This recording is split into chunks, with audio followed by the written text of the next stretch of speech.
Live for nothing.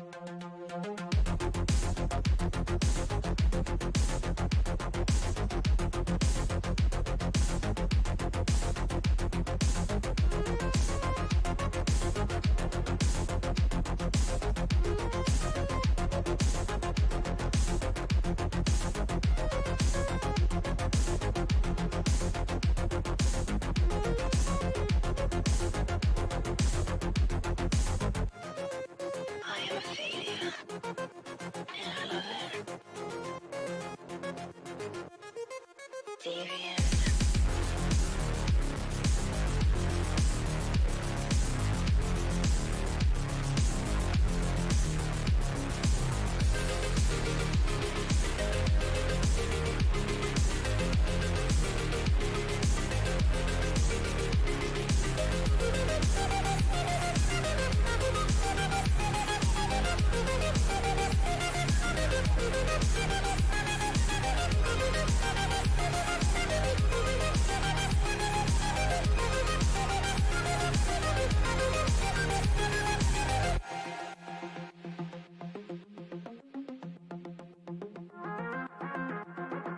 Die for nothing.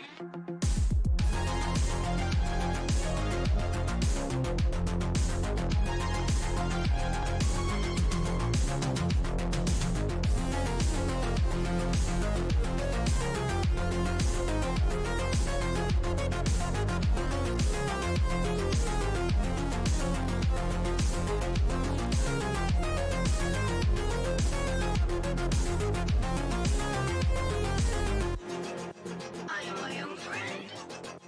I don't need anyone else. I'm just like you. Deviant.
My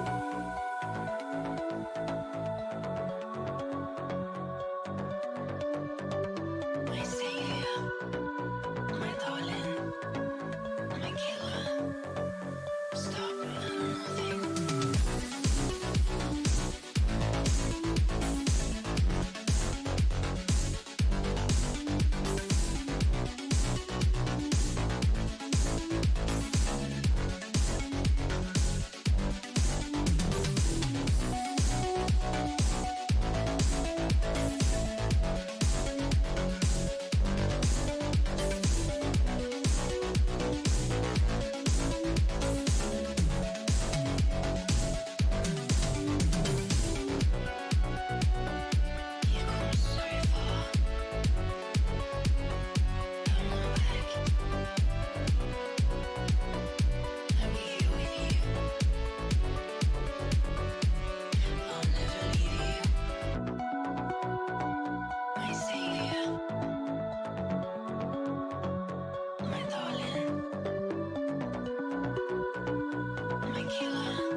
Revive us? Fantastic steal by the powerhouses.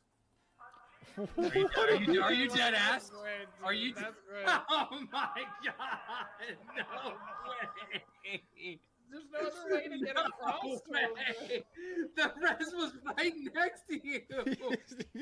Oh my god! It was not. It was across. It was. The res was right next to the cash out. Oh man.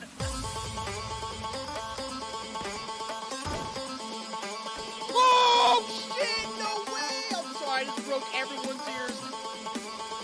Ah, fuck! Leave me alone!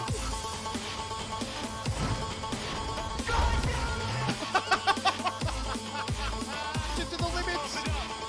He must attempt one more trick. Marius, I'm gonna need a pickup. He goes for it! Launches himself through the air, corkscrew maneuver, dismounts the bike! Survives! Yeah, I do know how. Yeah. Oh, shit! What the fuck? He's right at the door, man!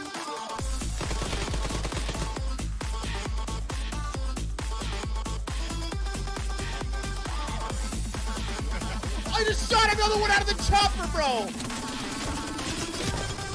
Yes!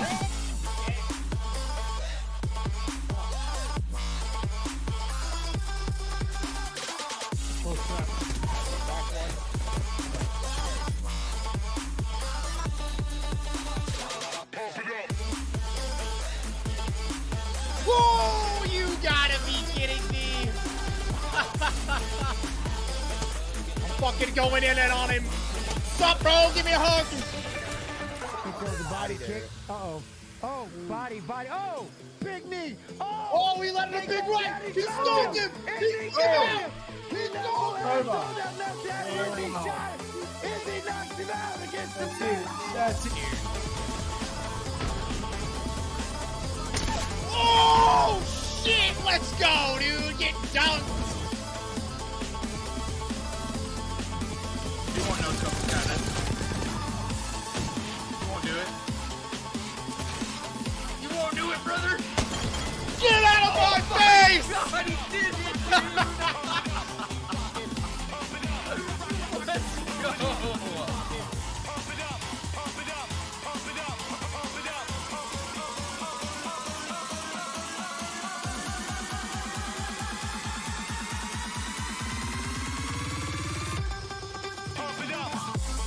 What is up, Pack? How we all doing, baby? Welcome in. Welcome in. Welcome in. Hold up. Hold up, man. Thought so. Thought so.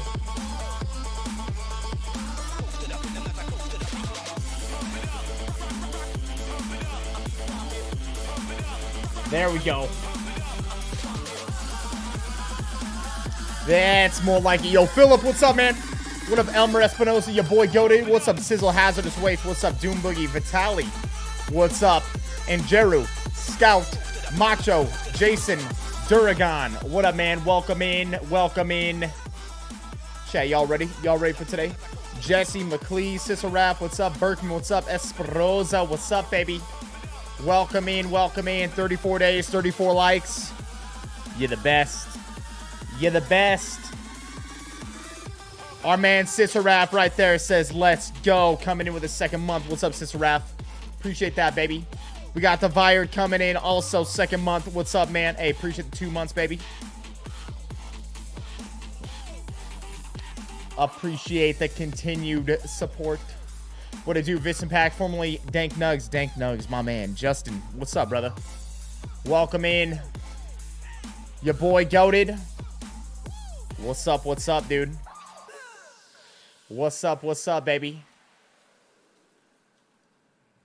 Hold on, let me do a little something real quick.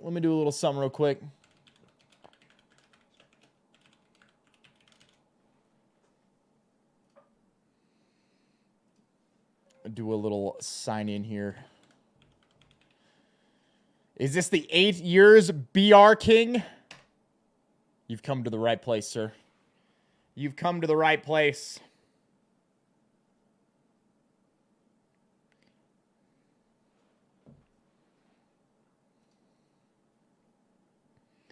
Nothing much, brother Viss. What's up, man?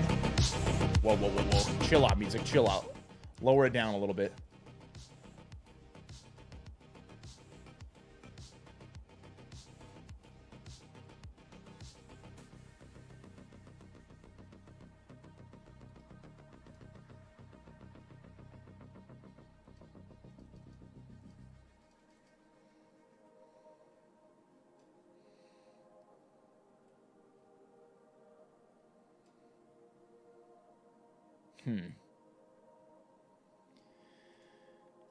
One second.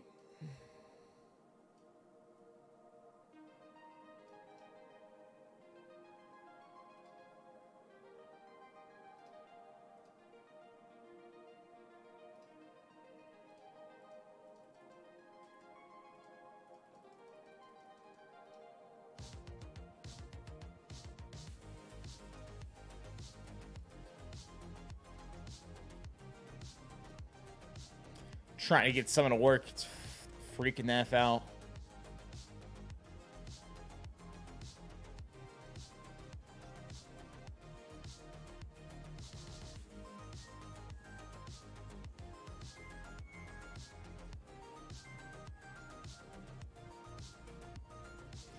David, what's up, brother?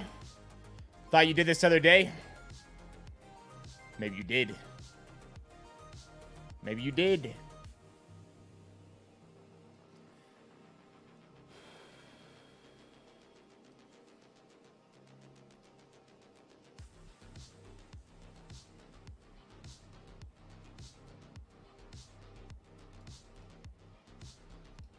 All right, let's see. Yo, Equinoxter, what's up, man? Welcome in, baby. Hope you're doing well.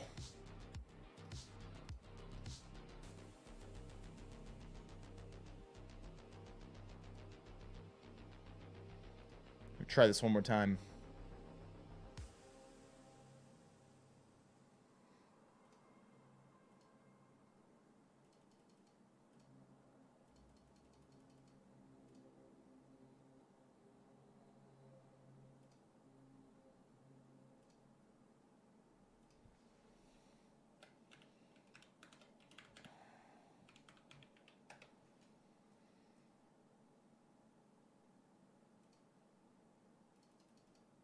Okay, well. Alrighty then. This is gonna work to do like this.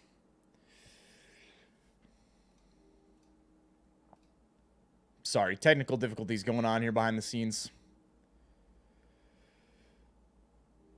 What's up, Al? How we doing, man?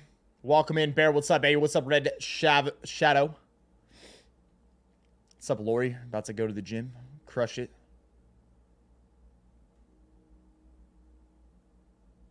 Nordic Runes. Who are you talking about?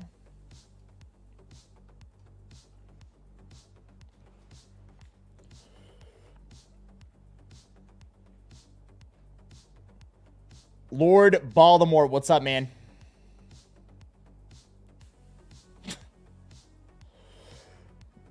There was no personal rivalry with him.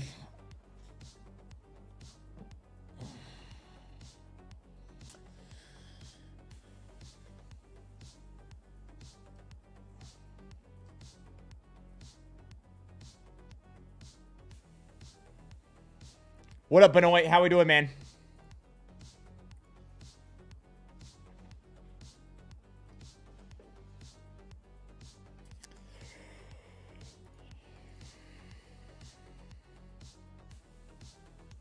All right, let's do this.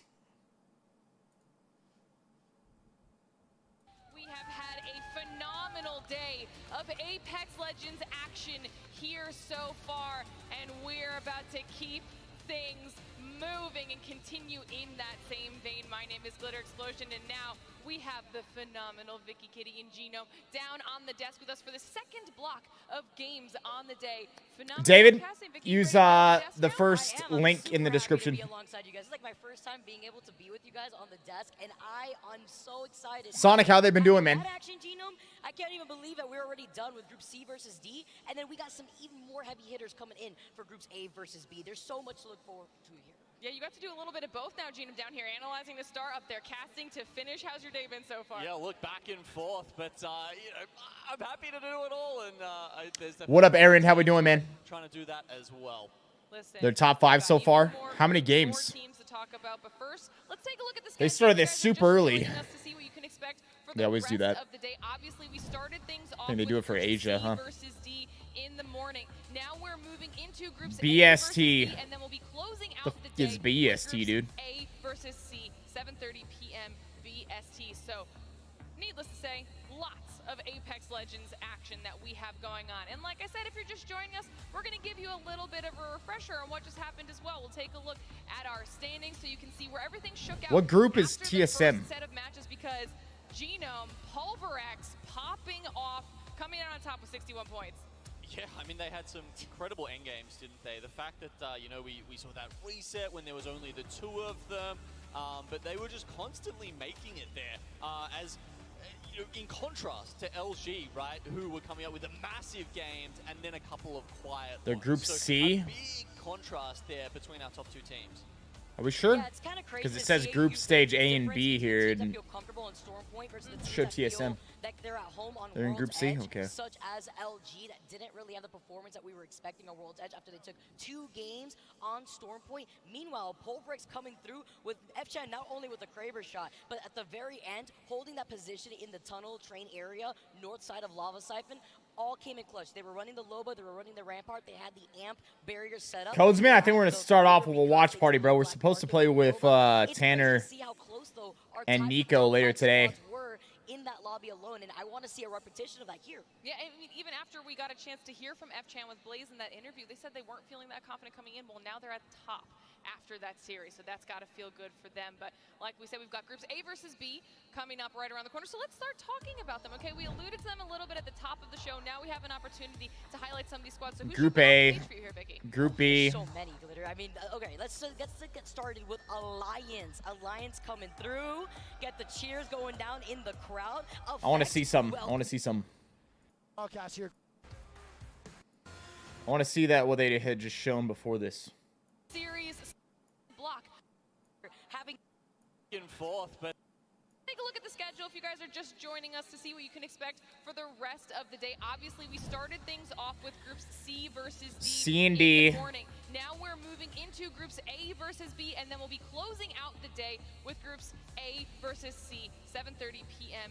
BST. The So, f is needless to BST, say, dude? Lots of Apex Legends action that we have What going on. is And like I said, if you're BS just joining team? us, we're going to give you a little bit of a refresher on what just happened as well. We'll take a look at our standings so you can see where everything shook out after the first set of matches, because Genome, Pulverex popping off, coming out on top with 61 British points. summertime. Yeah, I mean, they had some incredible end games, didn't they? The fact that, you know, we saw that reset when there was only the two of them. But they So were just TSM will play constantly again in like making it 4 there. hours then. As, you know, in contrast to LG, right, who were coming up with the massive games and then a couple of quiet ones. So a big contrast there between our top two teams. Yeah, it's kind of crazy to see the difference between the teams that feel comfortable on Stormpoint versus the teams that It's feel 6 hours like ahead of they're at home on Eastern. World's Edge, such as LG, that didn't really have the performance that we were expecting. Nordic, Edge. yeah, he was 2 on games roller on ever Stormpoint. since Meanwhile, Pulverex before the coming last through tournament. with FChan not only with the Kraber shot, but at the very end, holding that position in Collision? the train area, north side of Lava Siphon. What do you mean, all dude? Came in clutch. They were running the Loba, they were running the Rampart, they had the amp barrier set up, they had the Kraber because thanks to the black market with the Loba. It's crazy to see how close Ridge those Reaper, what's our up, top bro? five How we squads doing? were in that lobby alone. Good And morning, I good wanna see morning. a repetition of that here. Yeah, I mean, even after we got a chance to hear Pressure, but Exit has also been Exit! where after the first Wait. I got to talk to them a Wait. little bit. They felt very just deflated in what they could have done differently. This is a team that is Exit, very consistent. aka I Old love Liquid. Hot Stick. He's an amazing coach. He really sets this team up for success, but we have to see that transcend from their performance in the Pro League into LAN. They don't usually have LAN jitters, at least from what I've seen. They seem very tuned in to what's happening in front of them. Basically, just another day at the job for them, and they know what's important. And Anonymous I think that's tipped something that we need to $5. highlight Who was when it? we're Glad looking you at came Exit and to. their approach in this I game. missed Anonymous. a couple years of streams. They have Missed the struggled on motivation, match point. support, Yes. and And that is P. in stark That said, contrast I'm down to £5. Dark. Hey, I'm man, that's making sick. weight, lol, let's go pack. Let's go, dude. My man's down And 5 to their name, pounds. they've just taken out the split Yo, in brother. a regional finals Was that again David? in Or who match was it? point. But of Or maybe course, you meant to if be you haven't anonymous. seen Hey, them man, last I time, appreciate the there's been a $5 holla, change man. up.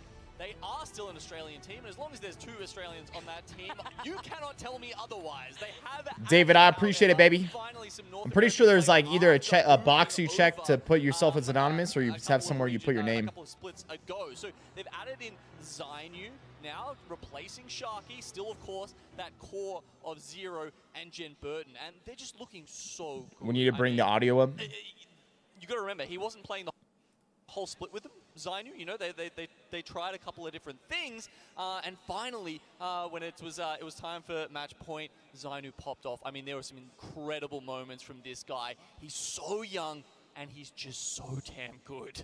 All right, well, you two keep talking about young players that are just so good. I told you my pick was Alliance. We got to talk about Effect. I mean, you even mentioned it yourself, Vicky. 18 years old. When you coming open in it, it says top your name at the kills bottom on the in left, dude. EMEA region. This was a pickup after Vibes had stepped down from the squad, and honestly, Alliance is someone that I constantly have my eyes on when it comes to us watching them play at LAN. They are known for their ability to control these fights and be dominant, as well as their ability to pretty much play on your any phone? comp that they want to play. We've seen them bring so many legends here to the table, so there's someone that I'm very excited to keep my eyes on, not to mention that Hackys is obviously one of the best IGLs in the world. So, I mean, we've got some great choices here, but we keep talking about these young guns as well. I'm excited to do Hold a little up. bit of a comparison here between our 2 squads. Genome for these young players, all right? Because honestly, between the 2 of them, things are very Yeah, it close. says send a message with your tip, and then Okay, where so, you put the I believe message, Zainu right below you and put your Effect name. both kill leaders for their regions, if I'm hearing that correctly, but you can see Effect was ahead in a couple of important stats here. Kills, assists, and damage all going in favor of the man on the left. Just trying to help you, your help out, screen. because I know that But happens to different people. everyone keeps calling NA the best region, the hardest region. Does What are we that mean watching? have to This balance is this out ALGS. a little bit? Is It's an Zainu Apex better? tournament. There's only It's going one on right place to now. find out, and that's here at LAN.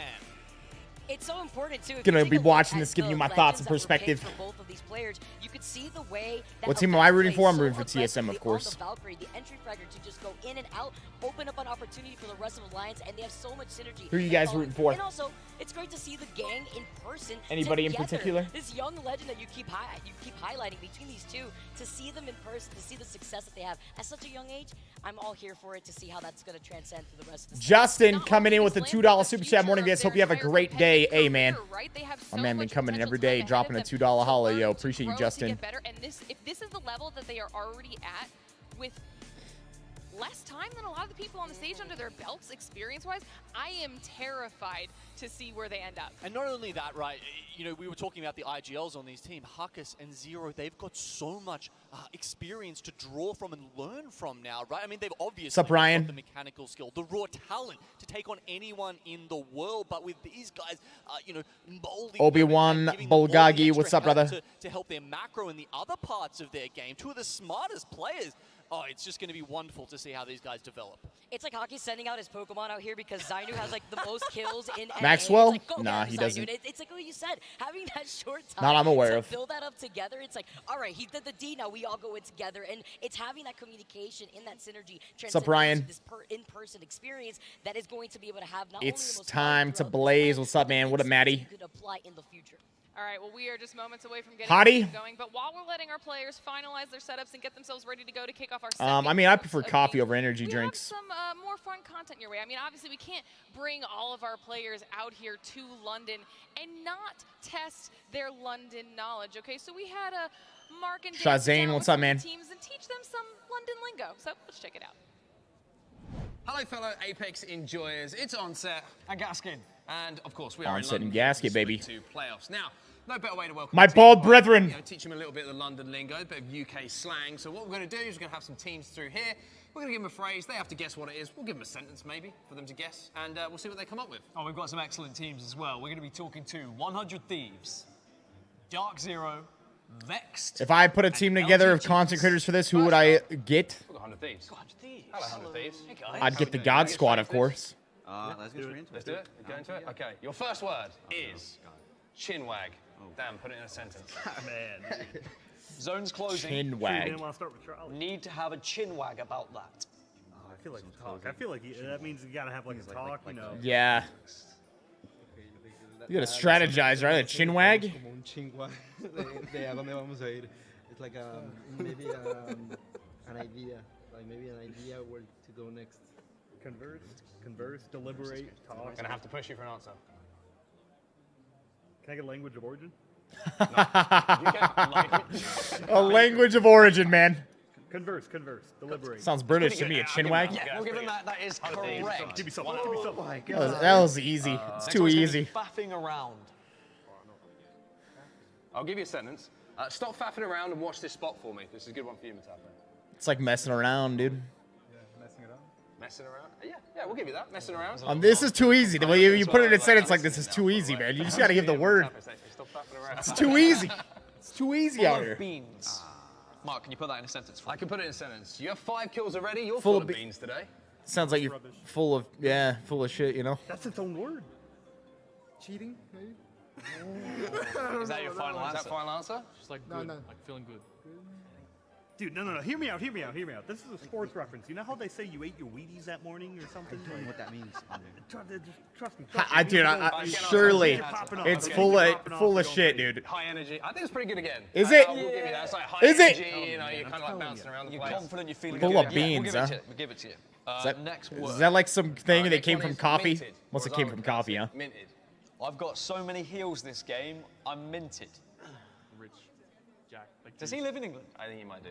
Yeah, Rich is bang on the money. Eyes on this one. That's a good one. Next one is Rosie Lee. Oh, this game's making me thirsty. I could go for some Rosie Lee. It's like wine or something, I think. Just drink, anything. Total confusion.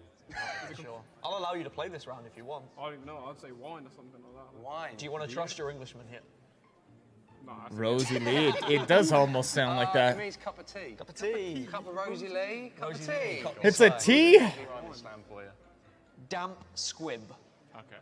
I'll put it in a sentence for you. Put a sentence, please. 10 teams alive, zone 2. This game's a damp squib. Okay. 10 equipos están vivos en la zona 2. Este juego está como... A damp squib? Está como arruinado. It's chopped. It's chopped. Like Awful. Bad, awful. bad quality, waste of time. Yeah, come on, surely, come on. I can see it. I'm not sure. It means like disappointing, a little bit, you know, not really great, not a lot of excitement. Next one is load of old tosh. Just finished looting. I'm leaving with a load of old tosh. It could be with no loot or with Old no, tosh. with no, like, And what would you... That'd be like garbage. Looting? Is that another rubbish answer? Yeah, he like just finished looting. You know, you're leaving. You got nothing good. You like. That's what it sounds like. Sounds like you're leaving with a bunch of crap. How would you feel if you left with like bad loot? broke. Broke, like rubbish. poor, yeah, rubbish. poor. Yeah. Poor Yeah, bang on, bang on. Dan's trying to be really harsh on you, and I don't know why. Like, Just a rules man playing the game.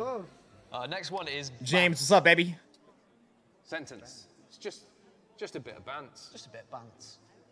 Can I say it? Like, you might have pushed someone 1v3 and died, and then go, oh, it's just a bit of bants. I do it all the time. Like I'm always. Push 1v3? I'm always like, no. Oh, I mean, when I push, I always come, but. Like messing around. When I push, I always kill him. There you go, that's pretty good. Just definition of banter. Next one is mug.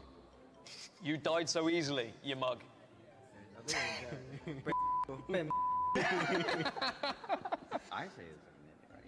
Yeah, I think it's an idiot. It's simple. Like bloke, you know, type of thing. Bloke. Es una manera muy cheap. It's like, you're an idiot.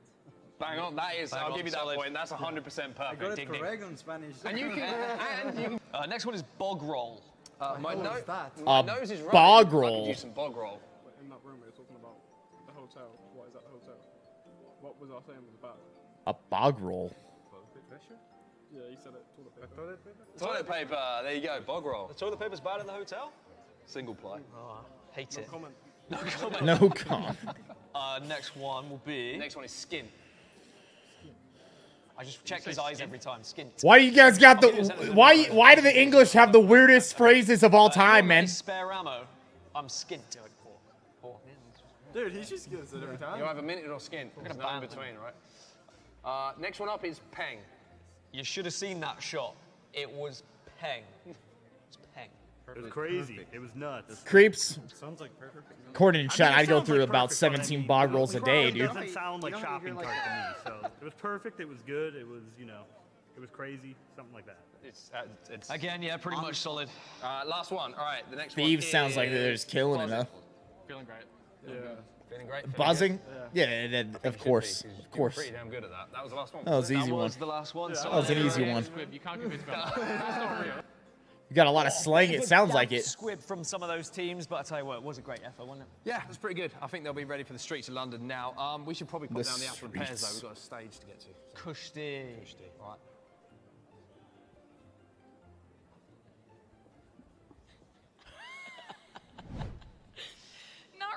Not really sure about those apple and pears, but why were DZ and 100 Thieves so good at that game? 100 Thieves killed it, man. Zero knows, man. They Whether killed it's, it, bro. It's the lingo, whether it's where the zones go. God, look at these mouse mats, dude. No, Look at these my mouse favorite had pads, to be bro. Luminosity. Luminosity was not having it. They were like, what the? I felt them because when I went through the notes and I saw this, I'm like, I have no idea what I'm reading right now. And then Mark and Dan just seemed like in their normal, just like environment. Like, what do you mean? How do you not know this? I'm like, what? Well, a bog? Is that a frog? Like, wasn't even. I probably would not have done any better. I think that one applies in Australia actually as well. Oh, so really? All right. They really should have got that one. Just in time. What's up, man? Doing great, bro. How you doing? A little bit of fun with our players before we go into the seriousness of everything. Our match is just a few minutes away, so it's time for us to start talking about a few things before we jump into it. Obviously, we've been talking a lot about these teams, a lot about some of our favorite players. Well, if there's anyone that you at home want to be keeping your eyes, whether it's on an individual, a team, multiple teams, maybe it's the map feed. Well, our award-winning multi-view is here for Split 2 playoffs of the ALGS.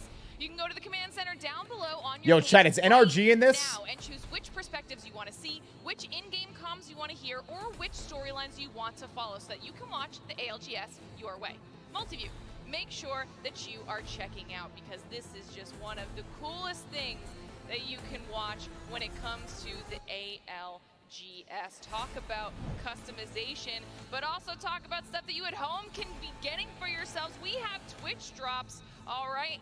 Twitch drops will be active all 4 days of the Split 2 playoffs, with a chance for you to get all of these drops during the finals, just in case you happen to miss those drops from any of the 3 first days of play. Obviously, all you have to do is watch for 60 minutes each day. You can claim these skins. First, we've got that R99 skin, the Charbroiled, the Wraith skin, Fiery Fractals, the Hollow Spray Ratting, and the Gun Charm Predator.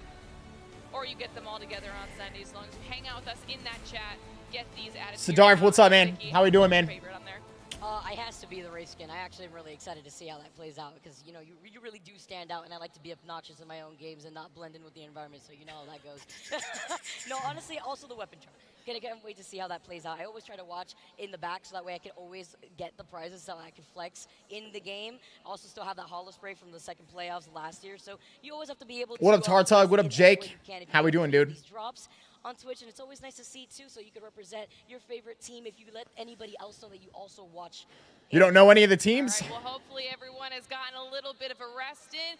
You've got yourself refreshed and ready for the second series. Yeah, TSM played in the first group. We're going to have a different group going on here. On Set and Gasket. Thank you very much, Lauren. It is an absolute pleasure to be back here, Dan. We've been waiting in the wings all morning long, watching the games, enjoying everything that's been going down. Good news for everyone at home. I've actually managed to find some trousers. I completely forgot yesterday when we shot that I had shorts on. But how are you doing? You excited? Fantastic. Yeah, I've been waiting for this a long time. I mean, it seems like a little while since we've been from online. What up, Siddharth? Players are just about ready, and I feel like these two groups, there's just so much tension between a lot of the teams. We might see some contests going down. Yo, what up, Attitude? Regional champions going to be competing against each other. We certainly Benoit, this group is love you watch like this with a pack. Yes, sir. To be honest with you, with some of the names that we've got in here. Of course, there's been talk about Alliance, understandably, with Effect making his LAN debut. Finally, Alliance getting to play with their full lineup. But speaking of people making, you know, a little bit of a return, we've got Fire Beavers who are going to be in this lobby as well. They're welcome back onto the main stage. Did I used to play in stuff like this for TSM? I used to play in... I played PUBG professionally for 2 years. So I played in a lot of PUBG tournaments that were like this. I mean, you can kind of just take your pick of a team at the moment, and there's a story behind them. Yeah, I think the fact that we have so many regional champions means that we've got teams who are very good at match Aaron? point. No, of course, we're not in match point just Jen's yet, the best, but it might dude. give us a little teaser of how Hell yeah, things will be brother. when we get to that championship Sunday. Are we going to get an idea of the squads that are Hellbent? getting those Yes, victories sir. in, can get those match point victories? I mean, we saw Dark Zero there. They are the kings of match point, it seems, at this situation, and I'm sure they're going to be there or thereabouts when Sunday comes around. But it's all built around today in the group stages. When you get those initial points on the board, when you start to mow your way towards getting into that winner's bracket, and hopefully not going down to the elimination bracket. Yeah, I mean, there's obviously Crazy a long raccoons. time to go. We've got 4 days of action here from the Copper Box in London before we get to that finals lobby, and seeing how stacked Asian this tournament Pacific is. team, I And think. you see Genome just taking center stage there as he walks across. Give us a wave, Genome. Too late for you, unfortunately. But I mean, it's going to be a real battle to get in. This is the first time I feel that we've seen teams in their full kind of lineup, full capacity. Siddharth, that's the plan. Everybody who deserves to be here on this main stage of this event. And there isn't kind of a weak looking. Not team. yet. This is Every day time you're one. looking around, you're like, okay, this team is looking absolutely ridiculous. They've got the ability to do this, X, Y, Z, whatever it might be. But I think it's only right that we focus on the two teams who not only, you know, have looked very strong in their regions, but also have two players making their debut. You have Effect on Alliance, and of course, you have Cracked Zanu. Reverence. What's up, man? Yeah, and I think for Alliance, they have shown that they really are a major threat on international competition. Not only were they performing incredibly well with a substitute the last time we saw them on LAN, but throughout the online season, they have looked like a team who James? should be, if not at Sunday's finals, winning potentially Jiu-Jitsu Sunday's tonight. finals. They're a team who can compete with the very best on the Jiu-Jitsu international stage. indeed tonight, sir. Effect is going to have those pressures, though, right? Your first time playing on LAN. How many playoffs do they have before they have like the major, the biggest tournament of the year? Is he going to be incredible? Is he going to be the kid that we saw playing online, the kill leader, unbelievable, but there is always going to be that extra pressure on your shoulders. Wait, who is Snipe playing for now? On him, but there's no two better people to be alongside. Is he playing for to make his FaZe? debut, Has right? FaZe You've got a team in Hackett's this? Been there, done that, seen it all.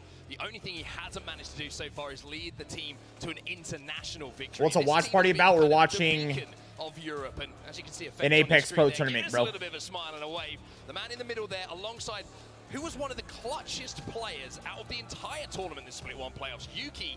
It's the perfect foundation here for Alliance to move forward and show that this could be their tournament. And we were lucky enough to speak to Pierre, the coach of this squad, and he was saying how if any of the teams get a little bit hot-headed, maybe if Yuki's pushing You're pretty sure FaZe is in? they just speak to Effect, and Effect calms them down. And that Yuki's is been the getting crazy thing jacked, here, as man. an 18-year-old Yuki been out here been getting jacked. just bringing down that energy when it's needed to.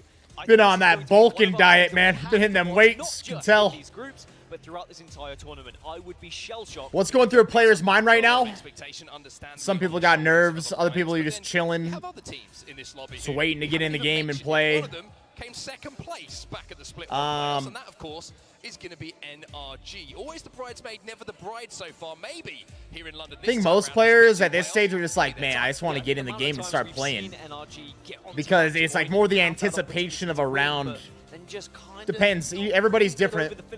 Really struggle over that final hurdle, and I think If they after you've played in enough of these, most teams kind of get used to it. Is what I would say. There's like these down periods where they got to make sure everybody gets in properly. There's no problems with anybody's setup. That some people get in and then a game could crash. They got to wait for everybody to get back in again. There's all kinds of stuff that goes on behind the scenes of these tournaments, dude. Each other right now. Excuse me, A and B. I can't read. Our first map is going to be Storm Point, as it was a little bit earlier. 3 matches here on Storm Point before we move over to World's A drift boat? Dude, what is a drift boat? In general, everybody's kind of managed to even themselves out as far as how good they are in each map. But as we take a quick look at the expected drop points here, Dan, a couple of teams still so we got energy in this. We got X sets. Yeah, there has been a little bit of change here or there. Who else is up in here? Scrims, but for the most part, we believe Alliance. There or thereabouts where people are going to be landing. I mean, the contest we'll focus on is going to be Onyx and Aurora down at the southern side of the map.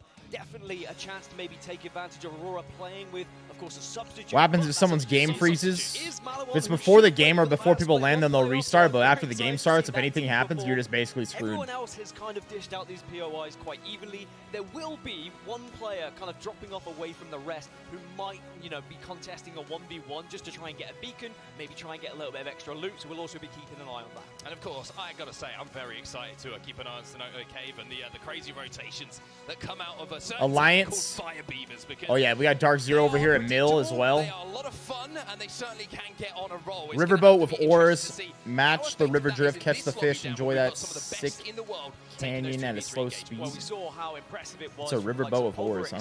Earlier on today, playing placement, not worrying about kills, and then suddenly in the last 3 games. No, they do not have to land where their names are, but likely that's where they're going to land. Is this going to be a situation where a lot of teams are playing? So how teams end up figuring out landing spots? Up to this point, you got to realize all these teams, the vast majority of them, have been scrimming against each other, and so in scrims, the teams will like fight over certain drop spots. And usually what ends up happening is one of the teams will win out more often than the other one will just choose to leave because it's not a good idea to immediately fight each other at the start of a round. You'd rather go in, get your gear, and not have to take a fight off right off the bat. The reason for that is you're going to lose players. Even if you win the fight, it delays you in your timing to rotate the zone.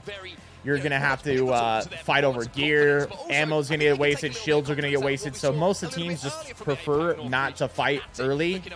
Can it happen sometimes? Yes, but it's usually very, very specific situations. More often than not, the teams all go to like individual drop spots. But of course, some of the biggest hitters in North America are in this lobby. You've got X8, you've got Dark Zero. So I'm expecting very large things as now the teams are going to be dropping into the map. And as we said, the teams know where everyone's going beforehand because they've played in oh, see, like, well, look at this. These guys are going to contest each other. You're going to see exactly what happens here. This is, they're fighting for it. It's interesting. So they're going to fight for it right off the bat here. Aurora, of course, back on land. They did have to make this last-minute change with a previous. So we got Onyx Esports, of course, and South region. It's going to be so interesting to see how this battle develops. They're all rotating left. They're pushing this guy out of the pod. He's already on flesh. They haven't got a knock yet. Someone else is fighting as well at this time. You can see someone got knocked in the feed. So someone else is fighting over a spot as well. Pop a few shield cells, but all of a sudden, it looks like things are getting a little bit dicey. as both teams try to look for that first knock. The only problem is the longer this fight goes on, it's whoever does the damage is going to have to pop away those shield cells. They're going to find mates going one of down. Onyx down. Esports have fallen on their contest as well, as Aurora now find themselves in a 2v2. Yeah, there was a fight happening at Barometer. Oxygen have lost that one. Aurora now, as a two, need to make sure they work together. Ratch is trying to shield Pop up. smoke on A him. little bit of assistance. They're having their boy come back. Good angle here. He can watch and make sure he doesn't get easily pushed. But with a charge rifle, They have a nasty head peek, dude. To be taken, because you either need to be close. I think they both have knocks, actually. Ratch is looking to fire through the smokes. So it's pretty much a 2v2 right now. Esports trying to pounce on him. Damage being done. There's knock. another knock. Onyx Esports down to 1. Shady in a 1v1 for the bees. 1v1. This is it. It comes down to this. Pulls out 2020. This guy's still got armor. He takes them out with the Eva. So look at this. That team, they look what happens. Even though these guys won out right now, think about how many meds they've used. Think about all the ammo that was used. Think about the fact that now they're behind on looting compared to all the other teams in the game. All the other teams that landed for free have all looted up and pretty much completely exhausted their landing spot by this point. With how fast they all have their individual loot routes that they hit so that they can loot as fast as possible and rotate. So these guys are way behind now because of having to take a fight early. The staircases, I would say, because we have like look at how many teams are already in the zone. You see this? You see over here? You see the zone? Look at how many teams are already rotating the zone. Look at how far behind these guys are going to be, because they're going to have to still loot. They're going to have to get all their loot. They're going to be low on shields. They're not going to have as much ammo as these other teams. And so pretty much at this point, they're going to be forced to have to go to zone late and probably play edge. When they have their success, or try to find a way in. Clearing out one side of the map and then We've played against all these guys throughout ranks. The vast majority of these people we've probably ran into at different moments, different times. Today in London is that teams who don't really get. How did TSM do? Out of the first group, they were in 5th. They play in like 3 hours again. Fights, and it is just sometimes how the cookie crumbles. So that's why you want to prioritize rotating towards a beacon if you can. Get that ring console, get that information. And that's going to really help you out with your situations. You see how many teams are already over there? Yeah, just trying to find that little. How many teams? 1, 2, 3, 4, 5, 6, 7, 8. At least 8 in there right now are already in the zone. Obviously, Valkyrie kind of found herself a little bit, I would say, not picked as much now that the evac tower is Debo? In the conversation of it's definitely coming along. Our ultimate ability, the Skyway dive out of consideration for a lot of teams. You get a little bit more utility with some of the comps and a little bit more. Viss, Doc said that you invented the rotation concept in BR. Did you take credit for that? I definitely. I don't know if I necessarily invented it, but I altered it in ways and like was probably one of the first people to really teach people about zone strategy. I mean, as you mentioned, Xset, it's quite good that we're on Storm Point. I took certain things and made it my own, and like I added to it. In North America, 4 victories for them. And I was probably the one that originally popularized like outside zone rotations. I started playing Arma 3 BR. It was the first ever Battle Royale, and I learned some of the different stuff about rotating from watching other people play. But I kind of developed my own strategy around it, and was probably like the one originally in PUBG to popularize it. And then obviously tons of other people figured out different ways and different things from there. In the early PUBG days, though, I was probably the first one to really teach people about like outside zone rotations and how to think about rotating and how to think about where players and other teams were going to be. It's one of the things that really helped me blow up. For some time is kind of their Storm Point go-to now, and it's great to see fun. In my opinion, one of the most SD Puckett, yeah. A lot of people, you know, a lot of people just do basic stuff in the early Battle Royale days. And they would, a lot of teams go like straight into the zone. They'll go straight in. People would go in and play center. And I'd use a strategy where I would rotate out around edges constantly and figure out ways to clear out certain edges and then play in so I knew my back was clear. If we do, we're going to be running into even more problems. We're going to have to try and get all the way around, maybe through command center, and then we've already got a few teams posted there. So super chatted it's about delaying the inevitable or just trying to push the aggression in now for TT they put together. Crazy how different the pro comp teams are from typical comp looters. Love the 100 Thieves team. They put together. Crazy how different the pro comp teams are from typical comp lobbies. Ranked Apex is different than anything that any normal player has played. Any form of like comp BR is a different game. was a few I mean, it's the same game, but it's a different game, how it's played out and how people think about playing. Prioritize the position that could win us. Think about it. Ranked lobby at this point, how many squads are less? Less than 10 at this stage of the game? It's 18 squads left at this point. People are all playing zone. They all play.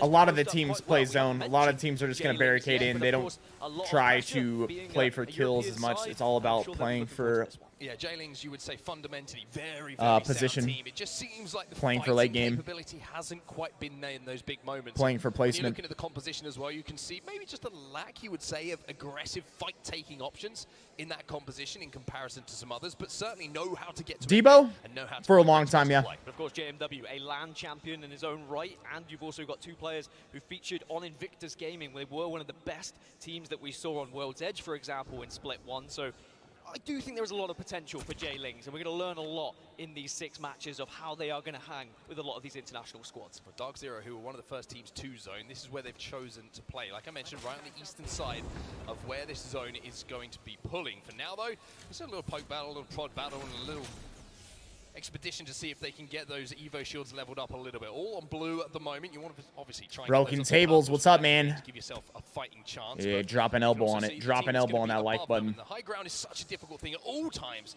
to try and fight against, especially when you get smoked off.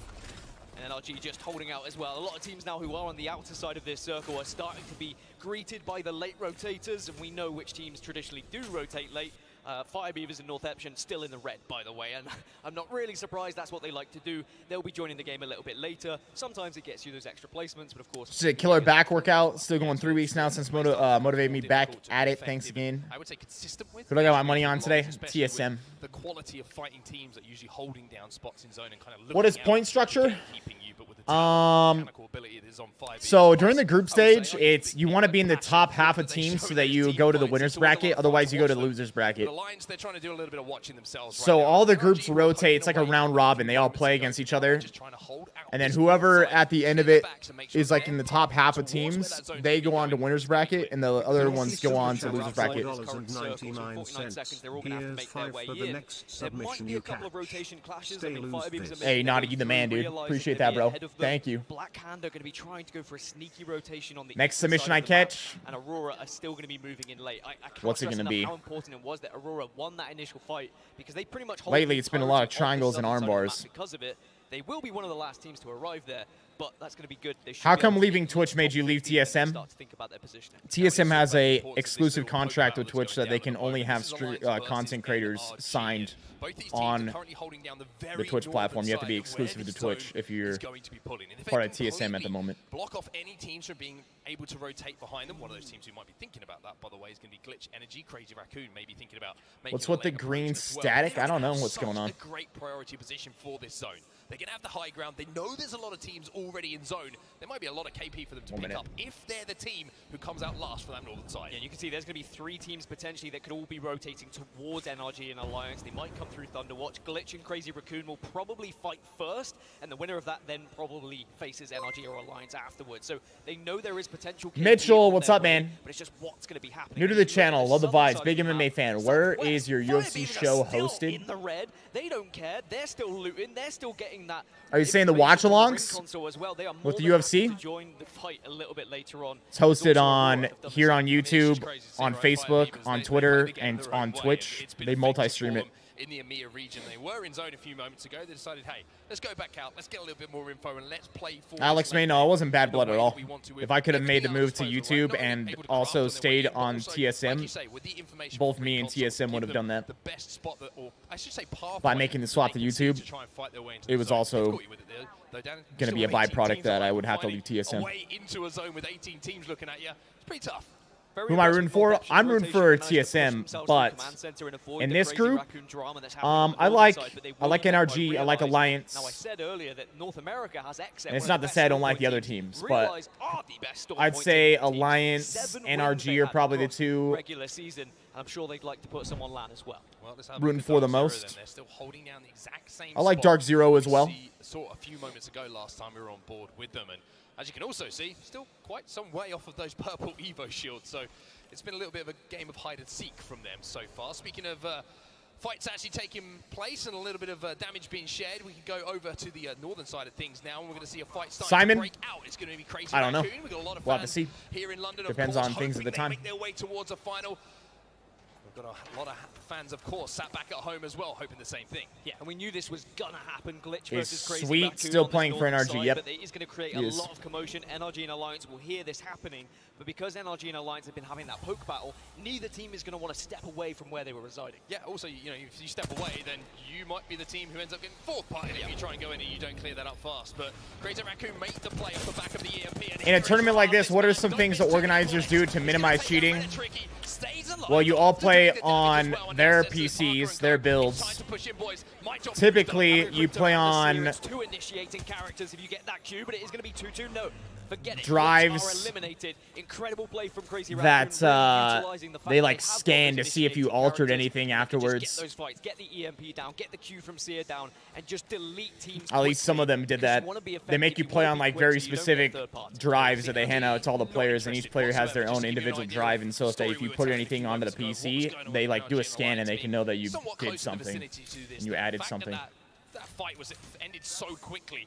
I don't think they would have even had the time, to be honest, to even get into a position. Outside of to that, the res was they in. usually have like Shields were refs come swapped around in. and look Crazy you Raccoon, like good look at KP your on the board for gameplay them. while you're playing. That's going to be 17 squads now remaining as we have 30 seconds left on zone 3. Yeah, this is going to be a very different zone because we now have about half the lobby, maybe It'd just be- under half, who are outside of the next zone. I'd say if someone was actually cheating, I'd say it'd be pretty damn hard to do on this, if not impossible. Probably not impossible, but it'd probably be very hard to do. You'd have to have a some lot of squads that are going to be joining late, so it's about do you go over advanced teams here? Do you have an shit that evac was tower just that on you're like brave enough one of to your take an evac tower? devices and somehow Speaking worked. of Fire Beavers, the team who likes to arrive late, they have arrived, but they are being griefed. They've had to do so much work in the zone, just staying alive, utilizing meds, and here comes that evac. Dimes, there's been people that were caught in CSGO, They're up in the skies as well, but can they find a place and I'm to sure in land? other stuff as well. There's people that have been caught that cheated to get to events too. I don't know if I recall anyone getting caught in Apex. I know in PUBG, tons of people ended up getting caught. They were using I do not condone this Amir on Amir action. these Be radar careful where you hacks push, because it is going to be that would against the show Fire Beavers, one of the best where all the 3v3 fighting locations teams of that all the we've other seen players throughout were the EMEA region in this season, but at the moment, they're on on the back like foot. They a are different retreating. They're device, trying to find a safe space. and a lot of Squads are going motherfuckers down got every caught day. using that. But as you can see, Taskmaster used that Q to avoid the rolling thunder from Bangalore. And now All right, here we go. You got Fire Beavers fighting. but it's a little bit of a trade-off for the Qs. Crazy Raccoon eliminated in the meantime. And as we see this fight start to develop, Fire Beavers will be safe. It's Aurora who are trying to force themselves into zone here, and Fire Beavers are going to hold. Fire Beavers happen to hold. They were able to retreat for a short while, but 9 Was able to see the silhouette. Members of Fire Beavers remain. Great damage for Orion, but it's not going to be enough to keep two of his Man, teammates alive. but then they got There, thirded. and Orion might just have So to there's back even off. another Might team just here. have to He's the retreat last at this one point. remaining on that team over in the corner. A little bit late to ruin the party here. Arch is going to have a little poke and a prod as well as the Newcastle tries to get the reds in, and there's the power. Oh, he got it off, but they just got jumped on. He keeps Aurora in this Trying to loot something from the box there. Maybe Orion's still alive and could still This is be when it all actually pops real off. damage There's still impact to 11 Aurora's squads chances left of staying alive at here. this They're not really stage in aware a of how small many zone. players have been And not only is it a eliminated. small If you've got the zone, res, it could be but you have a massive. giant mountain that's taking up a lot of the space, so it's actually even smaller than you think. Wow, they were actually able to get people back up. So the third party came in, and now these guys have been able to res. All of a sudden they're back on their feet. That's All insane. Of a sudden the shield bats are going to be popped. That's and insane, they're coming dude. back for revenge now. They're pushing in. Yeah, they're screwed. This guy is done. There's literally no chance for him. 3v1 right there? Yeah, we're right. That's tough. I mean, you make it that far in the game, you still go out on 11th. Now this other team's coming in, and they're probably going to get this. 100 Thieves probably going to roll right through this. It's going to be super easy. Going to clear their back here, watch, wipe up the final team. That's perfect. They played that perfect. All these other teams are fighting behind them on the edge of zone. They just sat back, waited forever, waited till all the teams killed each other, and then when the very final team that was left back in this corner finally killed the last team, then they pushed in and just wiped it all up.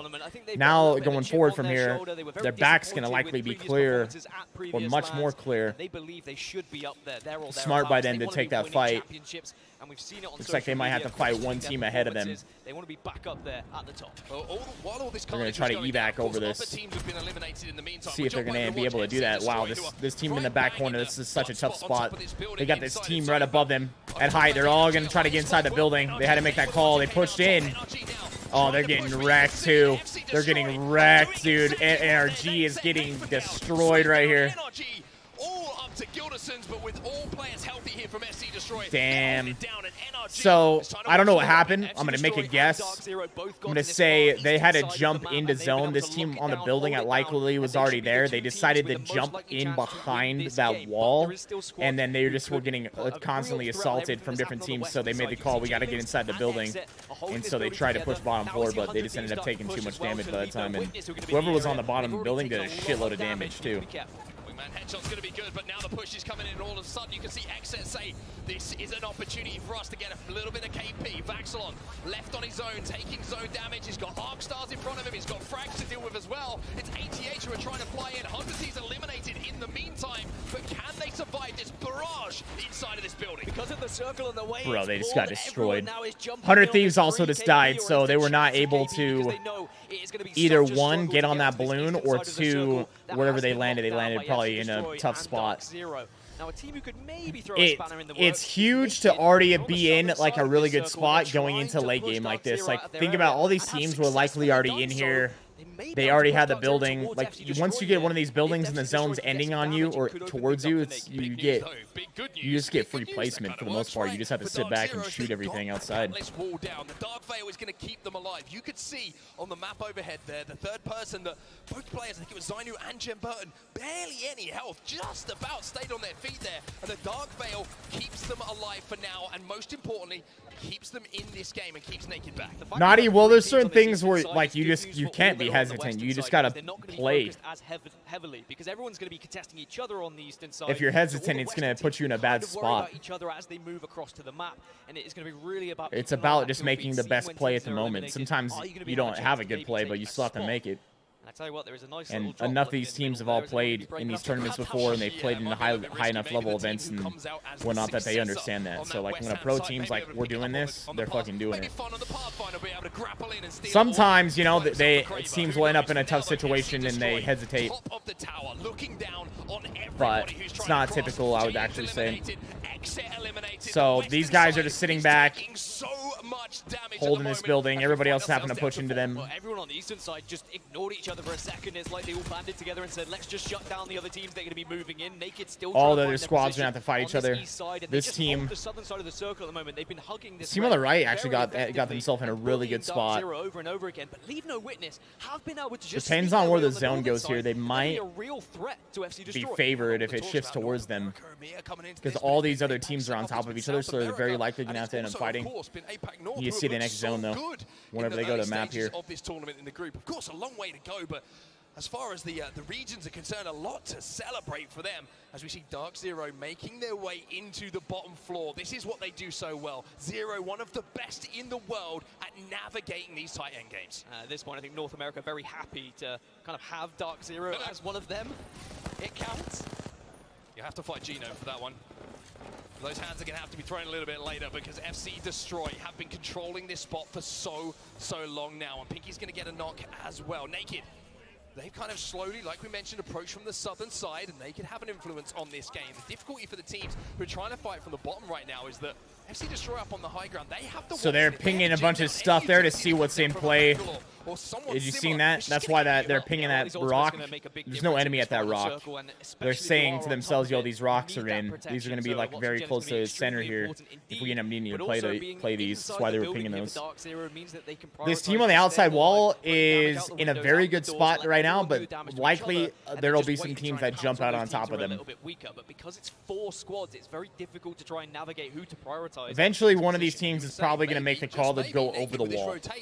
the bottom of If your they screen, don't, as you can then see it right now, they just they're gonna win have for zone. free because Everyone else all is the gonna teams have will to kill leave. each other on the Everyone else inside. is gonna have to come out of this building towards them, and if they can play this patiently, wait for that damage to be done, and can execute as people leave this building, then this There it might is. be They their picked game. one off. FC destroyed, they are eliminated, as you can see. As of right now, it's looking like that's exactly what's going to happen. It's looking like all the guys on the inside are going to end up fighting each other, playing late, and then this team on the outside is just going to win for free, basically.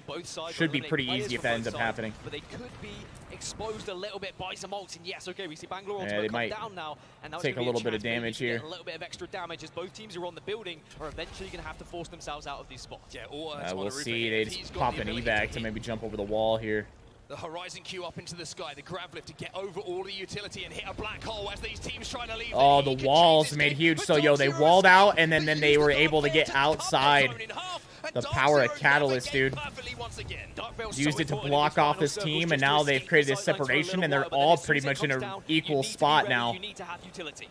But the team on the inside chose to fight them instead. That was the determining factor right there. Now this other team's just going to full send on these guys. Yeah, they're fucked. There's no way. There's literally zero chance for them. So, right there, the team on the inside was basically the team that got to choose who won. And it was such an impressive rotation as they bullied Dark Zero. The team on the inside, whether they chose to push the team on their left or their right, basically they were giving the win to the other team. Why do I say that? Because the other team's going to get the easiest third party ever, right? So the team on the inside was the one that had to make the move. The other two were already in the zone. They chose to push that team. Because of that, the other team wins. If they do opposite, the team that died in third probably wins the game. Say it's probably like 90% that they win. Magnificent job of just getting out of that building towards that open ground with the Dark Veil. It just shows how that ability for me is one of the most vital in endgame for numerous reasons, but being able to cut off sightlines, cut that zone in half, find your way into a position and leave one of those buildings that's so highly populated, very, very impressive from them. But I mean, it's the rotate from Naked. They showed such little presence up until that endgame, just sneaking around the southern side behind Dark Zero, forcing them back and almost forcing them inside of that building. That was the game-changing moment for me when they took that position away from Dark Zero, who only had those blue shields. And looking back at it, Dark Zero might say, should we have been a bit more aggressive at holding that position? God Squad, 25 kills in your opinion? When there's 6 or 7 teams remaining, what if we were playing? Unlikely to actually try and take that fight because you don't know if there's another team that could be moving afterwards to third-party you. So they're more likely to step back, take a safer position, take a top 3, which is pretty much what they did, and just hope that maybe you can be the team that gets the zone pulls towards you. But I think that Naked, we just have to be Catalyst is OP in late game. How they made that move and how they you get to really see how the best teams use Catalyst. From the point of view of Naked as that well. wall is huge. Really can't encapsulate exactly what went down in those final moments. And I mentioned no, how players can play on either controller or mouse and keyboard in these events. Did his job perfectly, but Dark Zero just about managed to kind of skate past just as the black hole went down and used that Dark Veil to avoid it. But he still did a pretty good job of getting up into the skies, doing damage as teams left, and then being able to clean things up. Yeah, when you see there's 2 teams in or around a building and you have a black hole available and the grab lift, you're feeling in a pretty good spot and you can communicate that to the team. But the Dark Veils here, they just cut off so much vision from Naked. They've been setting up that angle. They've been setting up that crossfire for quite some time. And they any questions you guys got about events? But it was the damage that Rufa was able to put down. Or like anything that goes on behind the scenes at these? It just meant that Naked could hold the majority of the circle for this final circle. Yeah, really good CQ there from Pinky as well, just making sure that everyone was silenced on that side of the wall, meaning that, you know, Leave No Witness really didn't have much choice other than to try and navigate around, because if they climb over that wall, they're dead. They're toast. What are the main playstyle differences between this and ranked? Having to step through the Dark Veil, the zone helps them out, and it's easy pickings at the end of the game for them. Very, very well. More teams are playing for placement. What was going on in front of them? Teams are going to be less likely to play super aggro, where ranked is just like a dub key fest, try to kill everything. Teams are playing for placement. They don't want to die. You don't gain a lot from playing aggressive in a tournament because you're playing against other best teams in the world. So not only is it risky to try to just fight another team straight up, but you're going to get third-partied by another team that's one of the best teams in the world. Like, other teams are super good at taking advantage of the fact that 2 teams are fighting. Like you just saw as well. So Naked, once again, APAC North turning up today, by the way. I'm sure. So how is it different? Teams prioritize playing for placement. Some more question, I will say. Some more questioning coming into this event. 7 kills alongside the 12 placement points. So 19 after game number 1. Dark Zero. Naked out in front, 19. Dark Zero 13th. Leaving the witness 11. Xset in 5th with 7. NRG has 5. Very impressive from them. FC Destroyer there in 4th. And I love the kind of second to last, third to last circle where we had 3 teams on the east, 3 teams on the west, and I was really concerned for those teams on the west of whether they'd be able to So ranked but with elite teams? No. It's nothing like ranked. People do not play this like it's ranked. Ranked does not compare to a tournament. Would just be able to allow them to sneak through, but it seemed like they all Do all players link up after? A lot of the players will hang out with each other and link up afterwards. Those who struggled, I mean, we saw the early fights. Can they hear the main broadcast after the game's over?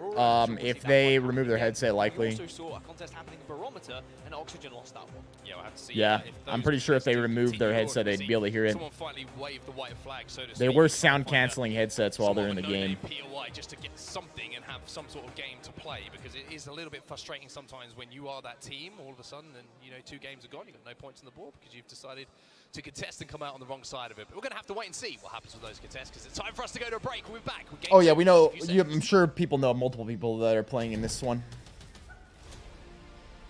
Brazen Bull, what's up, man? Good morning. I don't know. Is Furia in this one? I think they are, right? I think they are in this one. Seen some of their players talk about it.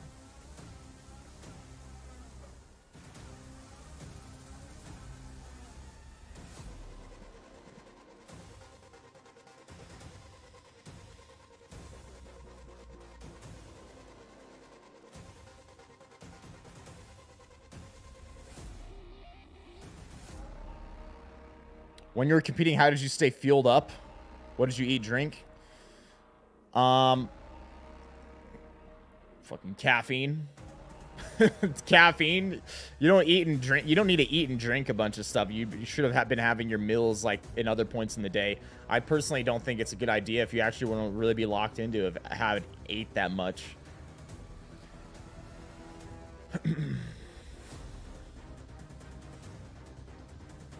I think the better thing to do is probably eat like very little and then eat like a bigger meal after you're done playing for the day. I've never had interest going pro in Apex.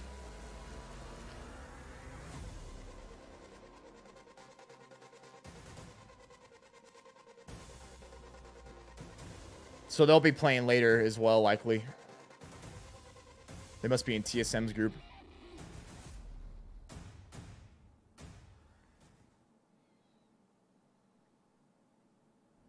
WD Black, the official storage partner of the Apex Legends Global Series.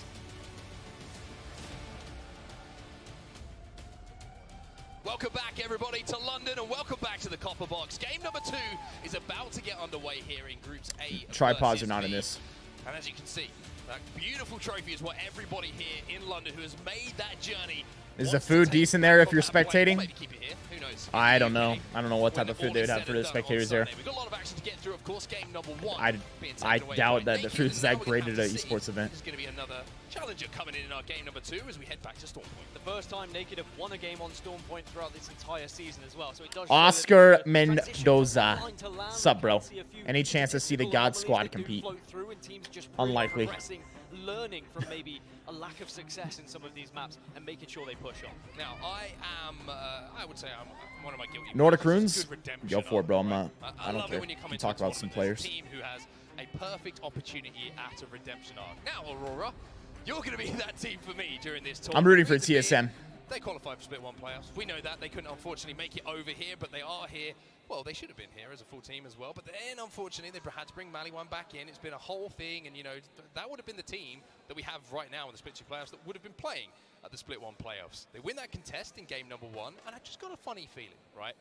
They've been contesting pretty much the entirety of the scrims in the build-up to this. They haven't looked great. They haven't had a home, Dan. There's been Harvester, Dark Zero. That's been difficult. Fader? World's Edge, I think you're but crazy. they won the first one. All of a sudden, They didn't have the best of games. They got some decent KP. Are you saying just imagine? But I'm just saying imagine. Just imagine that story. I will play devil's advocate. Why? Just because there was DR Swamp, they finished in their group for the first session. They placed 5th, which is pretty good. But now Malawan has the chance they play a little bit later today. So if you want a redemption arc, maybe it's an individual one rather than a team one as well. An amazing opportunity to reinstate yourself on a side, and who knows? I mean, we've seen some crazy things. Aurora were a team who looked like a team that could be LAN champions back in Split 1 in the online regular season. They didn't kind of have that same consistency in Split 2. Will I ever compete? I've competed before. I played 2 years in professional PUBG. When you get to LAN, anything can happen. It would take a very special game to make me want to compete again. Very special one. Well, and Oxygen Esports, I think, has been a fascinating story in itself. I mean, maybe if Dead Drop was super sick. Literally go from the trenches to where they super, are super, super sick. I believe in the team to make a great game. But if it ended up being someone like, I absolutely love this, and they did some tournament side stuff, it's definitely possible. A lower tier roster really fought their way into this position now to be here on LAN. And that's another great story, right? Teams coming from nowhere, putting the time in, putting the effort in, and finding success. And you see Vayne in the middle there. I mean, it's a great team. And I just feel like this is elbows tight.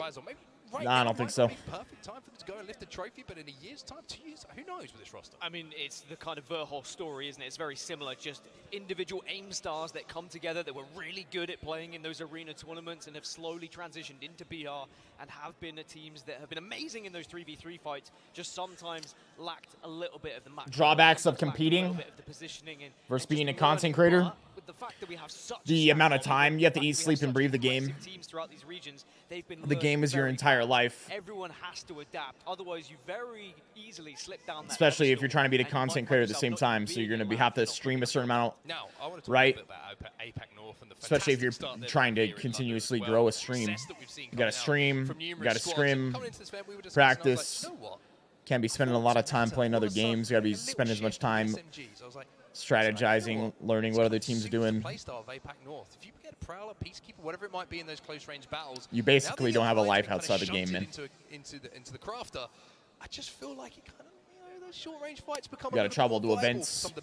Travel's not great. You can see it from the results today. I mean, APAC North has been dominating. We've seen them up cheap there flights, every single game cheap so hotels. Far, so I'm not really surprised. And if that is the reason, then I would say replicators are very important with where they are going to be, and we need to be keeping an eye on it. What teams? Daniel, are you saying as a player? For example, to deny any sort of MNK player from being able to get into a position to take that fight, get up close and personal. Brock, I saw him train with Volk and Izzy. Keep your eyes on APAC North right now, because they certainly have been the standout region so far as we kicked off day 1 of the ALGS Split 2 playoffs. For now, though, it's time to get into game 2. As we head back into Storm Point. Naked the winners of game number 1. Question is, as always, who's going to come out as champion? Yeah, now we're going to see a similar circle in our first set of games today. We saw 3 very similar circles, and Luminosity Gaming took full advantage of that. I think a big thing in Apex tournaments is finding victories when the circle is really coming. If there was ever a PUBG 2 would I play it, not throwing them away, I would definitely check it out. Won't come very often, and you may find yourself with your backs against the wall a little bit later on in these groups, and you need to be picking up as much points as possible in those circles that are going to be close to your drop spots. Well, first things first, we've got to race through the skies. It's back to Onyx versus Aurora down here at Shipfall, and we're going to have to see who is going to be able to doing it again. This win. Last time, of course, it was Aurora who managed to clutch up in those final moments, and we're going to have to see who gets the guns, who gets the loots, and who is left looking a little bit, shall we say, sheepish in the fight. For now, Onyx not going to find too much. Mozambique, that's not going to do too much, but it's going to do enough, maybe. Onyx, one down. The ultimate contest gun is going to be picked up by Cleve. He finds 2, and the Nader is swinging. 1-2, buckle my shoe. It's going to be as easy as that for Cleve, and Aurora should be able to win this one comfortably now in a 1 versus 3. Fussy does get the Nemesis, and that's always a concern for me, because the Nemesis could do some crazy things, but no, it's not going to be a chance for Onyx as they go down again. Onyx goes down again. By the way, still a contest happening at Barometer. Realize versus Oxygen, they're still fighting over there as well. They certainly are, and look at that, jumping straight over to this fight that's going to be going down, and Oxygen trying to do what they can to win this fight. They do have control of the center spire here at Barometer. Reeds has got himself a purple armor, but just looking across elsewhere. Would I have any interest in Arma 4? Maybe if there was a really good mod for it. Aiden the Destroyer finding themselves some white shields. Realize we're able to win this fight initially on the previous game, and they're going to get aggressive yet again. Reeds tries Just fucking full send on this dude. Trade 1 for 1, but Oxygen have now lost 2. Oh my god, the PK shots, the big damage. Maybe not what he wants, but that's a little bit Last one, though. Last one. He makes this a little bit closer. Can he get the shield swap? Can he win the 1v1? He's barely got Oh, did he punch him? Eliminated. They will fall in the Wow. lobby, and it's Obley who comes out as the clutch master for his squad. So like I said last time, even though these guys won, as I mentioned earlier, one of they're going to be super late on the rotations. They just, both the teams wasted so much ammo, wasted shields, wasted health, so it puts both these teams at a disadvantage. Looking at those stats is how do they progress over to World's Edge. But they don't need to worry about that right now. Just focus on winning these fights, getting to those late games, and trying to pick up some big points on your best map. Okay, well, as the initial, shall we say, exchanges of fire have been exchanged. We're going to talk a little bit about where that zone's going down. We are going over towards sort of, I would say, the northwestern side of Launchpad here, maybe towards somewhat of a waterfall zone. Yeah, it could be waterfall. We're definitely over towards Launchpad. You can see a few teams that are going to be already moving to that eastern side. So it is going to be an eastern pull again. Debo? Just not No. as far. But this could be really He was good never that for into gaming. ATH and 100 Thieves who are already in prime position. You can see FC Destroy again are going to be moving very quickly. They got into one of the best spots so fast in match number 1. They just weren't really able to capitalize on some of the rotations that were being made. Another team that moved very fast in the previous game and got into an amazing spot was Dark Zero. This Big Timber Lodge, what are you talking about? Rotation, because there's a lot of uneven ground to cover. There's going to be a lot of different heights that could be held by squads that maybe Dark Zero could be peeked out on if they're not careful. Yeah, it's an interesting zone, this one, and they've got to be careful here, Dark Zero, because they might be in a little bit of a pinch. Yo, later, brother. We're having a little bit of prod at those spiders, and if they're not careful, all of a sudden the reticles of Exet players can move from the spiders towards the body of Jim Burton, for example. Zero's given responsibility here to just make sure he's holding down that choke. But of course, this could well be an end zone that we see as well, pulling up towards that launch cannon. We've seen that many, many times in and around the Pro League of Dark Zero now. They say, hey, let's have a little bit of fun shooting some spiders ourselves. Big Timber? Nope, never did. I really am worried about some of these kind of northeast teams that aren't going to be all moving down at the same time, because we're going to get very congested. Do I have any idea what Fuse's heirloom would be? All are going to have to try and fight their way through. And as I mentioned, when you're sliding down this hill, it's a lot of open terrain, which you're very vulnerable from some of the teams that have already found themselves in position to just shoot down. There's not much cover, so you've got to be very quick at making that decision of when you want to move. Exet now trying to get a little bit of cover in one of these buildings where they can just kind of put up a tent and they can hold tight for a short while. NRG making their way towards zone as well. Just on the other side of the mountainous range to Exet, but Exet on our screens right now, of course, quite rightly we should focus on. They were involved in that end game. Unfortunately, the zone pulling away from the building they fought so hard to get into, which made it a very, very difficult cross. We saw them get cut down in that previous game by FC Destroy. It's good to watch about the future and how they have schools for people to become pro gamers. The classic composition we expect to see, and it schools. looks like just trying to hold out teams moving from the north and trying to work their way down that hill, as we see so many teams do here on Stormpoint. And I think that Exet, with how they performed in Split 2, the best North American team, Nocturnal, I mean, a lot of the reason why was because of him and his IGL ability and how impressive this squad has been throughout the season. But as we get to LAN now, I'm really curious to see on international competition, are they going to still have that impressive way of how they just manage and manipulate the map in their own way to get to these final circles? Or is there going to be some teams that just pick them to the pulp a little bit, and do they find themselves... It was offered at your college? What the hell exactly? I want to know exactly what they do, because that to me seems like it'd be the... Well, if you're wondering who the team that they're shooting down on right now is, that's going to be NRG. What is the school going to teach you about being a pro gamer?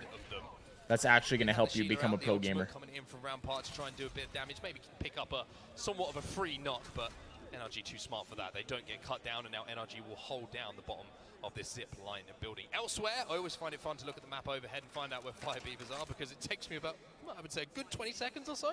I expected them to be somewhere, and then they're just somewhere else. But they're actually in a pretty where you expect. I mean, the same with Northeption as well. They are a team who will going to be moving late, and again, they are going to still be in the red as our Fire Beavers. So we'll worry about them a little bit later when they start to join the action. As for the teams who have been able to move into good spots, oh, it's more like a after-school sport. Crazy Raccoon, 100 Thieves, all in really good positions for where this next circle is going to be pulling. And the next circle is going to be a big one for a lot of these squads, because it's quite an open space at the moment.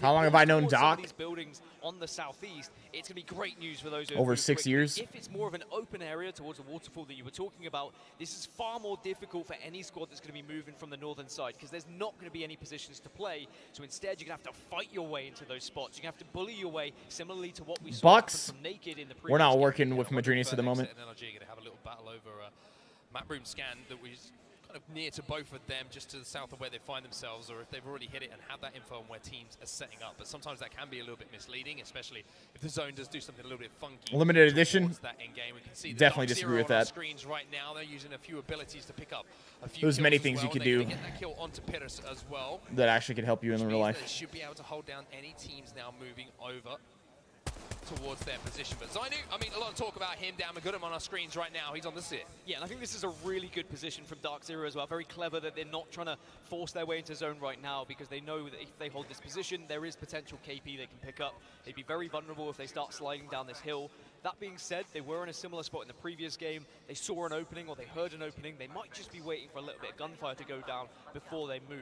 One of the most important things in Apex is just getting your ear to the ground. David, how did I like Dead Drop? I thought it was really good. Because you can use it as a distraction technique to get one moving, and maybe Dark Zero are looking to try and take one of these spots a little bit shorter. See the bow check being picked up as well by Zero, so he's going to be able to ping a few arrows into any flesh that walks past from any legend, and certainly let them know that he is in the vicinity. NRG now making their move down to the northern side of this zone, and I think Your life depends on winning ALGS. ALGS. Which other two content creators are you picking for your squad? We were thinking a little I bit picked a earlier God on towards squad. the start of this game. Naked, though, they're way Nico outside and of the front Tanner. right now. Let's They are go. making their transition just past Barometer at the moment, so past the island. Do I have a fly Really fish? trying to move their way into position On to win game number 2 after their big win in game 1. Fish, not fly fish though. Stacked up here as Every well. once in a while I fish. Location, or certainly where we will see a lot of teams fighting to try and rotate into, and Glitch Energy, they're having to hold down this, I would say, a very transitional place right now. And they've also I'd be not playing done much Bangalore work. if I played in this And tournament. this is where the practice, this is where the scrims really comes into fruition. This is where teams who have learned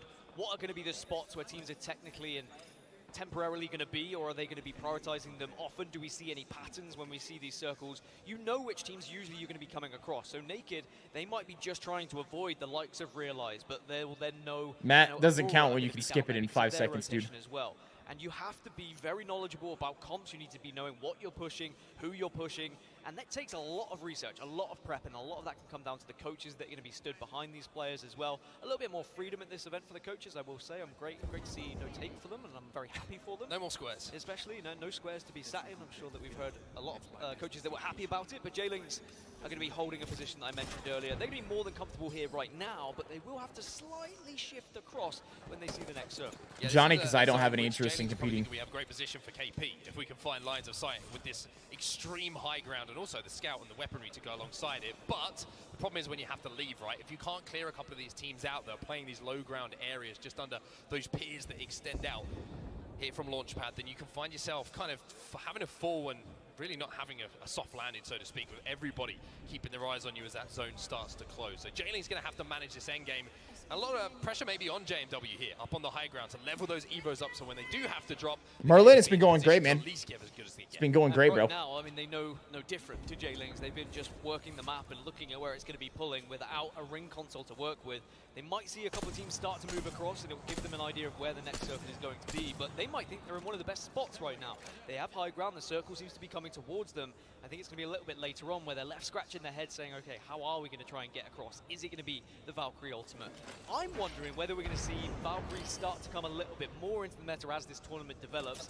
It was a very quick and sudden meta shift that a lot of teams had to adapt to, and comfort is everything in Apex Legends, and I think that there is going to be a couple of people and teams that are playing on Legends that may be uncomfortable for them. Well, very interesting to see. Gizzy, what's up, man? 100 Thieves with a team that were forced Oh, back to NRG. Having seen Jailings up on that high ground, but they have now... Sweet was backing up. He was alone right there. NRG, Is he a rat? who are in the vicinity of each other.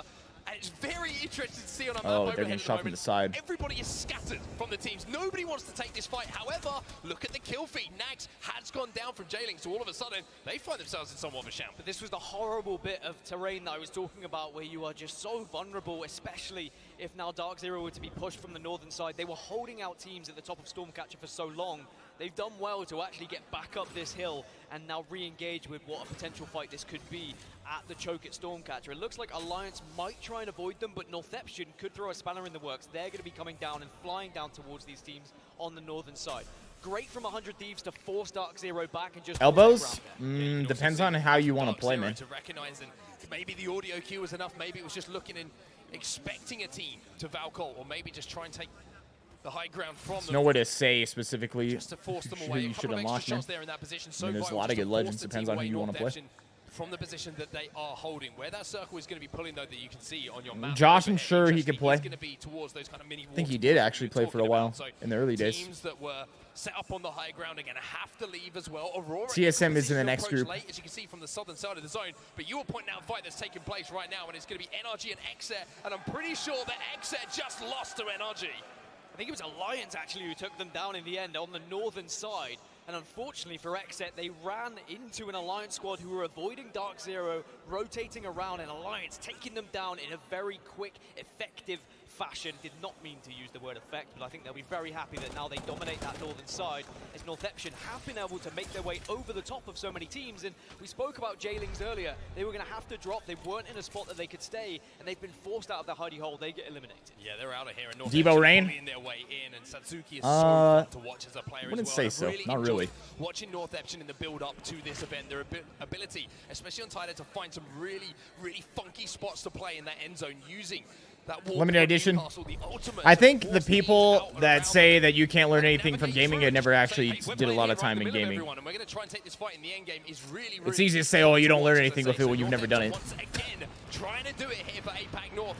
There's tons of things that you can learn and use in gaming to improve yourself and better yourself at different things in life. Here as well. This could be really tough for the squads that are going to be down below them. There is going to be smokes going down just to cover Communicating, managing high-pressure situations, fast thinking, problem solving. That is enough damage to generate a push. It's what you make of it. So they do think about it. There's many different things that you're able to do. To try and get into a better spot. Yeah, Tyler just taking a little bit of an and skills that you can build from it that can transfer over into other things. He does get scanned, so he's not going to be able to use the smokes. However, he'd already got some down. He has the Digi as well, and here comes Tyler to try and follow up on that damage. But I tell you what, Tyler, even though he's hitting the shots, they're not hitting very hard. He's having a problem with this black hole as well. And Northeption, who got that initial damage, now find themselves really struggling. I think hand-eye coordination is one of the is a very minimal thing. I think that one's not really that big of a deal. The hand-eye coordination you get from playing a game is not going to really help you all that much in much other things, I would say. Trying to pick up KP and trying to hold down this spot as we find ourselves with 16 squads alive. The Nemesis, once again, a troublemaker for these teams. Northeption will go out, and it will be Blackhand who hold. Naked also very elbows tight. Help me get better at managing high-pressure situations. They're not able to get third player back up. Yes, they've got the banner, but at the moment they're just going to have to hold thinking, it and you can see, even though like while under stress, and that opportunity. Will Naked allow it? Because Naked do have eyes. I think they're going to be staying calm. Found a position for that respawn to be those are all things that it definitely helped me with, which are huge fucking skills. Those things are massive. This can help you in almost anything. Perfect time to jump into the comms now with NRG as they take this fight. Joseph Simon. Yeah, for sure, dude.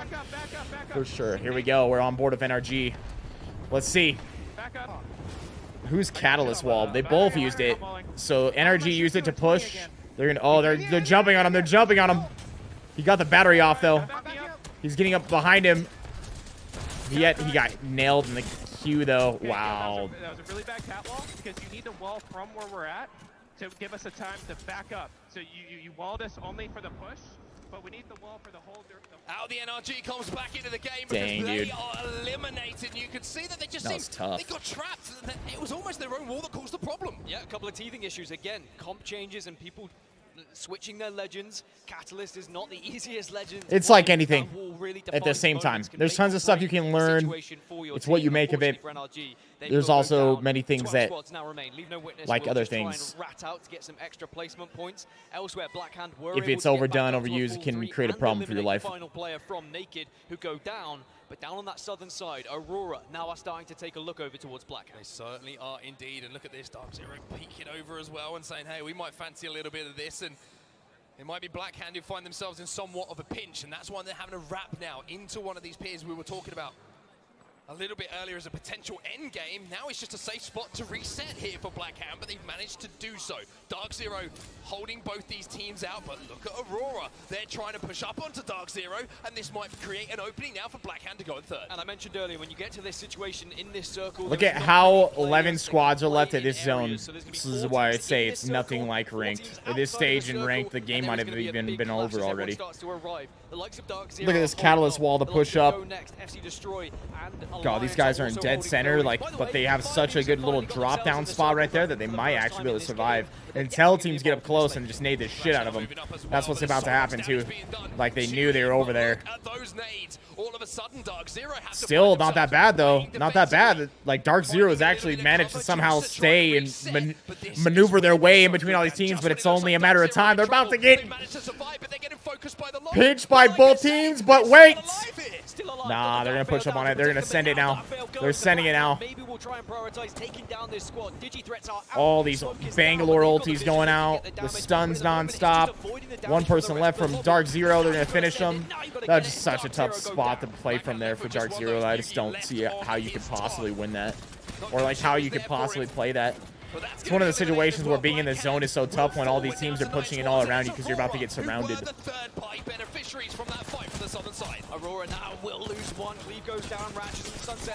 They really needed like some other teams to pick each other off as they pushed in there so that they were able to play that. Ranch is popping. Cracked him. Nah. Did he go down because of the zone? He did. He died. No, someone died to the ring. He might have died by stepping into the ring. Wow. They were on the outskirts of this map throughout the entirety of this game, and then suddenly they just crawl on into one of the best positions for this final circle. No one was holding this building. We got Alliance left. Out of all the teams, it's probably who I'm rooting for. They're going to be in a somewhat tough spot, though. There's 1, 2, 3, 4, 5 teams up on the top. They're all going to end up having to fight each other into the zone right here, which is going to be very bad. Firebeater's probably favored to win at this point. He's such a good spot. Depends on if some teams like just jump on them or full send them. 100 Thieves, though, who made that counter rotate away from the fight that we saw a little bit earlier from J-Links. They're still here. They're still healthy. Still here at the moment. They will take this building, but of course it's not going to be safe in 38 seconds, so they have to be thinking about that next move. They know there's a lot of noise. They know there's a lot of shots being fired to their northwest. Do they try and maybe pick up some KP here, or do they use that as a distraction to get inside the circle and maybe do what Firebeavers did? Now you've got to make your move as everyone's starting to just slowly maraud their way to this next circle. The solo player from Leave No Witness was eliminated, so now we're down to 6. They're pushing up on this team on the edge here. Well, unfortunately for Hammer Drill. Oh, whoa, that was a huge sky nade. Ended up taking out the 2 guys closer, an armor swap. Oh, the Newcastle res, this is huge. This is massive. Damn, they just got pulled in.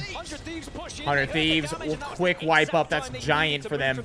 And this was huge. They managed to get out of that spot.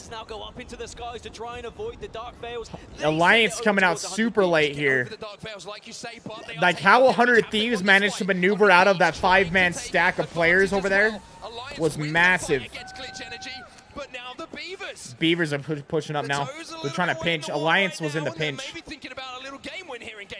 They just need to be careful because they don't want to push in too early here. They don't know how weak some of these squads are and also may not know if it's a full 3, but they get a Q, they get that info, and now they can full send. Oh, they just get up above. So much damage. They were fighting Alliance.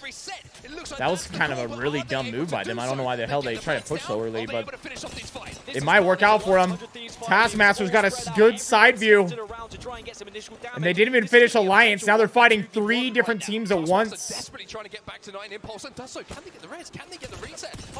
Oh, he fought the wrong one. They basically threw their game. A terrible play by the Firebeavers there that literally screwed them and Alliance, and now 100 Thieves is likely just about to roll them. 100 Thieves maybe have taken the priority position at this point. Yeah, I mean, like, 100 Thieves now is doing what Firebeavers should have just done from the beginning, just waited back and let them all kill each other.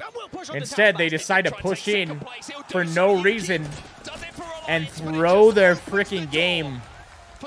What a terrible move by the Firebeavers.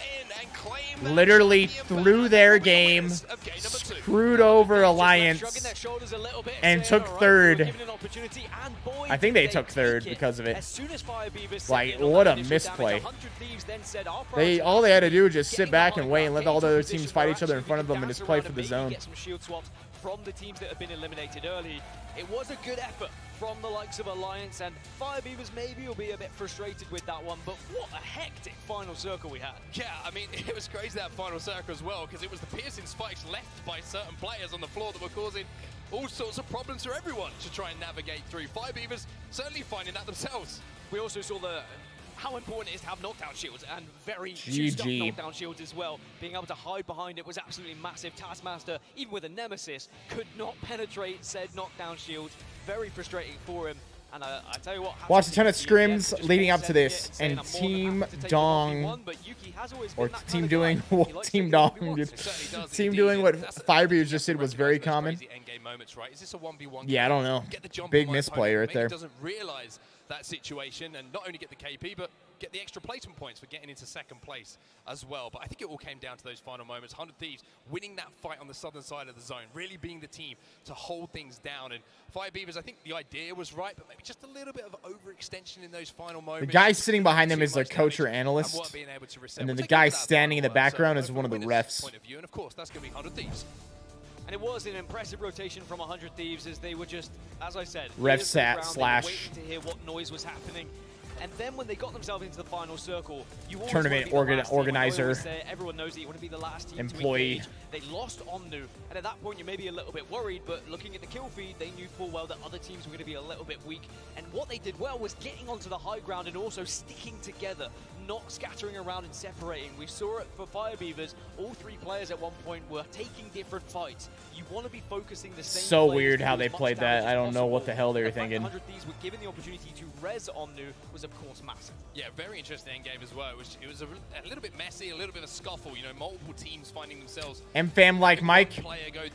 That always would happen when we would scrim as well on PUBG. Teams would not treat it the same as a tournament. And the other teams who were fighting just to maybe get that res in. Yuki wins the 1v1, like we say. And then 100 Thieves come in and just manage to mop up. But what a fascinating story 100 Thieves is coming into this tournament, right? We'll see the results of match. They're the organizers' computers. Enjoy those at home, but 100 Thieves. Tournament organizers, the one that's check, the ones that check them. Finals lobby, they missed out by 1 or 2 points. I think it was, if I wasn't mistaken.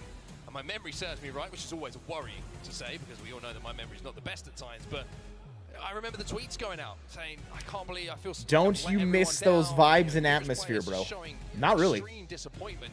But 100 Thieves coming into this event. Not really, to be honest. Nothing like a win, Dan, to get yourselves going, to make you believe that you're going to work not only through the groups, but through that winner's bracket and work your way to go one better, be in that final and a chance to lift a trophy. As I said earlier, I don't know what the prize pool is. Sometimes that's the perfect way to push you on and give you that. I think it's like $250,000, maybe. It's difficult mentally to try and prepare yourself for some of these long days, these tournaments that can be drawn out for 4 days, and you have to be on your A game at every single moment. You can see again the teams that struggled at the bottom, those who lost those contests. Will they get a chance to do it one more time? Yes, they will, because we have Storm Point again. But this is how things look after the first 2 matches. I mean, playing in the tournaments is fun. 27, closely followed by but do I miss it? No. If I missed it, I'd fucking still be doing it. Like, if I missed it that much, I'd still be doing it. I don't miss it. It's fun, but I don't know. I didn't probably enjoy it as much as some other people. Enough is enough for now, or will they continue to fight and scrape and claw to see if they can? Whenever someone comes in, don't you miss this, bro? If I missed it that much, I'd be doing it still. Especially with the confidence that they're going to come out of that game with after a bigger KP game. The fact that I'm not doing it should say that I don't miss it. Get into game number 3. Blaze is down on the floor with Sabs. What have you got to say? Thank you so much, Onset and Gaskin. Yes, I am down on the floor with Sabs as we have been watching these awesome matches and enjoying you guys out there in the crowd as well. But Sabs, how are you doing out here in London watching these games? I'm actually so excited. Very impact. I would say it's my first time. You need to get placement in this. On the desk. I was talking a little bit. And I'm actually excited so much for seeing the finals. Yo, the finals are going to be absolutely crazy, okay? But now, as what I consider playing in the challenger circuit. Stage, like, the first set was awesome. But even thinking about that last probably round not. Right there, okay? I don't even know what the challenger circuit is exactly. Isn't that what they play in to play to get to this? Top, this team those 20 points. Guys, second, anybody out there, I have no interest in playing in any tournaments for Apex. All right, professionally. I've never had interest playing pro in this game. Let me make that abundantly clear to you. So if you're like, are you going to play in X, Y, or Z tournament? The answer is no. I'm no interest playing or competing in Apex, dude. If I did, I would be. Last second, Yuki's If I had interest in it to do it, I'd be doing it. I'm just hoping for a second. With some of the quickest armor swaps we've seen there all year, getting it done for his squad. But now, my next question for you is, what are you looking forward to next, okay? When it comes down to this group, what's another team that you think can come out on top? I think Energy will come on a World's Edge. I think XSET too. Yep. I think like that's my two bets. All right, NRG and XSET. We'll see what they can do, all right? But that's going to do it for me and Savs for right now. Onset, Gaskin, let's get into the next series. I've played with Hal a few different times. I got you, buddy. Don't worry. We'll get into this next game as soon as we can. It looks like the lobby is almost ready to go, so we're going to get into it as soon as we can, Dan. But it's been a fascinating one so far, hasn't it? And I had questions about FireBeavers coming in. Would this playstyle work on that? We have seen it from Vex previously. They had to learn some hard lessons in the Split 1 playoffs, but I just feel like FireBeavers, it's just something about Frankie, Yuri, let's chill on that, bro. Stop them at times. We're not here to make fun of people. Nothing worries them. They're a team who are fearless when they're approaching the way they want to play the game. And If you don't got nothing nice to say, don't say anything at all, man. Push the tempo at the right times as well and take these fights. I do think they got a little bit overeager in that final circle, and they probably could have held off a little bit longer. But at the same time, FireBeavers play the way they do, and they qualified for the reason that they did. And another circle may have gone their way if they had just been able to connect with a few of those shots and actually prioritize some of the players. I think it was the other teams who outplayed them a little bit by making themselves very difficult kills, scattering around. Alliance, in particular, really ruined the chance for FireBeavers by just elongating that fight and just pushing them away and then frustrating. Why did they get 12 points for first? I think it's 13 points for first. I could be wrong. Maybe it was 12. A top 3 is still impressive for Placement, you get 12 points, and then you get a point per kill. It's point per kill, and like max placement's like 12 or 13 points. Which is still huge, bro. The point is you want to get high placement with a good amount of kills. If you get 6 kills and die, though, in 15th, you only got 6 points. You know, it's like very little points. So, like, do kills matter? Yes, but, like, you need to get placement with kills. Trust me, there's a lot of energy. That guy's looking pretty chill as well. He's going to get some energy. Look at that pizza. Get that down here. That pizza looks too big for that animal. See, that's where you're wrong. Is it a mouse? You're not even sure, so maybe someone can tweet me, let me know. It's definitely a rodent. It's some sort of rodent. Rat? It's but a mouse. Might be a rat. But Alliance, they got second. I think they'll be delighted with that. Yuki in the 1v1 in the previous game, he saw his opportunity. He knew full well there was a player who was going to be down, and he took that fight. And they will be more than happy to resign to second place as Effect just... How do you avoid eating half your pantry after really hard workouts? Best hair at this event, actually, from the classroom of Rain Day. So he was. Nice for him. Good for him. Yeah. Congratulations to him. I mean, first land, first award. You sound jealous. Knew it was coming. Have a high protein I do think that going filling meal after you work out and then chill. Teams that have really succeeded in Storm Point throughout this season need to be putting points on the board. I want to be seeing why was Realize so good throughout this season, right? I want to see them be able to do it yet again and get some points. Not in Apex. Maybe I'd commentate in something else. I want to commentate in Apex. Forced to maybe play in a different playstyle in a different way that you have been all season. Yeah, it's fascinating. I'm not really interested in being a game commentator. Maybe in like a really cool game for a certain event, I'd be interested, but tested, different rotation times, different all these wonderful things that Apex Legends throws up in front of you, right? And even though game to game, you get 3 games in. It's another thing. Yeah, don't have junk food in your pantry. Playing, which of course, eat some whole filling foods, dude. To how it does in scrims in the build-up, right? Eat some whole foods that are filling. So just this constant test you can still eat a good amount. And every facet of your gameplay, tons how you want to play, calories. how you read these zones, and of course, how you execute in those final moments. Well, speaking of final moments, this is the final Dead drop? See, yeah, maybe something like Dead drop. I'd be interested in commentating it. The game is live. The game is ready. Billy, I'm excited how it's coming along.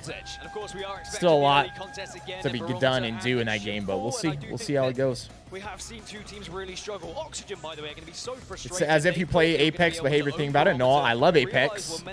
I love being a content creator and streamer and creating content for the Apex. I love doing what I'm doing right now. That's why I'm doing it. Don't get it mistaken. You guys are all trying to get me to do something that I don't want to do. Do you want to be a pro player? No. Do I want to be a commentator? No. Do I want to be a streamer and do exactly what I'm doing right now? Yes, I'm doing what I want to do. Don't get it twisted. They want to force Aurora to think again.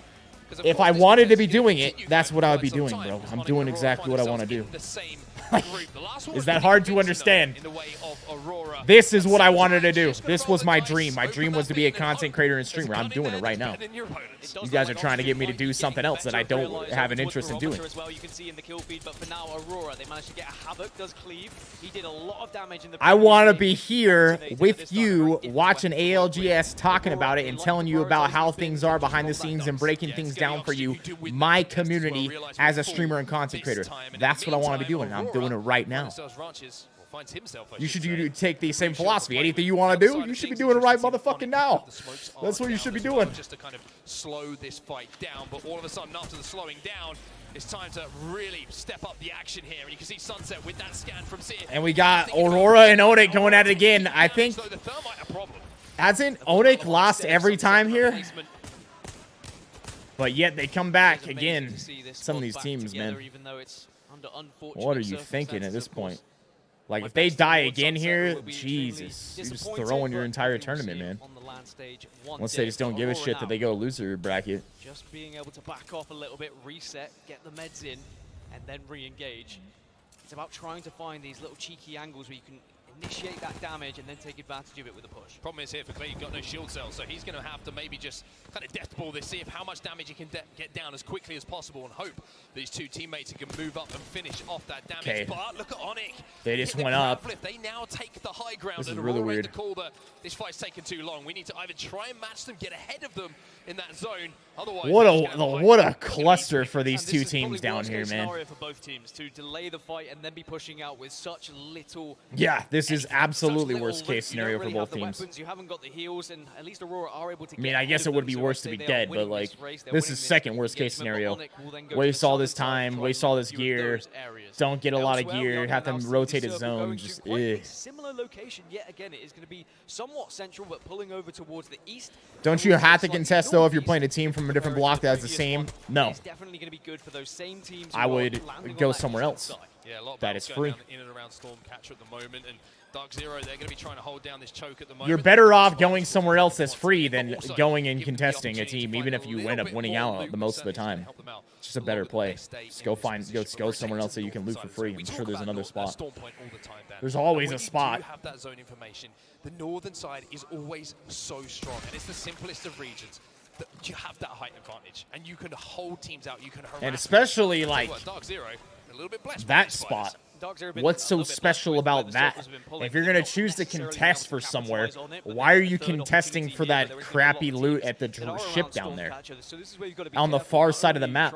If I'm going to contest, and we're going to make that type of decision as a team, let's contest like center map, the place that has the absolute best loot and best rotations out of it. If you're gonna have to contest, you might as well contest for the absolute best spot on the map. Because no matter what, like, at least when you win out, then you have the best spot. Why are you gonna contest for the ships on the far south side of the map that doesn't even have that good a loot to begin with and terrible rotations out of there? It makes zero sense to me. 23, then 21, 17, 17, 17, 17, 15. So 4 teams tied up on 17 points. Just shows that one game can completely change things. And of course, very different from regular season, where the points would then give you an overall amount of points from that match week, where you would get 25 for How do the pro tourneys work? Total points that is then added up throughout. You get a majority of your points from placing in like towards first, second, third, fourth, fifth. Get a 100-point series. Well, you're going to be in one of the best. Mainly you want to make it to the top spots. I mean, it's all about getting high placement with some kills. You're in a pretty good spot. How do they end up playing out? Most teams play for placement and play safe. It really is a case of, even though you might have playing aggressive, especially early on, is usually a very bad idea. It's something that you can maybe make that play if you know someone's isolated on the edge if you want to kill them. But for now, we're going to see a little bit of CR on our screens here. Crazy. Like, see, like Oxygen Esports and Onyx. Like, if Oxygen wanted to fight Onyx or Onyx wanted to fight Oxygen right now, they could, and they'd be okay to do so.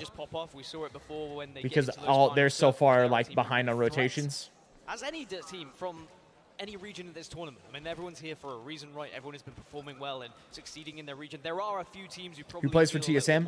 Hal, Verholst, and Reps. On the borderline of their regions, but they could still be one of those who just steps up at the right moment, and they have that. Would you rather have better aim or better position strategy? In a tournament, you would rather have better position strategy, because position and strategy can get you in positions where your aim doesn't matter. They're staying ahead of Onyx Esports in their or matter to a point. All these pros are going to have good enough aim. will say, the biggest things that are gonna, unlike ranked, you can get a 3-stack of gods and just go and shit on everybody because your gun skills are so much better. All these guys have similar enough gun skills that the main big difference is the decision making and the positioning and the strategy. That's what determines who wins these. That's what determines who wins these tournaments. It's not the teams with the best gun skill, because your gun skill is going to be good enough to beat one team, and then you're going to get third party. You're going to get killed by someone else. Like, your gun skill isn't one of the major factors, because everybody has good enough gun skill that plays in something like this. Making a little bit of an assault on those staircases. I think anybody that plays on God Squad compete if he wanted to. It's about whether or not you want to. You got to have the drive and passion for it. In order to be a professional, it's being professional in anything, chat. You don't just, you can't, does a football player just become part of the NFL without dedicating his entire damn life to it? Extremely rare. Maybe someone that just has such absurd God-gifted talent. But even then, the people who have absurd God-gifted talent, they don't make it that far usually. If they don't have the work ethic and the dedication to back it up. All the best players have the dedication to back up whatever they were in their sport. It's just like anything, bro. It's not as simple as, oh, dude, just, yeah, I'm just going to play pro, and you just go and play in these tournaments. You need to dedicate your entire fucking life to this, dude. You are a professional. These people eat, sleep, and breathe Apex every day, playing all the scrims, practice. They have to dedicate their entire life to this game, bro. If you don't dedicate your entire life to this game, you will fucking lose. You will lose to someone else that does. There's someone that is willing to spend every waking hour and second getting as good as they possibly can. That's how it is with anything that's professional. You have to be willing to put that type of effort in. So it has to be something that matters enough to you to do something like that, because you have to dedicate your entire life to it. For the time that you're wanting to play. For the time you're playing professionally. You have to dedicate your entire life has to revolve around being as good as possible as a team in that game, in that profession. So good for Naked, and they should be able to clean up. Blackhand eliminated 1, 2, 3 as easy as that, even though Rufa went down. Pinky and Lyco were able to just band together there and make sure they got the crossfire, and now they should, hopefully, if they can hit him back, get all the way back up to a full 3, but there is going to be eyes on them. There is no purer kill in Apex Legends than a wingman. When you're hitting every shot like that, it just is so satisfying to watch, knowing the skill that goes in, knowing the mechanical ability of these players just to go bap, bap, bap, and really drop a player in almost Josh, I never wrestled in college. They can survive, they can win that fight, it's 3 KP to their name. I mean, I get dopamine just from watching them hit the wingman shot, so God knows and how it feels. Nah, I was never that interested in WWE, even just watching it.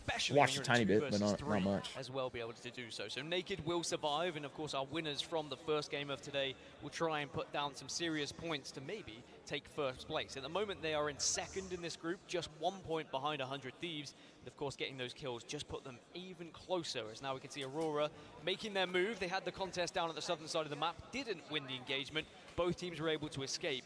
But now Aurora still have to move, and even though they've been able to survive so far, Oxygen They may have to go through and scrap up a bunch of loot on the edge here, Aurora, because of the early game.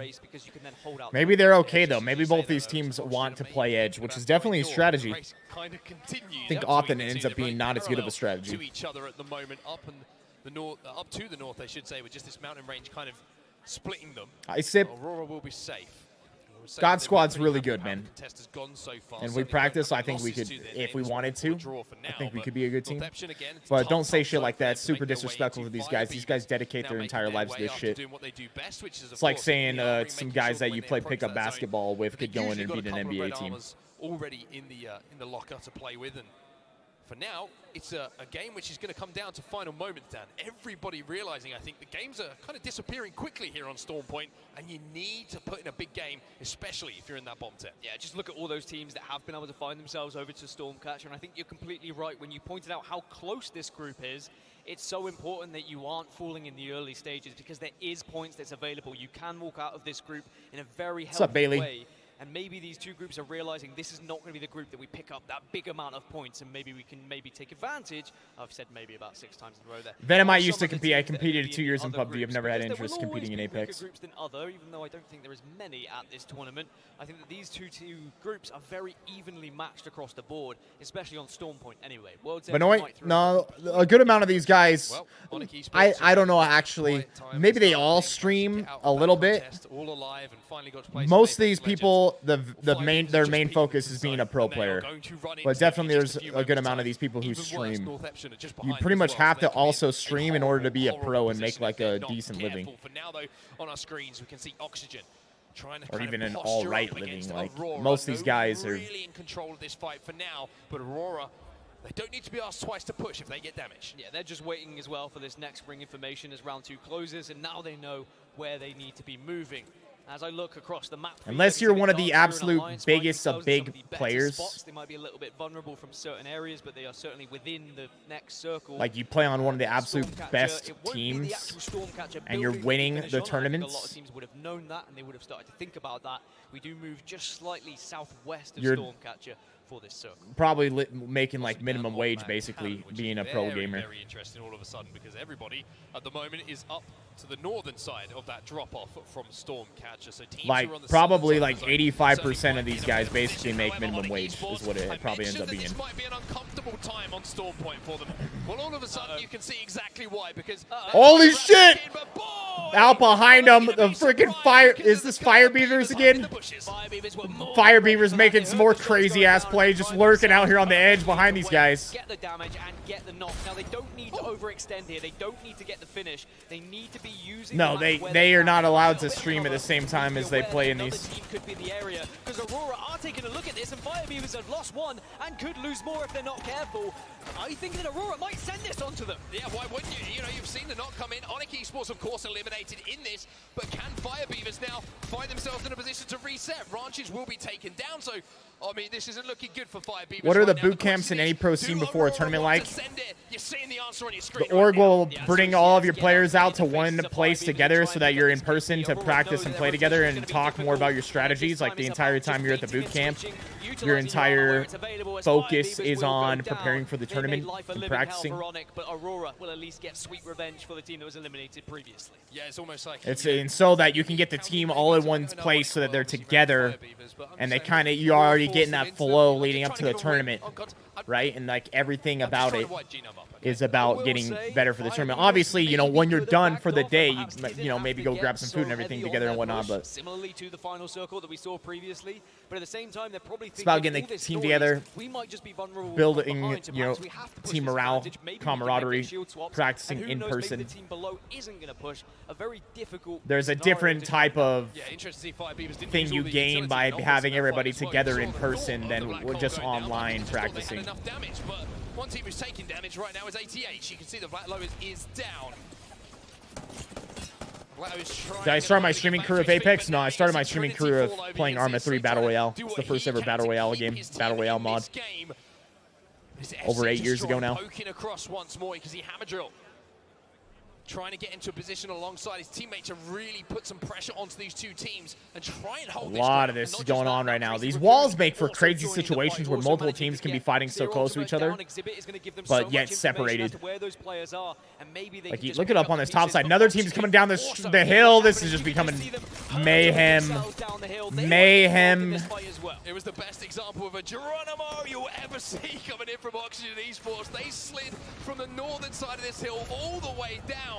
And they smell KP right now. If they can clear this side of the map, not only will they come out of it looking good as far as points from kills is concerned, but they clear the entire side of this southern zone. And it is crazy watching the map overhead at the moment, because there are so many teams who are just looking towards this southern side as Crazy Raccoon get eliminated. Oxygen have done the job to clear out the majority, but FC Destroy will still be alive. Elsewhere, 100 Thieves just holding off Aurora at the moment, who want to push inside this building. They want to take the fight to 100 Thieves. They have to. The problem is as well, you can see there's all the teams in the vicinity. This is where you have to be careful. You have to approach these. Yeah, the vast majority of the players are friends with each other. So of course there's going to be like some rivalries among teams, but it usually doesn't get that crazy in esports. Even if you win that fight yourselves. But Aurora, what a story this would be. Glitch Energy eliminated in the meantime. 12 squads now remaining with 60 seconds or so until that zone starts to force these teams in towards each other. They want this Aurora. You can see it. And I think the Sunset is just maybe trying to delay until that Q comes back. Do team dynamics ever change after a tough tornado? Of course. If you can hit a couple of players, then that would be the sign Of course. The best teams hold that together, but just holding these angles. No one's really that's one of the things that you end up finding is that, you know, it's esports. You're dealing with a lot of young people, young players, and sometimes, like, when it comes to esports, a lot of these guys haven't been part of, like, teams before that, right? And so definitely for some teams, it's easy for team morale to break down and for, like, people to start having internal conflicts with each other. And, like, and when I say internal conflicts, I mean more than just, you know, there's, like, internal conflicts where you guys got to figure out how to improve and get better and, like, what's the right strategy. We made some bad calls in that situation. We got to fix this. And then there's internal conflicts where it's like people literally start disliking each other and not wanting to play together, right? And that happens actually quite a bit in esports, which shouldn't be that surprising. You got a bunch of young players. I mean, that can happen even in like sports teams and whatnot. I think it's probably less common because of how, you know, you got coaches in place to mitigate that. And I think that there's more humility that's developed through playing sports, like athletic sports, than esports. We are going to see a lot of players fall. Little bit of action coming in for So that's definitely something that does end up happening a good amount. The best of the best teams usually figure out how to manage that and deal with that, though.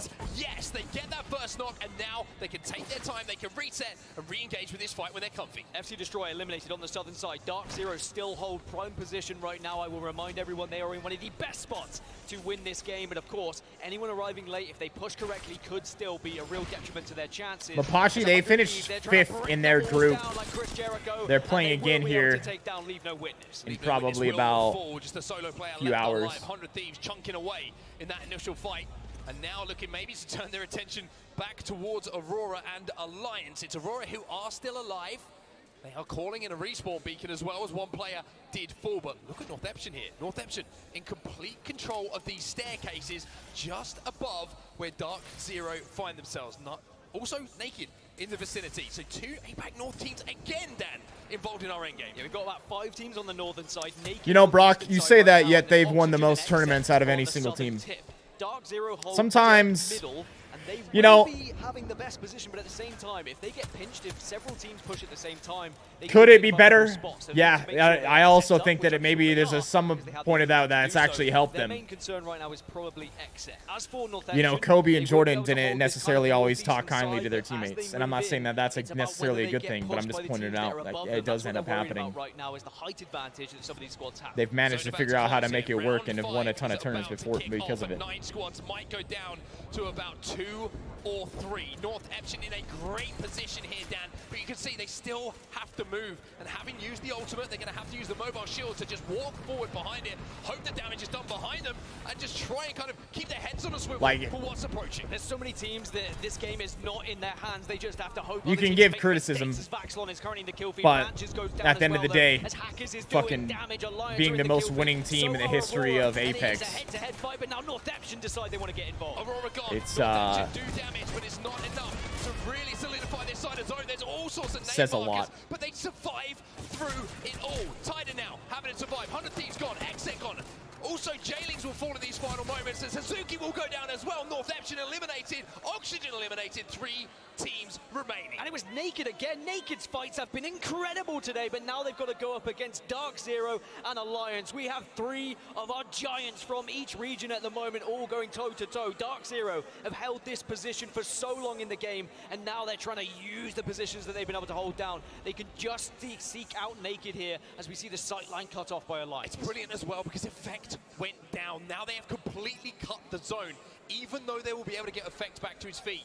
Have they used the Dark Veil too early to get the resin and now not be able to rotate from it. Alliance putting a lot of faith in effect back on his feet to do damage to force them into zone. Zainu was able to silence the entirety of Naked there, so they know full well the position of where they are. I mean, it's such a horrible spot where Mapachi? the respawn beacon goes down just to give that extra little bit of cover, just something they can hide behind. But I don't think when you're actually like being active on the sticks and moving and stuff that it ends up being a factor force these teams together. that much. Go down for Dark Zero just to give them a little bit of cover fire. It really is going to be on Alliance and how they want to play this. How many got hit by that Q though? That's And it's because they play with no dead zone too. Like I think it's almost impossible for there not to be some drift with no dead zone. Alliance have taken center zone, but used so much to do so. But now they can reset. Who's the most winning team in Apex? TSM. Now have been able to swoop round to the southern side and actually have They've won the most tournaments. I think by like a good margin too. This is what's important. As long as they just hold this one area and this one choke, they should be in one of the better positions, but another Dark Veil to cut off some angles. As soon as that goes down, though, we could see very exposed players. Or you can see the calls being made right now. They are game-changing calls. Who wants to wrap on who? It's a 3v3v3 Alliance. They're in center zone for now. Dark Zero know that. They want to play and try and force these two teams in towards each other. CAQ is available for Zainu as well. If he hits this, it's going to silence the lobby. Yeah, effect gets silenced. Yeah, I think there's almost always drift on a controller when you're playing dead zone. I really don't think, even if you had a very like slight drift, I don't think it really ends up affecting you that much as a controller player, if any. If it was like terrible or something, like absurdly bad, maybe. All right, here we go. Let's see what happens here. Wow, they're going to try to jump up, and they're going to try to play like heights on the side and let the other team push up, which actually might end up working out here. But Dark Zero, I think, is going to go back. The other team jumped over the wall. They're going to try to get the finish, I think. They're trying to get the finish on the final team, and they got it. And now the other team, Dark Zero, just going to end up... So, that was wild. Dark Zero just got to wait as those other two engage. And often that's how the end games can get decided. But the fact that that team like jumps on top of them, they had to fight each other. Dark Zero ends up getting the win. They had a really good spot too with that head glitch. That was gonna be tough no matter what for the other teams. To try and take that grav lift to cause problems for Alliance, but you have to say again, credit to Zero in that end game. Doesn't the drift help War Famouses? No, I wouldn't say it helps. But I just think when you're actually using the stick, it like doesn't even really become a factor. I think it only becomes a factor if you're not touching your stick at all. But it was a little bit more complex from Dark Zero. They held the best position, but they had to give it up just so they could encourage a fight from the other two teams, and they were more than happy to do so. It was big brain plays for them, but then also not missing their shots when they did get involved in that engagement. Yeah, Zainu, obviously, that's going to be his first taking care of business. As well for DZ. Yeah, I'd say probably like 85% of the players, when you figure it all out, basically make minimum wage. Now we have our answer, but Effect certainly having an effect in that end game for Alliance. Alliance, again, with another very good game. They're clearing out that north side. They certainly will have some KP and certainly some good points once again for them and their tally so far. Yeah, 100 Thieves, Naked, Dark Zero, Alliance, they are all within 1 point of each other at the top of the leaderboards right now. This lobby is so difficult to try and just get any sort of gap, any sort of cushion from some of the other squads, because the consistency we're seeing now at the top seems to be over and over. The same teams are starting to appear in those final circles. And congratulations to North Epsom as well. A pretty tough rotate for them to make it in towards that end game. Still managed to do so and certainly had a little bit of participation. Yeah, we're going to go World's Edge. Kind of just forced out into the open with the amount of teams that were flying in at that point. Which is not okay, but is it? I don't know. A lot of talk about them coming into this tournament. It was, I would say, it was a very probably one of because on the high end, those guys are going to be making fucking way more than that. What felt like at one point that's how it works in almost anything. Players for DZ, at least in pretty much any sport. Looks like Zainu's the man that's certainly going to carry them forward, and for DZ, the winning game 3 certainly looked good. But that's going to do it all from us. Good start. Quite happy with that. You happy? Enjoyed that. Cool. All right, well, let's throw it down to the desk and see if they're happy with those games that we just saw. I think we are happy to say that, but it's like you have the opportunity at the same time to make a ton. Next group matchup here, it's time for us to break things down a little bit. It's like you go in, and it's like, yeah, you more than likely, I'd say, like I said, probably most of them would make, when you figure it out, like minimum wage. There are like 6 different on that very high end, you can make a shitload. Very small amount of time. So much going on. Let's start with the comeback a little bit of NA. Yeah, so of course, like, like you said, there's so much going on in this lobby, a lot of things to touch on, but of course, we've got a showing from NA finally. Both 100 Thieves and Dark Zero finally showing some strength from the region. That is something that we've been looking for after our first set of games today.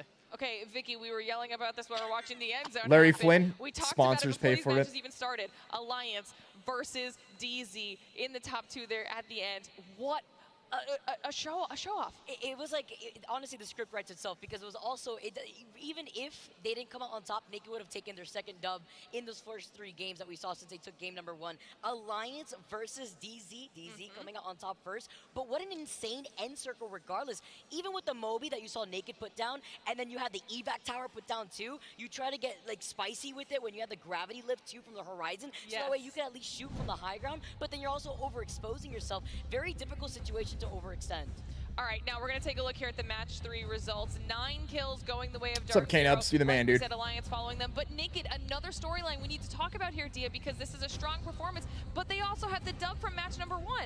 They did, and honestly, looking at the way that they played this, it's clear that their end game play isn't just happening above Numpty, them. Seeing the way usually in most esports, the tournament organizer is paying for the travel and lodging. And honestly, positioning appropriately in a way that doesn't require them to be in a dominant position. It's been a big step up for the region as a whole, where we're seeing their Usually the end game tournament play organizer really is the come to one shine doing in it. international competition. A couple really strong moments here as well. I mean, we saw Oxygen Whoever's on there putting with on 8 the kills. tournament, so Apex or like EA, right, is going to pay the tournament organizer a certain amount of money.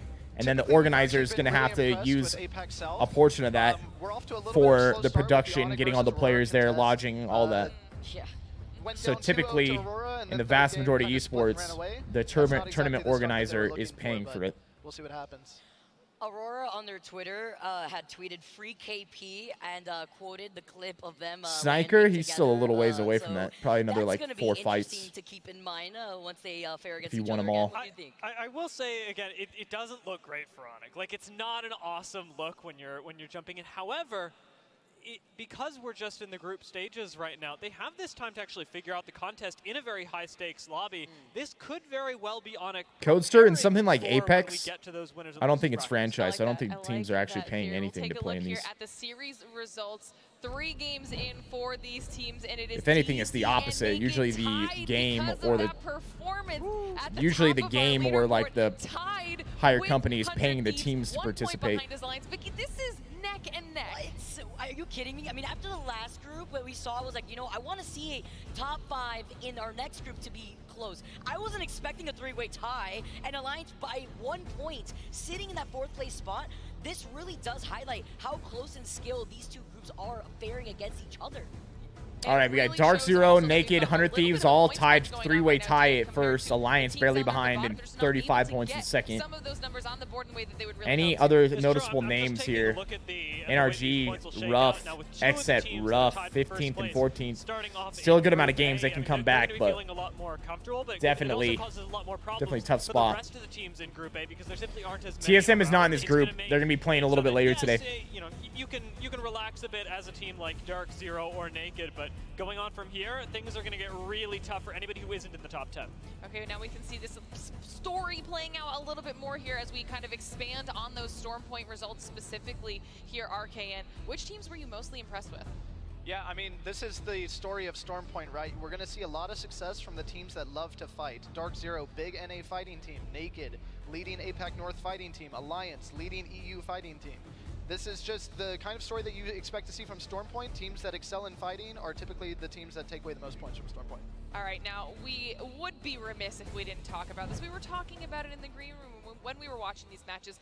Let's deep dive DZ just a little bit. I mean, team that shows up on land. Cameron, yeah, we're going to do a watch party for this.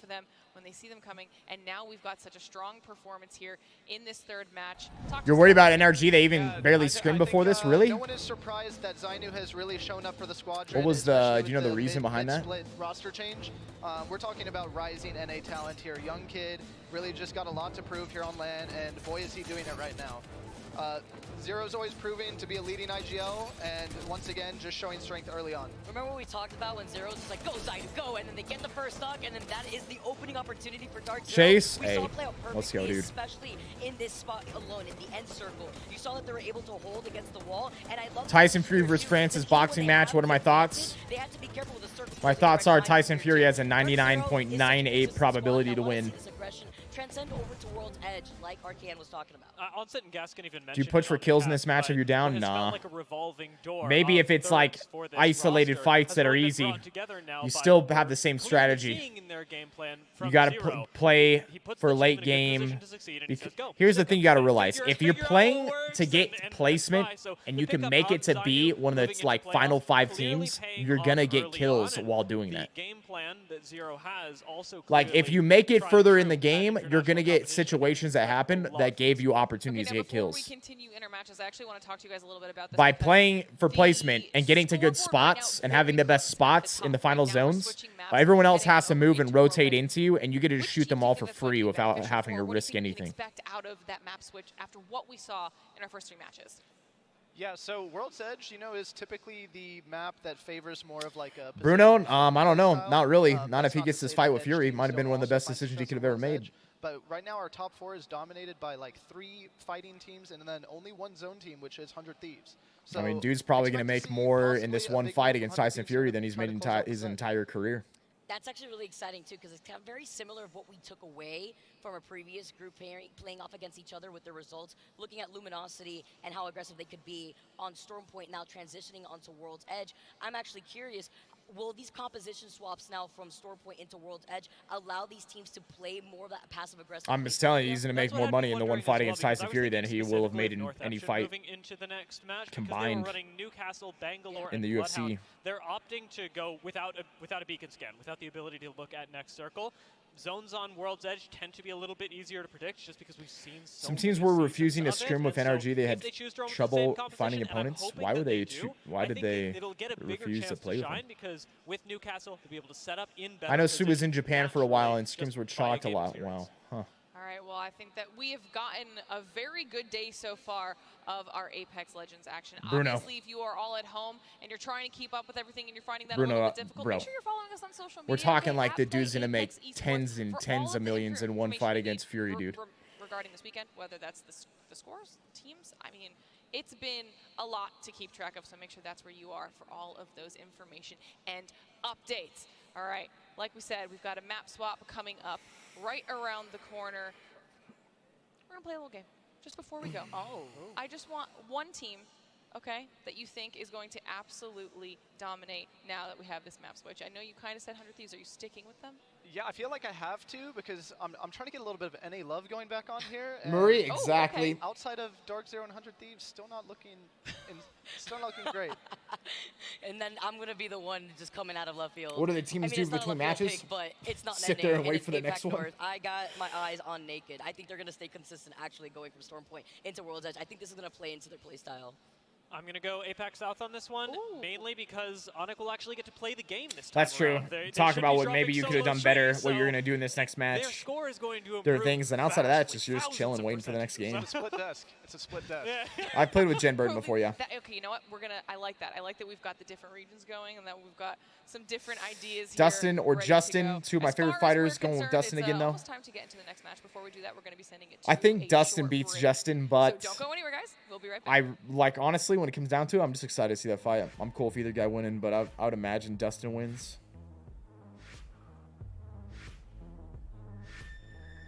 Can anyone compare Mayweather versus McGregor to this? Yeah, you can, because it's a giant fight between these two. I mean, it's the same thing. McGregor went away and he made almost 100 million or something fighting Mayweather. Up to that point in the UFC, he probably didn't even come close to that. His net worth was probably under 10 million, I would imagine, before he fought Mayweather. And then he fights Mayweather and it goes up by 100 million. Even if Conor goes back and fights currently in the UFC, he's going to end up making probably a couple million, 2-3 in a fight, if that. It's going to be somewhere around there. Compare that to you go and fight Mayweather, he made 100. It's not even close to the same, dude. Yeah, his whiskey made more than what he made from the UFC. Yeah.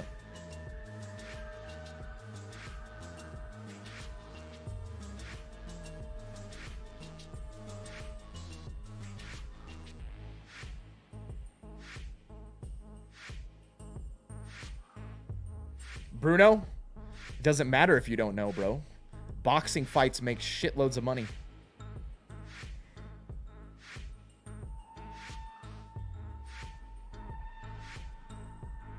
It doesn't matter that you don't know the fight. Enough people do, and how boxing works, they make shitloads more, bro.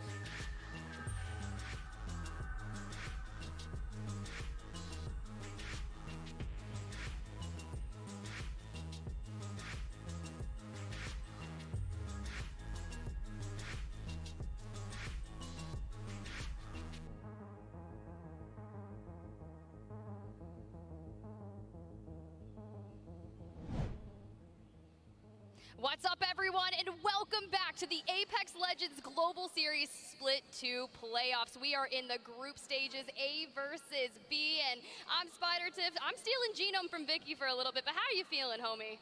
Like, so good. I mean, we just came off a Dark Zero win. It's just like pretty cut and dry, man. It's not something. I know that maybe you like UFC more and you don't like this decision he made, but just because you don't like the decision he made or you like UFC more doesn't change the fact that boxing fights make shitloads more money, bro. Absolutely wild. For the moment there, I thought that the Fire Beavers were going to be able to take it until Yuki completely decimated that from them. You mentioned Dark Zero, but going on forward to World's Edge, Vicky said she's keeping her eye on Naked, and I really love to see that because statistically, Naked got a lot more points on Stormpoint in kills than they do on World's Edge, but you saw how strong their Stormpoint was.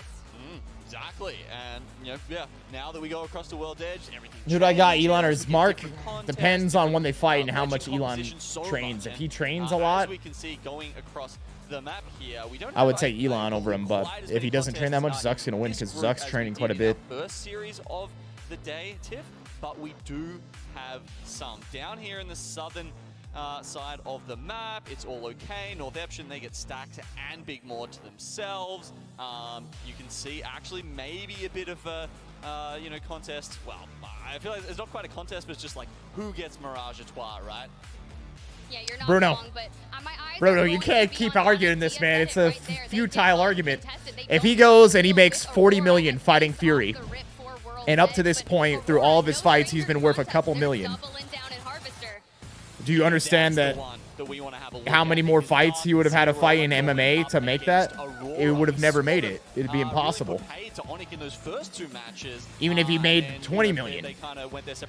Throughout his entire UFC career, I bet Francis Ngannou's worth a few million, if that. You know, like, it's not even the same. It's not even the same, dude. I know we were sitting back there in the green room just amped up, ready to go. And all right, bro. You can prefer whatever you want, man. I'm just telling you, like, well, your logic doesn't make any sense. What is happening, Onyx? And I don't know if that's a regional thing or if you were sitting backwards and missed a couple of things, but maybe we need to go back to class. Yeah, Onyx, perhaps could use a little help on that one. Okay, that's the one change we've seen to Harvester, of course, with that extra loot down the middle. It looks like Aurora are going to be the ones to grab some of that. Hey, sometimes you just got to get an alternator and get in on their melee for a little bit of a help. And just like that, you said it, Genome. Dark Zero was a little more hefty for them, but Aurora, hey, they did basically, I don't know if this is their typical spot, but they did basically what I was saying. If you're going to contest for somewhere that's a really good spot. They went dead center Harvester. They got the best rotations out of here. They ended up winning the fight. Now it was going to be worth it. Oh, bro, they are BMing. They are BMing these guys, man. Wow. Wow. That's it. Also heard it can be a little bit random at times as well, right? It's not, it's 50-50. We call it that sometimes. I think it's actually more 50-50 on Harvester than it is on some other POIs. It definitely is the case. Well, Molly one, switching on over to the Caustic. We've seen a few people elect to utilize the Caustic for World's Edge in particular. And who did they beat? Dark Zero. Molly one is such a strong who they player killed. on the Caustic from what we had witnessed from Aurora, especially back into Split 1 when this was actually the trio for the team. And too bad Sunset, PK, MK, they can't be here, but still very strong. As we get a good look at the map, Genome, NRG, that's not a bad one for them. Not too bad at all. Having a look at that, it seems like Oxygen might have got Mirage à Trois to themselves this time, but you know, Energy not too worried about that when they are dead center of this circle. E5MZ coming in. That second month being a member here on YouTube, baby. Appreciate all the support, brother. Mountains there into thermal, but most likely, I think, yeah, maybe up in the staging kind of area. So I look for teams like J-Lings Esports to kind of hit the head going. They're rotating immediately fast, but Alliance, who lands Thermal Station, they're not necessarily going to be leaving that POI anytime soon. I think you're right. They may elect to play those houses just north of Thermal, but I'm keeping my eye on Onyx, who did not have Hey, the brother, best I appreciate it, E5. They have to make up for their points here, right? I mean, yeah. Dude, NRG's already in center. Just straight out. 20th place. Armors are low. They're going to farm those up. With the Probably will. contest, so yeah, it's really up to their world's edge here, where they do get tree uncontested. Oxygen Nah, I don't have a you can 52-inch see they were curve. able to grab Mirage à Trois, relatively uncontested, as Energy basically went to their normal positioning there. Guild the only one with a purple shield, and Nathan and Sweet stuck on Napkin, as Nice Wig would say. I love when he does those armor checks. He's like, napkin, napkin, purple. All right. Looking a little further afield, we've got plenty of teams here. Some of those more edge, style teams. Tiff, right, like North Eption, still hanging around stacks. I've got time to come in. Leave No Witness. They're set up pretty early. Realize Glitch, Aurora, all coming in now. Now that they've won the contest at one of the best rotating, if not the best rotating POI in the entirety of World's Edge. That's why those two teams are fighting over it. Is there a dress code? Here today, and it's been really impressive utilizing I mean, there probably is, but I don't think that really almost ever comes into play. 20 bullets in it, so if you can grab yourself a purple mag, it just makes such a Adam, large it's been a little bit. difference. And we did just have a It's on crossing Instagram. You can find it. as well. It's going to be the skull piercer and that. It hasn't really sniper changed stock, at all. So I can imagine a lot of charge rifles in the hands of some players. Yeah, Chargy, look, they took 2 bullets out of the chambers, and it's still, honestly, I don't think it made that much of a difference.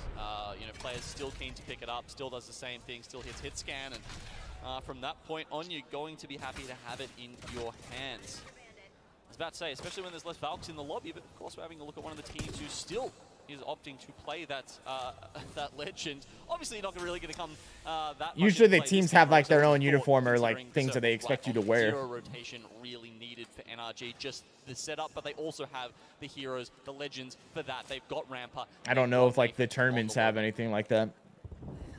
Skull Piercer on the 30-30, so they're just going to be looking to hold that position, level up their Evo shields to the best of their ability. Renatricky going down, but we're talking about the rotation, and it's kind of crazy, right? We have Fire Beavers, North Eption, a lot of teams that don't necessarily want to make their way, but the action is starting to unfold. So you leave No Witness here, just getting pushed out a little bit by that bang ult, but they're happy in Dorito. This is a really good spot to hold for at least probably 3 to 4 circles here on a staging ring. So they're going to be very happy that they've gotten one of the, maybe not God spot, but it's a very defensible position. Gives you a lot of options late into the game, even if we get one of those switches to a thermal zone that I was talking about.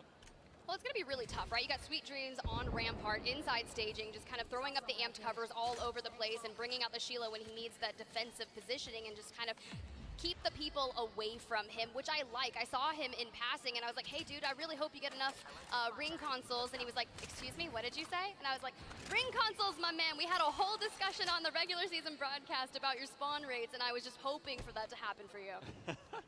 Yeah, those IGLs that love to rotate. So exactly, that's what they're looking for. E5, At the start of every if I had the passion game. for it, absolutely. How they think about it, where they're going.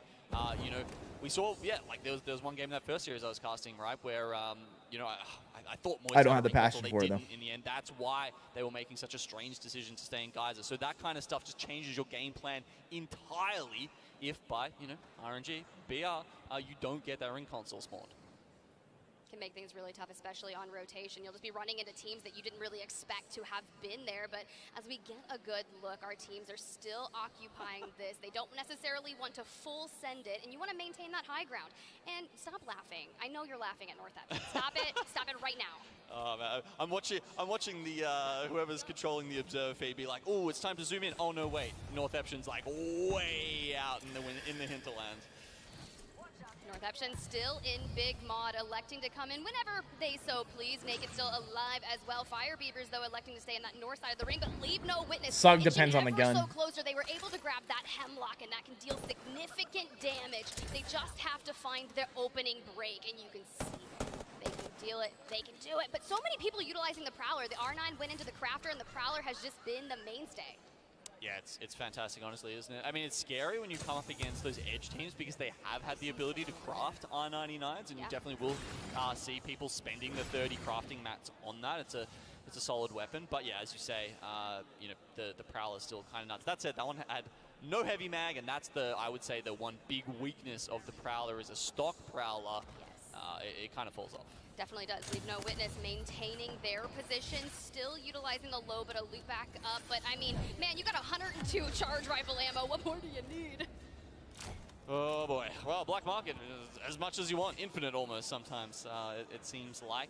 But yeah, look, Leave No Witness going to be solid up there for a little while. The ring pulls again towards staging, seeming to confirm that it will be somewhere around there. I wouldn't be surprised if it's one of those ones that sort of cuts off the that little the front section of Prowler is insane, the, dude. The high It is ground, insane. Low ground cutoff. It's often interesting. Look at all these teams rotating. Look at North Section going back through the zone and to come in behind Thermal Station. It's going to be a tough spot. They're going to be in low ground. And these other teams are all above them on the cliffs and in the houses. Things can really start getting congested. So I'm looking at teams like FC Destroy, J-Lings, Crazy Raccoon, who have really Look at them going deep in zone. They're going to scan the beacon. They're going to wait out there. They're going to scan the beacon in zone, dude. Because when you think about rotating in, Aurora, and that's a heavy-hitting team that's been gatekeeping a lot. Yeah, maybe they expect it to pull back by Alliance, actually. Let's see. Let's see what they do. I see a Q there coming out. Thermite's blocking them off. 10 seconds, you know, where they can't use those abilities, so they are going to have to... All hell is breaking loose inside the train tunnel. Multiple seer ults, Thermites all over the place. And they're getting pinched. They're getting pinched by both teams. They're going to have to fight forward because at this point you do not want to get sandwiched, but Thermites are holding you back. Josh Master? No, I definitely don't agree with that. Longer, so let's see what they can do here. Well, the Knuckle Clusters may have bought them a little bit of time here, maybe even enough to get the revive off. Okay, solid. That is a reset here for Go Next. And with 4 points halfway through the series, they needed that, Tiff. Look, the only time that we've seen something similar to this was in our C versus D, you know, phase. They had 0 points for quite some time, and then finally 7 started putting some things together. Oh, shit. These guys just got sent on at Harvester. Oh, this guy's done. He's so dead. He's literally 1 HP. He's 1 HP. Yeah, dead as can be. Crazy Raccoons made a push on him. And it did shift back, actually. Another team who hasn't really performed yet this series, but there is still time. Harvester, seeing a few teams struggle to make their rotations through there. You actually used to be able to carry way more grenades when this game was first a thing. Apex was first a thing. You could double stack grenades like Fuse. Any player could before Fuse existed. They'll get here eventually. Sometimes you're just late to and it ended up turning into just a giant grenade chucking contest between teams. It's good that they're limited. Otherwise, it just becomes every team just stacks grenades and just non-stop chucks grenades at each other. Like every team just unleashes an artillery strike every damn fight. Yeah, it's not looking good. Fire Beavers are actually coming in through the ring behind them as well right now. So I'd say Naked are in a pretty rough spot. Very hard to get any kind of reset here. Maybe if they can get down to Lava Siphon, there's some crafting meds down there. Some respawn. Yeah, and the art stores were even more nuts. Yeah. Chance, I would say. Crazy Raccoon though, you know, they get the scans, I believe, on Fire Beaver there with Maney's drone. They're they're actually pushing in for this fight because they realize they hear the bullets when Naked goes down, and that just allows them to get the easy CQ and push this. Hey, focus of attention coming in. Clutch is going to stun him for just a little bit, but when those arc stars and that nade spam starts coming in, it can make things so difficult, but they're going to get flanked from the Fire Beavers. The Beavers, they want to build a dam out of Harvester. No shot, they actually come out on top of this. They were caught completely off guard. Their position revealed to Crazy Raccoon, and somehow they still don't win the fight. That's honestly something that Crazy Raccoon are going to have to go back and look at. At this point, if someone's going to be alive, let it be your crypto player. We have seen more crypto resets than anything in Alliance, running into some difficulty. Hackis, Seer, IGL for the team, typically in an anchor position, but Effect doubles down and takes out North Epsion. Look, they arrived to the zone, and Alliance denied them entry. I mean, you talked about how long Alliance were going to take to leave Thermal Station, and you see it there where, I don't know, 10 minutes into the game already, and yeah, North Epsion, as soon as they get out of the zone, are met with that. Man, that's gonna feel kind of bad. Look, we were talking about the Wingman being with the Skull Piercer and the Crafter. Effect has one in stow, and the last time I saw him utilize the Wingman, it was absolutely Crypto is really good. There's a reason he's being used in this. Typically more pulling. We are still going to the Good for scouting with the drone. Good to open up on a team. You can deal what 150 damage to the entire team before you even fight them. That's a huge swing in a fight. If you're able to get that off and then push them, your team has a huge advantage. Yeah, it's an interesting question, right? I mean, they will be in on top of this for the next. Good players are able they to don't effectively use necessarily crypto. have to make that decision quite yet. They could see if Jailings go out first. Do I think esports will be in the Olympics? Is there an evac I don't tower somewhere know, on this team? and Perhaps that'll get them, you know, quite over frankly, towards the tunnel choke. I don't really think it yeah, I think there's definitely a needs to couple be, options yet. to be honest. I think the next 2 minutes will give us that answer. Why not just not give a shit and have our own tournaments? We pop a evac tower, we throw the black hole onto Who knows? Jailings, Eventually, maybe it does. If they put it in the Olympics, the main reason they're putting it in the Olympics is because they're hoping to get the younger viewership. We have to force this fight, or we're just stuck. Here we go. Crypto ult to get. They're not putting it in the Olympics because of anything outside of the fact that they're trying to get more eyeballs to watch. There's no way. That would have been a full send on to Crazy Raccoon, so he was able to keep the team alive. It's like, no, Ron, no, you're going to sacrifice Oh, yourself. no! What happened? Did the game go down? The game is still going. Just having a look at the map feed down here. Fire Beavers and Jailings still having a bit of a crack. What happened? Several members of Crazy they're back. Raccoon still up as well. It's like, oh no, that's about to be terrible. The fight has kind of resulted in any permanent damage just yet. Look, as long as Crazy Raccoon, the two members that they just respawned, can get in, grab a gun, and go forward, but who's going to do it first? It's going to be Fire Beavers, 9 imps, taking a little bit of damage, trying to throw down. The Olympics, there you go. On. Look for an opportunity to keep barreling forward. They are just outside the If they add it, cool. If they don't, I've heard different talks about that over the years. I think it would start to be weird, to be honest, in an Olympic setting. Like, I don't really think that needs to be a thing. I think instead just make a tournament. Away from each other. And you know, might be someone else that spells their doom in the end.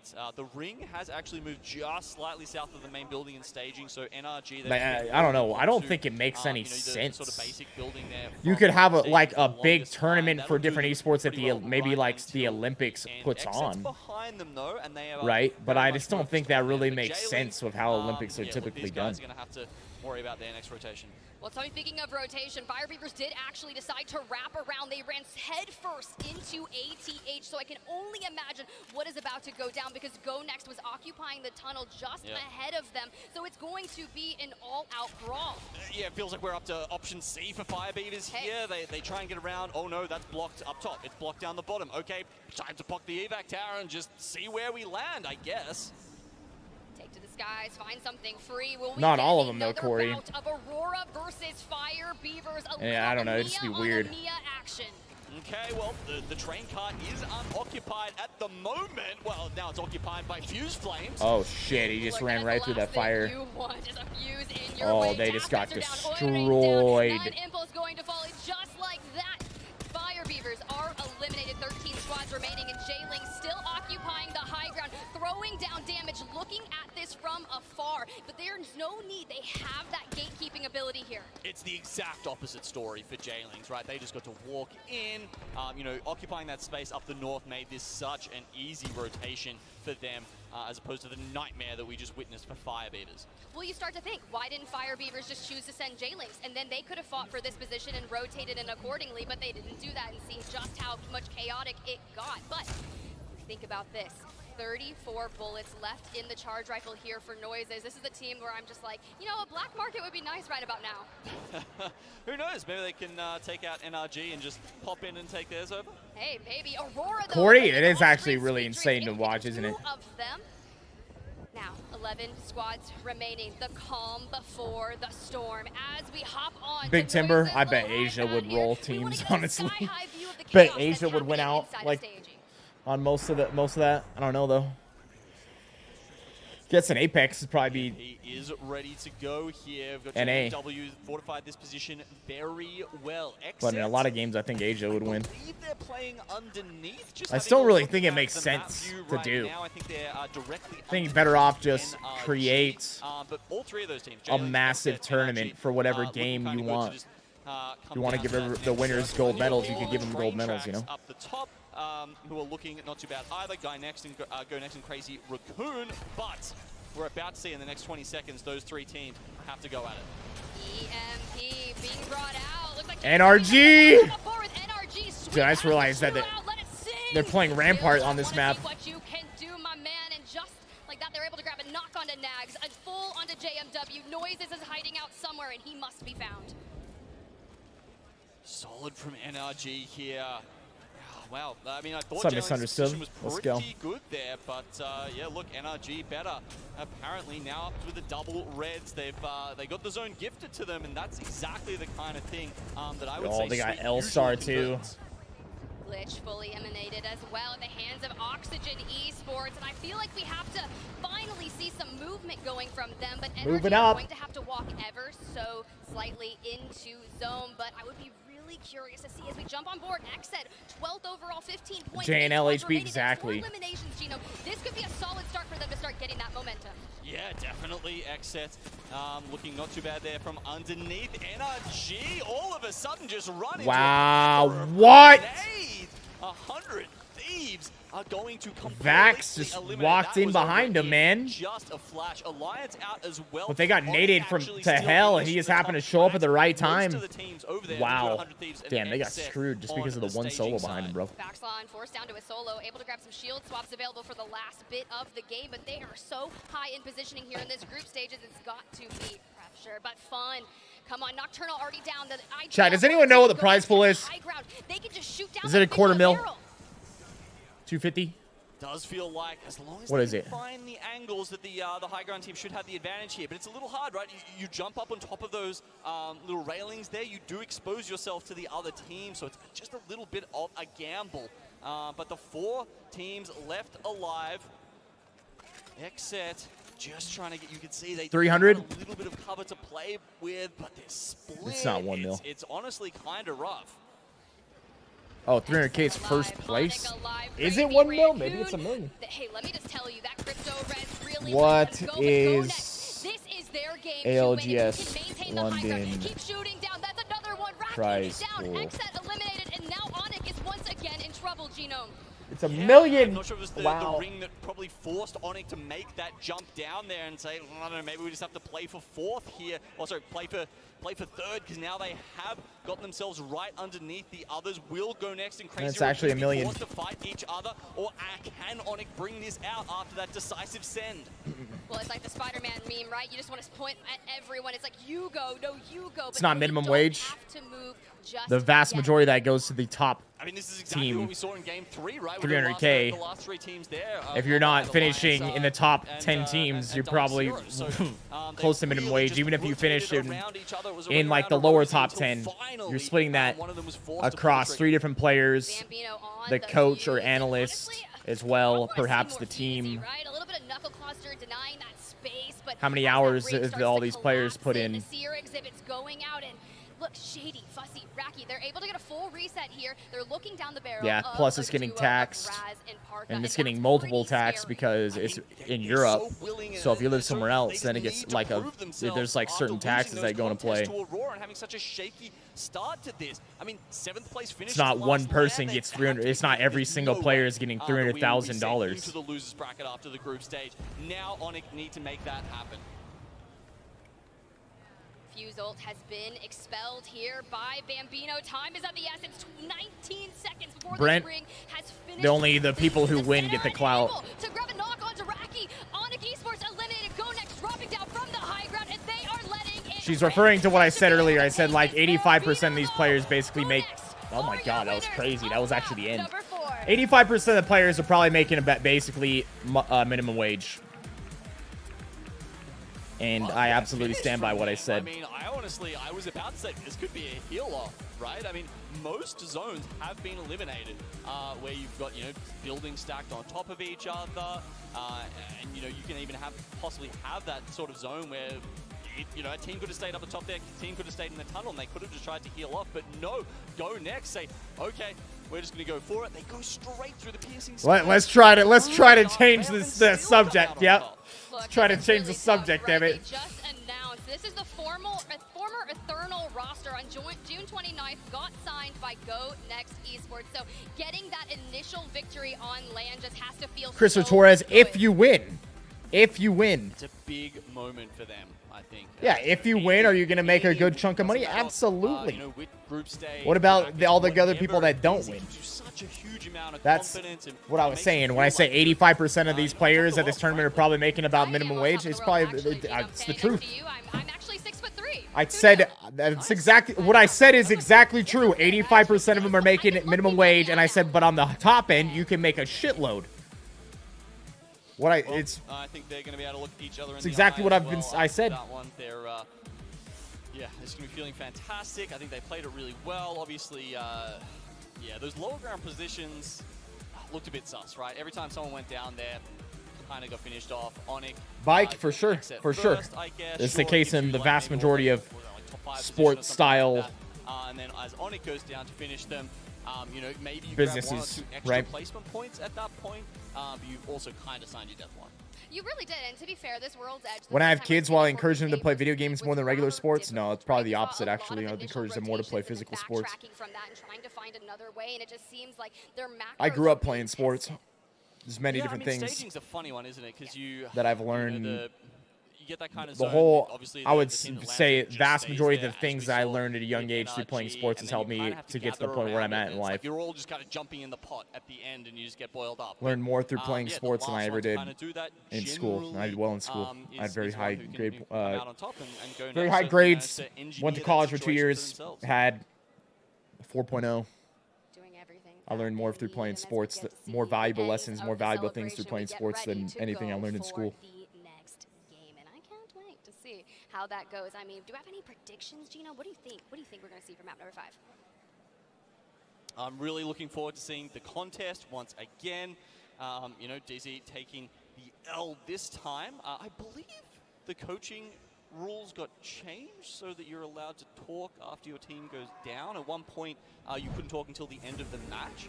Now, if that is the case, that means I want to push them in there. I'm going to support my kids in whatever they want to do. If they want to play sports, I'm going to have them play sports. Oh, that's really interesting. I'm going to have them definitely try it as well because they should try it. But if they were like, Dad, I don't want to play this or do this, I would say, okay, you don't have to do it. But you're going to find something. What is it that you do want to do? Let's do that. Popping it out, dealing damage all over the place. Yeah, that might be something to check out on. Regardless, I'd have them participate in some form of physical activity. It's certainly martial arts. We'll find something. I think with everybody has something that they like when it comes to that. Really pushed into a corner by that, but yeah, look. I'm not the type of person that's you're gonna do this and do what I want you to do. Fuck you. Fuck that. Look, if you're in group stages, I'm the type of person I want to support whatever it is that they want to do and that they're good at.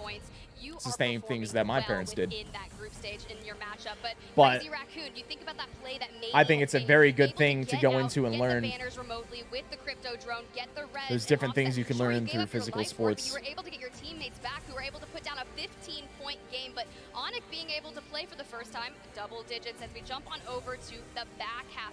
FC Destroyed, David, Naked, I would agree. North Eption, Firebeavers, some teams that I had been performing on Storm Point, but not necessarily on World's Edge for the first time. Yeah, I mean, even Aurora, right? They get 3 KP. Whiskey? from Hey, taking out let's go, DZ dude. at the start, I'm all and for that's whatever. about it. There's But we're gonna have something. in it, for them. Gonna have something you're passionate about. Even if they weren't passionate about gaming, I'd be like, hell yeah, you can do gaming, but hey, let's do something else too. Forward here, we can see What do you want? Alliance, Basketball, with that track, consistency coming in on track top of field, 45, running, swimming. 100 Thieves. Honestly surprising. Oh damn, trampoline jumping. What is it? Skateboarding, continues for the rest of the hiking, tournament. Naked, a martial team, arts. What is it? There's gonna be something. There's gonna be something that they're gonna have some sort of maybe interest some in. people hadn't heard of as much before, but were underrating coming into this tournament, sitting on Fucking 38. badminton. Also a great result, and another one for APAC North. You know, I've been really impressed with APAC North thus far, and EMEA as well, especially now that we're getting to see Alliance in effect for the first time here on LAN. And hey, it's paying dividends, right? 45 points, but only 3 points are going to be separating first through second, and we still have 2 more maps. Exactly. Shit. Still a couple Could even maps just to be like go. I learning mean, an we're instrument or looking playing at, an instrument or 35 something. points We're gonna do currently something that's targeting, per series if you want to get into the winners something that's bracket. difficult. You have to learn. You know, some teams already eclipse that. Some teams still have quite a bit to go. Maybe they can make that up tomorrow. Maybe they can make that up Fishing? later today. Yeah, can be Hey, fucking we're just fishing. going to have to wait to see. Hopefully some teams can get that 35-point threshold, but we're going to cut to a quick break. Go get some water. Go hydrate yourself. You're right. I'm gonna be right back. I'll be right back. I'm getting some water. Go, go, go, go, go.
Monster Energy, the official energy drink of the Apex Legends Global Series.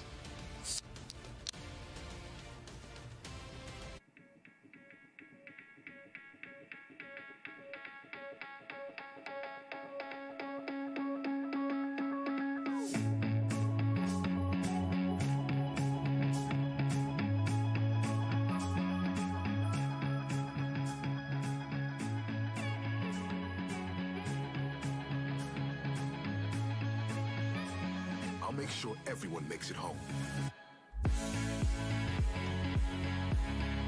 We're a team. We look out for each other. I won't let you down. Let's go. That was a sick game, dude.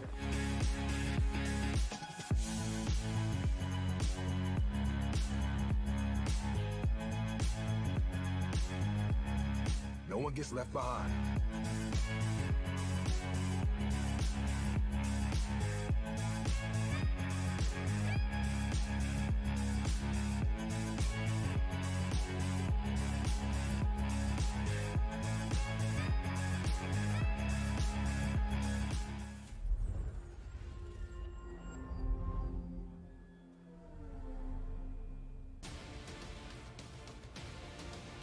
Welcome back to the Apex Legends Global Series Split 2 playoffs. It's the first day. Group stages are underway, and we've got A versus B. 2 more matches left. But Genome, we just saw a little bit of action where it was talking about EA's most positive player, and I'm like racking my brain of who I think that could be. And honestly, the only one that comes to mind right now. No, not the only one. Look, just hey. Monsoon though. Monsoon from Complexity. He joined us on the desk to the Split 1 playoffs, but he has qualified and he is determined to seal that ticket to champs. But man, he's just got such good vibes. Always happy every time you see him. Yeah, that's actually a fantastic pick. You know, I don't know if it's just the bias. I was thinking of Jem Burton, another guy who just stays lovely, stays positive all the time. Doesn't matter what's happening. You know, honestly, always a great guy to talk to. He really is. Every time I tune into one of his streams, it just seems all around just Yeah. fun, right? And we always see Papa Jen out there supporting him, and that's just really good to see because that's the funnest part of LAN to me. Not only are the players interacting with each other from all the different regions, but it's the families that come out to support their teams. Yeah, it's really nice to see that, and there's, you know, some of those fans right now. Fire Beavers, of course, you know, a team that we've seen some cool things from today. One of the fastest Arma swaps, not just in this tournament, that I have ever seen in Apex. Oh my lordy, I think it was game 2. It was. And Taskmaster, I believe this is what happened. I think he hit the Arma swap literally like during a jump animation. So there was like a death box at his feet. He jumped over it. By the time his feet landed on the other side of the death box, he had a new armor. It was like a Spider-Man move. He's like jumping over it, like webs the armor like onto himself, and then like, oh man. He's really known for that, right? It's just super mechanically gifted when it comes to situations like that. And during the regular season, it paid dividends. We saw just how impressive it can be when you're navigating those fights and you need to clean up or clutch up. You're the last one alive and you need to play it forward, especially on World's Edge. Some of those clutches have been there, and I want to see more. I need a Fire Beavers victory, and if you're here in the crowd in London and you're a Fire Beavers fan, make some noise. There we go. I see the jerseys out there. Look, those jerseys were on social media, the font on the back that says Fire Beavers, and I was like, hey, are you guys going to be selling those? Because I definitely need to pick one up. Oh, look at that. I see some friendly faces right there. Oh, the beautiful original Nessie hoodie there, the yellow one. I'm definitely keen to get my hands on one of the purple ones that they've jazzed up for this event, but looks like match 5 is on the cards. Oh, we're gonna get that contest again. Aurora's certainly at Harvester, and I think someone's joined them. Look, I don't think Dark Zero is gonna back down. Sure. Oh, here we go. Dark Zero's pissed. One of them's down though. One of them's down though. Broken. Burning. Let's go. Okay, that changes things. Oh, it does. Seer. Zainu, can they get their boy up? Can they get Zero up? This is what they're trying to do, anchor that space. Zero, the IGL. Cleave. Aurora pushing in. Welcome to the mainstream, baby. Oh, but Zainu's so scary that even a P2020 keeps them at bay while they manage to get the revive. Oh, they're trying to hit a Phoenix. Ooh, Trying to hit a Phoenix. misses. That Dark Zero probably had a backup. It probably slid down. Interactions, but as you said, both teams with the caustic. I would have liked to see what happened with Dark Zero, if they pushed down or whatnot, and ran away. Let's talk about it, right? If you're going to have a caustic on the hands of Molly1 and it completely changes the cusp of your contest, are you going to jump on? We hydrated? Oh, we're about to get more than hydrated here soon enough. You're running it back at staging. We look to what we have. A ring console is available for them, so they'll be able to get that next zone information. Okay, it looks like Dark Zero may have disengaged. I'm seeing one of the members actually come up towards NRG's position right now. NRG now moving over towards where Dark Zero just was. That's him. You just saw in the X-ray there on the lower half of the screen. I'm not sure if Sweet actually got the vision. Maybe he wasn't expecting someone to be there, but you can see with the pings. Oh no! Thinking about third-partying this tournament organizers, what are you doing? To grab the knock onto Zainu, and Jen Burton last alive for Dark Zero, keeping it. You gotta be showing us what's going on, man. That's one recovered. Can we get Zainu back up? But he only has 14 bullets. Wait. And RE45. Wait. Such a terrible situation. They ended up fighting. Dark Zero's gone down. The other one, you know, still sitting in fourth, even though they didn't get any points last game. Legend, you know, maybe a Loba there that you can Photo 6, what's up, brother? Brand new membership. No, excuse me. Excuse me, sir. for him. Second month here. Going to get out with his life just barely. Second month. Been a member for over, well, for 1 month now. This is the second month. Appreciate you, brother. You can see the kill feed, right? Like, you can't see who's in it, but you see if a team goes out. So if they don't see that Aurora or Dark Zero has been eliminated, they can, you know, deduce. I am rooting for TSM TSM today, is who I'm rooting for. Maybe we just pull up and try and grab some of the extra KP ourselves, Well, but they haven't done that. They've gone for gonna be able to res them. Look, I don't think people realize just how much goes in those players' minds. They manage everything. They know just where every bit of the rotations will be. The moment this res goes off and they didn't see a team eliminated, this is going to signal to them there could potentially be 1 or 2 members from either Aurora or Dark Zero that we should take notice to. But maybe, hey, NRG playing their game because they've already made their way towards that next zone, prioritizing their rotation. We'll get someone else potentially doing that. We've got Ath down here. To the south, Logging all my stuff in Carbon real quick. Logging it. Building in front of Good to go. That vault. Sometimes you do get the lava siphon, you know, pulls that will go down a little bit more south. We saw one earlier that was sort of the north side of lava siphon, but they will. Real Pac-Man. That vault tunnel occasionally. We're in Guatemala. That happens, of course, at 1,000 feet underground at the Velociraptor pits. Zones are very tough to on the opposite backside of the wooden tree. That maintain their position in lava siphon. If they have to jump off the ledge and go down towards the low ground, you will NRG. get eaten alive on drop. Man, it's been rough for NRG, man. Even that last game, they got them in a good spot, and then they get naded, and a random solo shows up behind them. Tough.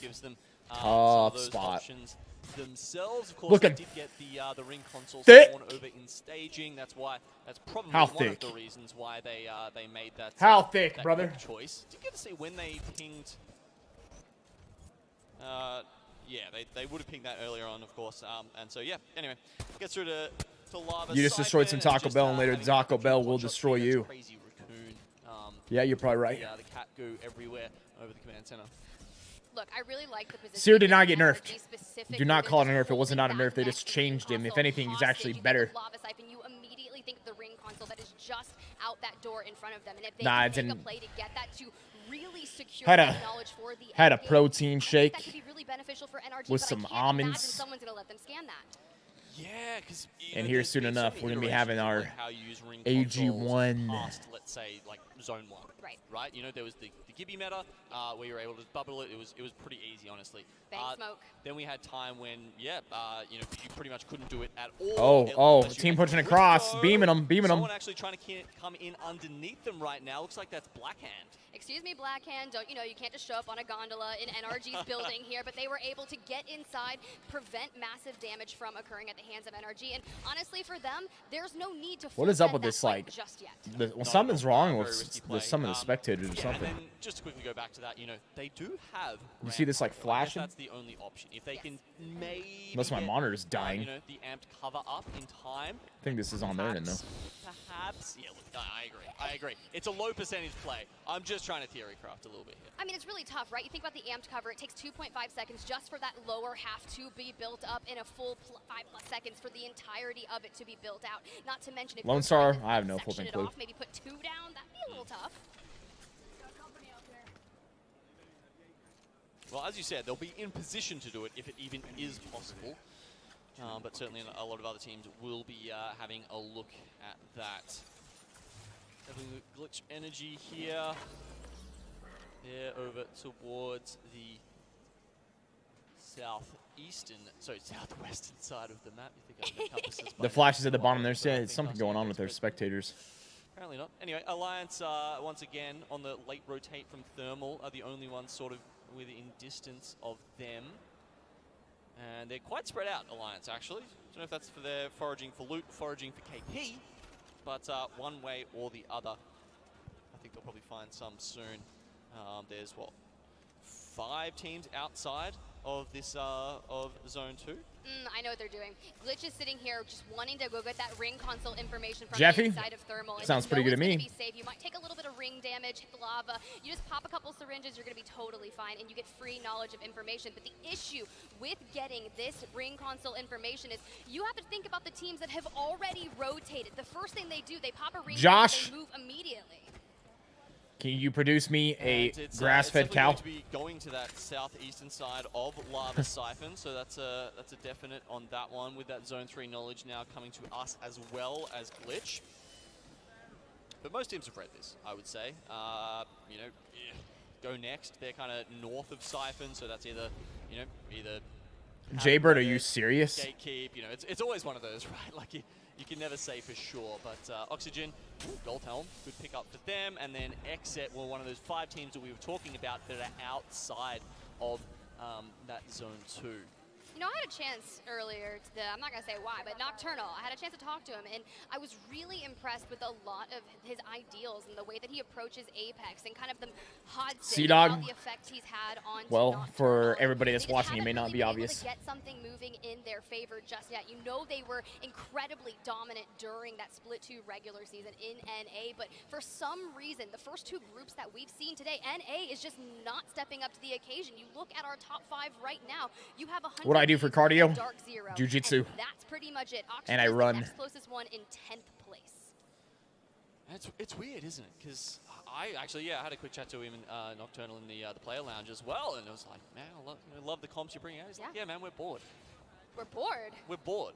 Explain, my man. During the regular season, we're bored. Oh. It's too easy. NA is too easy. Like, they need to be on LAN. I feel like almost to have that, you know, to have that, that impetus, that's something to play for, that's going to push them to play something, you know, something real, something better. But as you can see, they're going for Bang, Sia, and Horizon, which is, you know, a fairly meta comp right now. We're seeing what's Nafis, we're doing a watch party today, man. Tiff, is that we're seeing, you know, teams from hyper-rotate teams like Moist, you know, 2 more aggressive teams play versions of this comp, or this comp exactly. It's interesting that just how much things have changed with the introduction of the evac tower, taking out those 100% picks like Valk, and you know, it's just allowed people to be so much more creative.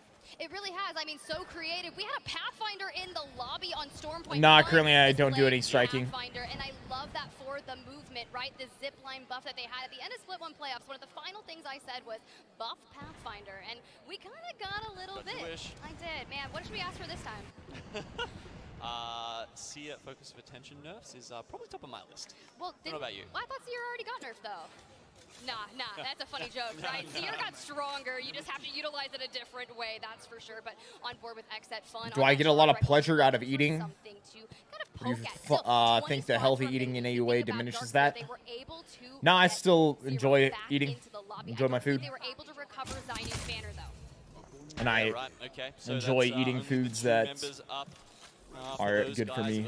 I mean, you know, who needs NA? I'm mainly thinking about food as a fuel source. That's how they win. Well, actually, I lied. They had JMW that time. Miss Owens, what's up? Hey, appreciate the 2nd month here on YouTube. Last game was okay? Yeah, no, it's good. Last game was okay? It's good. Okay. No, honestly, I'm not going to talk anything about APAC South because the last time I met the boys from Moist, I was actually frightened by Waltzy. He's a big man. And I'm tall. I'm actually tall. No, I'm a small girl. Yeah, you should, next time you talk to him, just take the box with you. I'm going to look like, yeah, what up, bro? I look you right in the eye. Let's do this. But as we see, we got a beautiful free cam shot from our observers. I don't think about food like that. I don't think of certain stuff as cheat meals. If I want to have something, I'll have it. I fit it into my calories and macros. We started talking about championships earlier. I think it's a bad way to think about food. To think that you consider certain food cheating and whatnot. 100 Thieves is on the cusp of That's not how I think about food. qualifying for champs, and they need a strong performance here. If you're asking like food that people would consider junk food, I don't really enjoy eating junk food anymore because you start to realize that when you eat it, you feel like shit. In the back of your mind somewhere that these teams are still qualifying for one more LAN left here for year 3 of ALGS. Now we're having a look over here at Geyser, like, you know, Oxygen Esports, I don't know. 100 Thieves, North Eption even sort of lurking in that area, but the zone has moved very much south, Tiff, and it's actually going to be realized in Godspot for this. Look, we're checking this out right now. Oxygen, they have a sense that there is a team and they want to make this happen, right? This is their time to gatekeep it, and that's going to be 100 Thieves inside. So if I'm Oxygen Esports, closest thing to that, like for me now, would be like a burger or like a burrito. Aiden the Destroyer reads the former BR Demons. They have underwent a massive journey when it came to finding the right home, and right now it's Oxygen Esports for them, and they have built out that program. And Thornton was like, Is there a food you have a harder time not devouring instantly? No. I'm ready to see what you can bring to the table here at Split 2. Okay. What that is, of course, Glitch going in here, and Aurora just sort of disappear into their death boxes without. Bro, he just ran through that shit like. Glitch might do the same, honestly. What was he doing? The next team lobs them all. He just ran through that thermite like 20 times. A death sentence. You cannot just hold them willy-nilly. You think about the people that are able to secure these down. It's the Watsons. They can fence it up, throw it. Jenny and a Pyrus right here, able to grab wind with the Volt through the window, but we're going to be able to play off of Kirev's knockdown shield, and this is critical. You hear it all the time. Sometimes when you're going up against a 3v3, if you have the ability to play a shield, you can get the benefit. Okay, they're gonna knock down that reinforced door straight away. Leave no witness. But leave no witness ends up whopping it all up. That was wild. My man, one of the dudes on Glitch ran back and forth through that. I guess maybe that's why they're going so hard for this RV, because right now they're playing like it's Godspot. We can tell you that it's not. It's not going to be in Ring 5, and with the way teams are set up right now, Ring 5 is going to be where everyone just gets crushed in together. Well, as round 3 begins to close, let's go ahead and take a look at where that next zone is going to start pulling towards 100 Thieves. Hey, sometimes you just get a little bit sniped. You look at your shield utility there, 1 shield bat left, and you just utilized it. But you have 13 cells, so relatively okay. Yeah, look, this it's going to be very fun to see where the next ring goes and what teams. Well, the teams are about to find that out, right? Very few of them. If 18 squads left as we coming down towards the end zones. They have to start thinking about their next steps. You can see Alliance and Realize are going to be doing a good job down the bottom of just being able to stick it out there. I don't know. No witness finally. So what? If you have like some fruit, you're just like, I have to eat it. Off the back of that absolute cluster that happened down the bottom, and then you've got Crazy Raccoon in this southern siphon building, who are also going to be in an okay spot. J-Ling's on the north side, but what my eyes are going towards is that main lava siphon building. There's still a ring console available to them, and if now Dark Zero and do I like grapefruit? Not really, actually. It's one of the solidify their knowledge of where they need to go, but as we see, one of the fruits I don't Fire Beavers and North Epson inching ever don't so have all that often. each other, and of course Taida on that outer edge. Fire Beavers have the advantage. If you think about it, they can gatekeep all they want, but sometimes things can turn very quickly. Oh, it's about to turn quickly. So let's just have a quick look at this map here that we've got, Tiff, because as you can see, don't get bamboozled by the Loba ults up the top. It's the white circle down the bottom. That's where the zone's going. And as you can see, nobody's in it. It's just Realize and Alliance. Everyone else in 30 seconds is going to be fighting for like a patch of dirt, pretty much. So J-Lings jumping down. About to see things start to kick off. You called it right. Dude, that hip fire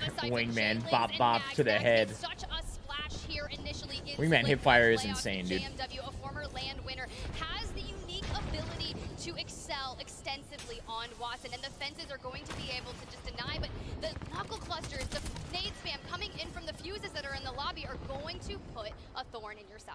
Fuses. I'm just surprised that there's like fuses plural in the lobby. It's a crazy time to be alive, 2023, but I love it as well. And for this kind of zone, it's going to make it so much more fun. Hey, and the action just keeps on coming. Parka going down in the kill feed, and 100 Thieves just trying 100 to go Thieves for has a been little killing bit of it, dude. reset here. They've been playing very well, man. Interesting angle here, right? They can just duck down every time, and utilizing the bank smoke, smoking off that line of sight, denying people from being able to look out and see. Good catwall so they can push forward. They're almost into that next zone. 100 Thieves, from what I remember, has been pretty consistent amongst like the last few tournaments as well. I mean, 18 squads were alive a second ago. I can guarantee you that number is about to fall rapidly. Yeah, I think they are. They're very consistent. They're a very solid team. Trying to hold off both north and south. All right, well, let's do it. Let's jump on board. We got to listen in with North Epson as they continue on their dominance. No.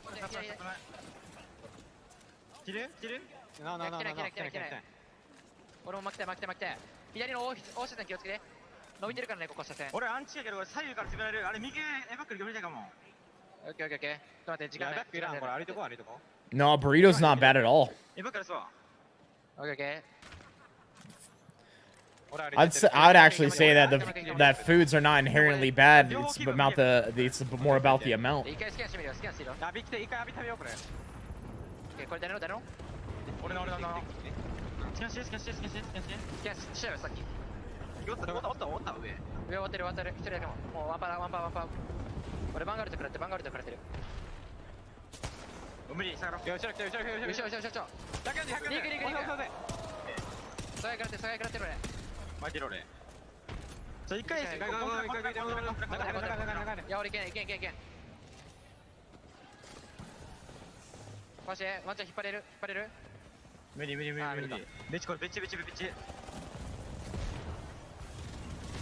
My man my dude just jumped back and forth through the thermites. Dude, these guys are all over. They're dancing in the thermites. It's already down to 4 teams now. Holy crap.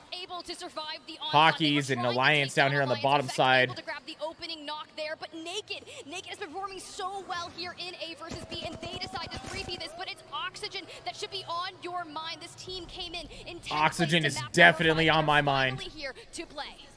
Yeah, they've got the high ground Every on team one is side full, so real well, Alliance so did have their third down there. Down that bottom Ooh, block. Realize just flew in. Finally, we do They're going to see have to fight for the top. out here with Val Karumpu, does pull the Going to sky fight with this team out on the dive, and they left. find the perfect Oh, they position to jump go down there to scouting hold from in here. advance by They're going to get pushed from and his above. drone. This is going to be tough, dude. They're going to be like pinched right in between both these teams. Yeah, see, they already pushed in. He hit it. They need a fight right here, right now. Oh, yeah, they're about to get shot in the back. That's what I was thinking. I was like, bro, this is going to be tough. Especially if this team of Alliance swings on them, they're screwed. Hockey's got great angles on them right now. Cover behind those bang smokes while these, with the 4 teams, it seems like we've got 2 separate contests here. But as they start to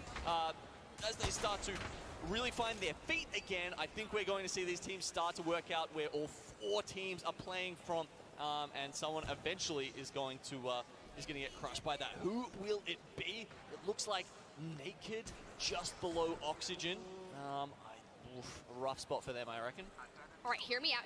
Oxygen starts focusing on to Realize. Naked wants to look for that third party, and you can just see they are inching to make that happen. Alliance going ahead and shooting out that Jenny out from underneath them. That's a really smart move here from Hackett. Is high ground super important in this game? Depends. More often than not, high ground is going to be a good spot to be, but not always. Yeah, Alliance seem to be in an okay spot. Situational. Got, Yuki and Effect looking one way, and they can afford to have someone looking the other way, whereas the other teams very much focus just on each other. Okay, Oxygen. They needed that fight. They were running low on ammo. You got 100 rounds of ammo for 2 weapons, inclusive of the Prowlers. So you wanted to take that fight, loot up One the of them best of your super abilities, close and then underneath focus on them. the 3 They're also remaining backing up, squads. You have Alliance, unloading you have our Oxygen stars there. and you have Naked. All right, Oxygen Esports, they pull into the middle. Not sure that's where they want to be, as Naked swing from one side and Alliance from the other. Alliance looking good from this down the bottom. Here we go. Inevitably get crushed between Damn, the 2 Alliance getting pinched. But now it's just down to them. They're just going to roll through and win this easy. GG. Alliance got pinched.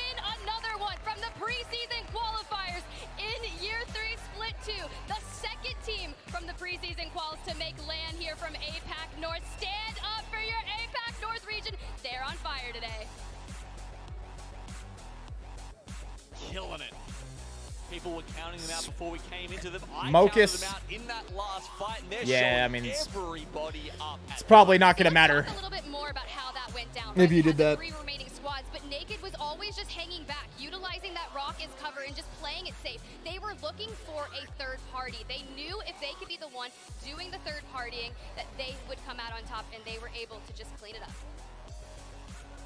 Yeah, it was, look, honestly, probably a little bit lucky for Naked that the initial 2 fights didn't kind of come to anything, because at that point, everything got reset. Pretty much every team managed to get back to full health, to full shields, and then that just completely changed the dynamic. All right, yo, real quick. Prior to this, I had a chance to speak. Gonna do a little shout out. Hold up.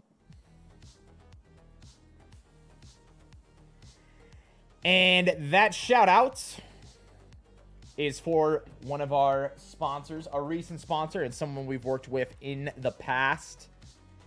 AG1. What is AG1? Boom. We got one of their travel packs right here. We got their big bag right here, AG1. It's a comprehensive daily nutritional supplement of 75 different vitamins and minerals. It's got everything in it that you need to help you run optimally. It's got a bunch of different superfoods. It's got ingredients for your gut and microbiome. It's also got adaptogens to help you better deal with stress. There's tons and tons of stuff in here that can be very, very beneficial for you and your body, especially if you are not eating a diet, you know, that is going to hit all of your bases. This is kind of like almost, you know, insurance policy on that. So we're going to have some here today. If you guys are interested in getting any, you can use the link. It's the first link in the description, or you can do !AG1 in the chat. And if you pick it up through the link, they're going to give you 5 free travel packs. So you can get some of these to take with you to the gym. You can also end up purchasing 30 of these at once instead of, you know, if you wanted to get travel packs instead of the bag, you can get the travel packs. And on top of that, you're going to get a year supply of vitamin D as well that they send you.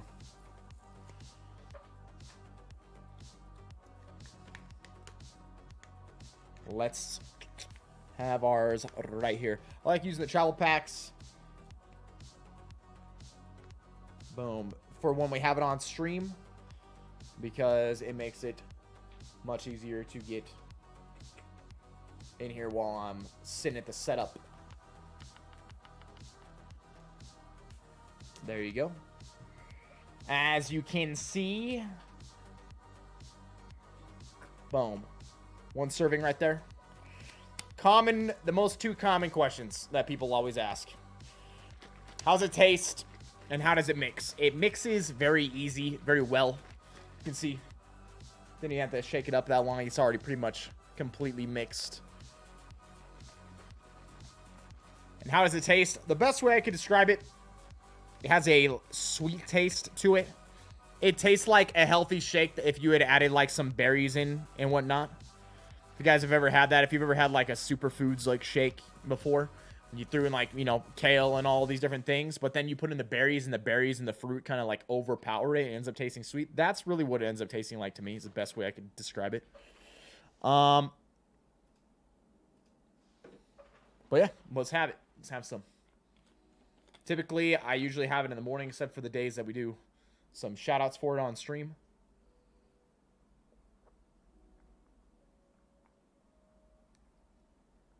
Boom. Right there. Almost choked.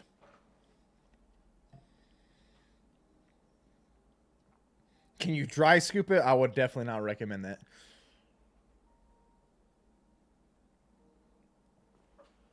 How many calories? Very low calorie. 50 calories in a serving.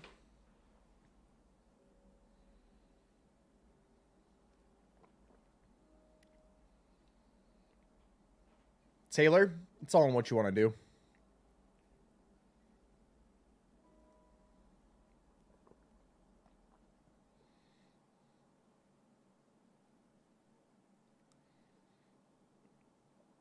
Zoom. It's whatever they've got over there for you, brother.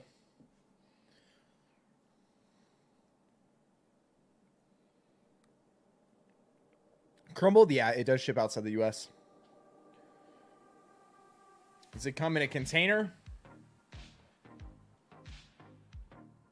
Get them in the bags. Or like I said, you can get a box of the travel packs. And I believe, I mean, they ship it to you in a box. It doesn't just come in the bag.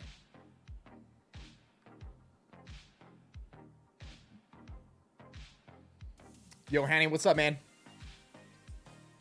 Any questions about it, chat? Any questions?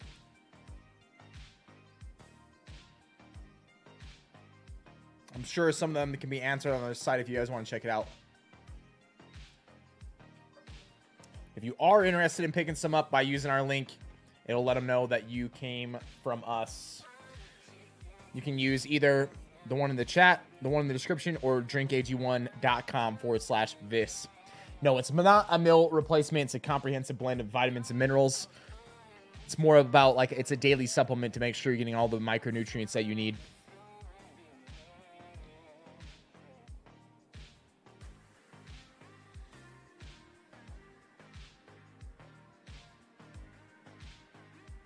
Face Matronic, I'm not sure when it comes to shelf life. I'd imagine it lasts pretty dang long.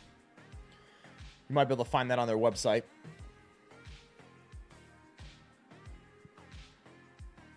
Hit Squad. It's something where when you take it, I mean, you're hitting your different micronutrients. So if you were someone deficient, you might end up feeling quite a bit different. I do notice that and it could be placebo, you know, could be placebo. It's possible. But I usually do end up feeling like I have a little bit better energy ever since I started taking it. But I've been taking it for a long time now. We started working with AG1 way back, like, well over a year ago, maybe 2 years ago. And we've worked with them off and on. And I've continued ever since I started working with them, continued to taking it. Mr. Parker, absolutely. And absolutely could replace a multivitamin.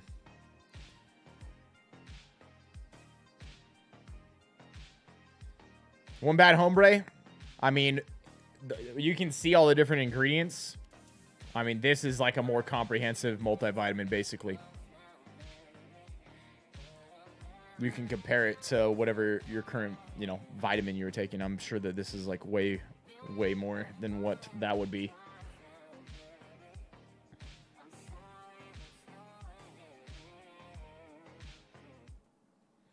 Got our final 50-50 that we just match. been talking about.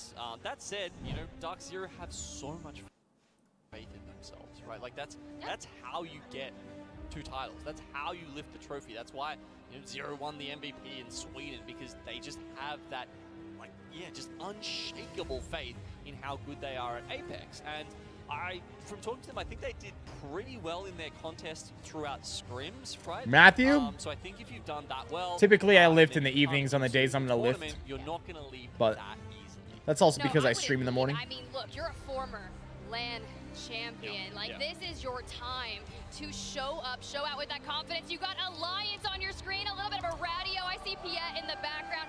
Gav, are you all right? Best hair. Hackus, you might be a close second there, buddy.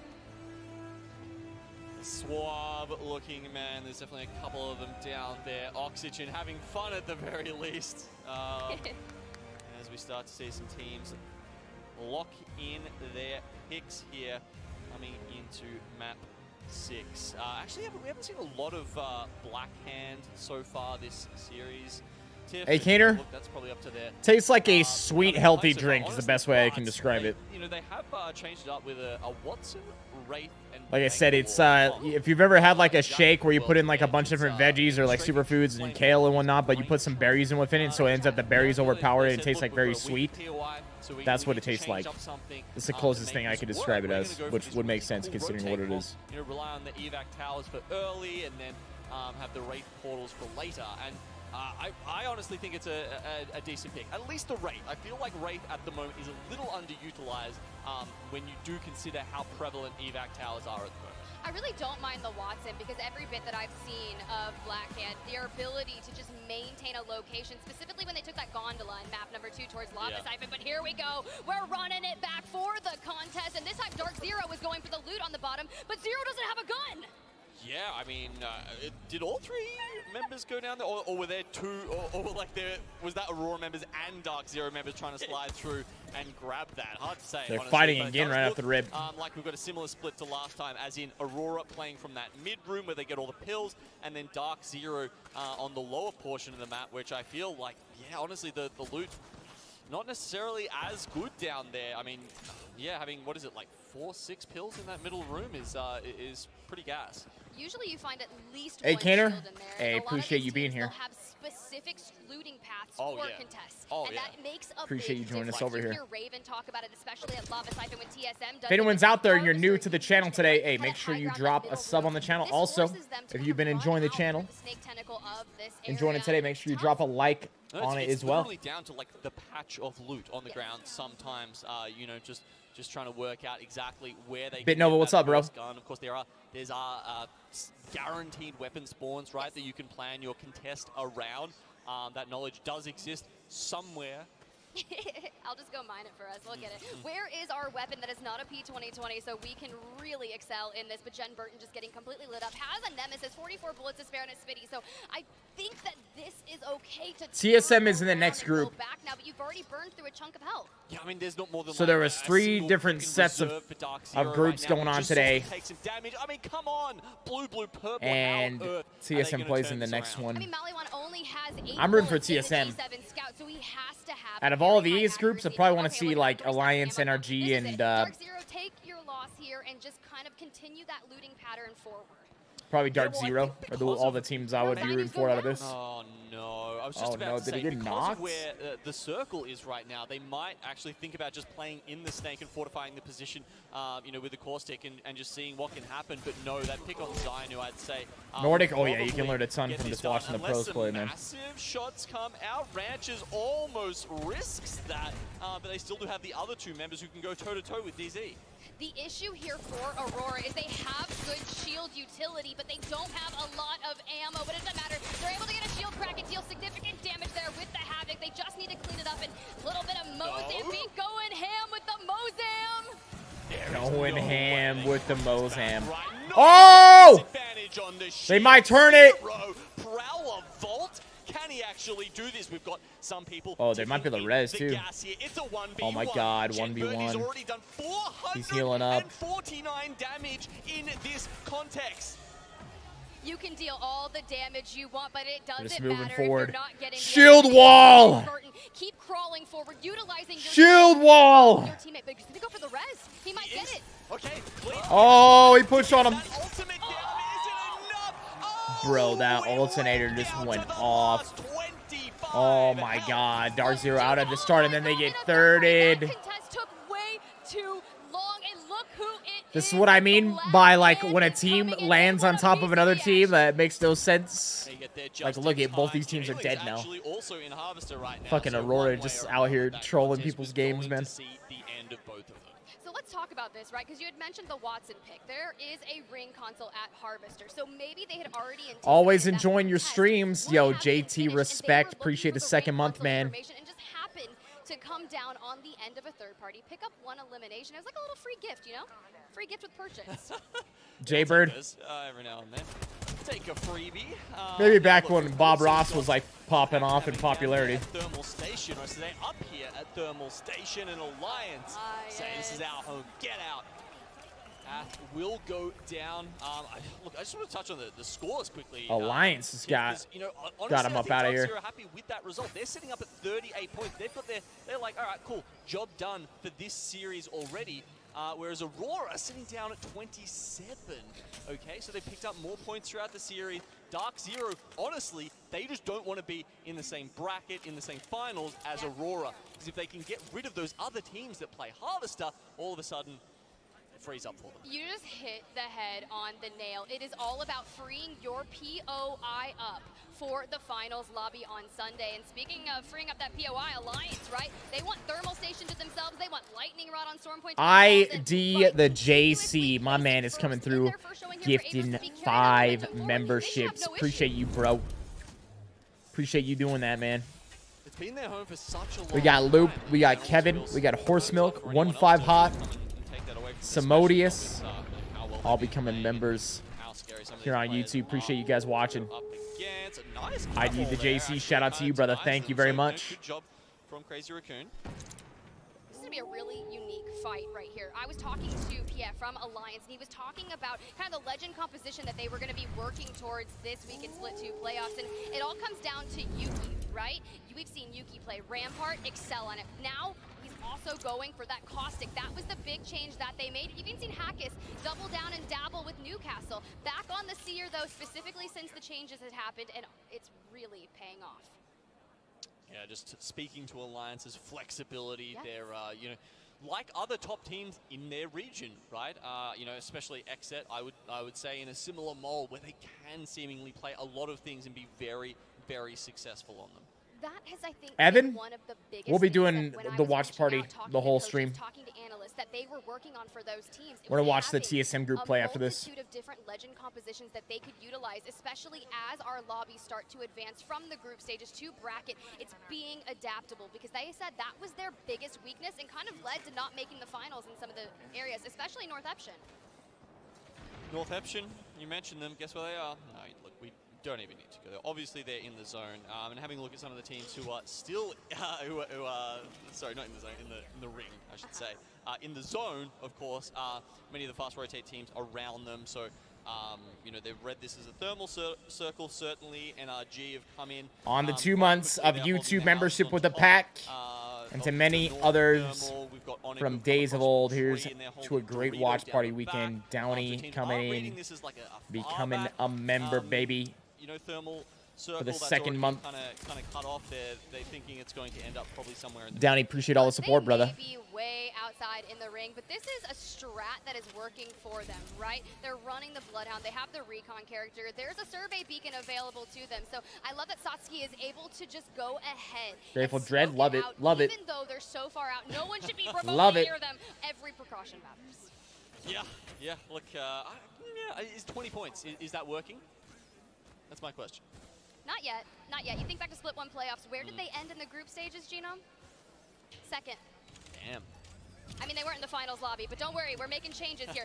Let's talk about it, right? Before Split 1 playoffs, North Eption had only been a team for 6 months.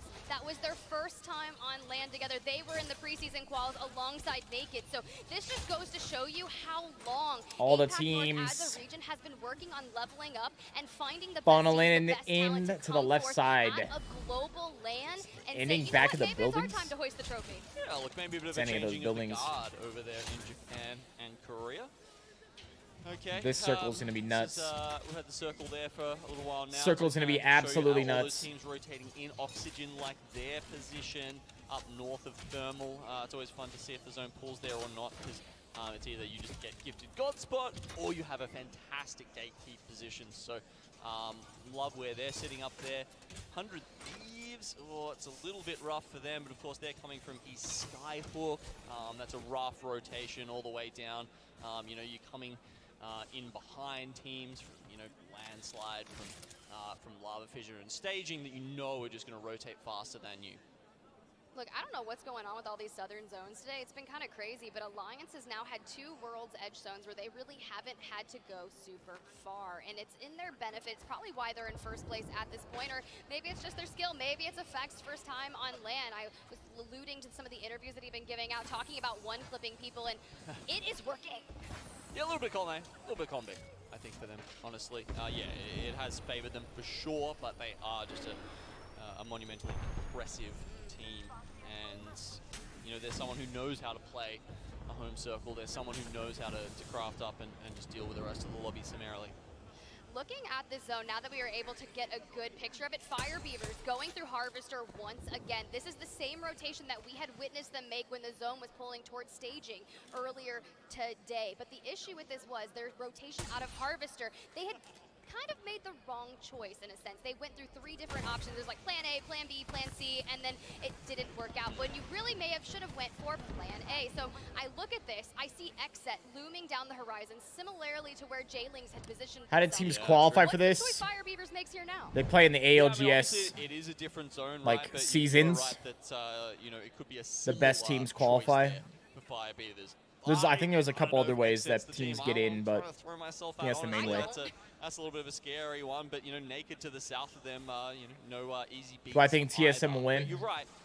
You know, if I ever have to bet, would I ever have to bet on a team, I'm always going to bet on TSM, dude. To commit a little bit earlier, the most winning team in the history of Apex. Why is it that when we're talking about someone being late, we always cut to a little bit of North Eption POV here as they're making their way just on the outskirts of Lava Siphon. They're going to look to rotate in to the northwestern side of Tree, but the issue is a lot of teams are working on solidifying their back, right? Round 3 is about to be underway and is just now, so the ring is really going to start to hurt. But there's still a possibility to survive, and if anyone can survive in this ring, it is Taida, it is North Eption.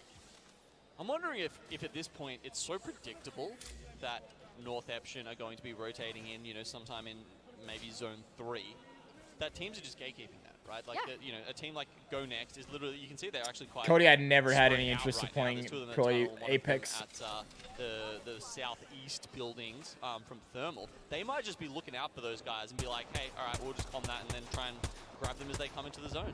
We were talking about this Xset and Fire Beavers exhibit.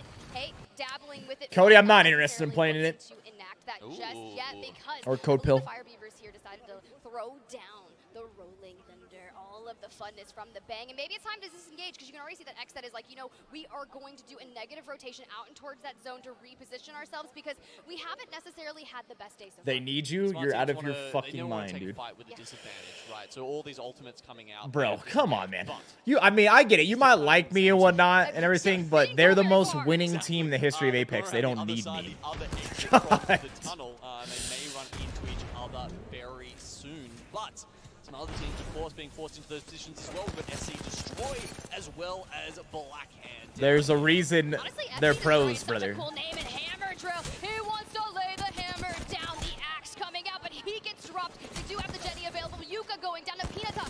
Last alive for the team. Able to get a knock on a strafing flame. And Blackhand Kevin, is eliminated. I think it depends on what it is. Yourself first, I can hear the triple take shots coming from high ground.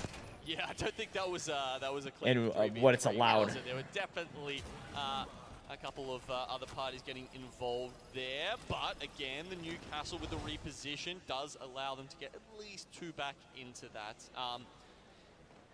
Interesting spot to play, honestly. I feel like it's almost good until someone else sees you behind that box, and then, as you saw, they can just they can wrap you from every side. It's tough, right? You're holding this corner, but if you are going to have someone in a precarious situation, you want the Newcastle with the wall. I think that does have the shield when it comes down to it, there's many things that people end up taking when they play in tournaments. We want to prioritize maybe getting Hammer Drill back into the lobby. Okay, it looks like Leave No Witness and Naked kind of running into each other, and maybe even Xset and Fire. Some other may not take anything at all, but I would imagine that it's definitely a thing. Some of these teams up to the north side of the map are probably going to get into some fights. Alpha able to grab a knock. The entry into the Searzet. fight is occurring, and they need to I'd have to look at all the forward fights. because the ring is at their back, and you don't want damage from the ring while you're in a 3v3 fight. Maddie, I've thought about it, Some teams but might not be able to avoid it here, and here are one of those ones that we were talking about. Don't think I'm too interested in doing it for this. Better of Naked. Meanwhile, it's not just Xset and 5 we're glitching 100 Thieves as well to the north of them. Who knows what's going to happen with that fight and who's going to start it off? Look, if Naked can perform. Hey, Bobby, well congrats, in man. the sixth That's map, freaking we awesome, could see dude. a duking out for that overall position here in A versus B. But we get a good look a little bit. Hey, let's find some shield swaps. Let's see what's happening. Meanwhile, Bambino, FC Destroy eliminated. 13 squads remaining. Okay, and this is where the tension is high on the map right now. Okay, Fire Beavers, Xset, they've been dancing around each other for minutes, but now 100 Thieves also in the fray. Sometimes they call it the Dance of Dragons, but here today it's the Dance of Demons. Fun, throwing up the Seer exhibit, looking for that information, focus of attention, ready to go up, maybe silence them out, gives you just a couple seconds to be able to slow those enemies down. But 100 Thieves, they still have to rotate in, but they have the high ground, and all this chaotic mess is just in front of them. Still looking for an opportunity to get in there, but with 100 Thieves looking directly down on top of them. You know, Xset, they were just climbing up the walls. It was like, how are they honestly going to get out of this situation? Some bugginess with the spectator. Looking at them as well. Evac tower available, but you can see Xset running into a little bit of trouble here, forced to go inside the train cart, losing out on fun. Do I eat Betos? Now Cites and Nocturnal. Here's the deal though. I have before. Smoke available, but once they have that It's been probably like well over a couple of years since I had anything from there. Xset, you're split two winners of North America going out early again. Yeah, this time it's the smart choice from Fire Beavers. They don't engage. Cody, I'm not sure, bro. They're going to join NRG in the buildings north of Thermal Station. Little do they know though, that's like what you just asked is such a wild question. Is there any games coming out in the future that have me excited for going pro? Okay, well, if they're in the future, how would I even know about them? And even then, it's like, how would you know it's even gonna have a pro scene? Nade spamming. You see the shield crack occurring, but And like, how do you know anything about what the pro scene would be? Asking an impossible to answer question, dude. The ability to reset for the Fire Beavers is insanely fast. I'm gonna have to time it one of these days. I believe NRG were trying to split hold those buildings, but at this point, it's just too small for that, right? So I think they managed to get the knock onto Fire Beavers, and then they say, okay, this is getting too risky, we've got to pull back. North Epshin eliminated, and Fire Beavers are in trouble. Oilraid is gonna have to hold on, but it's damn, they just got rolled through. Asserting their dominance and taking this space away. See, NRG profiting from like dead drop. As well. The Loba ult managing to grab them even. I mean, it depends on how the game ends up. Depends if they're gonna do esports. But hey, they've all got red armor now. Hey, look, sometimes you just gotta say 100T. Now that was a W there, 100 wins. If an amazing game comes out that I have loved more than any other game, and they have a perfect scenario for me to go pro in it, would I do it? Yeah, probably. That's the best answer I can give you, dog. But they're on double-digit eliminations. If a perfect game comes out in the perfect scenario to go pro, would you go pro? Yes. If it pulls straight down to them, but they're not done yet. Effect might be 1 HP left. Can his teammates keep him alive? Well, they win the fight, but they need to get this reset. They don't want to just Alliance leave it at 12. only Suddenly, someone's dropping on top of them, or is it just oh man, they shot by everybody. Crazy Raccoon? He knew specifically that was the spot to go. He went right there. Letting Crazy Raccoon leave in the donut building here in Thermal Station, right? They had moved in on Alliance, and now just trying to survive. Oh, but they've got to get this res off. I mean, look at this, 4 seconds left. Crazy Raccoon are looking at it, but they're not in the zone. They need to make this happen right now. Oh, but they have Lone Star, I think that's already a thing. You're gonna have to heal up as quickly as possible and make your move because like it wagers. Is now or never. Time is of the essence. Hitting the grab lift, prioritizing. This is where that gold shield is gonna pay dividends because you only have to do cells. But Yuki, he gets stunned and is slowed, and that ring is at his back. All right, they somehow make the full heal, full recovery, full reset, and now they've Oh, it's crazy that Alliance was able to do that and get out of that. Bro, only 5 squads left. But how many more points are left in this game? They might need to actually follow them up through that wall. Oh, they're so screwed. They're so screwed right here. They're not looking at him, though. That's insane that they, like, stopped looking at him. Oh, my God. They got the roof. They got themselves to such a good spot. That was insane. The fact that they were able to do that, man. Play on the corner, on me. Safe on me, safe on me. Kill left. Yeah, is no one inside? Oh, my God. Those guys just got destroyed. Nice. Oh, Nade's coming out, dude. Alliance is mopping up right now. Now the building shoots them. There's a team that was in the very bottom, so they weren't in the second floor. 2 seconds.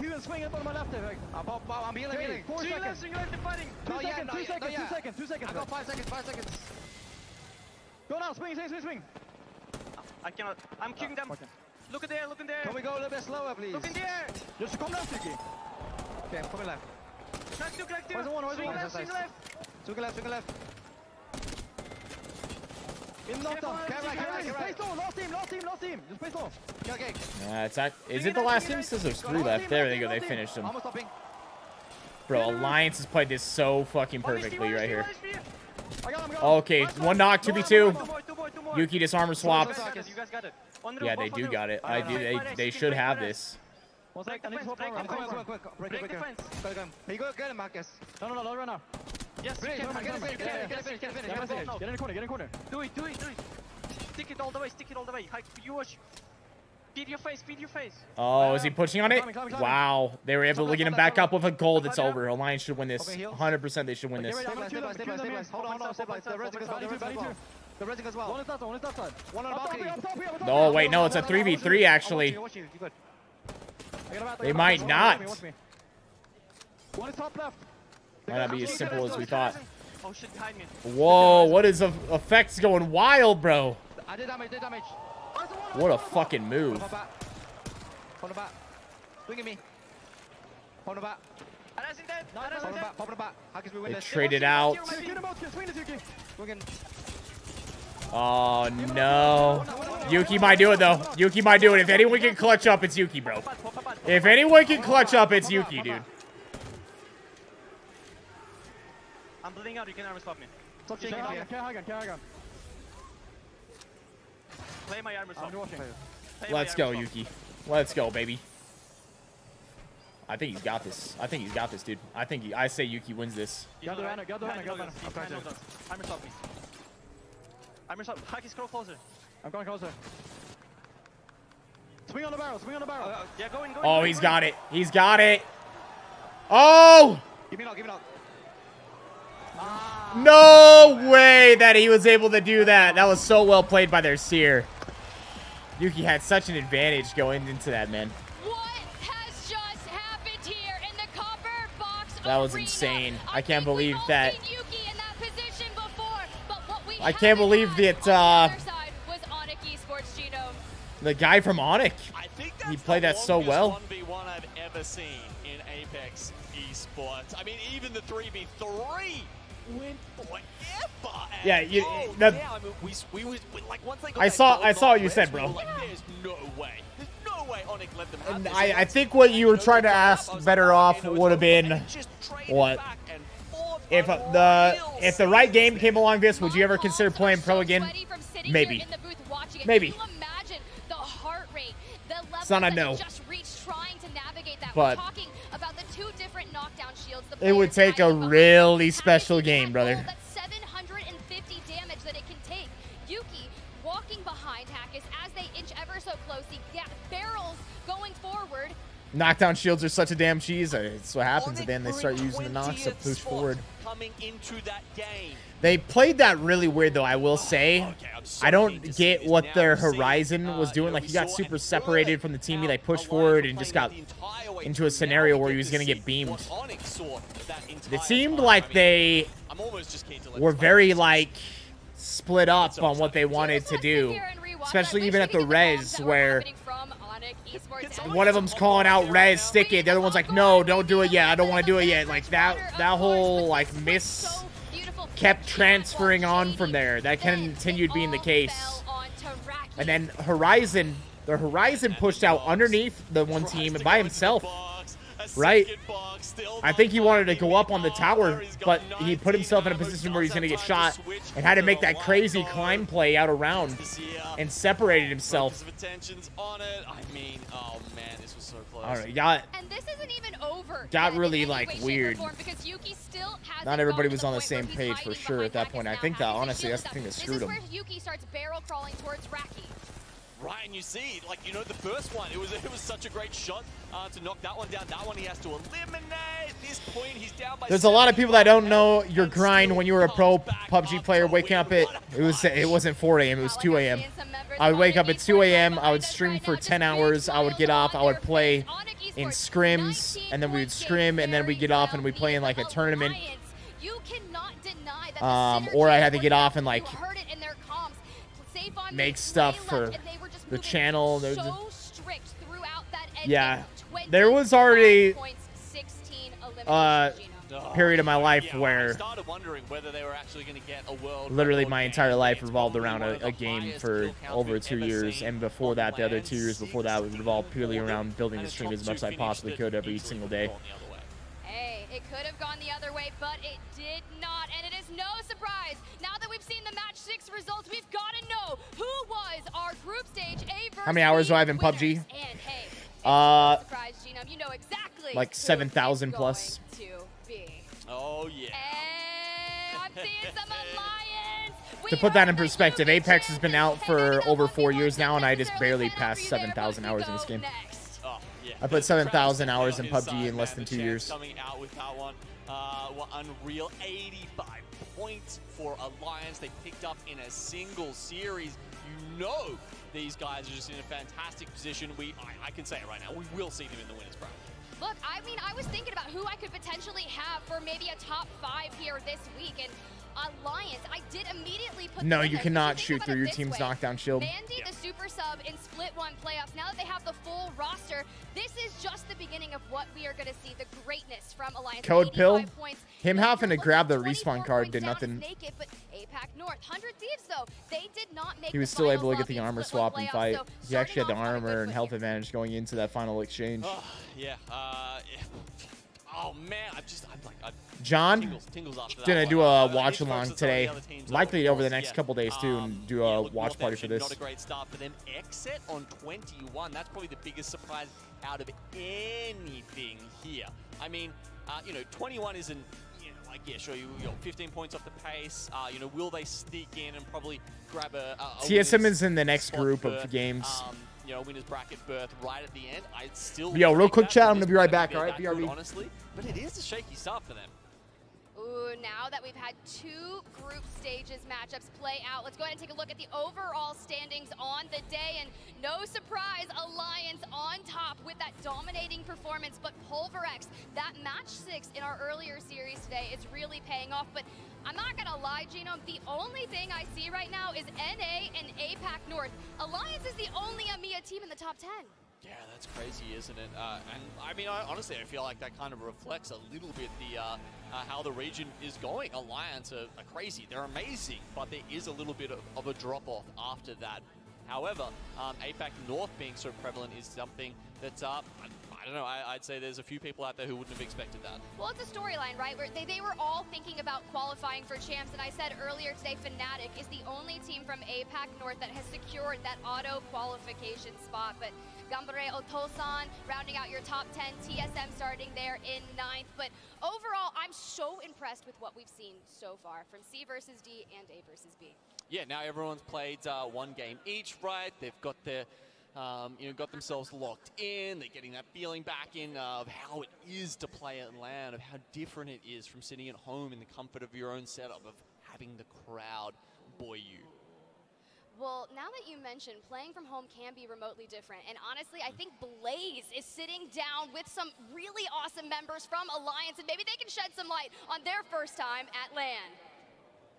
Thank you so much, Tiff and GeoKnown, for the fantastic cast. And I have Hawkins in effect with me on the main stage as Alliance comes out #1 in this set. Now, Hawkins, okay? As I was talking to you, you got all the dope fans up there in the top row as they've been cheering y'all on all weekend.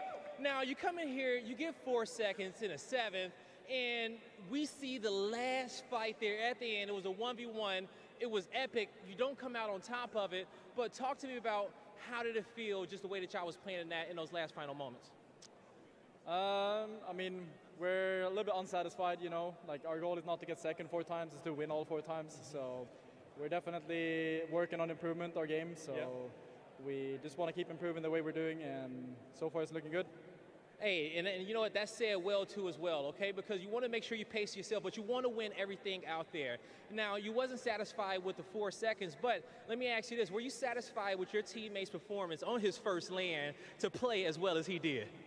Yeah, no, Effect is playing amazing. Like, he's keeping me on my toes, and he's even calling things. Like, he's going crazy right now, so I can't ask for anything better. You know what, Effect, let me talk to you for a second, okay? How are you feeling? You played phenomenal, help your teammates come out with this dub. What has it been like playing on this stage and playing in front of all these fans? I don't feel fantastic, but I don't feel that much pressure, and I play like online. Like, everything feels the same, and I feel very comfortable. Spoken like a true professional, if you ask me. And it sounds like you're going to have a long career here. You keep playing like that. Now, the job isn't done. You guys got to get back up here and play in our final set of the night. But as you start getting prepared for that, what do you want your fans to know out there that's been supporting you guys? These guys in the top row, everyone at home? I just want you guys to know, even though we got 4 seconds, we're still going to lift that trophy. So I hope you guys cheer for us in the event. You heard it here from Hawkins. At the end of the day, they're going to lift that trophy. Now, I'm going to let them get back to playing. That's going to do it for us on the stage. Gentlemen, appreciate it. We back. All right, now, folks, we will be back. And when we come back, we will be our final set of the night. Don't go anywhere. We'll see you in a bit. Might be a little break here in the action, huh?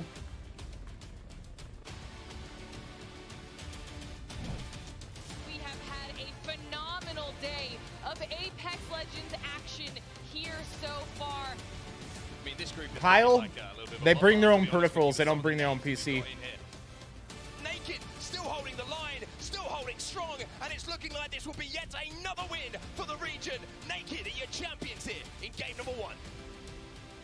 He's going to try and take second place. He'll do so. Yuki does it for Alliance, but it just opens the door. What am I eating? I'm having some for the fruit. full healthy squad of 100 Thieves. Dark Zero will push in, and they do so much damage. Got some pineapple, some mango, some strawberries, they push in to get some the final peach, damage. It's gonna be a melee, and Dark Zero find themselves taking match number 3.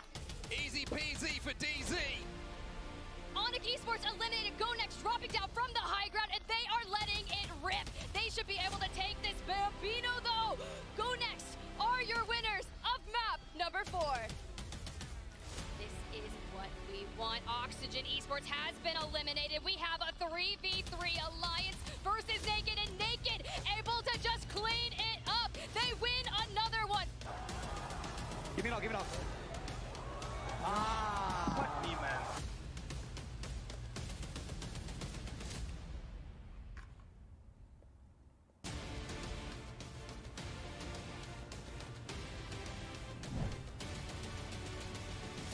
Cody, no. ALGS still has, like, there's more. Another split or whatever. And by the end of the year, I think it goes all the way up to, like, the big major tournament.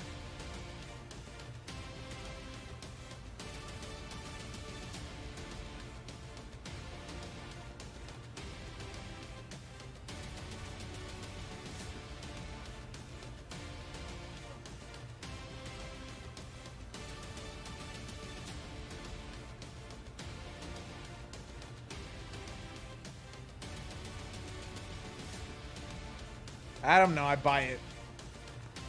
Pre-cut, etc.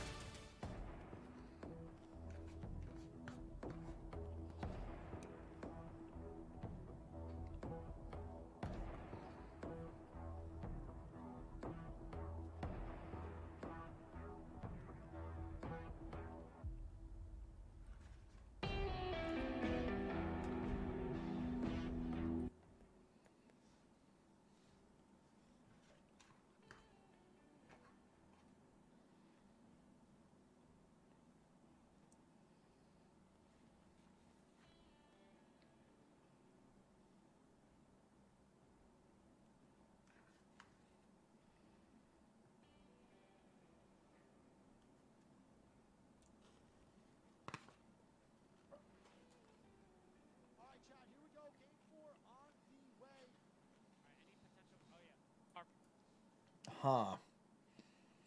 So this was game 4. I said you could do it. Don't bring me into this. You're also wrong. If I'm wrong, you're wrong. We're a team. That's how it works. All right, NRG with the Loba, it looks like. Yeah, I'm not against that. I do like the Loba Rampart play from them. I think they're really good on it. I think Nathan's a really good Loba. No, there was nothing out of the ordinary at all. I think I saw anything different. Except I don't think he's running Pathfinder, though. All right, well. Wait, is this game 4 of the same group? Yep.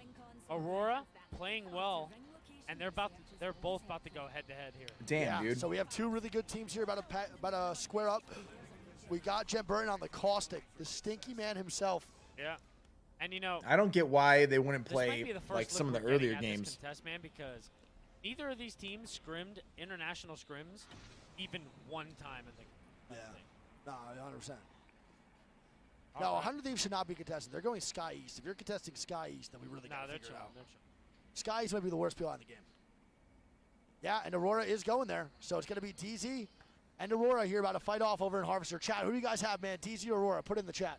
There's looks like Geyser contest, too. Yeah, we're going to have a Geyser contest with CR now fighting as well. Oh, my God. Caustic v. Caustic. He's silenced. Jen Burton's going to go down. The Spitfire coming out. Oh, my God. 1v2. Zero tried to go off, but damn. And Aurora sticking it to I wonder what they thought of this BM. Oh my God. Aurora takes down DZ over. Come on. Give it up for Aurora, bro. We're going to give it up to the contest here for CR versus the boys over at Go Next. 4-0 for Aurora on contest today, pretty much. They walk out of 1 and then still get a higher placement than Onyx on it. So it doesn't really matter. It's a 4-0 to me. Tell you that much right now. That is actually nuts, dude. Oh, yeah, I guess. Yeah, Mitchell? Technically 4-0, though. I think it's cool. We see the zone here, Greek. Let's get a little zone call here before this fight starts up. I'm going to go... I think it ends on the tracks. Up here. Yeah, I think NRG is going to go hold Dorito and then just walk it down. Is NRG getting a little bit of a blessed zone here, Greek? I'm liking this, to be honest. I want to see the boys at NRG They don't have a zone. They don't have a beacon. Oh, they don't have beacon, and they're leaving. They're going towards landslide with no beacon, Greek. Wait, I think they recognize Mitchell? the team flying in. For sure. Flying in there, so Absolutely. They might just default and hold inside. I don't know what they're going to do. I'm not too sure. They're making a lot of different decisions right now. Nathan going to go up and go back They're down. just going to hold inside. They're going to hold inside. It's not really a great spot, to be honest, bro. They could have got a way better one if they had a beacon hit. Knowing that sucks. Sweet, he's probably like, of course, the one game that we get zone, we don't get a beacon. I already know it.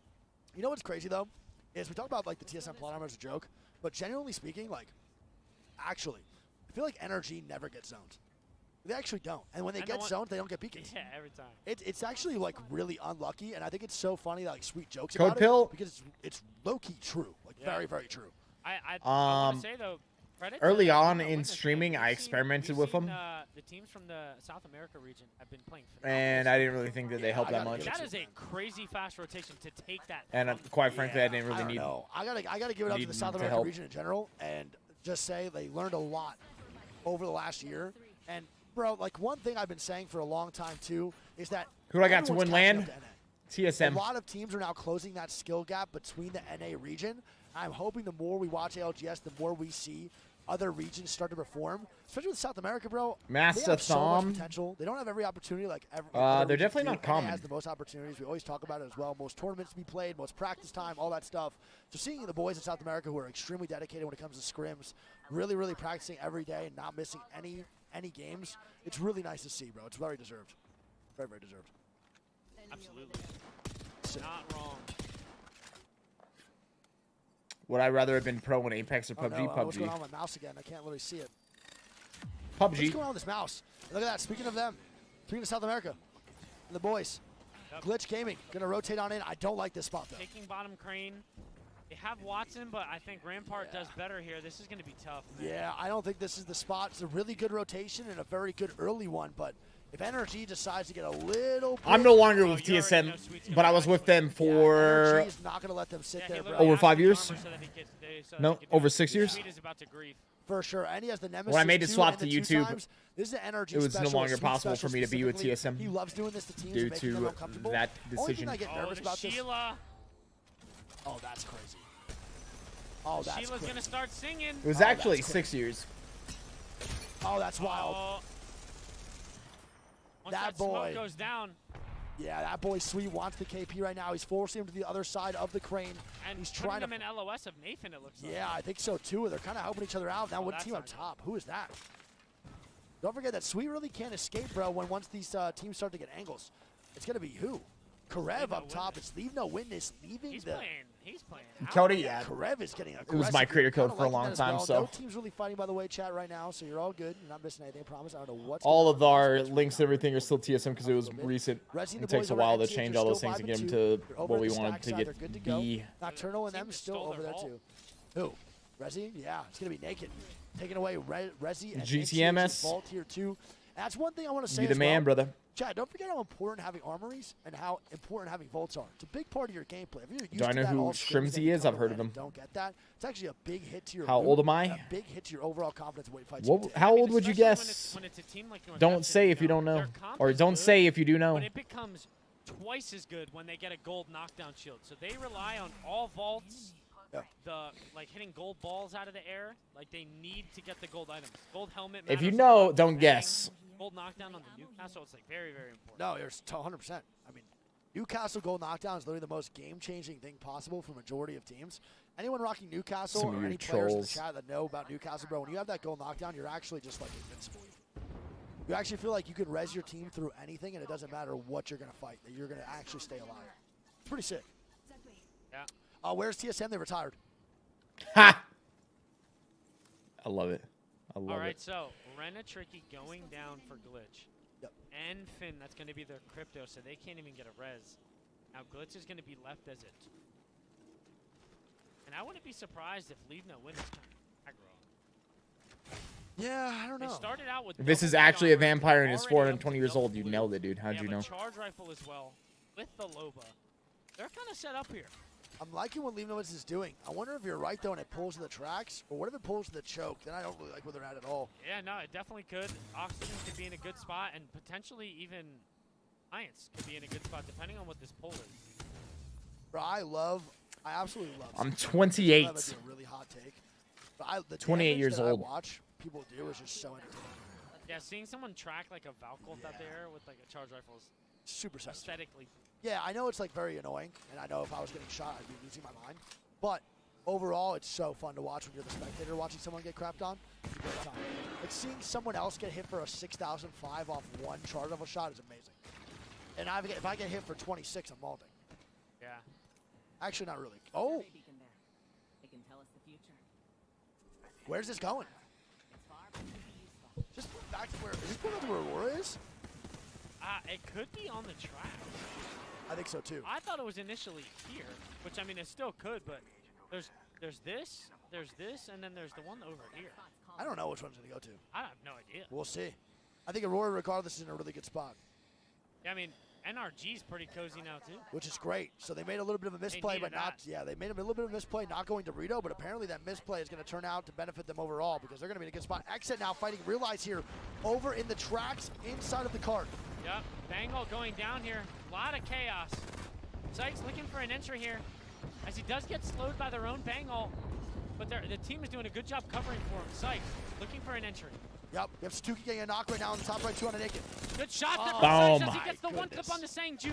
Nice job, bro. What a good shot from Sykes. He's gonna go get a reset here. Team now moving on the left side. It's gonna be 100 Thieves. It's a good play by 100 Thieves. Maybe a little bit too early, honestly, on the third party. Maybe she'll let that cook a little bit more to actually capitalize off the damage. Yeah, now both teams backing up here. Probably going to be resets all the way around. Yeah, I don't know. What's going on with Exit here? I feel like there's a little bit of a, not a late rotation, but an awkward one to make through that front side of cart. Oh, they're going forward again, bro. They do not care about 100 Thieves at all. They just want to fight this. Oh, the knock is still. Yeah. Oh, my God. The 171 from Sykes. And then the 106. Come on, man. That's mowed him down, man. There. Sykes is locked. He doesn't need nothing but his aim assist, bro. That group there stands no chance. Good job from Sykes. Well played. And 100 Thieves doesn't even look for that third party. He's not here to make friends. Yeah, we look actually. What cartoons did I grow up watching? First day we When I was really young, Scooby-Doo, had his AirPods in Rugrats, the player lounge talking to nobody, and I said, "What are you doing?" Courage the Cowardly Dog. And then he proceeded to talk to me for the next 25 minutes. But he was definitely locked the hell in for sure. Now that's a big fight for Xtech to win there. All jokes aside. Yeah. Good momentum. A little bit of Dragon Ball Z. Definitely a momentum player, and having 3 kills there, you already know he's about to start wide swinging. Oh, without a doubt. That's good. That's really, really important for Xset's confidence. They've been a little bit down right there in the first 3 games. I'm really proud of them for now keeping it going. It's nice wigging. Greek doing commentary. Hopefully moving in. The momentum can actually keep carrying them forward. I watched a little bit of Pokemon. I could never figure out when Pokemon came on, man. Crazy, I looked at his phone, bro. He had a It's all over the place, I swear. background on both his like lock screen and home screen. I showed him a Rock Lee like remix song, and he said that shit was the worst thing he'd ever heard. When it's actually so good. I was like, bro, it's literally Rock Lee talking. He's like, I don't care. What was that? Bro, I still can't read the zone. I don't. We're almost 10 years apart, but we watched the same ones. Oh yeah, Tom and Jerry too. Tom and Jerry. Destroy, yeah. And that's going to be FC Destroy going on down. Spinner, what's up, baby? CR, baby. We love to see that, dude. CR. And Naked going down as well. They're down too. Yeah, so they're going to be 1 man up now for Naked. CR taking down both teams here, trying to make it work in the Harvard side. I think that was a third party. Yeah, correct? I was gonna say Naked and FC Destroy were fighting first. Yeah. And look at this J-Lings, man. A little bit confident now, taking some space over to the Harvester side. I think they realize they have a lot of room to work with here. No one on the Cliff side at all on their end near landslide, so they can actually get a little more aggressive here. KP. Yeah, Nags really wants some KP, bro. They need some points too. Don't forget, J-Lings is not doing phenomenal right now. I believe they're going to be in 13th place. So they got. Did I ever get into Destiny? Nah, I never really did. Or just look to rotate here to a little bit more in the late game. And I mean, J-Lings, like you said, with a lot of positioning here. Watched a little bit of Ed, and Eddie. The solo running into. My favorite episode is when Ed goes and eats everybody's cereal in their entire house while he's sleepwalking, and then the next day, Eddie sells it back to the neighborhood Oh my God, they rotated all the way by removing it from Ed's stomach. Fighting Alliance here. going to be an NTH Alliance. Spedo with all the way on second backside. month Oh, I think NTH is in the worst position possible for here themselves. I on don't think they expect YouTube. anyone to be here. Being a member, baby. What's up, Spedo? Appreciate that, bro. Appreciate that, baby. Nice, that's actually a really good ult. It sucked them out and around the shield. The Alliance. Oh my god. Effect's in there. Effect is in there like swimwear, baby. There's Tida no goes down. hesitation. This kid is so damn good, bro. Oh my god, he like Tida's beamed gonna be through knocked. the shield, it looked like. Effect all by himself. NTH is going to be a duo. Rod's going down. Parker going down now. Dylan, they're about to CR's play in the probably next gonna group. die as Alliance is looking to take down the boys over at NTH. Can't believe I watched Ed, and Eddie, bro. Ed, and Eddie was sick. What are you talking about? With the Prowler in hand, looking to close out this fight. Yeah, and this is very surprising for me, Greek. I don't know what that rotation was from NTH, but I don't expect them to ever make that again. Because they went far, far left into thermal for no reason coming from stacks. It's a great grenade from Resi. Want me to be honest with you? Wait 1 second. Resi, is he about to do it to him or what?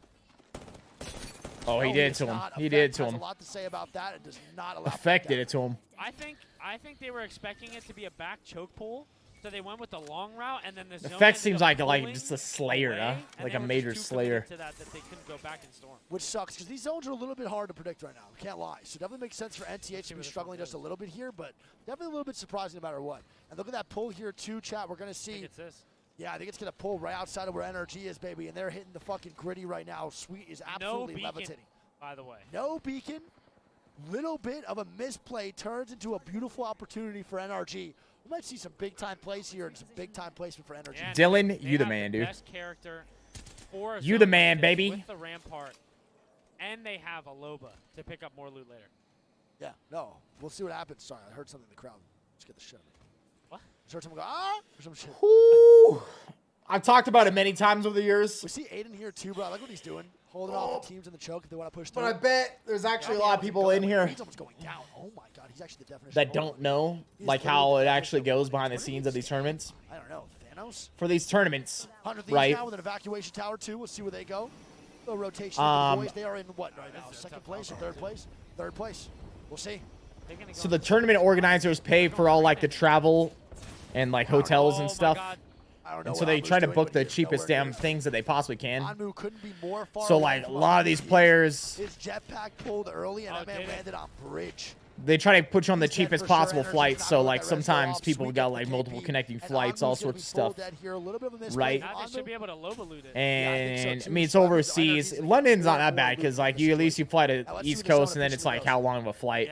Like 5 hours or something, 6 hours from the East Coast. Pull gonna go right here. But you got to fly across the entire U.S. Most likely dead. Scurrying them. We're gonna try to Then stay alive. typically Too when good. you get there, Energy still in Aurora. you get there later in the day. And You check into your ATH is hotel. probably gonna They fight put you in like Alliance the here, bro, on cheapest, some of the backside cheapest near the hotels they cliff. can, right? On that top side, right out of thermal So station, we will see you're what jet happens here. lagged. You get there. You got to go meet with your team, all that. Usually you go and get some food and whatnot, say hi to other teams, right? Go to bed. The next day you usually have to wake up. You have to go and do a media day where they're going to go in. You film all of like the stuff that's going to be played during intermission, interviews, that sort of thing. That's like the next day. You can maybe like set up your stuff at the setups, practice, right? And you'll basically be there the whole day. Like sometimes they usually have like test games, scrims that you can start like practicing and playing on the setup and like get adjusted.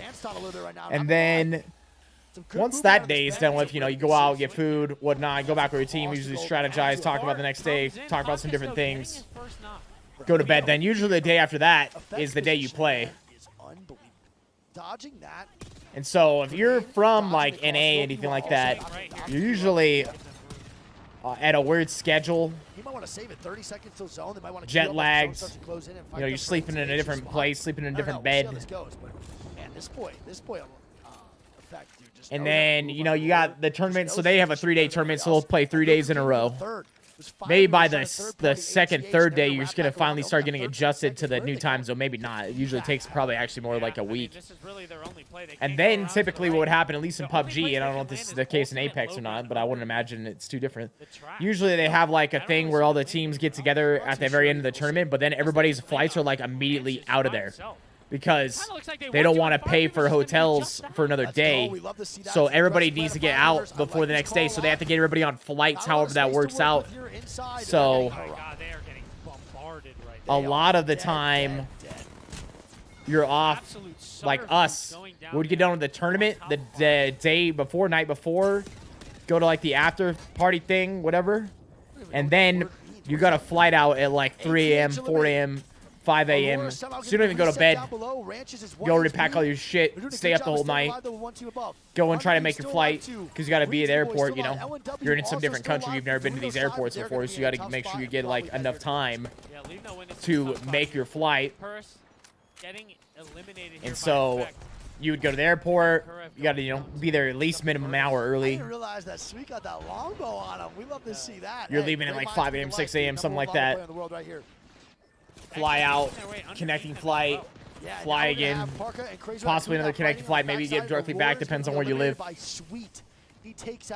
the time you get home, you're like the most sleep-deprived fucking dead ever because you had just gone over there, tried to adjust to their schedule. We're running on low sleep, completed in a tournament, then you got to fly all the way back. By the time you get back home, I swear to God, I'd be like so sleep deprived, would get sick every single time because you're going through all these airports. Your body's not adjusted. You're not getting good sleep. You got all this shit going on. Every fucking time, bro. Every time. 1,200 damage for Sweet. That is big time KP, bro. And then people say, and in PUBG shit, sometimes we were doing like tournaments where it was like, it's a great gun, man. Only the best of the best within weeks of each other, so you do all that and then you go and do it again like a week or two later. Pack is going down now, 2 in the kill feed. Energy really has to kill J-Links here, Greek. Oh my Sheila. Nice. Oh my God. The Oh Sheila my is singing. God. Let it sing, baby. Let it sing. And Sweet Dreams is letting it happen. He's hitting all the notes, Greek. He's got 5 kills right now. Kill leader in the lobby. They know now that Noise is his last left on his team. They might just look to clear this for even more KP. That was gorgeous. That was a great play by Sweet. Good aim, too. It's J-Link's eliminated. I want to point out, SD Puckett, I think a lot of the time, usually people would get sick by the time they got back. Glitch is probably going to go down. Glitch Gaming eliminated by Oxygen Esports, who is doing pretty fucking well right now in this game. 2K. Top finish at Atlanta. I think we finished like 4th at If NRG falls, they might drop right on top of X. IEM Oakland. I that either, I'm not too sure if they do. We were very consistent in always finishing in top half of teams. Effect gonna be dead. Yuki. When it came to actual Atlanta, I think maybe like 4th at IEM. Caustic trying to make some plays. In the early days, we finished 2nd in one of the online seasons. Me and Smack in the really early days won a bunch of tournaments as a duo. Nocturnal goes down. It's up to Fun and Sykes. Originally, PUBG started off as duos before it went to teams. Solo Greek, what just happened over there? Oh my goodness, the Rat of Vax absolutely griefing energy, and he's getting more kills. Oh my God, another armor swap. Good try there from Vax, and that's going to be Oxygen dying for it as well as Go Next on the ultimate height here. Cody, exactly. On the low ground. X-Set on Calm, the low ground nope. as well. And everybody's on the low ground. This is Go Next. I don't know what's their game to win. I don't know what's going to happen here. Can they get the reset here onto Noct? Probably not, right? I don't know. It also sucks is he's the one with gold knockdown. Yeah, I don't know if they can get this reset. And he's the bang. So no smoke cover at all for the res. Nocturnal's going to get full I don't killed. think they go for it. No, I don't think so either. It's going to be Onyx down below. I kind of How come? I don't think it's that bad of a spot. I don't like this game enough to go pro in it. And it's not that I don't like the game. How come? God, bro. Because your entire fucking life has to revolve around the game, and I'm not prepared to do that again. That's why. This is a big time swing. A big time swing. You ever been professional in a video game and know the amount of time it takes? Do they get pressured or can they get the reset? They have to get the reset here. If they don't, I think this is a bad play. It's not really worth that aggression right there onto X-Set. They were a duo regardless. This is pretty safe, and I think they're actually going to end up getting the reset, so that's a great play by Onyx. Good shots there from Fussy. Yeah, that's a great shots, bro. The 2 times on the Prowler, bro, is pretty ridiculous. I can't lie. I'm liking it, though. So we got Go Next on ultimate height. We got Onyx on the low ground. It's not about repeating. It's about people like you just have zero understanding, man. With no horizon, so your entire fucking life revolves around the game. You're doing nothing else but living, eat, sleep, and breathing the game. You think a lot of these pro players are happy when you go and watch them, play and shit? Yeah, I mean, it's not that enjoyable. It's like you have to be someone who like you love being a pro player in order to really love it. And like I said, it's not really worth it. Most of these people are making like fucking minimum wage when it comes down to it. They're doing a good job right now, dodging all the grenades, dodging all the bullshit. Raz and them are down below though, man. So Go Next looking real good. It was a fun experience and whatnot playing pro, but at the end of the day, it's not worth it. If anything, I would have been way better off just never playing pro. These next 30 seconds is going to be crazy. He just picked up 100 damage there. Yeah. Bambino's almost at a 2K. Which is nuts. Yeah, People just have. It's just because people. Oh my goodness, people have look no at the understanding angles what of it the takes Fusey. to be a Look at professional this. player in a freaking That esport, is bro. gorgeous. That is gorgeous angles to cut off the rotate for Onic. That is beautiful. Unless you just want to lose everything. Phenomenal job here. They're gonna If you just force the don't give a last shit two and just to want to fight. lose in all the tournaments and whatnot, then I guess you could and it'd be easy. Oh my god, the damage from the Fusey. But who the fuck would want to do that? Oh my god. Oh my god. Oh my god. Oh my goodness. CR almost did it to him, bro. Go next takes the W. CR almost takes that 2v3. Go next with a big time win, baby. Josh, 50, 60K a year. You think these motherfuckers are making 50, 60K a year? The majority of them? Bro, they ain't making 50, 60K a year. To make sure that that team can't get inside. He did so much damage taking everybody. That was insane. Yeah, I mean, double 2K out of the boys. That's a huge game for them. Out of tree? Yeah. It was 2 a.m. Maybe half that. Okay, dude. All right, chat. Game 5 is on the way, baby. We got one more game after this on World's Edge for Groups A versus B, and then we're going to have another 6 after this. So there's 18 games today, bro. Let's lock it the fuck in. I have no idea. It is 6 p.m. here. I have no idea what time that is in North America. Chat, what time is it in NA? What, 2 games left? Yeah. So, No, we have 2 games. Yeah, so probably be done here around 7 with this set, then hour break. Lil Killy? Start last set at 8. I don't believe so. I thought it was going to be a 30-minute break. I don't think they want to start at 8. It's kind of late. All right, let's watch the contest here, too. Who was it again? Aurora contest versus DZ, man. Chat, who do you guys have, bro? Aurora or DZ for this W here for the contest over at Harvester? I'm saying, who do you say, Greek? I think DZ brings it back. You think so? Yeah, I think Aurora's due for 1 loss. They've won way too much today. That's fair. I think Aurora is definitely due for 1. So it has to come at 1 But point, I can't lie, with how confident Zero's been and the shit talk he's been giving him in scrims, to come here and get 3-0'd would be a hell of a statement from him. That would be pretty fucking crazy. It looks like they're beating him off the jump, though. They are, dude. I think Aurora's actually. He might miss it. Oh, my God. They get the middle, though. It's not good at all. Yeah. Aliwan, no gun. Kyle, there's a break in between this set of games and the next one. This was B stream. How the hell is Cleve getting a knock in this situation? So we're going to see What is TSM's Aurora group play on here today? soon. These guys are incredible. Can we get a piss test on aisle 3? Jen Burn, though, getting a reset. This is insane. No, he does not. The thermite. The thermite from the boys over at Harmrab, Aurora actually hits hard. sure you can have a good Now, living Zero's doing gonna be dead 50K. again. Jabber's There's gonna be nothing 40 against HP. that. I cannot believe what I am witnessing right now. Aurora But I'm is saying bringing the it vast to majority of these players I are know, not doing Aurora now 50K a with the year. ultimate height. Zero crawling Most, away. like I Jen on said, the low maybe ground. half that. There's not much And right they're now looking probably good here. putting at least I cannot believe this. 15 I really hours a cannot. day into what they're This might doing. be a 2-0 to start the day. Well, maybe for not every Aurora day, here. but there's going to be a lot of days where they do 15. Most days will be over Who's all the way on the other well side? over Look at 10 Jen hours. Trying to stay alive? It is. Yeah. Jen's going to be running away. They're not even going to look for the fight anymore. And there might be a chance, bro, that we see DZ knock at this banner. I think Aurora might camp these banners. They're running it down on Zainu right Oh now. my God, they are actually just chasing. And Jen Burton is running into a 3-man of NRG. Oh my goodness, NRG is coming in now for the third party. They know what's happening here. They're Zainu's looking gonna go for it. down. Jen running for his life right now as NRG is hawking the shit out of him. No way NRG comes through with. Yeah, it's going to depend on where you live, too. If you live in, like, Los Angeles or New York or some shit making 50K, that's you're basically in poverty, Jen right? does get the banner, though, Greek.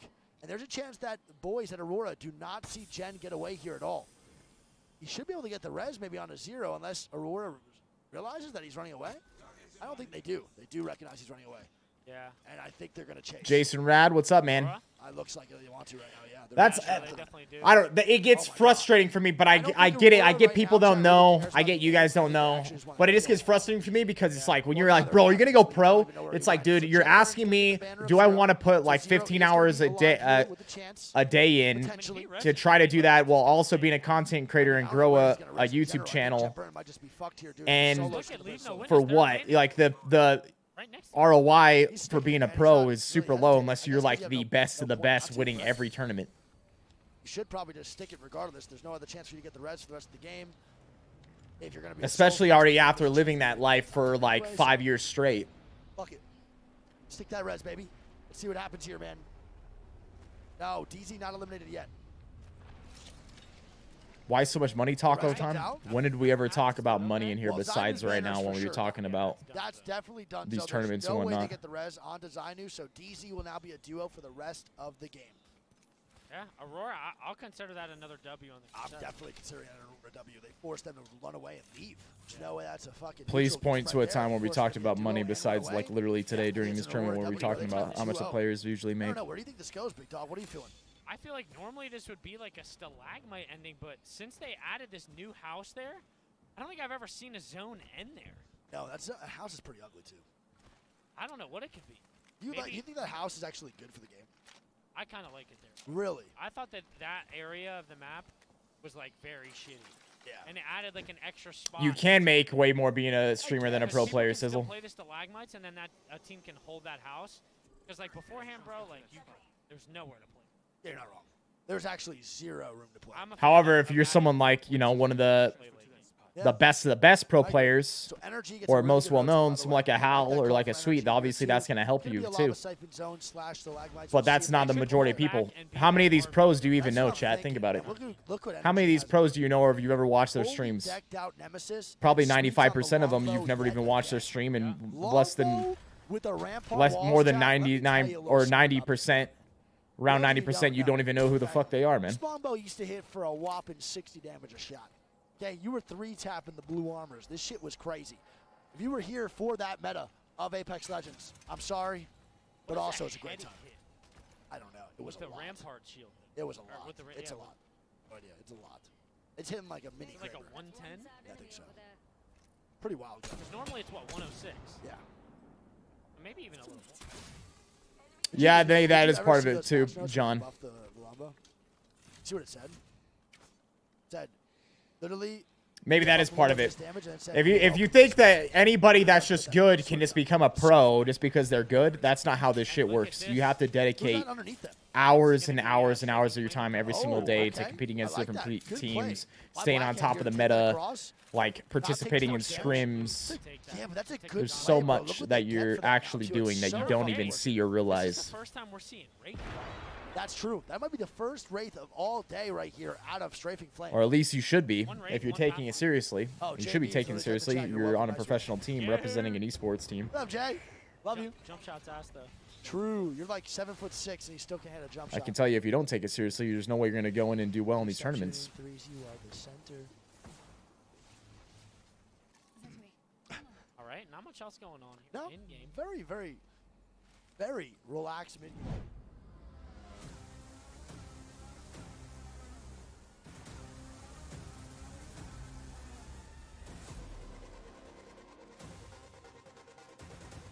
Mr. Folgers, I would definitely do that if Tanner wanted to do it. Or Nico. I almost think having 3 people do it at once would be a bit much, though, bro. I think it would maybe need to be like 2.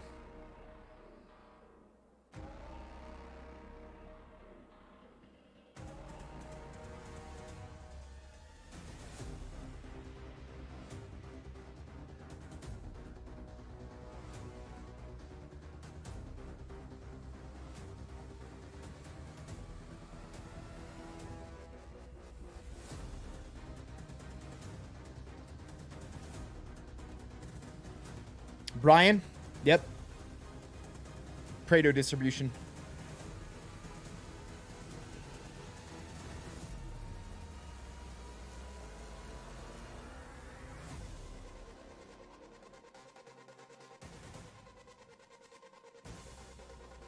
Here we go.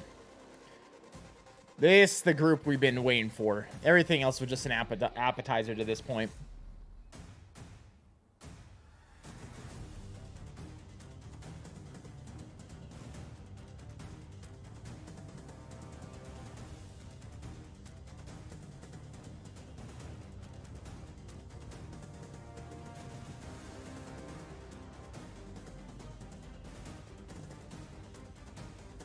Brian, to be dead honest with you, 50K really isn't that much nowadays, dude. And it depends on where you live, like we said before. Could you live good off of it? Yeah. But it depends on where you're at. Shit's expensive. A lot of these people, you got to realize, are watching from all over different places. Making 50K in somewhere like Los Angeles, you're fucking... you're not doing that great. In New York, you're making 50K, you're not doing that great.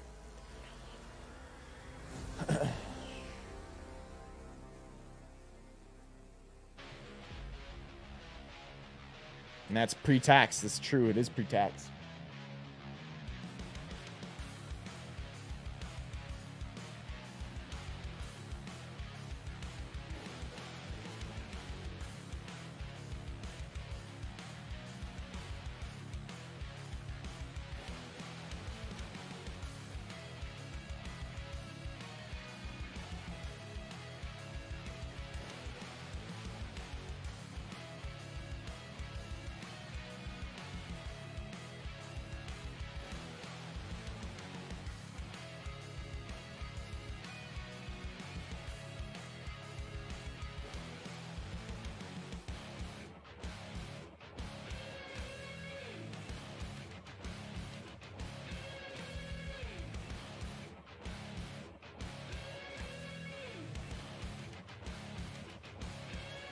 How much does a studio apartment cost in New York right now, chat? Anybody there? I'm sure there's someone in chat. You probably live in one.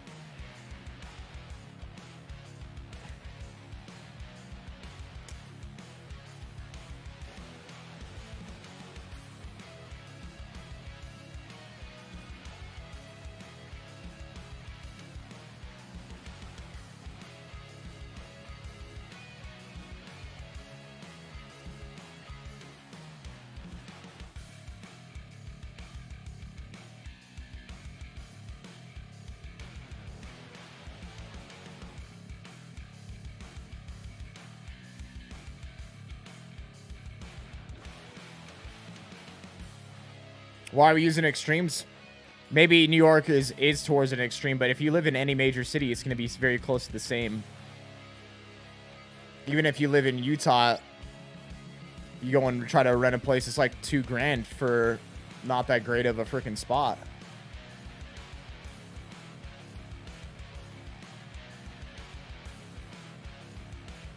It's like on the lowest end. That's like entry. Entry, it's like bare minimum you're paying $2,000, and that's what you're living in, like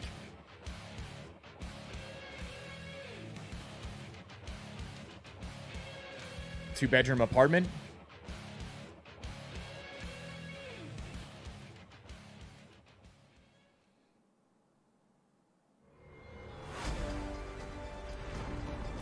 Yeah, it's just rent.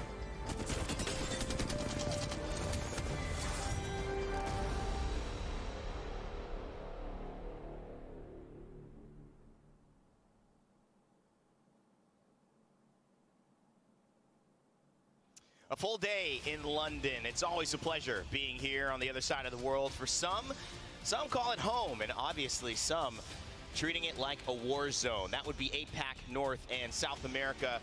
Most importantly, showing up ready for war. Will it continue? And why was I using it? Because we see a bombardment a vast majority of people live in major cities. And so it makes sense that some people will come in and be like, 50K is good. Yeah, if you live out in the suburbs somewhere, maybe 50K is really good. To other people that are maybe watching the chat, they might be watching from somewhere like New York. They might be watching from somewhere like LA. They might be watching from somewhere like Salt Lake. They might be watching from a bigger city, where that's not going to go nearly as far as it would for someone else living in a much cheaper area to live. Maybe a couple of regions performing better than we expected, and some maybe a little bit worse than we expected as well. But now a chance to redeem yourself with the final series of the day. Mark, been a roller coaster. Certainly has, and I think, like Dan alluded to, I think I've been super impressed with APAC North. I think they've really come out of the gate swinging. And the great thing is, it seems like all regions have had moments so far throughout the groups that we've seen where they've shown that they can win games, that they can get towards that end zone and they can convert as well. And that just sets us up so beautifully for the next couple of days, not just in groups, but we get down to those crunch elimination games as well. It's going to be a pretty wild ride. And you set me up pretty well also to talk about how this tournament works. Not just a couple of days, we've got 3 more days. This is day number 1, though, and obviously it's going to lead into what is setting up for more group stage play. So typically for these players, how it works out is they would be on like an esports contract. How that works for our tournament. I would imagine for the most of them, the vast majority of these players, that's probably like bracket stage on $1,000 a month to maybe $3. Then of course finals will be on Sunday. Somewhere in that range. D and B will play each other in maybe 3, but that would be like on the higher end for most of these people. I don't think the vast majority would come close to that. Maybe the best of the best could be more than that. That are like big names. Into a special waiting room where they will wait to see who makes Say most, that's probably not the case. Most is going to probably fall around like 1,000 is what they're getting paid from a team. Winners, the best losers, I guess, into this moment. But of course, we all have to joke about that because everyone's a winner when it comes to being here at this event, the top 40 in the world. Match point threshold is where Apex shines. On Sunday, 50 points, and then you got to win. You cannot win on 49. Seems like they screw their players. What you do win, though, after all that, it's no, it's about how much money you can bring in for an organization. Why are they going to pay you a ton of money if they're losing money? It's not like it's a charity or some shit. They're just going to pay you for nothing. Just like any other sport or any other type of thing where you're in entertainment, you're going to get paid for the amount that you bring in. Furious play style, going for points instead of trying to win. Still earns you a cool. It's like the same thing across Of course, this anything. is also all leading up to championships, which will happen later on this year. We don't have official dates for you yet, but it is coming. The Split 1 and Split 2 playoff winners will obviously earn their spots there, but each team will earn points. The top 30 teams qualifying for championships based on points, and the outside top 30, they're going to have to go through the LCQ, which is taking place 2 weeks, or at least a week after this event. So it's locally. So yeah, we talked about the winnings earlier. It's like if you were to win whatever money you win in a tournament, it's usually going to get split across you, your teammates, and the coach or the analyst. I've heard of some teams taking a cut of that before. I don't know how many. I think any of the bigger teams don't do that. Could some of the smaller teams do that still? Maybe. But usually it's going to be split at least 4 times. Maybe it could get split 5 if the team's taking a cut. Yeah, they're picking up a player that they would want to split with.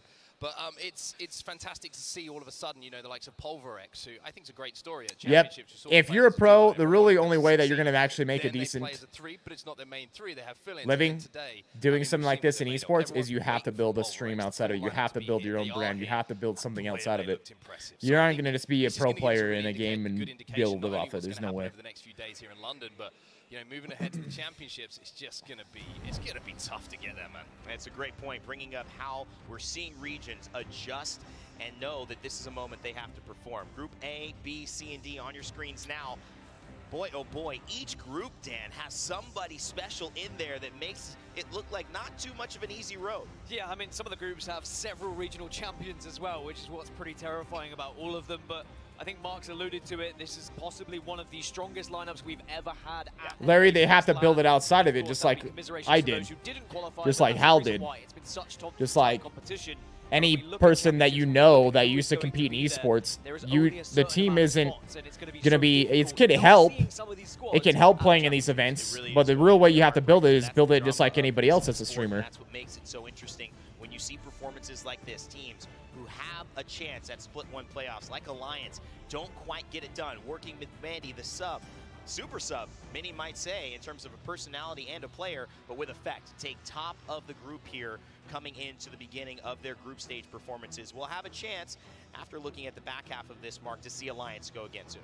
Yeah, I mean, Alliance probably just want to get us straight back into games. And I always find it fascinating when we have an interview with a team who's just done really well, but you can see that there's still a want and a drive to do even better. Yeah. Exactly, and that shows, I think, that Alliance have turned up to this event and recognized that, hey, we've had some really good performances, you know, on the world stage. Everyone always talks about us as being the best team from the EMEA region, but we haven't got a trophy to show from the world stage. And I think that when Haki says, you know, we've played really well today, but we had 4 second places, and that kind of ticks me off a little bit. You know what I mean? I think that shows a lot about their desire and what they want to achieve. By the way, I didn't need to throw it in there. AJ Brooks, nah, the teams usually don't take anything from the winnings. The main way esports teams make money is off of sponsorships, exclusive deals with games, brands, platforms. That's how actual esports teams make money. We're happy about that. Glitter was right in the little class skit that we did, but they don't make money off of winning. Not only a young age, but winning can help them get more eyeballs and everything, and help them get better sponsorships. And that you would do, which is perform at the highest of levels. Effect, obviously standing out. They don't make money. The teams aren't in. The esports teams aren't making their money from winning. They're making their money from something else. The winning helps the other things, but it's not from a prize pool. It's not how these orgs we got to see work. one of the others, Xset, in the previous matchup, but now we get to see TSM again, maybe bounce back. Dan, I want to start back with you. In terms of A versus C, who do you have your eyes on in terms of these groups? I think someone else. Automane, typically they get a salary pay, yeah. Aurora, mainly because they. But like I said, I bet the vast majority of these guys' salary is about like $1,000 a month. Someone, 6-0, maybe 5-0. One of the teams ran away a little bit, but not bad. They've been winning those contests. But will they have more success getting points? They had a pretty average amount of points, around 27, which is okay. Yeah. If you can get around 30 points each series, you're probably looking at a pretty good spot to get into that winners bracket. But you just want that extra oomph to push yourself a little bit further. Mark, you said they're not satisfied, but how important is it really to get off to a good start in day one? It feels like it can kind of just be a routine thing to say, but does it really make a difference over the course of such a long tournament? It's tough, right? I think day one you want to do what you have to do. If you win the group, it's great. It fills you with confidence, and it certainly sets you up for the next couple of days. But you always want to be going into Sunday playing your best, right? I mean, it's a very obvious thing to say because that's where you win your money. That's where you pick up a trophy. But for confidence, for teams who are playing together on LAN for the first time, day one is vital because you need to feel the synergy. You need to feel comfortable.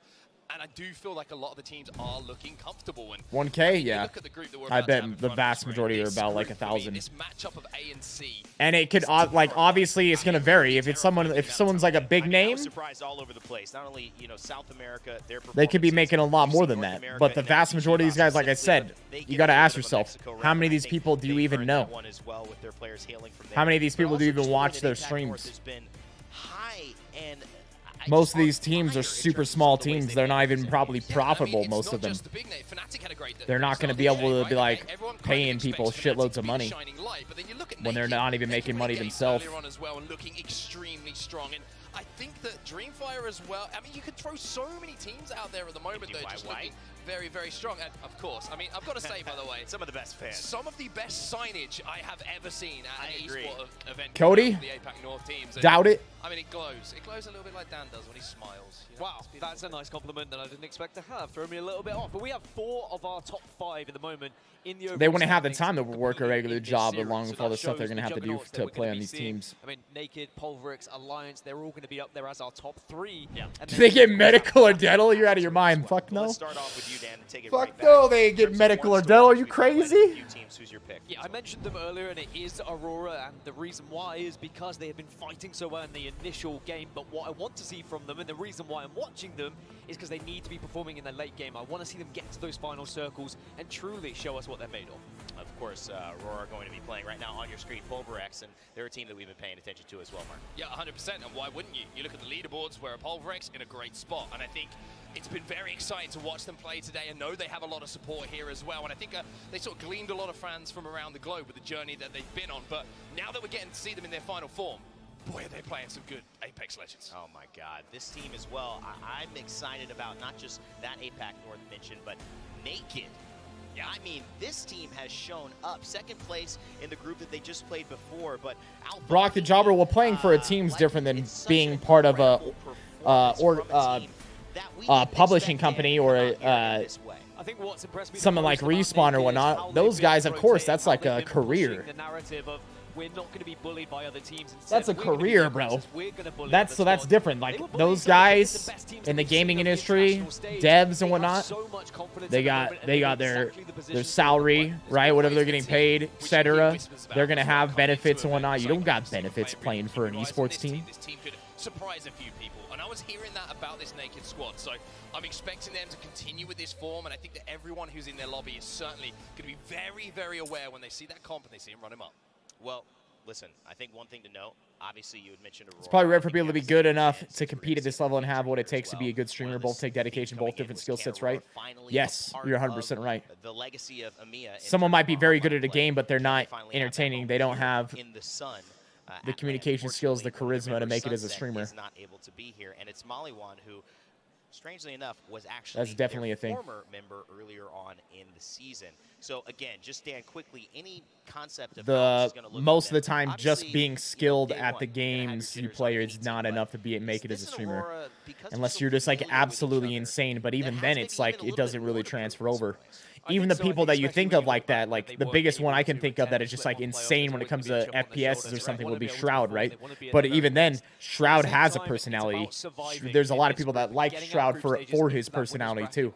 It's not just that he's good at the games. There's when you really think about it, the vast majority of the streamers that you watch or anything, it's not because they are just good at the games. They might be good players, but it's not that. It's more about their personality, their charisma, how they are in the stream. The ones that are just have the skills to be good at the game usually will not make it that big as a streamer. It's a great plan, obviously executing the biggest part of any LAN like this. We're getting ready to go into the games very, very soon, ladies and gentlemen, watching at home. It's our last set of 6. But if you are watching, make sure to leave that stream on, even if you have to take a break. We know it's been a long day, but Twitch drops are still available for all of those who put Dyslexic. Here's the thing you guys gotta understand. Your ones are like, bro, that's nothing. They're not getting paid. They're getting screwed. Bro, esports teams and esports aren't making shit. I say it's okay. You know how many esports orgs just went under? How many of them went bankrupt over the last while? These motherfuckers are all broke. How are they supposed to pay anybody? They can't even fucking run the organization. They can't just spawn the money from fucking thin air. Always a pleasure with you. Always a pleasure here on the desk. We'll be back after a few games, but right now we got to send it to our casters. Up top to get it started, it is our final set of the day. Let's get ready, London, and see how it goes. Casters, take it away. Thank you so much, Brain Day. Onset Gaskin, you were amazing as always, such solid points, but I'm gonna need you to throw me some popcorn. I don't care if it was on the couch at all. Like, honestly, I just want a couple kernels. Thank you so much, guys. But we've got a crazy matchup on our hands. Spider Tiff here, Dia. Man, your first day, ALGS Split 2 playoffs, you've been killing it. I mean, I'm feeling really good, but it's hard not to with the amount of energy that we've had in the arena. People have been going off, and it's my first time being in a room with a bunch of people who are just as excited about Apex Legends as I am. This is your first time being in a room with people excited about Apex? Bro, come on, we gotta get you out more. We gotta get you out. The only way you could do it is if the game itself, like EA, was paying everybody. But that type of shit's never gonna happen. World's Edge. Dia and I will be taking you through the first 3 games, and when we think about what we're gonna see, because I just came off casting the prior match, A versus B. We saw C versus D earlier, and a lot of standouts, and Alliance right now is topping the charts of everything that we've seen. Everything except the average placement on World's Edge. But if you total in both maps, they run the gauntlet of just all the way around. 16.67 points per game. And this is the nice thing about the 3 games that we have, is that we get to turn our blinders on. World's Edge, who is she? I've never heard of her. We're jumping right onto Stormpoint, and you and I get to see arguably the best of Hold Alliance, on, and let's see the something. best of a lot of squads who were even foreshadowed by our wonderful analyst desk. I mean, I'm thinking even of Naked, who in their games today managed to clutch up both a first and a third place in just the 3 games they had on Stormpoint alone. It's kind of wild how impressive they have been, and I know I had mentioned it previously. We were talking about just how APAC North as a region as a whole has completely elevated themselves. Yeah, the level of play that we've seen is unlike anything that we've seen at other lands, and as I was discussing, we were, I think, on this analyst desk together about how it's the end game play that is really coming to fruition. We love seeing the fans in the audience, and trust me, the players out here have definitely felt the support. I saw the MDY White sign. Remember, this is MDY White's first LAN that they're performing at, and already it's been a very, very good start. And that's what's so cool, right? We're seeing our players coming into this building, their first LAN, and the pressure is not getting to them. It's actually wild. Effect, his first LAN, but the amount of damage that he has been able to do thus far, 8,700 198 damage.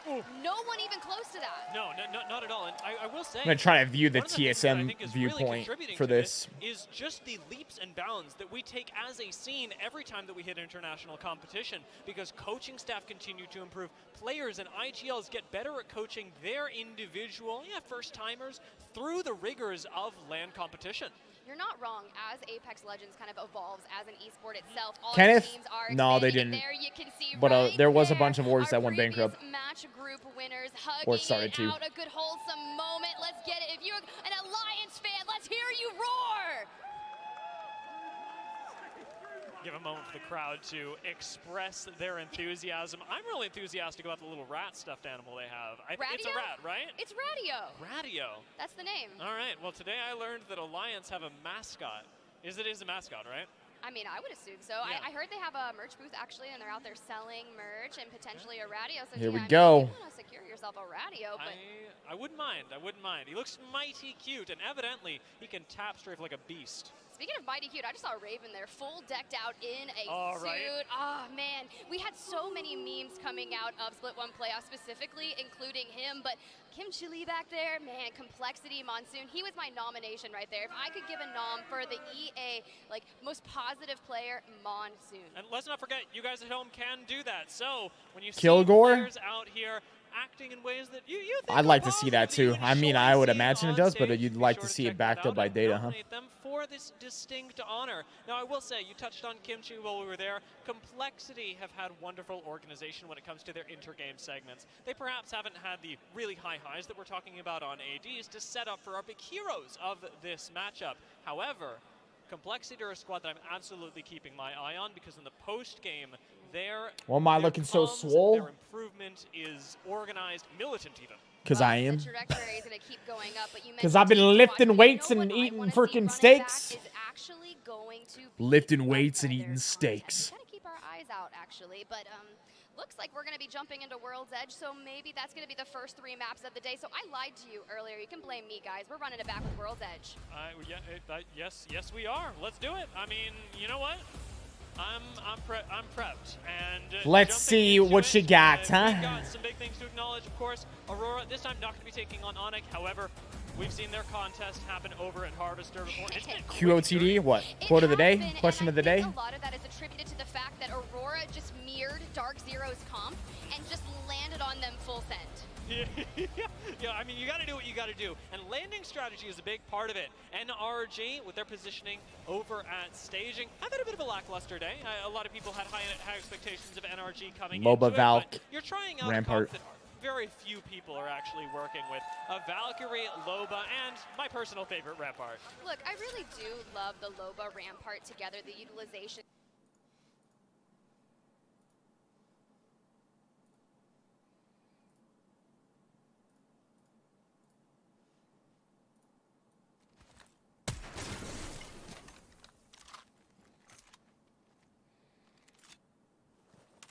Extended light mag here. We're on board with TSM.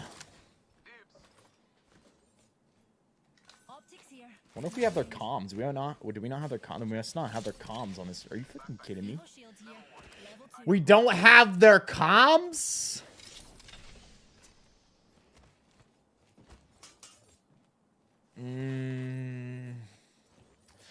Man, without comms, I don't know, bro.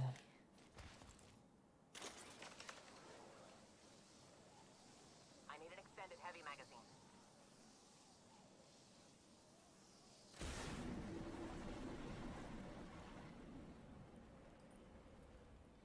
Just do Hal impressions.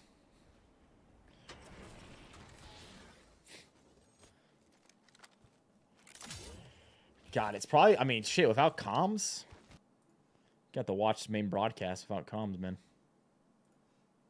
2 purples, a white, Dark Zero. Now they can focus on playing their game. Now we know where we started. I want to take a look at where we're going to. Oh, yeah, end I'm up, still because rooting. the I'm map rooting is for TSM. already starting to evolve. I'm rooting for the We've boys. got plenty of rotations happening as teams try and find themselves some beacons, and most notably, actually, NRG has started rotating up from staging over to the landslide area. They were cut short by Leave No Witnesses, who are still looting in this area. A Well, still main thing, broadcast. especially 'cause landslide really doesn't have that much. But Be it's more worth likely noting to that hear this is them like during specifically high. because of the way that staging They're already landslide rotating. Look at this.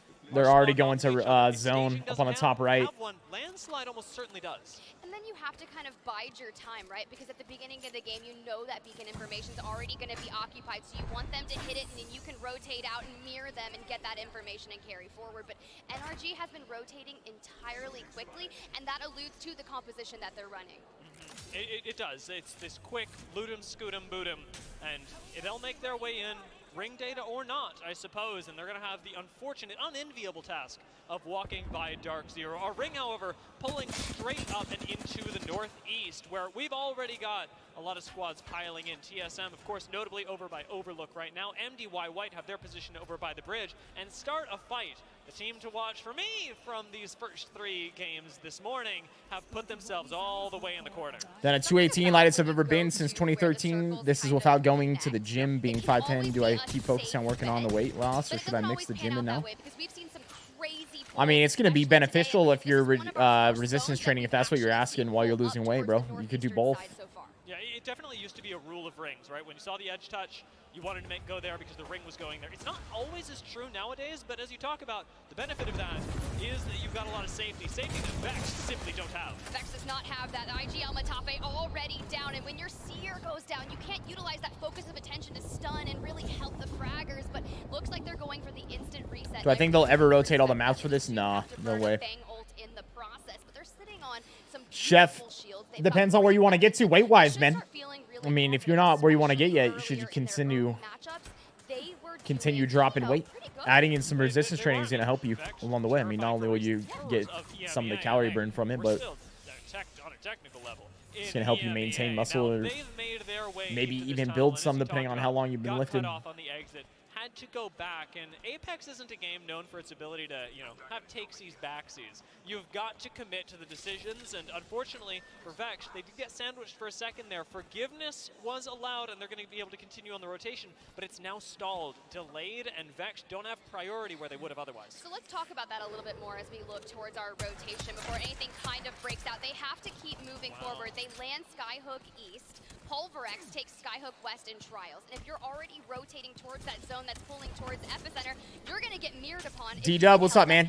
Yeah, even Vex trying to, I suppose, mirror a glitch. I cannot believe the confidence of scanning a beacon in the face of Vex, but somehow they make it work, and everybody gets out alive. Still, 19 squads standing, so things have been pretty slow, though. Those of you with a keen eye would have noticed that we had TSM going up against Optic in a quick exchange of 30-30 shots. Sometimes you just have to get that initial poke information. Look who's kind of throwing down the damage. Find out what kind of shields they have working with them. Is this a smart fight? Can I actually just grab a random knock and maybe just take this 3v3 before someone rotates in? But so far, all of our teams are doing pretty well. We got 19 squads, and they're just kind of all playing that. But I think we're going to see a lot of congestion on that northern side, specifically around our teams looking to get out of Skyhook. Especially those.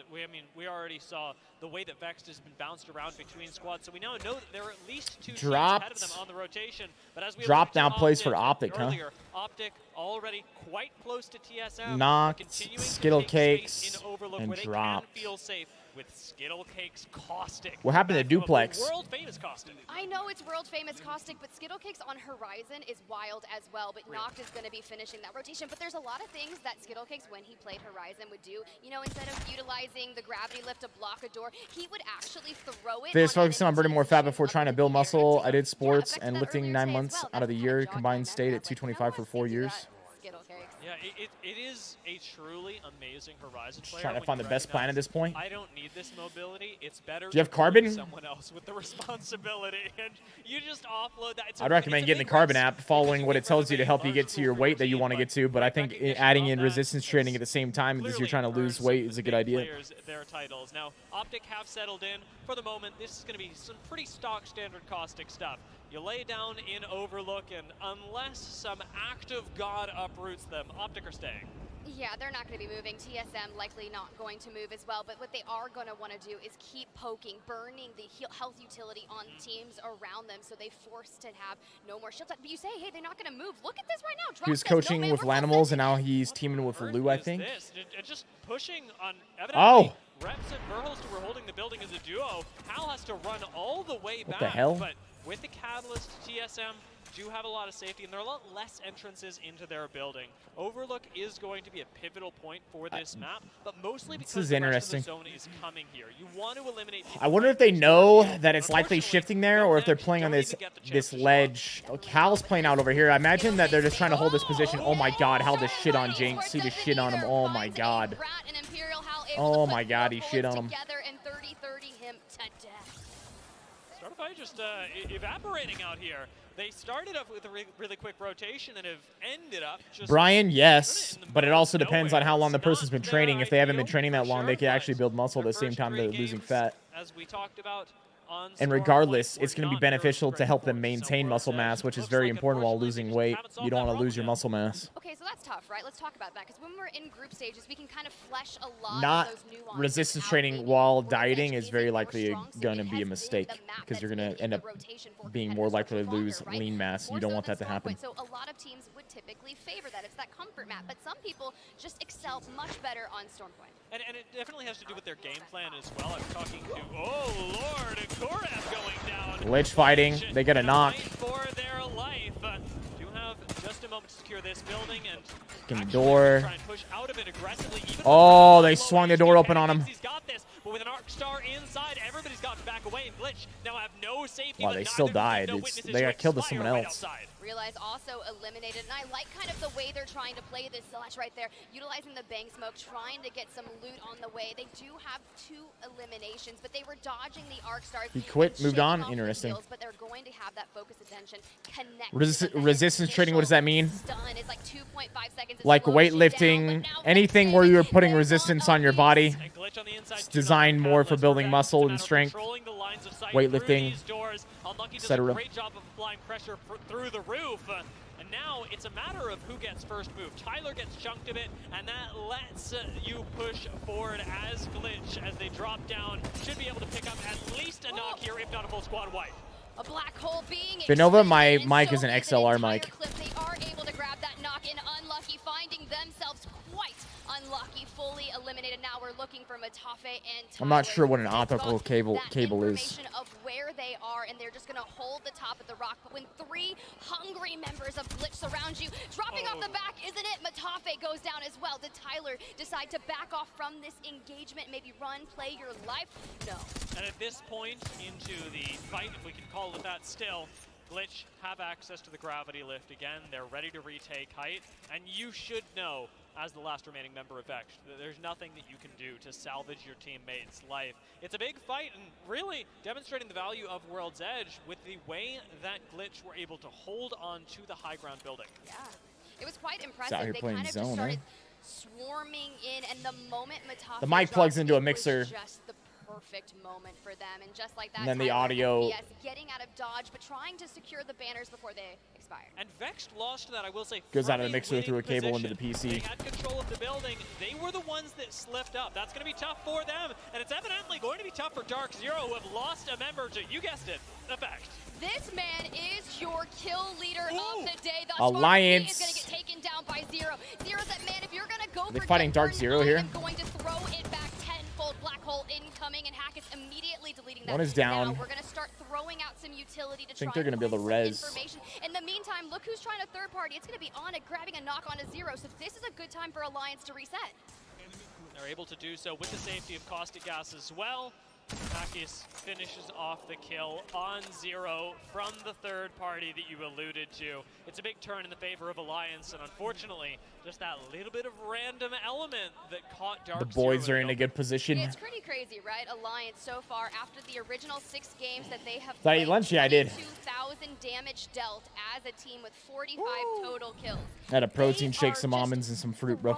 It That was my down today. lunch. And if they can continue that momentum that we witnessed earlier and find success in yet again going up another group, this My could playlist at the gym has a variety of Now, music, it's bro. going to be tough for them in this game because as they're playing outside of Epicenter, All there bunch aren't a of different whole lot types of ways rock, for them to rotate into the some next hip-hop, zone. some They're rap. going to have to play this one off of high ground. All sorts of Even stuff. jumping into the low ground canyon here seems like a really risky move to me, and that's even after they deal with all the squads approaching from the west. Vex are still making their way in, and Glitch have moved into the very center of Emmy.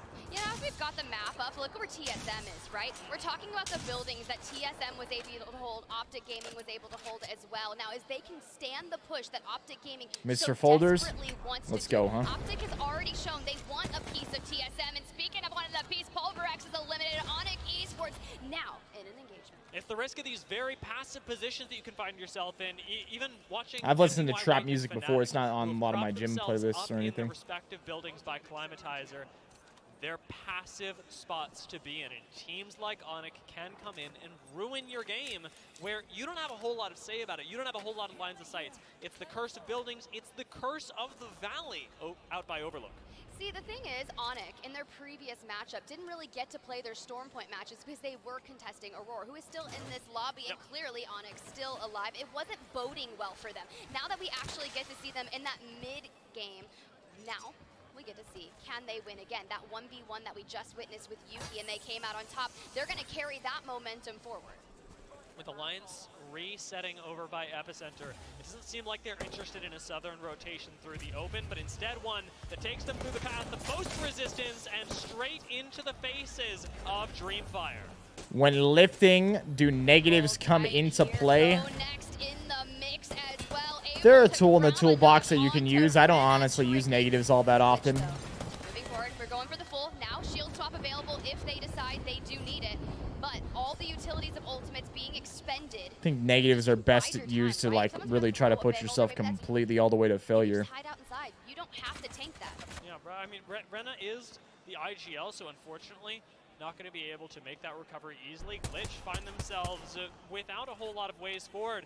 Naked, however, one of our squads to watch coming into this game, now get taken out in 14th place, and the fights just continue as Vex get taken down. Yeah, but look what happened to them. It was effect. It was the effect Yeah. just completely went nuclear, and bro, he's literally 18. He is coming in here on his first land so incredibly He's confident. literally He's trying 18. to hit this man in the Oh head. my god, And I just... honestly, This I would poor wanna take person. this year out too. This poor guy over here. I think he's got this. I mean, a shield bat peak, but NRG don't have a whole lot to worry about. Their quick recovery, however, doesn't truly Their exist. comms No must not Nebraska, be there's no working, Newcastle, dude. There's no instant safety on Because they NRG haven't shown the specifically comms at all like during Look, this that's game Dark here Zero either. over there, and they're just doing a little dancey dance. He's taking longbow Oh shots. my Gildan god, even dude. close that distance. Beam him And over and just over like again. that, Dark Zero Zainu has been Dylan, we get it. If you don't like one of the commentators, you don't gotta continuously say it over and over again in the chat, dude. on the Loba and Valkyrie, so they've Chat, got if we don't got something nice to say, we don't gotta say anything at all, right? is now I get it. You might not like her, but up together once just more. leave Out it of the low ground, 30 out of the chat, seconds bro. left. It's going to be a long rotation for NRG, and one that I You don't are more than expect welcome to to make not like largely on foot. people's commentaries. Yeah, you're gonna have We to don't need to utilize repeat it over and all over. the means of transportation. That evac tower has been a godsend being added to this game, but Hackis, a lot of people utilizing snipers this go around, but the crafting rotation, we can talk about that. The purple sniper stock, the skull piercer, so obviously the longbow. Longbow wingman, obviously charge rifle, sentinel, charge sentinel, Dia. Chef's kiss. It'll take your head off. It's very scary. Sometimes I get hit with the Charge Sentinel, and I genuinely think I've been hit with the Kraber. Yeah, actually, you're not wrong. I was playing, and one of the observers actually one-pieced me right off rip, so I know what that feels like. It must be like going up against Effect. Yeah, as he takes on yet another squad, he's like, can I 1v3 again? Is that just something that I'm allowed to do?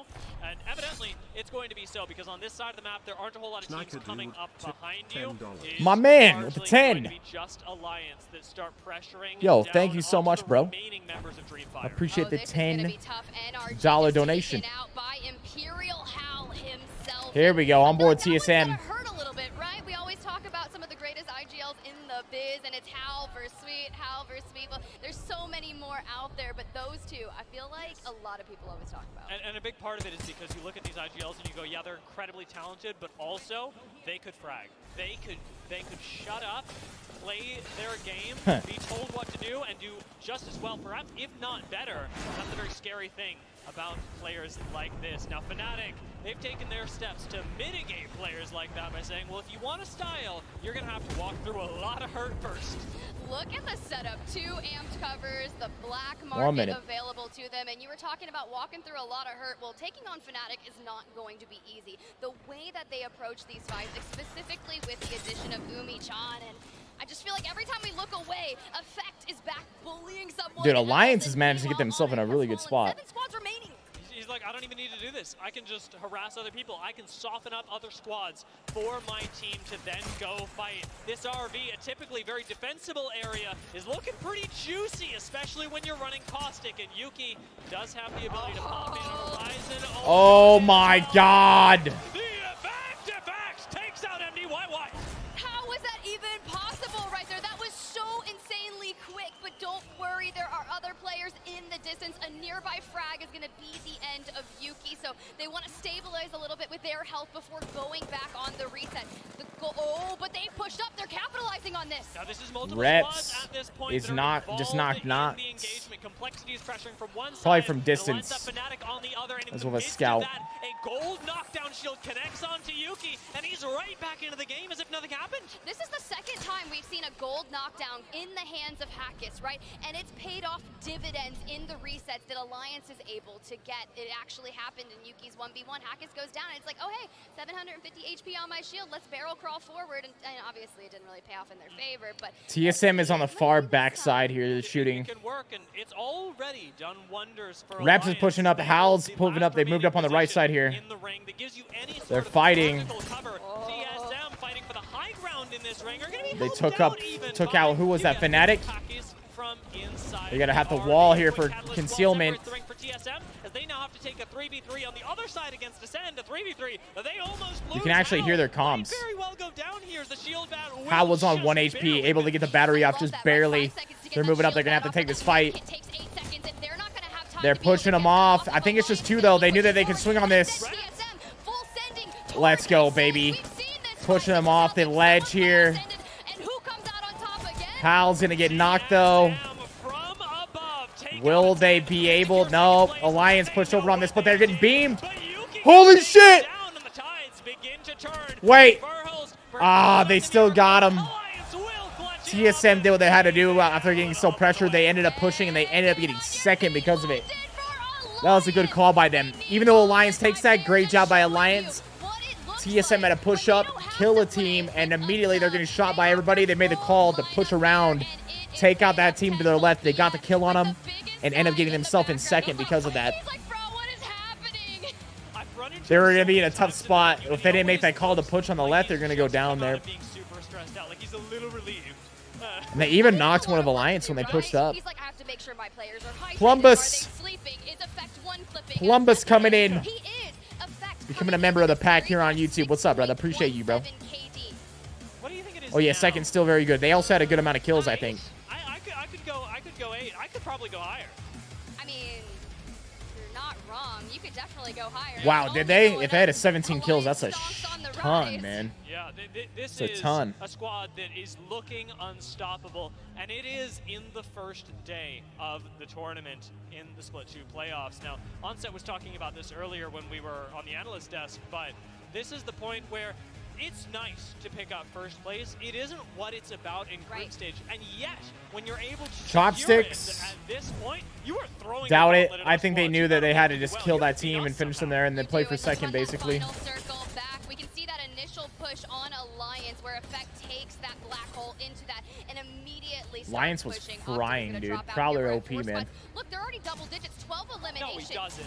No, he doesn't! Oh, wait. He mopped up those 2 kills. Difference in that final fight, picking up an additional 2 KP. I didn't realize that Alliance did that. At this point, the TSM See, it was 3 squads. Yeah, exactly. They had to play for second. If they don't, they're going to get pinched. So they walled and made the call to swing on Optic. Out from underneath them, but they're on 14 eliminations. Now, mind you, they had a 16 elim game in that prior set. And you know what? They're going to get pretty close. This may not even be the highest height that they achieve throughout the day, but a masterful push by them. You know, I just realized, like, a lot of those kills right there, they didn't even end up getting. I mean, Verhulst is kind of wild. He's not doing any farmers carries this week. Strictly cardio for the TSM boys, but a 29 point game from Alliance. Still 18 points. That's solid. But damn, Alliance, huge points right there. That's a giant point game. That's really solid. An 18, a 15, I would say brilliant, right? Utter decimation But of the lobby. 29? That's almost a third. This lobby looks like a truffula tree. That's how top heavy 3 it is. points It just difference for first and Alliance second are ballooning forward. in placement, And there are very if that's few what you mean. points for teams like Fnatic, Optic to pick up afterwards. But Onyx get their chance to play, place in the top 10. NRG and Dark Zero just barely miss out. Yeah, I mean, at least they're outside the top 10 with KP, but since Alliance point sponged and kill sponged so much of the lobby, there's going to be a lot of TSM used to donuts on the stand field. for Team Solo Mid. That's just the reality. Unfortunately, The name came from playing League of Legends. They were the first team to run a solo in the mid lane. Hence, Team Solo Mid. teams to watch. Naked. Do not Like nowadays, everyone and their dog runs a solo in the mid lane in League of Legends. I think they were the first ones to ever do that. You're not wrong. It is only the first, and this is a 6-game series, so we'll have 2 more matches on World's Edge then before moving on over to Stormpoint. But I'm really curious what that contest is going to look like from DZ and Aurora. It's been the But talk of the town. eventually, now they've just changed their name to be TSM. The weapons, it shifts, right? The tables flip. Harvester, very difficult to contest, and it can all change in an instant because of how close you're allowed to be to each other. Yes. There's so much cover allowed in these, I hesitate to call them micro buildings, we'll call them corridors for now. I like that. As soon as you get a crack, as soon as you find flesh, it's like a 2-step walk forward into just throwing yourself into the enemy's face. Throwing yourself in the corridors, as Shakespeare would say. But hey guys, we're gonna cut to a quick break, and when we come back, map number 2.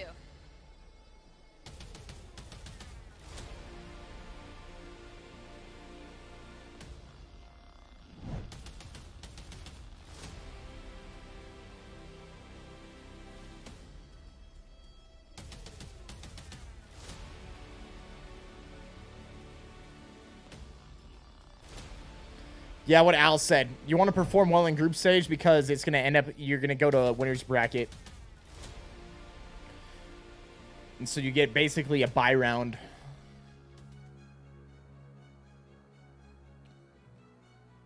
I'll be right back, chat. Real fast. BRB. BRB.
WD Black, the official storage partner of the Apex Legends Global Series.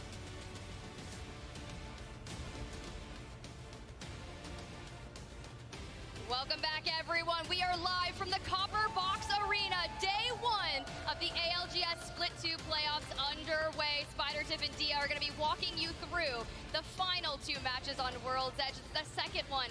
After such an incredible performance from Alliance, they actually just walked by us, and Hackus was like, that was fun. Oh, he had so much fun. Yeah. I do love when players can have a good time. I do wish that they would let others have a bit of fun every once in a while. That's true. You're not wrong. If Hackus is over, they're just having a bunch of fun. A third of the lobby clearly isn't. Yeah.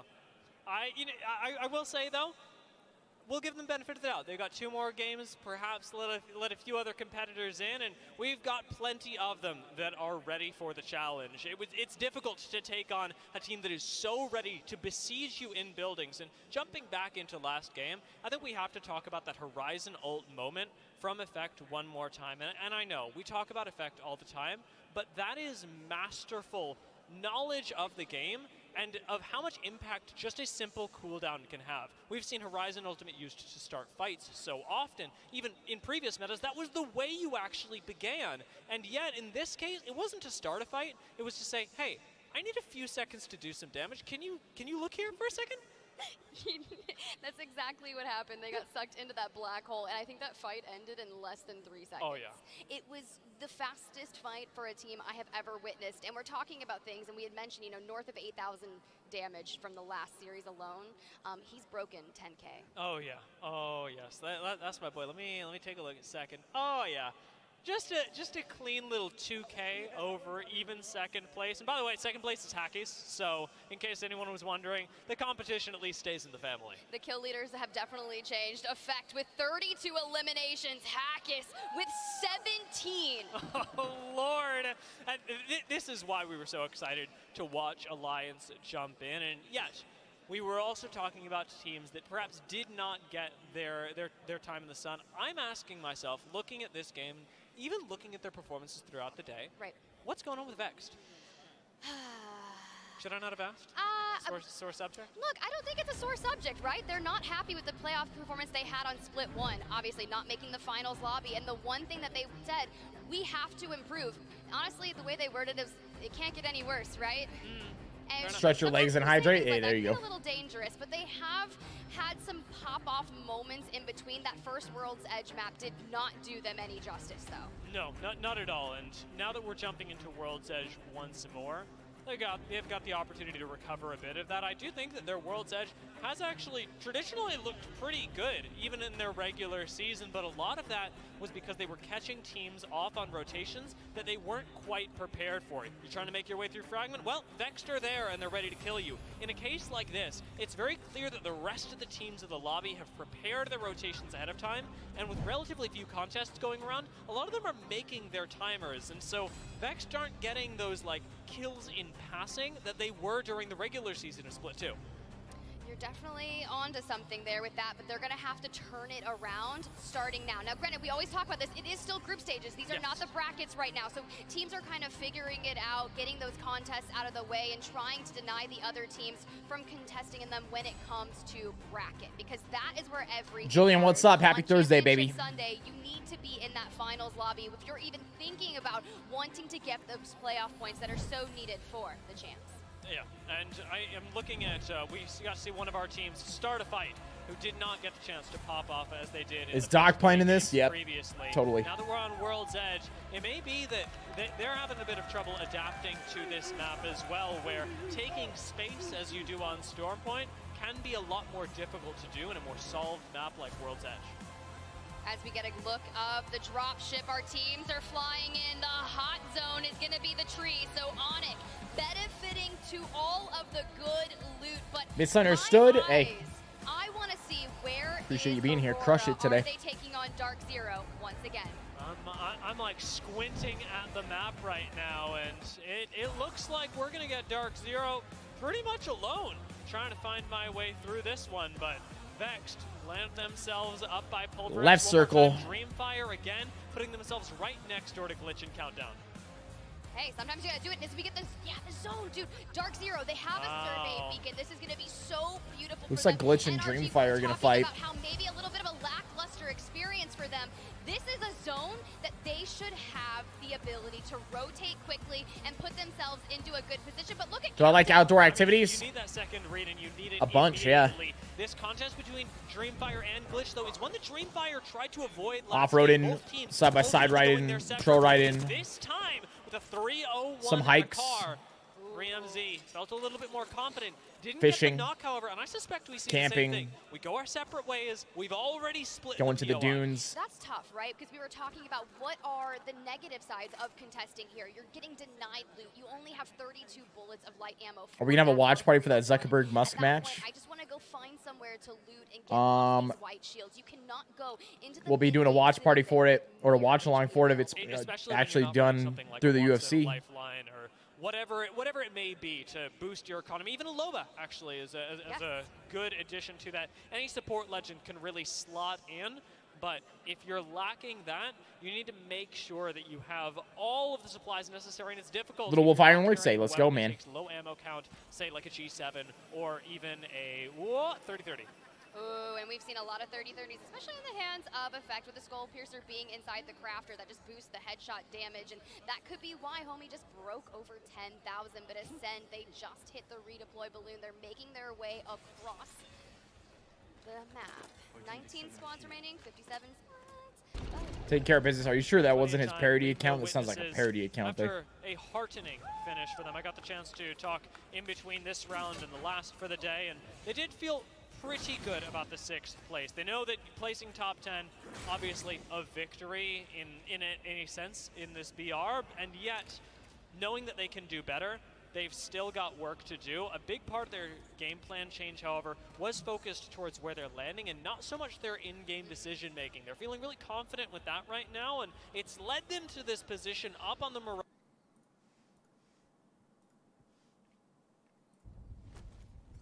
All right, let's see. Let's see. We're on board with TSM.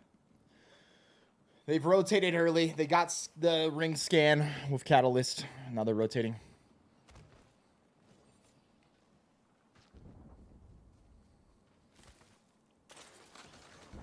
Is this LAN? Yes, this is LAN.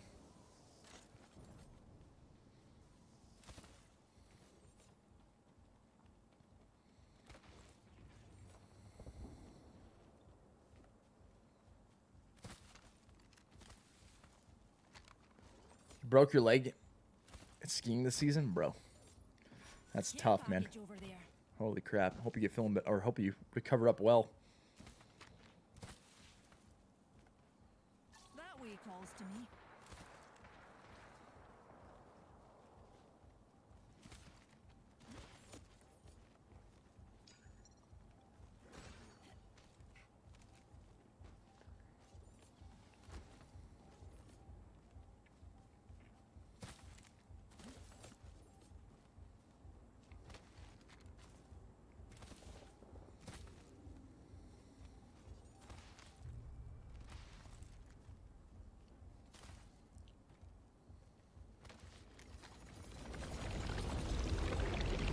Ooh, what is up with this? They just walled off.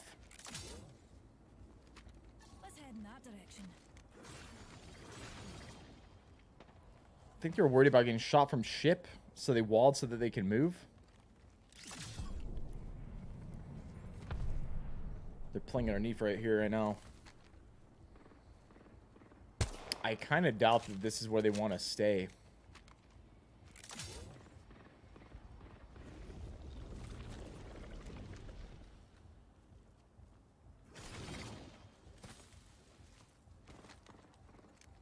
Cheryl, they can play on whatever. They can play on mouse and keyboard or controller.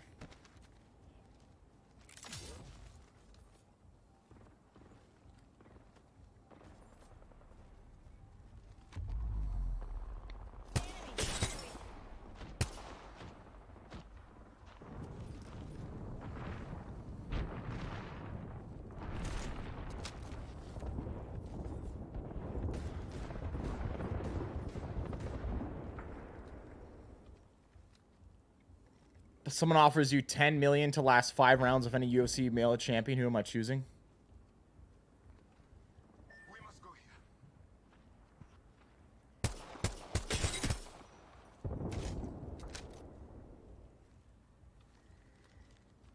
Pantoja.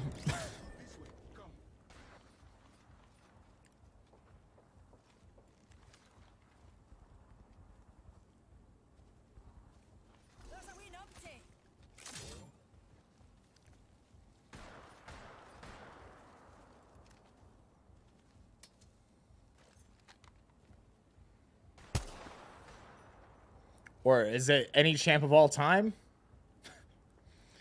Current, right, is what you're saying? I'd have to choose Pantoja. At the very least, I'd have a damn size advantage.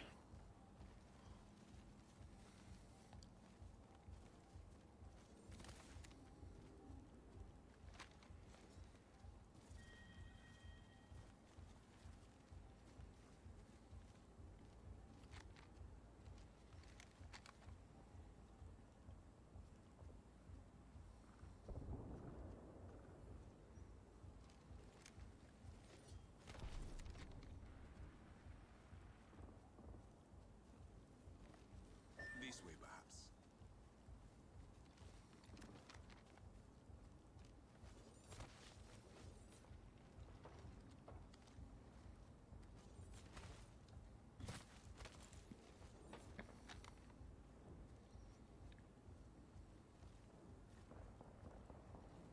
I will keep lookout here.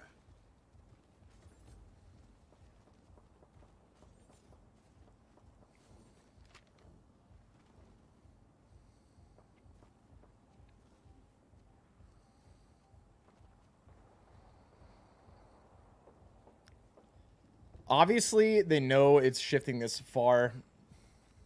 It's going to end over by the ship. And right here, maybe even right above them. Whenever, I'm telling you, whenever zones hard shift like this, you see how the zone edge is touching up at the top? It's going to continue hard shifting. It'd take a very... It'd take a very special game for me to go pro again, bro. A very, very special game.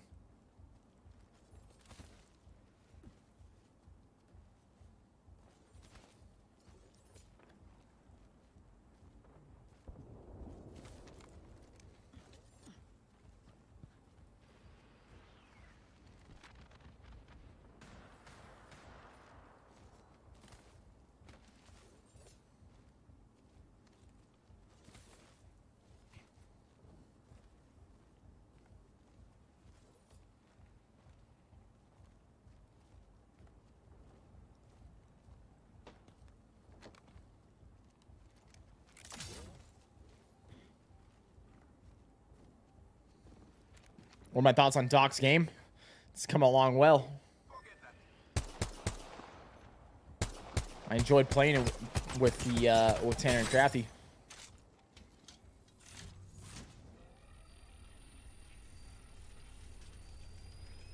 Still got a ways, you know.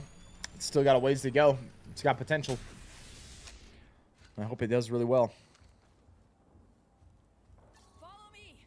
Yep, it's normal. Teams in comp play for placement. They're not going to make very risky early game decisions.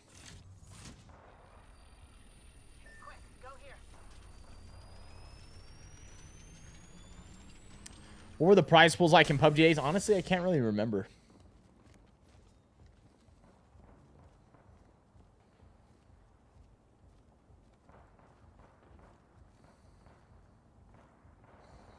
To be dead honest, when I played, I didn't really ever care what the prize pool was.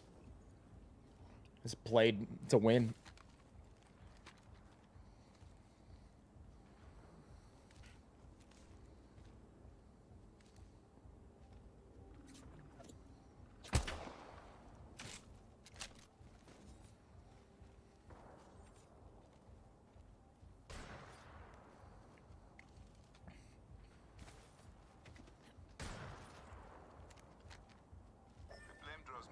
Ricochet, what's up, man?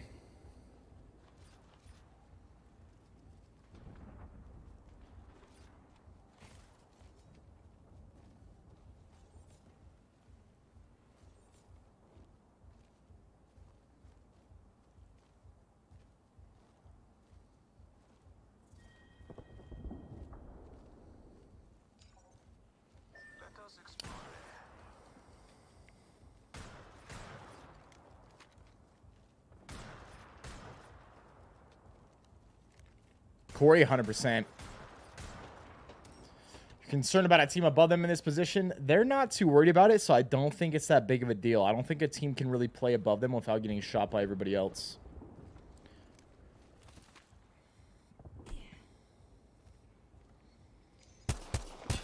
You can tell just with how they're playing, they're not really worried about it. And the reason I think that is because one, they can just play under the bridge, and two, I believe that if anybody plays up on the tracks right there, they're going to get shot from everyone. So I almost believe it's a place that they can't really play without getting just killed.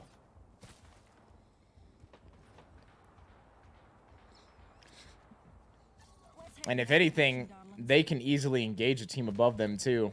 So like even if a team pushes them and they wait and the team gets hurt above them, they can queue up and immediately just kill them inside that train car. So I don't really think it's that big of a deal or an issue to them.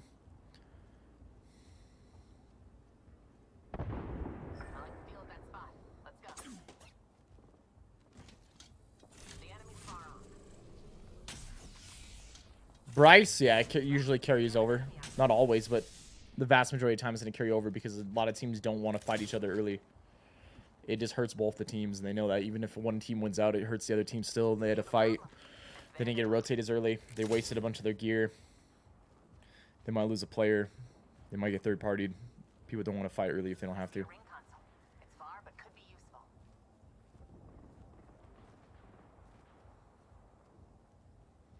Thomas Lane.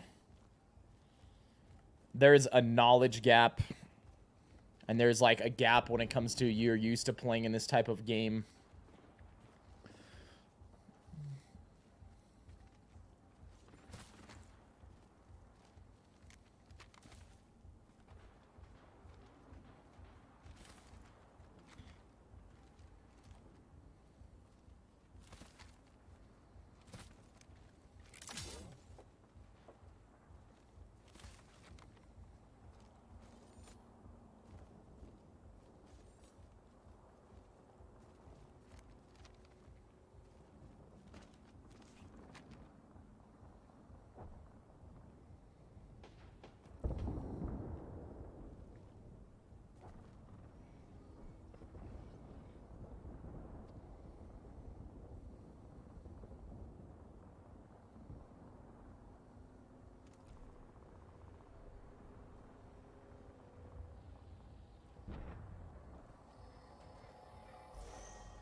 Did Alliance get eliminated? Optics getting killed right now too. Yeah, they just went out. You can see why you want to rotate early. Look at this. All these other teams that have to fight hard on the edge. TSM's just chilling, dude. They're just chilling over here. Look at all the placement they're already gaining.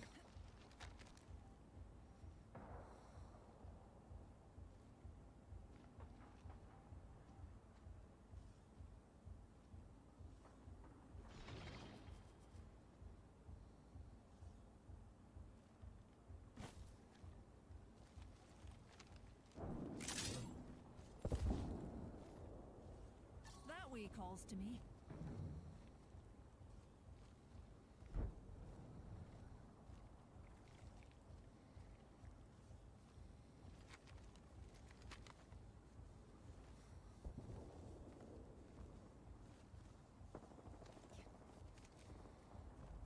You don't like the 2 to 4 scope?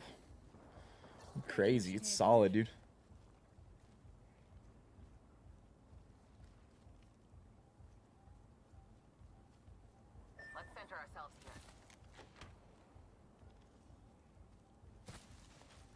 Kills make a difference, but by playing like this, they're going to get kills in late game. You don't go out of your way to get a point or two for going for kills and then die, and then you're fucked. If you play like this, kills are going to come to you. The longer you survive in the game and the higher you make it in teams, eventually you're going to be in situations, if you like get yourself in good spots, you're going to get kills. You don't need to go out of your way to try to go kill everybody. The kills will come. If you get yourself into good positions, the kills are going to come. These teams are having to jump off the ship.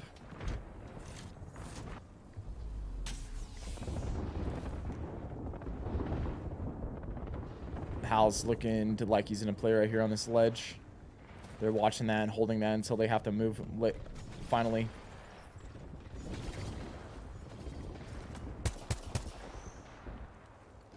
So now there's a team that Trenkar. Oh my god, he just accidentally fell. What the hell? He totally fucking screwed up unless they threw. Unless the... Could be possibly he had to drop off because he was getting shot or hurt. He looked like he actually went down really quick, so maybe he was out away from his team. Or maybe he absolutely screwed up. It's looking like it's just those two, though, so I think he screwed up. Hal just fucking destroyed that Seer. Oh, my God. It's Jinx again. It was the same guy he destroyed in the last game with the Scout. Hal's gotten better at range with the roller. I could tell in the last tournament because he hadn't played on a roller as long. He kind of at distance wasn't that he wasn't Hal at distance, let's say that. But I can tell now he's a much more confident this mid-range and longer range. He's definitely gotten a lot better at that distance. Up close, he was already really damn good on the roller, but now it seems like he's really gotten solid at shooting mid-range shots with it. I remember that last tournament we watched, like, he kind of struggled at different moments with it, but he has not struggled at all with this fucking tournament, that's for sure.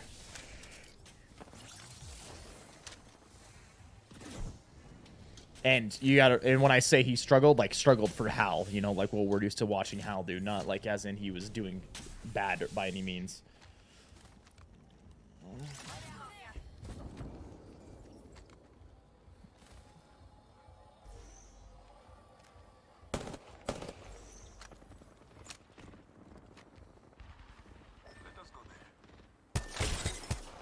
Yeah, I mean, he's shitting on people to Scout.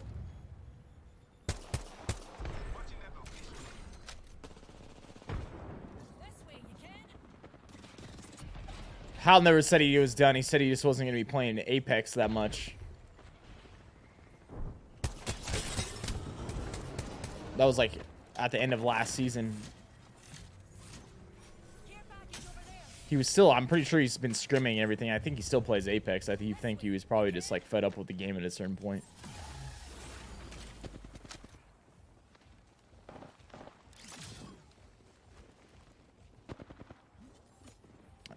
Pretty sure when he said that, he was referring to playing it on stream.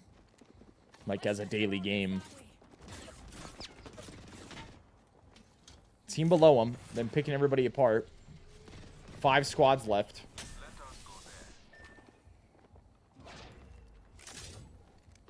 Fancy a wee stroll this way?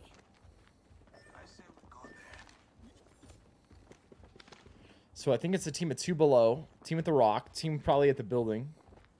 1, 2, 3, 4. One other team. They're all full, actually. No, the team below them is actually a 3. I thought it was just a 2, but it has to be a 3 because every team is full. 5 squads, 15 players.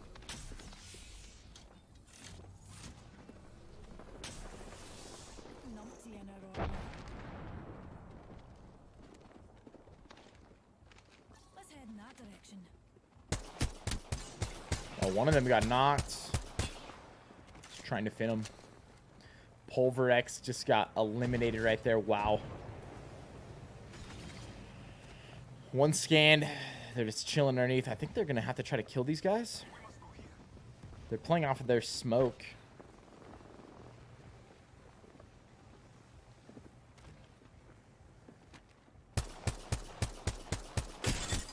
Damn. Wrecked that rampart.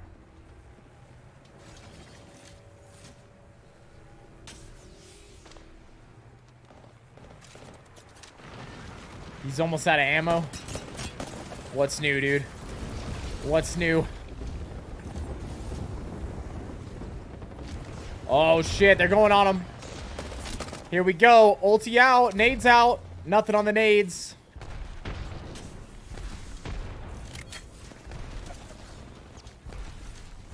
Holy arch stars. Jesus.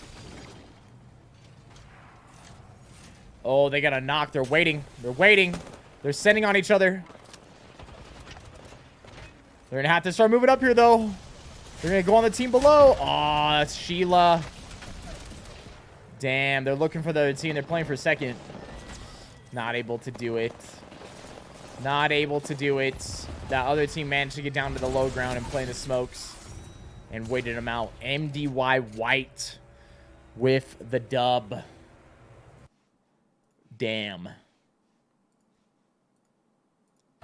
That play brilliant, right? We were talking about it. They could have jumped down on Dark Zero and They were starting to run out of shields, yeah. for the win. You little brainiac, you.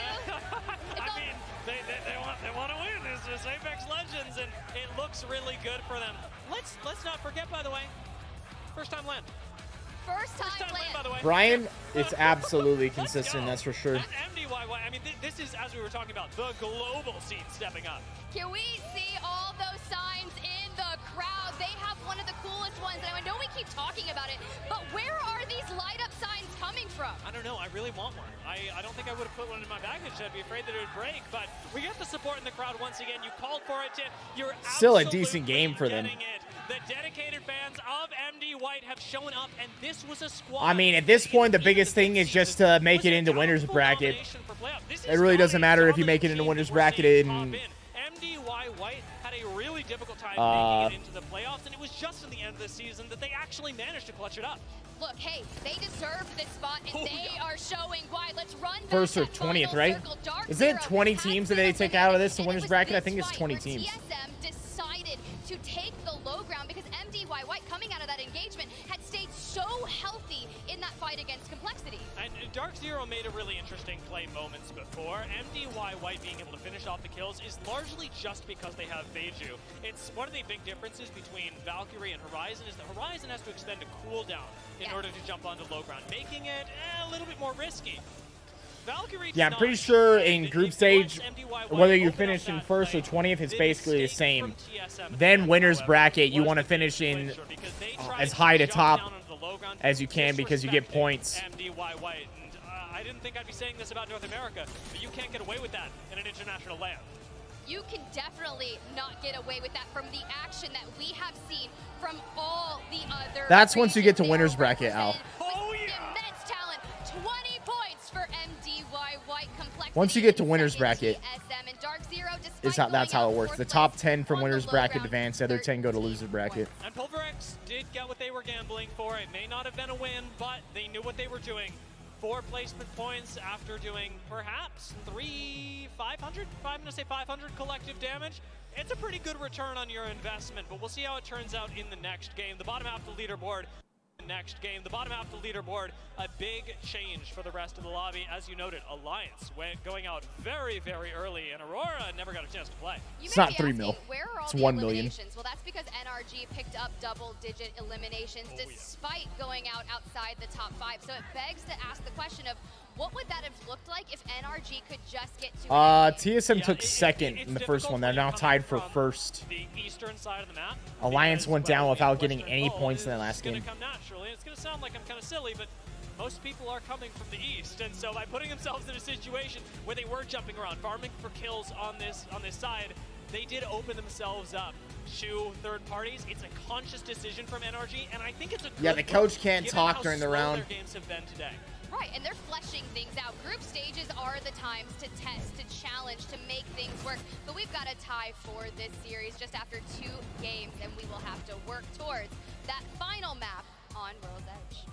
I'm looking forward to it as World's Edge has given us a very different look at the game, as it always does. Stormpoint's going to shift things up, and it will favor squads that can take a little bit more ground. Randall, what's up, man? This is something that I'm expecting, say, Team Flick start a fight, 2, jump back on a little bit. Those squads that do want to play more aggressive, and what we're seeing now is that teams that have specific game plans that say, we want to own these 10 meters, specifically because they're the best 10 meters on the map, they're the ones that are really able to show up, and it's 2 very different skill sets, but I'm happy to see that both get their time in the sun.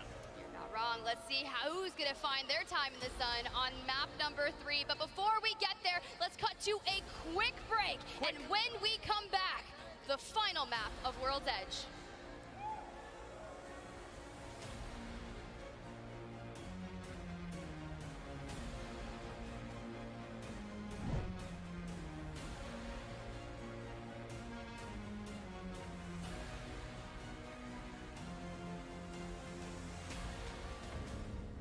Do I do gi or no gi?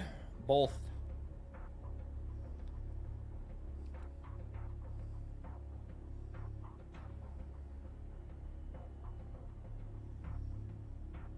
It's going to be final map on World's Edge. it'll be 3 on Storm Point after. How long have I been rolling? Very consistently for like 7 months now.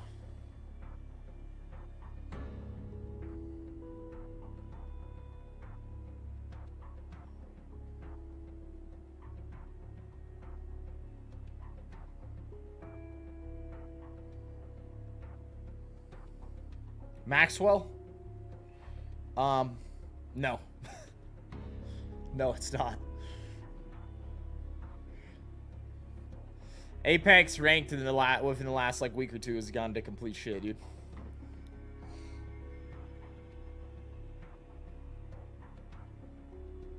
How the tourney's been going? So far, so good. So far, so good, man.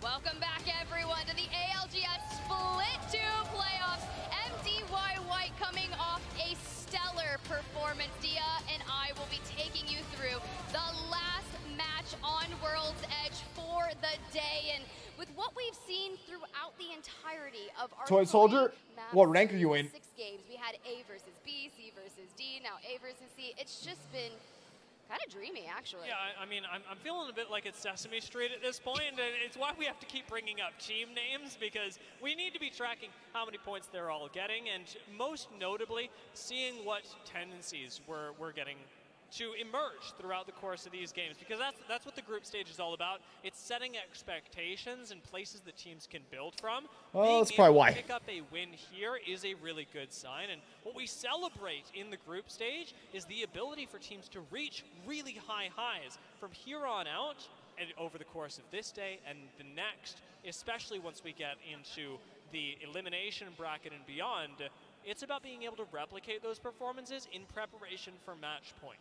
A lot of the teams, when I was reaching out, talking to their analysts, talking to their coaches, had talked about the adaptability that was needed as they were advancing on through the Split 2 playoffs. Group stages, the bracket stages, and even then the finals, if you can make it. Because some teams that found themselves inside the top 3 in groups didn't even make the finals. And that's really hard to say, and that's North Epsilon in particular. But when I was talking to them, that was their biggest takeaway. They're like, we didn't have the adaptability. We were still a new team. Prior to Split 1 playoffs, Lori? we were only a team for 6 months. Might have been a good decision.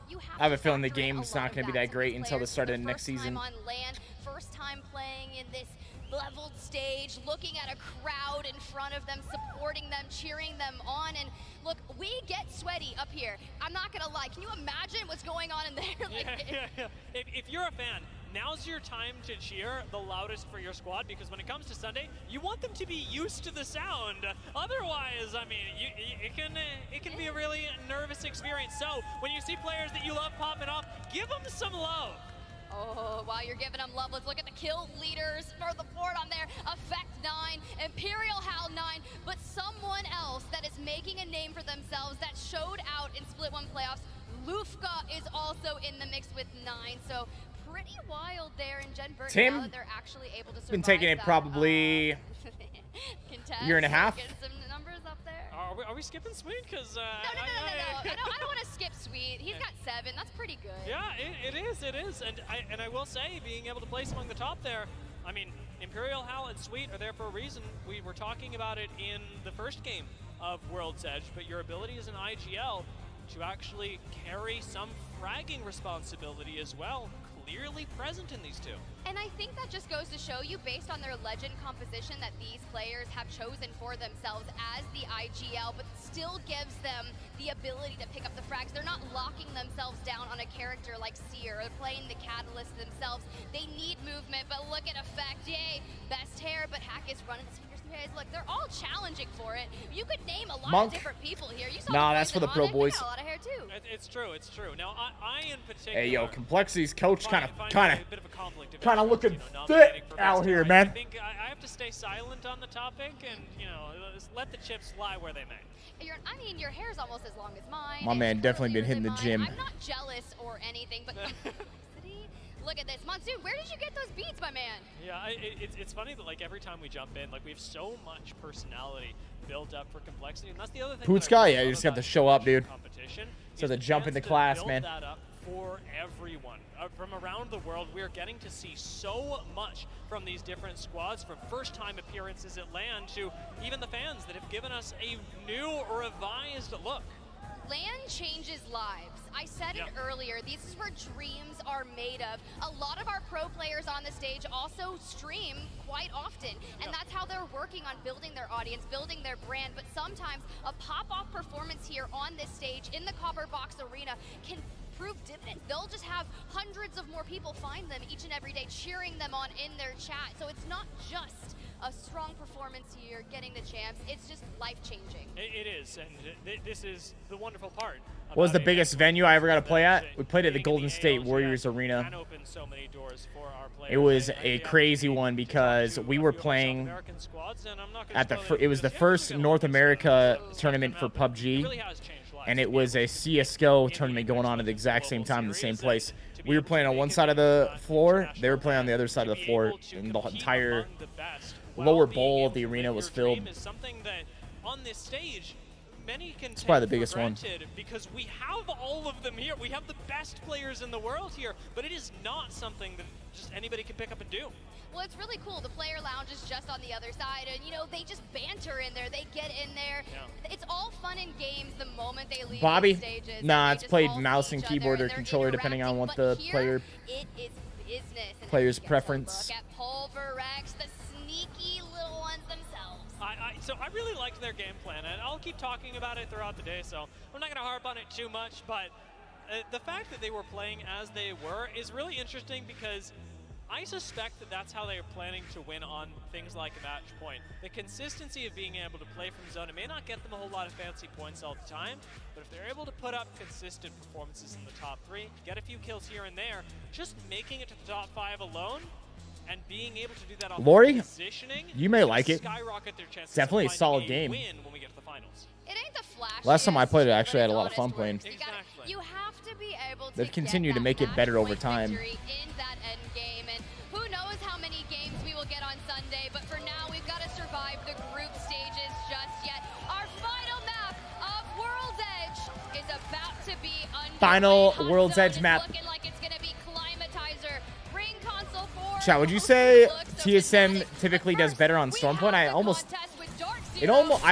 swear that they do better usually on Stormpoint. Like, they do good on both, but I think Stormpoint's actually more their map. Quick back away from the Arc Star. Remember, on Caustic will have the ability in a few seconds to be able to lay down some barrels. Zainu does have access to the center, and now we'll be able to heal up with the rest of the team. It's a numbers advantage, but definitely not a shield advantage, as there's very little in the way of HP for Dark Zero, but they're going to push this anyway. They mismanaged the game, bro. Super people could have been around still, but they made a bunch of terrible decisions. Versus B, but they paid it back tenfold. Zero came in with such an aggression. Does a coach actually help? Yes. Copied our comp. Abso-freaking-lutely. How can we not punish that? If you got a good coach, they can absolutely help. Really kicks in, where you can be very angry and still play really well. And that's the Dark Zero difference that we've got at LAN showcased here. Now, it will be another victory for them, and based on the way that ended, I am really curious about tomorrow and whether really they didn't do too well on Stormpoint this morning. That looked like giving up. Oh wow, they've got zone already. This is huge. TSM's gonna be killing it, bro. And it's gonna be the same thing as last game for them. They're just gonna go chill. They're gonna go take the best spot and chill in it. Look at the lava siphon. Here's the thing as well. I mean, we're talking about POIs. No, the coaches cannot talk to the team during the match. Have all of Fragment, all of Monument to themselves. No one else is there. We used to split that POI, and now teams are just, you know, you can have the whole thing. You can actually. What's the role of the coach? Still have a pretty central rotation. It may not be Harvester, but it depends on the coach. Yeah, but then you think of, like, I mean, usually the coach is going to bring more of a strategic viewpoint to the game and come up with strategies with the players. But I think the hugest thing a coach can like touch on is helping teams like solve internal conflicts and whatnot. I think that's a big thing to help keep like the team's morale up and whatnot, and figure out it's very unlikely that how they're going to do certain things when there's disagreements. Epicenter survey not known for its fantastic loot, and yet they're going to be doing all right. Now Glitch, they've been contesting the whole day for a POI that is a little bit better. You have Renner Tricky able to get away from there's now. many different things that coach can end up doing and give to a team. Definitely worth having somebody if they're good at the role. American Verlst does start making waves, but doesn't find a knock just yet. If I'm gonna land on a weapon early on, let it be a Nemesis, let it be an alternator. The moment they put that R9 back into the crafter, the alternator has paid out so much damage in these early game engagements. Yep. Unless you grab a P2020. What Al said too. All right, whatever. Can give you an outside perspective on something. But it doesn't seem like this amount. They're just gonna kind of poke at each other for a little bit, not gonna fully send in. You can see Panic, Renna Tricky get a full heal up and maybe hit the road. As soon as you get the scouting damage as well, you call out what shields. They can also like tell you. Dreamfire have an advantage. NRG, however,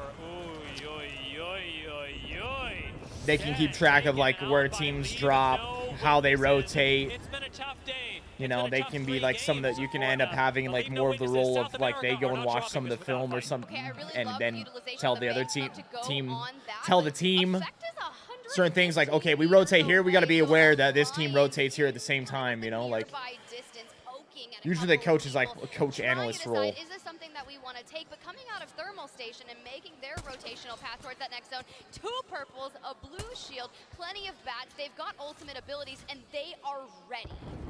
Rudy going to be backing off for the moment as Alliance managed to sit back and relax. The push does come through, however, from Dreamfire, and Acosta Gold opens things up after the knock. Zilach goes down, and Glitch follows suit. Dreamfire claim their Damn, Glitch gone.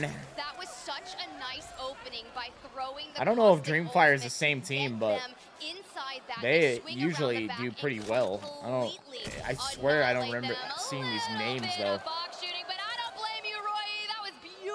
Done. That fight was drawn out so much that I could only imagine anyone in a nearby vicinity is going to want to take a piece of that. Vex Gaming, Skyhook East, Pulverex, Skyhook West, their rotational paths to get all the way down towards Lava Siphon are going to put them through this POI. I mean, Dreamfire should be rotating basically straight into where Pulverex will be around this time. With a crafter over by Lava Fisher, it's a natural rotation from those landing. Skyhook, and right behind them, well, yeah, we've got Vex. Taking care of business, they all run the same speed.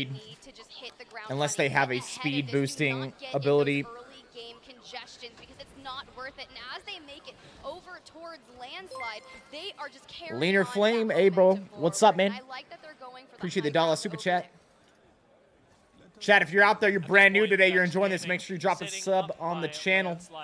Also drop a like on the video, baby. Got them a little bit ahead of Pulverex, and you're leaving Dreamfire in the dust. So this team going to be forced to shadow, perhaps play edge, and interestingly enough, Vexed will be able to put Pulverex in a similar position. Now, Fnatic may not be having the greatest time, but oh man, ripped him right there though. Does in fact meld and does so again, almost finding a knock. Oh man, did my man just 360 in on that? The Seer right there? Did my man just 360 in? The anchor, kind of the refragger, the one who cleans it up and allows the players to reset on the team, but he's able to somehow they're not going to worry about getting Meltera back up. In 11th with 6 points. And they do it! Dark Zero was eliminated. Now they have to focus on the reset because there are so many teams making their way through Lava. Oh, they're about to get pushed by everybody. Prioritize that. But now, with Meltera down, if Fnatic can escape, again, it's still a win. We saw them do this in their almost my man B-Dub. I mean, good lord. What's up, B-Dub? Now that they appreciate the second month, bro. Points, KP to work with, you can leave your Rampart behind, go craft elsewhere, whoa, pick up the res, and again, loot up. My man B-Dub coming through. Appreciate it, bro. Teams wanting to fight for that ring console at Lava Siphon. Umi-chan not going to be able to get out. Fully killed by Shady. And you look down, Optic, you know, they reverse rotated out into the dome that had both a survey beacon and a ring console, but a nearby EMP. I have never seen, I've rarely seen gondolas used. I have never seen a gondola used to escape an EMP. What an ingenious move from Ascent. to make sure that the slow didn't affect them. Just a quick disengage. Hear me out. I think that was Kashera's EMP while they were escaping. That's still pretty good. I mean, doubling down, right? Kashera, the mastermind crypto. We see a lot of chat from him, and he's been kind of toggling back and forth between Hold crypto, up. between Newcastle, and a lot of these. Does anyone else out there have a second month membership to share? The only thing I think of is champs back in Rally with 100. They might have ended up fixing the alerts. And I wouldn't have thought being here in Split 2 playoffs that it would come back. Yeah, and this is one of the most versatile metas that we've ever had in Apex Legends. It's giving these teams the option to express their individuality, something that, as you allude to, Ascend is certainly doing by using the crypto Watts in composition, and that we've seen teams even earlier today. What did we have? We had crypto Gibraltar Rampart given to us by Startified earlier. Like, We've seen so much Loba today, and the if variety I makes it say PUBG 2 had an esport or something, right? game plans are as you run up I would against them. imagine. You've got to very quickly identify what legends you're going up against and what See that these come means through. for Hold you. up. And it talks about all these teams wanting the variability. They want to feel confident on all of the different compositions. But right now, Bang Horizon Seer with a 17.5% pick rate. And Obli from Realize right now trying to push into this building. They're just on the outskirts of zone, looking for an angle. Songjun now has to heal up. They've already lost out on Karama. And this is tough, right? You're in 19th These place two didn't play. number 3, 0 Does anyone have one they can share without putting a message? a little more safe. And Songjun gonna continue the fight. Baskets, what's up, brother? Appreciate the second month here on YouTube. Wolfpack, best pack, taking care of business also, bro. Appreciate you, bro. Realize lose control just as quickly. Yuki and Effect, importantly, open that up as Effect's movement out of the door just puts Realize in a no-win situation. They can no longer gatekeep effectively, and you have to split your attention, opening up lines of sight to you. What do you think they're feeding Effect at this point? Because this is just something else. Like, we talk about people eating their Wheaties. We saw the whole London versus earlier. They're feeling their beans, maybe? I don't know. What were they saying? That's true. You know what? I don't remember. I actually deleted that phrase from my brain. Whatever that eating the bean, feeding, I want no part of it. I actually did try beans this morning. English breakfast? I tried beans on toast. I did. It was actually acceptable. Will I be integrating into my everyday life? No, Seems it's but not you know, fixed yet. it's a little welcome to London celebration. But we got Baskets taking care of business. Flick Shot without Y. Sinister Rifle. Thrushweed all coming in I'm all right. Alliance, with you know month what? number Maybe I'll be 2. Yo, integrating a appreciate you little bit of what guys. they're showing us today. I may not be able to play as well as Effect, but Huh. macro like this, anybody Sinister can do. Rifles Alliance did, just though. have the confidence to do it. A quick Valcult up over to Dome gives them the opportunity to approach this zone from the north, so they now not only have a team that they know can team fight, but they've got a position where any fight that you take, you now have the inherent advantage in. Quite interesting alliance as they continue to move forward. Optic Gaming in the distance just ahead of them. Now, mind you, Optic Gaming had recently dropped down to Dome to get that beacon information and have now chosen to set themselves up nearby the vault. This is very similar to a zone that we had witnessed earlier, and it turned into an absolute bloodbath. But Yuka on the Loba, the support character herself, going to come in so clutch, crafting banners. We saw it happen, and the regain blender is real. So I'm still alive after A lot of the commentators talk this much, yeah. Mats, and I'm not sure This is Fnatic pretty much the were same able as to make it over to Geyser, as where- usual. Let's hop on with TSM from their viewpoint. I wanted to wait because I figured likely it was going to be this. They're just going to be chilling because of how well they were positioned right off the get-go. Yo, Papa Mambo. Dude, it's Jeff. Hey, appreciate you guys, man. Appreciate the second month here on YouTube, baby.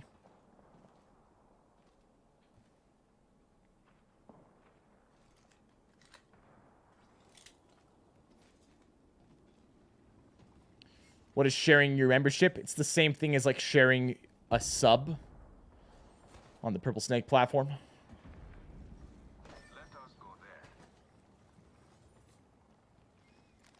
Sinister says, yeah.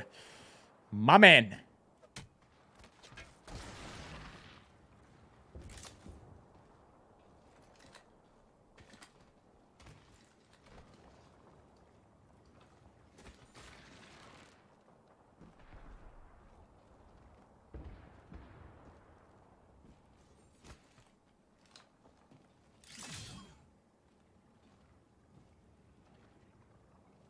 Ryan, it's been great, dude.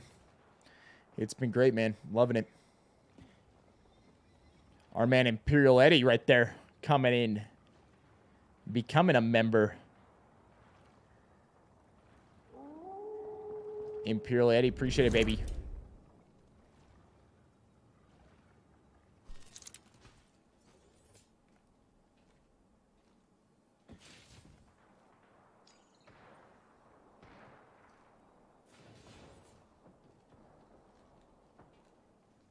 Let's center ourselves here.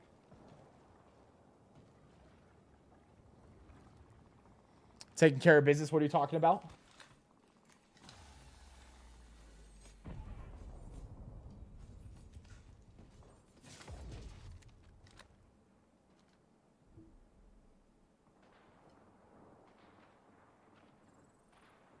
Care package over there.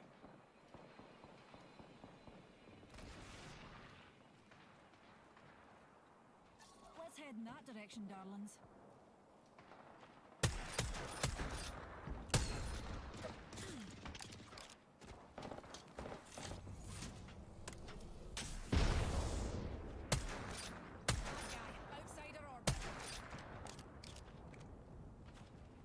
Did Hal leave TSM? Nope. Oh, he's beaming him with a 30, dude. All right, they got an interesting spot. Oh, it shifted hard, though. It's going to end down near the building. Down near the building to the right. In the valley.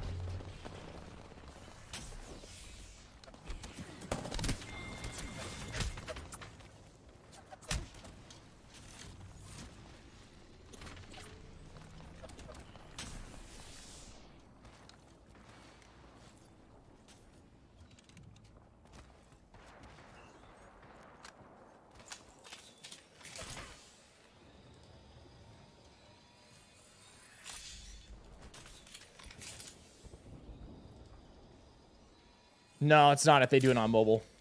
It's not what it is, dude.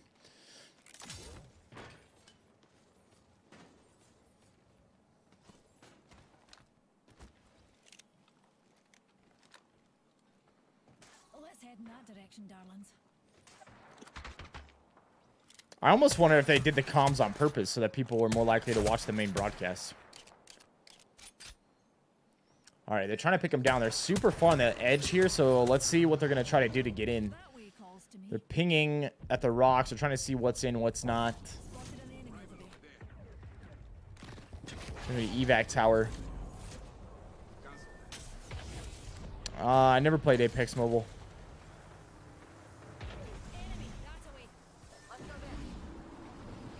If FaZe is in this, they were not in any of the groups we've watched today.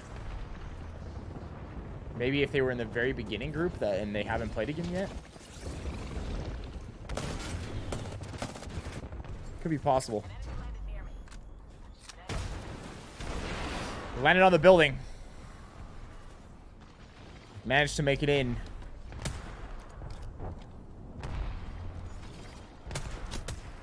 Flesh on the one.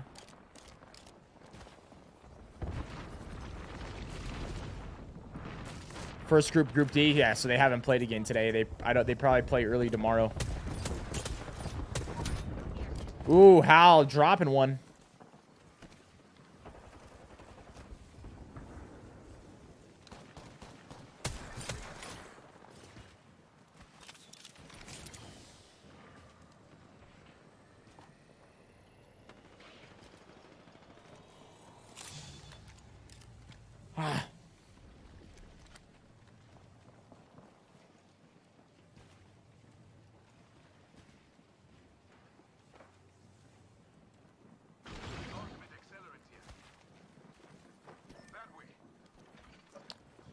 Eddie, you the man, dude.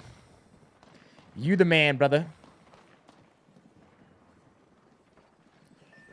I haven't even noticed them doing listen-ins. Like, listen-ins. It seems like all the comms for the teams are broken.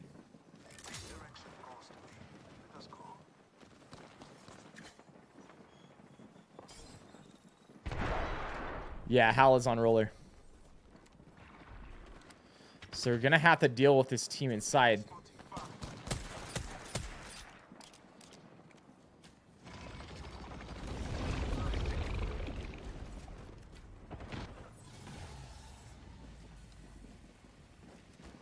Do I ever get starstruck on any of the comp guys? No. I don't really get starstruck on anybody. Everybody's just people, bro.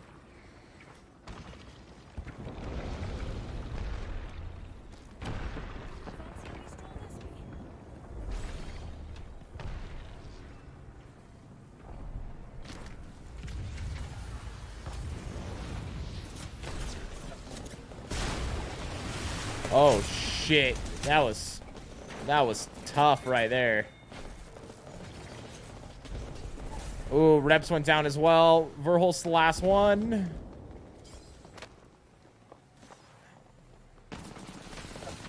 I don't... They just didn't have a really good option, man. If I'm being honest, like, they didn't have a really good option. I was kind of wondering how the hell they were going to play that, and, like, they just did not have a really good option.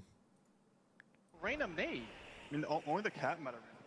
And I run so far. Don't you Yeah, dare. about 10 meters, actually, and unfortunately, right into sleep. What many have called the best roller in South America. Start a fight, have managed there to was make teams it outside holding, out of the low ground. They have been and then they were on the roof, and the team inside was waiting till the last second, so they had to fight the team inside and wait, because if they push out early, then the team inside is going to shoot them in the back, and they're going to end up getting pinched. But then if they push out late, then the other team watches that's playing near the rocks, and then you're getting shot in the back at the same time. So like there wasn't really a move that was going to be all that great for them. Kind of more towards the dead center of where this is going to be, and everyone's going to have to push towards. My thoughts on C-Bomb? I really like him. What do you think is going to encompass those three teams over there on the north side? I mean, the big thing obviously has to be that Vex are going to die. There's no two ways about it. With Optic right below you, oh, the death boxes simply fall to the floor. Happy birthday to Optic as shield swaps rain in from the sky. But now the real challenge begins as they get pushed and things do not look good for them. Naked do go down. Optic are able to stabilize, but on the other side of this, with only 3 squads left, Optic has just a solo in the game. You said stabilize. I'm seeing 2 members down, and Nox is about to be a GG go next. This is an Ascend game to win with all the chaos on the low ground. Lufka is stepping in. 2 squads remaining, turning their tides to start a fight. Esports. Turning around now, it's time for the rollers to earn their paychecks. Oh my god, he just freaking chewed through him. We've seen it so many times today, but perfect timing from one of the longest standing IGLs in Apex Legends history. It was just impressively done, holding the high ground, post-kill Oh on no. the Watson. Oh no. They left my man hanging, bro. Stand up, London. Show some respect for Ascend. They're back. They're ready to take the title. That was the anger that they're feeling after, well, a day that perhaps has not treated them so kindly. However, this last game on Al C-Bomb is giving them a lot of hope moving into, of course, the next round. Mr. Olympia when they look at the finals, for which is really where their classic narrative physique. challenge lies. Yeah, it's going to be tough. I feel like the vengeance is going to need to be enacted in that finals lobby. You're not right. Or you are right. My bad. You're not right. You're never right. You can say that to me sometimes. Casters Like, I are don't wrong. have to be right all the time. Casters are wrong, Dia. Yes, yeah, I'm okay with it. I'm gonna say things, and well, most of the time they're right. But soon. Yeah, you're about 99.9% right, and you called it right there. We knew Ascend was going to win that game from the position. It was their game to lose, but overall, World's Edge has been such fun to cast over. It really has, and I loved getting a zone like that one that forces teams Allie, I'm not sure who you're to talking change about. the way that they would Oh, typically Drum? play things out. You're used to going over to Sword Lava Siphon. sword This time, drum? You've got to play the bridge. Vexed clearly were like, I think this is the best play. Didn't work Drum out bum? for him, but you have to respect the Drum attempt. bum, yeah. And rings like that are going to show up as we get into the elimination. Why do you not just We push get the into team finals, so inside? better that they show up now. Because you're going to have to funnel in through a doorway into them, and you're going to get shot in the back by the other team at the same time. Back to Rain Day. Take it away, Desk. Speaking of raining from above, I mean, I feel like that was really right on cue. Tiff, Dia, great job, and congratulations on a great day number 1. They're going to be resting it up. We might see one of her, 2 of them on the desk. I'm not sure. We're switching it up a lot. Again, Rain Day here, joined by Vicky, Kitty, Genome, and introducing a friend we've been hanging out with in the back. Quite a lot of banter from this one. A lot to talk about in terms of Apex as well. Welcome, TSMViss, to the desk here. How have you been in watching these games, especially this last set? I was actually so excited. That's my first time here today. Hopefully it's going to be more and more. It's been great to have you to hear and pick a little bit about your mind as well. And I know Vicky, Genome, we're going to get to some of the stuff that just happened, but you'd kind of been taking a note at one of the teams we anticipated performing well. It has not necessarily gone their way. What's your take on Aurora? Okay, so I think they started pretty well. They didn't lose any contest. Literally 0. One time, Dark Zero ran away, but you know, they still got these 2 kills, so it's great. Right. They got overall 27 points, 17 only from contest. So 10 for placement or over other kills. So I think it's great. In the other group, it a little changed. So we literally had the opposite situation. So I think they just needed to figure out what is happening a little. Dark Zero took it a little advantage in the second group and fixed some stuff. So I think for the next days, gonna see what is gonna happen more. 1 second.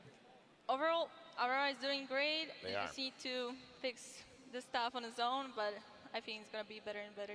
I mean, it's a difficult situation, right? You know, great point out there. Aurora and Dark Zero have been going back and forth, and they're in the same group. It's going to keep happening. That's the real problem, right? This contest is going to happen every single time. Neither of those teams are going to give up Harvester, so we're going to see them going at each other, right? I had a quick chat to Zero after some of those contests happened. He said it was 7-0 in favor of Dark Zero in scrims, and then coming into today, Aurora brought out something completely different, right? Wow. They essentially just copied DZ. Yo, later, strats, and that's why Sinister. we saw Have a good one, bro. Both teams flying into that bottom part of Harvester together and just saying, like, we're kind of the lesser team. It felt like they were saying, so we're just going to copy your strat and make it more of an RNG fest. Finally, Dark Zero in that last series we saw have adapted again and seem to be one step ahead. Interesting. Wonder if those scrim results included Sunset or Maliwan. It may be the difference that's being made here by their super sub old teammate. Let's take a look at what has gone on after match 3 as well as we catch things up. Vicky, it was a fast end, but it ended with Still a gained Send 7 on top points pretty right there, clearly which here, is not bad 26 considering the point situation they got into. 14 kills, holding Sen got Gunspot a with the ton. high ground. I mean, serve it on a silver platter SAF for the early Esports because also. they really ate for that Optic game, let with me tell you. 9. And something that I also love is seeing the social media interactions when it comes to these 50-50s that play out, because that's why we're going to see Aurora on the second page. But looking down this list first, Optic Gaming on that 3rd place spot started a fight. We saw them get 2nd place there too. Those 2 squads were fighting on that low ground as we take a look at that second page to see how that played out. And yes, on the bottom end, this is what we were mentioning before. Dark Zero Bandit came out on top after that 50-50 contest that we had seen in the other previous 3 games too. In general, Think you would not rather only spot, see but more fighting in the Aurora early coming to out mid of game World's if you Edge, could, 0 but I just don't points. think that's going to end up happening That's going to hurt. Now you're going to have to try to approach Stormpoint a lot differently. unless you right there, change the game and change the point system to Here it is, Aurora. reflect it, Zero, which of I don't course, think in makes RG. sense being a Battle Looking Royale. at that, I believe they climbed a little bit in some of the earlier games. But Sabs, taking a look at this, what stands out to you? Obviously, Aurora, we mentioned earlier, anyone on the top side in terms of a performance? I know we had some MDY White fans very excited at how they've done putting themselves in 4th at the end of 3. I think they're going up. I think on the speed they might even go higher. We'll see what will be the luck with the zones, of course. Okay, so is this the APAC North moment? Is this the time? Certainly the day. Yes, you know, the beacon is very important. Yes. If they're not going to get a beacon, it's going to be pretty tough because it's really hard to predict the zone from the first ring. Yes. I'm not going to lie. I did that. We tried that from Landslide the last season. It's not always working, I'm going to be honest. It's really hard. So hopefully they're going to get some luck. Sabs, you know what else is very, very hard to do? to not talk about somebody who's been stealing the show all day long. We could keep talking about this person and this team. It is Alliance, of course, from EMEA, who have been absolutely dominant. The effect, Genome, you could call it that. It's not so simple, though. This team has just gotten better. Yeah, it's kind of crazy how good this guy is and how far ahead he is, right? We were having a look at some of the stats before. One of the charts showing, you know, average damage per game and that kind of thing. You almost have to, like, press zoom out 3 times just to see effect in the top right corner, because he has separated himself so far from every single other player at this tournament. He is that good. I don't think I've ever actually seen a player in Apex before where I'm like, he might be good enough to just carry this team for like the rest of the tournament. Not that the other guys are slouches, right? But he's that good. And this is Vicky.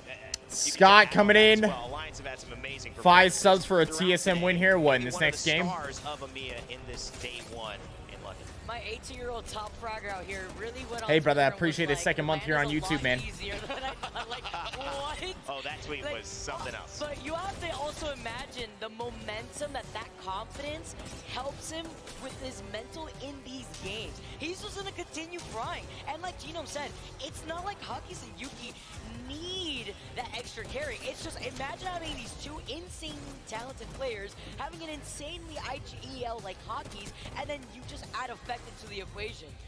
Like what? How do you do that? How impressive is this? I mean, you coming to land twice now to London, but in terms of playing, you're not playing, you're on the desk. It's still different to perform live than it is behind a computer screen, isn't it? Yes, it's pretty much different. I feel like you're getting a lot more stressed.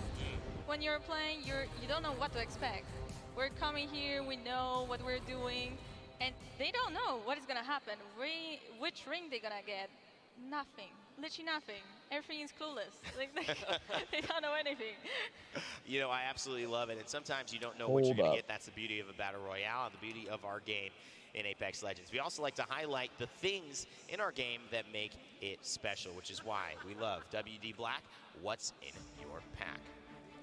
Today, for our WD Black, we've got a weapon that has been in everybody's hands, it feels like, Vicky and Genome, the Prowler. Vicky, what's so good about this weapon? Not only does it hit you with a 5-round burst coming through every shot, but my goodness, put that in your controller fragger's hand, and you already know, close quarters, that you are going to be crying with the tears of the Prowler, because that weapon just does so much damage, especially close range. And then on top of that, with the R9 being in the crafter, let's say you don't have the RNG gods bless you, hey, you got the Prowler right there to do the deed.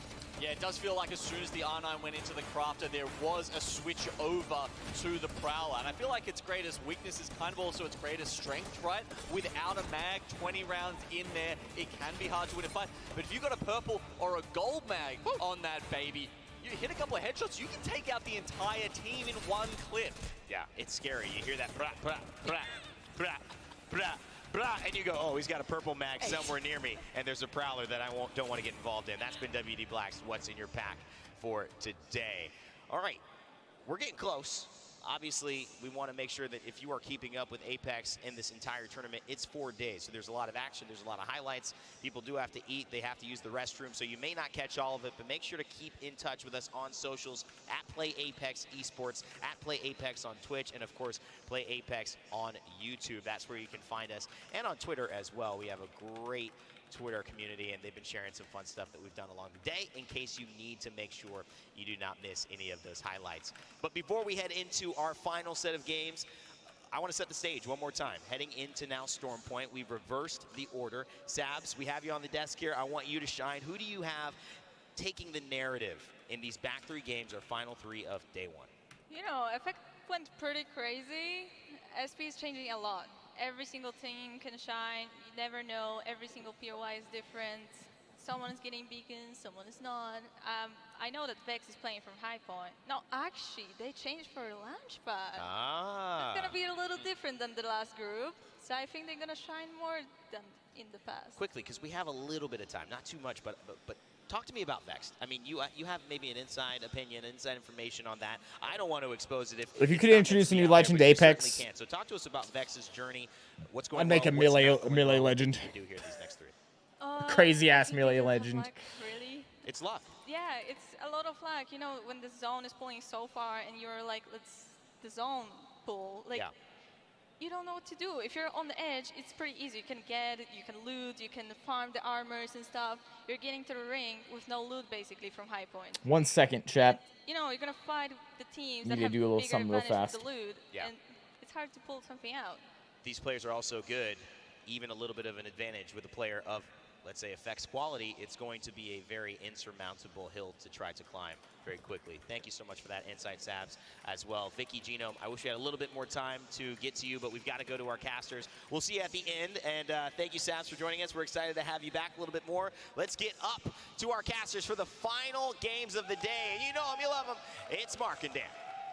Thank you very much, and Here it's time for us to get into the final 3 games of the day. It's been a long day, but it certainly has been one full of story, and certainly one that kind of sets us up beautifully with some expectations for these final 3 games. We've kind of been looking at who's been playing well, who's been kind of topping the leaderboards, as you would, Dan, but we now have to start maybe looking at the other end of the table, because these games are starting to run out pretty quickly. Yeah, just to touch on those few teams that have kind of been silently or quietly going about their business, the likes of TSM, the likes of Ascend, who have just been consistent Forge? throughout today and have not really dropped the ball Wasn't it at any Forge? point.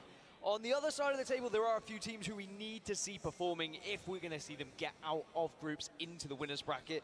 The likes of Vex, for example. Do I have any put big some plans points for on the this board. weekend? NRG haven't been finding Nothing that crazy, consistent dude. form that maybe we would have Same stuff. expected. So those are 2 of the Stream, heaviest hitters, I would say, lift. between these 2 groups that have to perform here on Stormpoint. Yeah, it's very interesting to see Life. how these 3 games are going to change. Stream, what lift, the narrative life. is when we talk about the end of these games between groups A and C. This is where we are right now. Of course, we're moving over to Stormpoint. We have seen World's Edge complete, so Alliance with that first game. Al, at the yeah, end of the- like a of this tall, group, and jacked then bro, headed man. by White, they took game number 2, and of course, Ascend, we just saw close out game I don't know where number TSM's 3. been landing in Those this. This is teams going to be we're their talking first about game that I now, get to see on we look at drop Stormpoint. spots a lot. We know where we're expecting teams to drop. There will be some contests. Once again, Onyx versus Aurora, you would expect to maybe continue, but I'm looking at NRG with an uncontested drop over at checkpoint. They need to find some form. They need to find it quick. Yeah, we've heard it in a couple of the listenings. You know, NRG haven't necessarily been feeling too confident about what's been going on. Just a few mistakes here or there, but I'm sure that things will Stream, turn around. I mean, lift, that's something that life NRG have sounds like always a done, is t-shirt. found their form when they need to, when they're back Does it? against the wall, and it very easily could happen in these next 3 games. There's that contest you were talking about, Shipfall again. Onyx versus Aurora. Aurora did get the better of Onyx for the most part when we saw this happen last time. They didn't have as much fun against Dark Zero just recently on World's Edge. That's very, very true indeed. It's funny how things can change so quickly with just 3 games and a little bit of an adjustment of strategies. Also see here, a couple of teams might be having a little bit of a contest over towards the northern side of our map, but that might just be split up a little bit more conclusively than what we saw down at Shipfall. But here we go. Last 3 games of the day here in London. Stormpoint is going to be our venue. It's time to get this one underway. Time to get rocking, time to get rolling, and we need to see these teams show what they're made of on Stormpoint. We do have a couple of squads who are better when it comes to Stormpoint, and some who just struggle a little bit. You better as well. patent So that. we're gonna see a big It's not that transition crazy here. of an I'm idea, bro. Looking at Ascend, can they stay on this high ground? Can they manage to stay on top? 51 points at the moment. If they can carry on with fine form, they should be able to consistently find themselves in those points so they can get towards that winner's bracket. Yeah, basically just not bottling it for Ascend at the moment. Just keeping the points consistent, not having any throwaway games, and Ascender masters of finding their way towards zone and holding things down. So it's going to be interesting to see how they kind of approach these final 3 games. But I think the rest of the teams... Bro, what is going on here? These guys all about to send each other back here. That little gap at the top, and then, you know, there's a Why lot are of they TSM doing kind of this? standing out below that though, Dan. Still very much all to play for here with the teams so tight in spots. Yeah, and I am glad that, you know, it is going to be about how many points you achieve. It's not the same as during the online season where you had to just try and finish 2nd, 3rd, 4th, 5th, blah, blah, blah. That's how many points you got. Instead, you can just consistently get around 30 and you will be in a solid spot for winners bracket. There's multiple different pictures of me on Instagram without a hat. When it starts to get to dice time. Well, here we go. First contest. Hat's just on my stream Shipfall. uniform. This was all Aurora last time, but Runches. Well, he's got a squeeze here and he's got to slide away because he's taking a lot of damage. You can see that the shotgun is causing. So wait, is this Onyx and Aurora again? It's not Aurora, right? Fussy saying, let me talk to you. Yeah, and I want Someone to see else. Onyx actually have a real stab at being able to play Stormpoint because they weren't able to earlier on when we saw them on the main stage. But it looks like with the 3 versus 2, they are in a spot to be able to do it. And a nice little crack there with a triple take, and that will 100% be let's send this and let's finish this fight nice and early. Purple ball Dude, as they're well. I mean, destroying them. They got pretty good guns for it too, though. This guy's dead AF. He's so dead. Pretty sure you can't hide in. Even though the smoke goes down, Shady, he's got the head start on Fussy here, but I'll tell you what, Fussy's probably saying, I got to. Let me get this one as well. What is going on? Annoying now, though, for Aurora's Aurora landed with these guys again on the back here. It's now down to how I don't know why these guys are so He's just trying to run them, ring around the roses at the moment, but they content with landing on top of each other. Shady's trying to charge that PK up. Can he hit the shot though? Get it! No, it's not quite getting in the way he would have wanted, and Ranches does get a couple of shield cells off. Now, are we going to see something wonderful? Are we going to see something mystical? Are we going to see something crazy? Well, I'm sorry to say it, Aurora fans, but I'm pretty sure we already know the answer. It's going to be Ranches eliminated, Aurora eliminated, and the first point in this contest on the board here for Onyx. And I tell you what, Ranches, you might not know it, but you are dead. And that's just a taste of their own medicine a little bit. I think we've seen a few Deathbox teabags throughout the weekend, and I'm sure we'll see a lot more. Sorry, as we get to the weekend, I forget it's only Thursday, which is kind of wild. That we're not even at the weekend. We're not even at the weekend yet. That's why I'm even more happy that we've seen lots of fans turn up on the weekday to support their favorite site. All right, let's talk about the zone then. Let's talk about circles. Let's talk about where we expect to see our teams going. Here's our map overhead. You can already see a lot of teams moving towards the mill side of the map. For Dark Zero, that's good news, of course. They're going to be smiling. You can also see the Optic Gaming in a very good position. Why are they shooting the boxes? Well, Dreamfire, right, those guys have been landing on each other every Storm Point game. I would say quiet, but not the other team has been killing that team that won this time. Long way towards them. Really kind of put the most of the time. You would expect from a team like Complexity. Yeah, I think the Complexity. I've done fantasy football before, but it's been a long time. A few more big games. You could say the same for Optic Gaming. We haven't really seen them stand out and perform. I ain't got the time to do that. The online season. Ain't no way in hell, bro.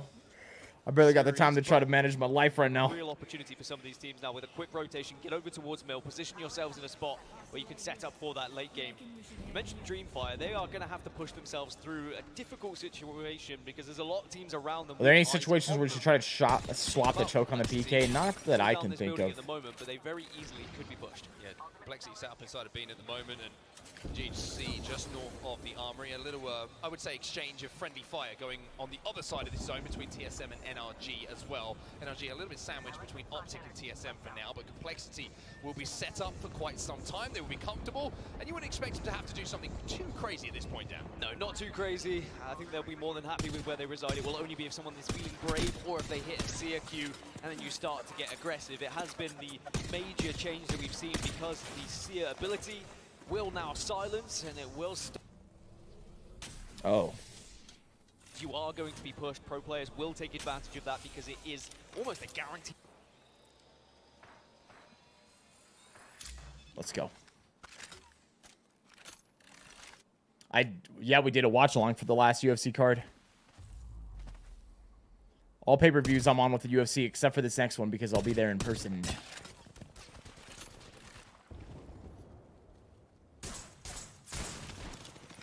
All the teams are going to go on to the next round. It's just whether or not they're in the winner's bracket. It's whether in the winner's group or the loser's group.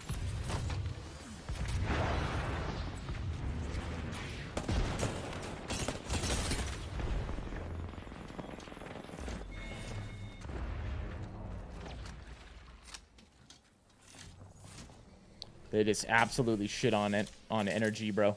Rolled up on their building, dropped nades on them, dropped everything, and just killed them. Not a fan of any one NFL team. I root for the youths in college football. I don't have an NFL team.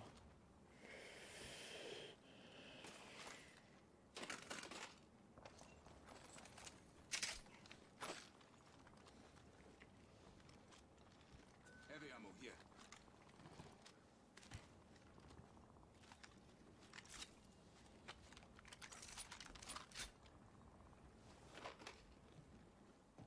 Syringe here.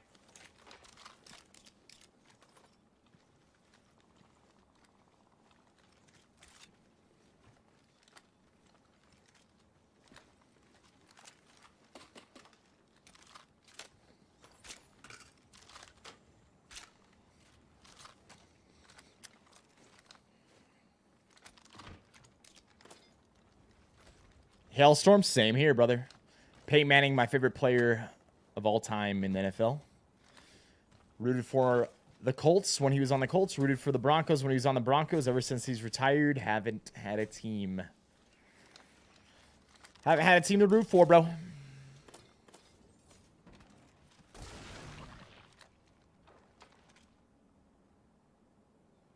My favorite UFC fighter, active, Adesanya. Retired, Daniel Cormier. UFC 230, would Daniel and Adesanya sign this both? 287 right here. Also signed by all the fighters on that card. 215 right there. Shield battery here.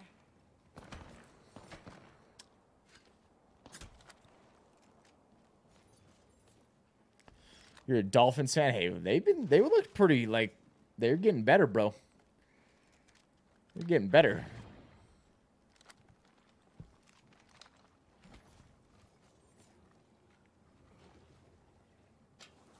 You're a Brady fan? Talking about Tom Brady? He retired, bro.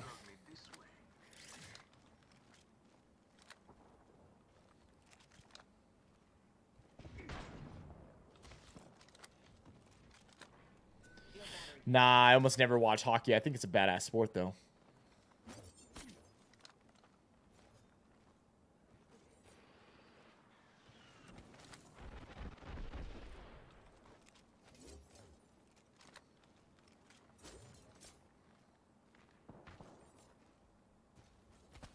He'll be back like the Terminator.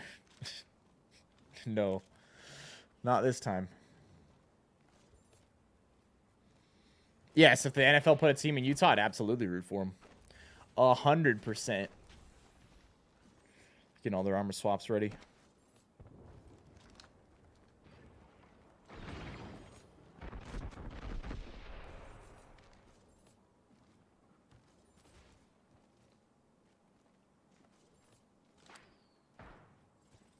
Care package over there.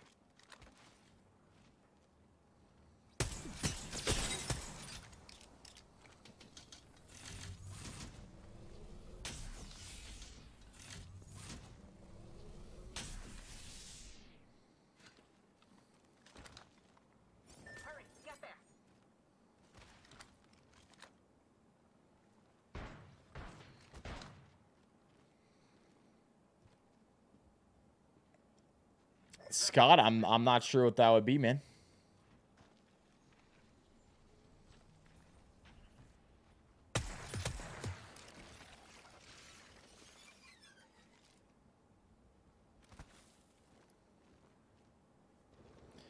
Hal was started on keyboard and mouse. He's only been playing on controller for the last like 2 tournaments and seasons.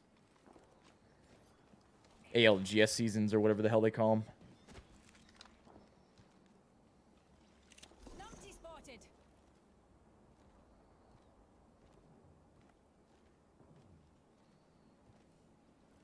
Have I seen the UFC movie Warrior? I haven't.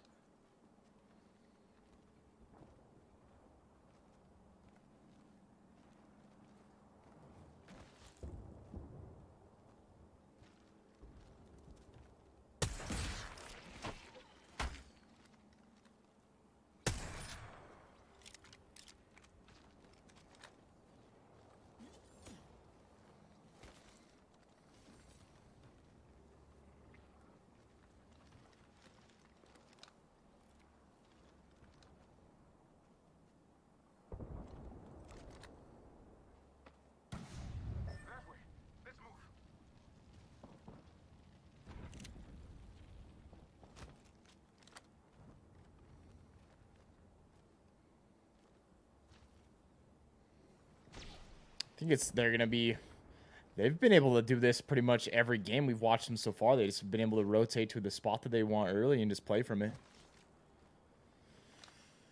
Do I study map rotations at all? Nowadays? Not really. Back when I was starting in Battle Royale and started in PUBG, hell yeah. I knew all the shit. Why they swap the controller for a lot of players? Because it's flipping OP. It's OP and it's really good to be extremely consistent with it.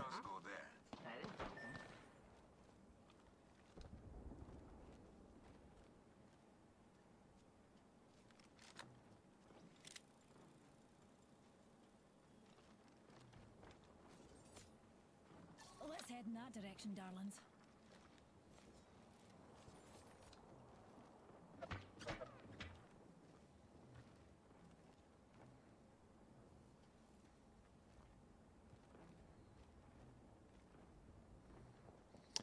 Has anyone else tried to gift subs? I'm not saying to do it. I'm just curious if anyone else has tried. Scott is saying that he's having an issue. I'm almost wondering, is it more than just him? Or what?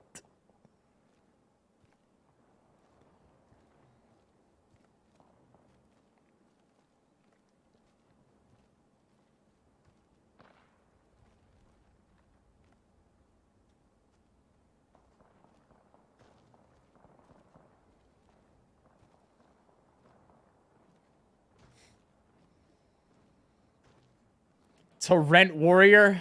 Oh, boy. Oh, boy. Now you're forcing me to watch movies? Laurie super chatted $4.99. $3.99 to Rent Warrior. On me lol, hope you like it. I appreciate it, Lori. Thank you. But at the same time, that was $4.99. The hell of witchcraft is this?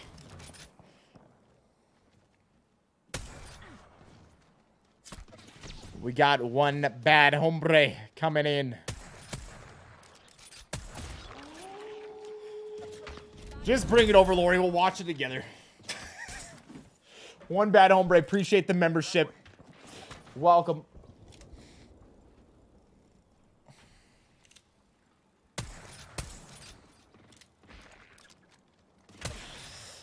Becoming a member of the pack here on YouTube.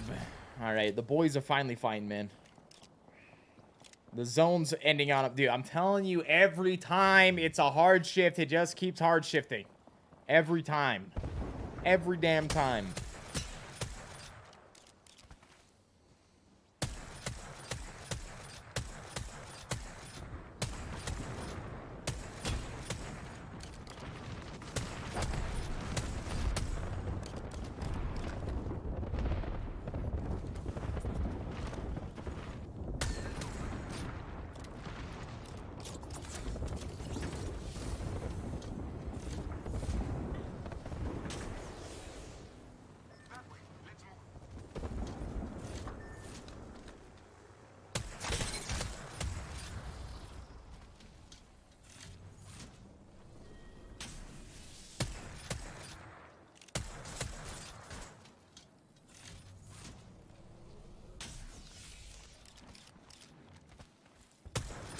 All right, now it's shifted up away from them.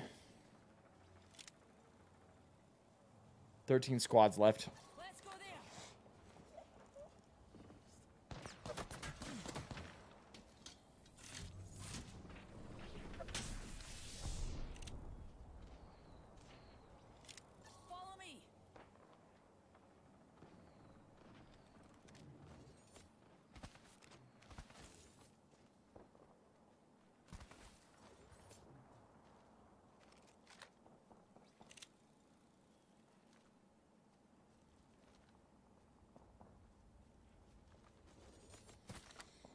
Dave coming in month number 2, baby.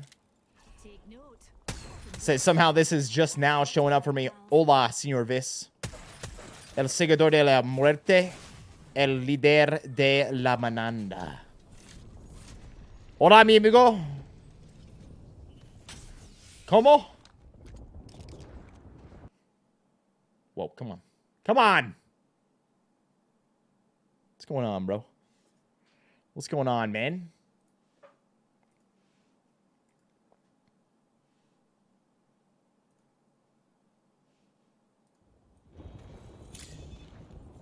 The enemy's far off.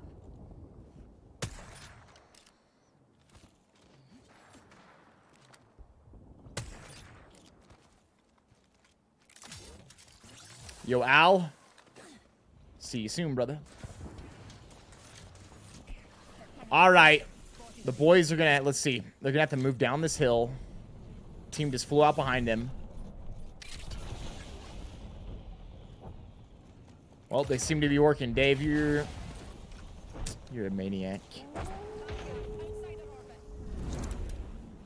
Yo, appreciate you, dude. Thank you so much, man. Kyle Campbell, Puckett, Damani, Eddie Kruger, and Tezo all getting memberships here, baby.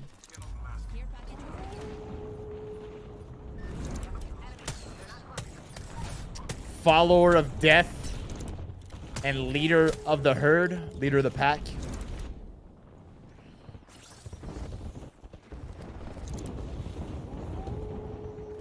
TSM, they've got themselves in a really good spot here, actually, out on this edge.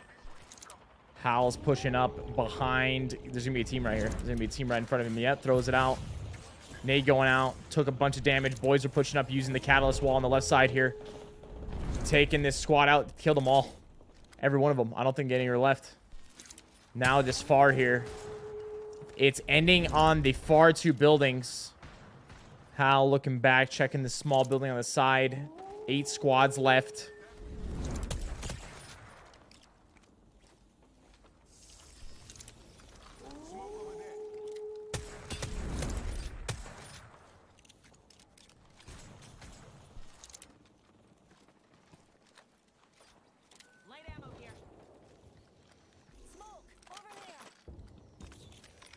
In order for them to push in here, looking at them pushing down, this team is going to be on their left. They're trying to get Hal his ulti back.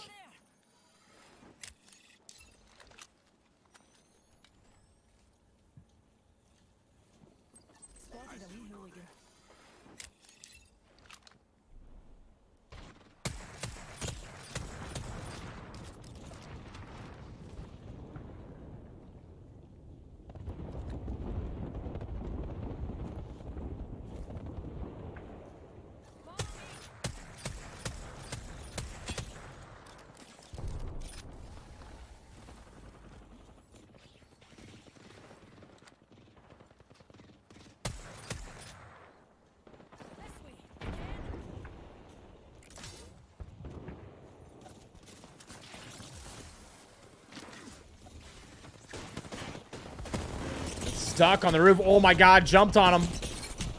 Ooh. Reps and Verholst though. Oh man.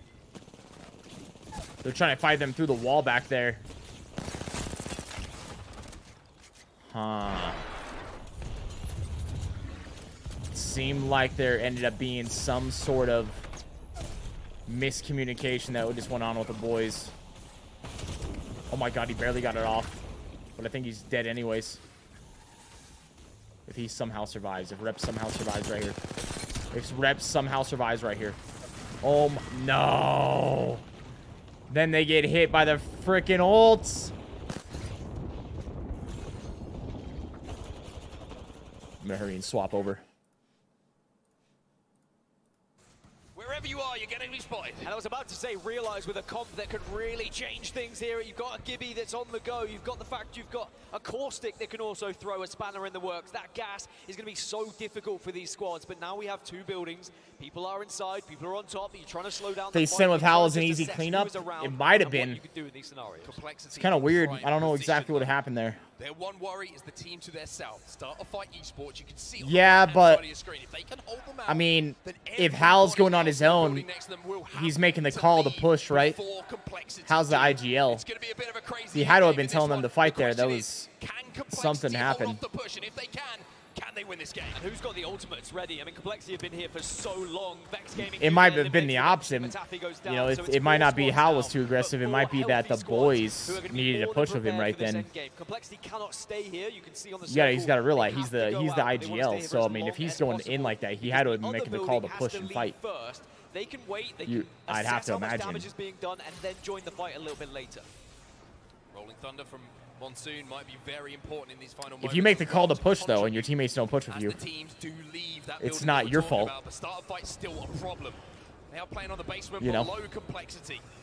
I don't know what happened though. We don't know what happened because we don't have the damn Someone in comms. that other building is going to do the work for them and do some damage. Monsoon with a little bit of chip damage, but as the zone starts to close, now the zone becomes a problem for complexity as their exit options get narrowed. Yeah, SAF versus complexity. Yeah, maybe they all got damaged and they felt like they couldn't fight. and Cody's going to do so much damage, but now the wall goes down and they've been silenced. Starfight take control of the door though, you saw. It got reinforced. Luda goes down. Do they have time though to stick the red? Starfight exchanging as well. Smokes go out as well to just try and block This off probably is what happened. That would make the most sense, is that they took damage from behind, and so they didn't feel they could push because they were super low. And it was like super shit timing. The chaos. Oh my god, realize that Q over the fence. There it is. And Realize will close it out. It's another fantastic performance. Perfectly, yeah. They have got themselves to endgame pretty much every single time. TSM's doing extremely well.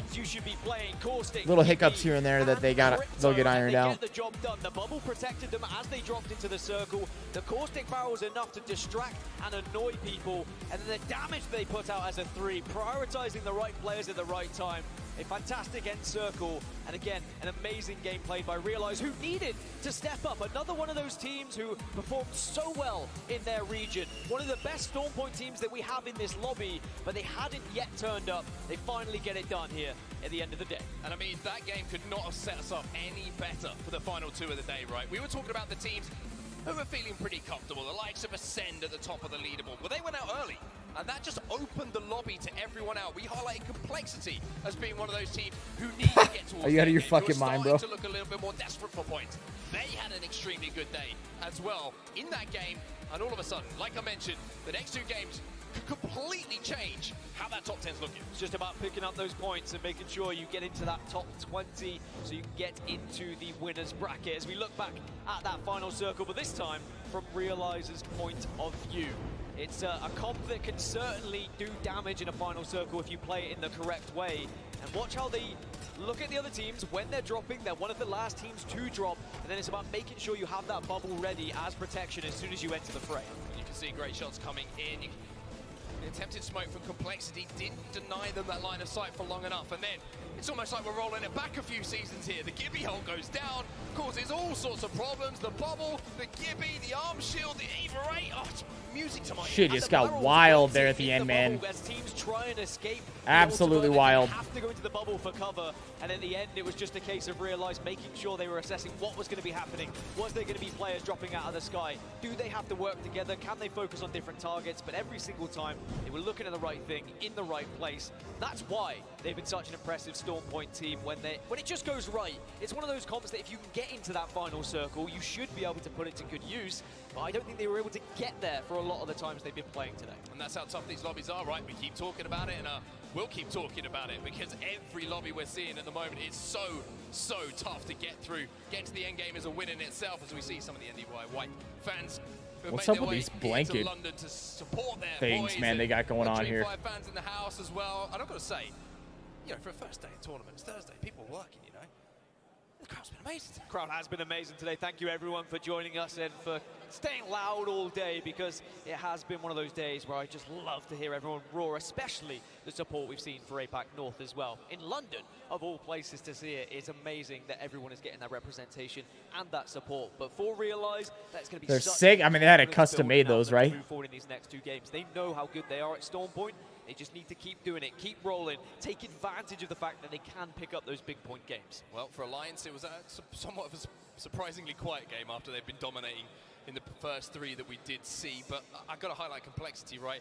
That kind of game, it's so good to do it in game number 4, right? If you leave it to game 5, game 6, the pressure ramps up and up and up, but that just gives them a little bit of breathing. Don't they play 6 games? 2 games of the day, knowing that you've got points on the board, that no one They've can already take played them away 4. from you again. They got Just 2 sets more. you up now to follow a game plan without having to think of anything external and extra that you have to do to force yourself up the leaderboards. Well, you look at how many points Realize we're able to get. They were down at the bottom of the barrel. I don't think they had any points from World's Edge earlier, but they put 21 on the board. Complexity behind with 12, but that is a point gobbling series Fort realized. Why did TSM they also put 10 points on the board? Why as well as did they have Gaming. this here? I believe Oh, that'll it's all put based TSM off of the placement is how they put this. distance of I ascending see. this group so far. So they again are just quietly going about their business. The other end of the table though, Aurora, not the good start for them, but NRG are Look at that, concerned. Fnatic actually had I would say 11 at this points in point, that they game. need to find some points in these last 2 games, otherwise they're going to leave themselves with some seriously heavy lifting tomorrow for sure.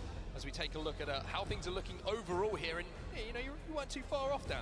Yeah, it wasn't too far off. 5 points, the difference between Ascend and TSM. On the other side, you're completely right. I mean, this was our worry with Aurora. Dave, It was looking great see when they that? were winning those contests and they were getting through and surviving, but as soon as those contests start to go down, I think we being could take contested them. on both maps is such a detriment. I to think a we side take them. Like Aurora, 0 points so far. Pulverix not finding the same form that we saw them have earlier on in the day. However, still 2 games to play and maybe still 2 games for Pulverix to turn up. Yeah, and I mean, what a performance for Realize as well, forcing their way into the top 10, right, with just 2 games to go. And I think these 2 games, they're going to do a lot for teams. I think not only does it set you up for tomorrow and, you know, the continuation of things, but it's just a completely different mindset. You go into tonight and you're in, you know, let's say 8th place and above, and you feel very confident, like, okay, the game plan is working. We feel confident with what we've worked on coming into this event, and we've been able to execute up until the point. It's just a few little changes maybe we have to look at. If you're outside of it, though, it's a go away. Get the laptops out. Yeah, if we fought them in PUBG, Completely reassess how we are approaching things. I think we could take them in Hasn't PUBG. been good enough to force ourselves through. And there's only so many changes you can make overnight. We might see some teams change back to an older comp. We might see certain legends coming back into the fray just because it's a comfort pick. But at the same time, again, there's only so much you can do. It's going to be the teams, though, like Alliance, who can kind of sit back, put their feet up a little bit and say, we are more than happy with how we performed today, and they are confidently walking into that winner's bracket. I can say it with the amount of points they have. Yeah, and I just want to say, Dan, have you seen some of the chairs these guys have seen? I haven't. You've seen them? They're pretty beautiful. Oh. Can we just do a little scan across? Because these things are absolutely Oh! beautiful. I've got to say, my They are chair pretty good, looking a actually. bit shoddy in comparison to I will these say things. they are And, pretty good. If you're wondering what they are, of course, we want to give a big shout out to one of our sponsors. Herman Miller Gaming Embody and Phantom chairs are being used at today's events. Phantom comes in Real red, quick, chat. I'm white, going to be and black. right back, It is all the right? newest BRB. product offered by Herman Miller Gaming. The iconic gaming embody is now offered with a white base and Galaxy or amethyst upholstery. Wow. Herman Miller Gaming is the official chair partner of the Apex Legends Global Series. Unbelievable from onset there. I think he deserves a chair just for it, if I'm Honestly. going to say that. I mean, maybe a partner in the future. Who knows? Just take the chair. They do look very comfy, and I will say, even the coaches get one. So it's incredible that they have the same levels of comfort as the players, as they deserve, as we've got some Alliance fans in the house. Rightly so. Quite rightly so, with how they've been performing today. One of the best teams, if not the best team, of course, with how many points they have had so far. And they did play like it in that game. They played a little bit risky, they played fearless, they did go down early, but I still think they're in a great spot. Yeah, I was about to do something very risky, so I'm glad that the cameraman actually turned. And production decided to not let me do that with the Alliance fans, but I'm sure they would have given a thumbs up. I was going to say, do you think they've been playing pretty well today? It's not that risky, you know. I'm sure they would have certainly been behind their boys, who have been playing extremely well today, but something I kind of touched upon right on the desk was the Hackett's interview gives a great indication of the mentality of the team. They're here to win. I think anything outside of that for Alliance, how well they have performed throughout the Apex Legends Global Series, not just in the region, but of course on the global stage as well, would be somewhat of a disappointment. Don't get me wrong, if you're finishing in, you know, second, third, you're still taking home 3 figures, you know, 6 figures, sorry. It's not bad. It's not a bad thing to be like, oh, we came third. It's okay. It's one of those. I tell you what, someone who would love 3 figures is probably the Vex fans as well. Up in the corner of the room, they've moved. Hold on, they were in my sight line earlier, but now they're a little bit lower down. But I think everyone in the arena at the moment is looking forward to these last 2 games because, I mean, that game 4 had a little bit of everything in the final circle. Legends we hadn't necessarily seen capitalize in those moments so far this tournament. All right, well, it's time for us to jump to a quick break. We're getting ready for what is going to be the penultimate game of the day. We'll be right back in just a few moments.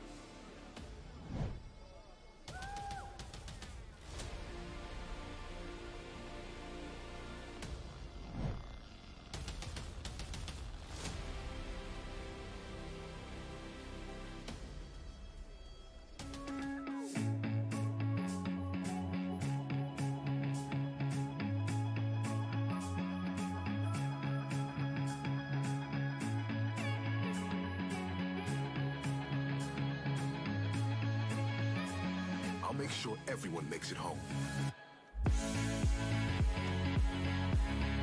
We're a team. We look out for each other. I won't let you down. Let's go. That was a sick game, dude.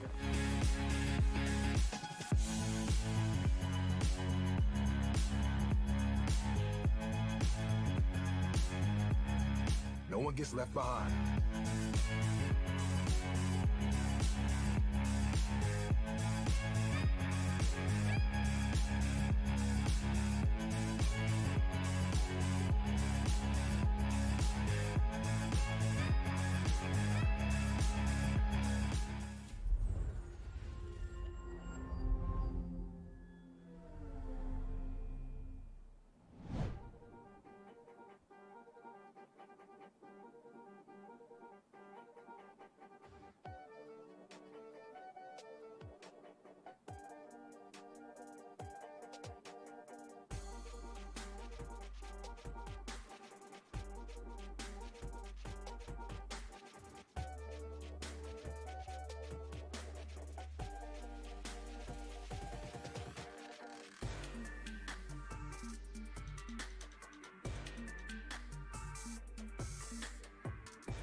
I really expected us to be in a game.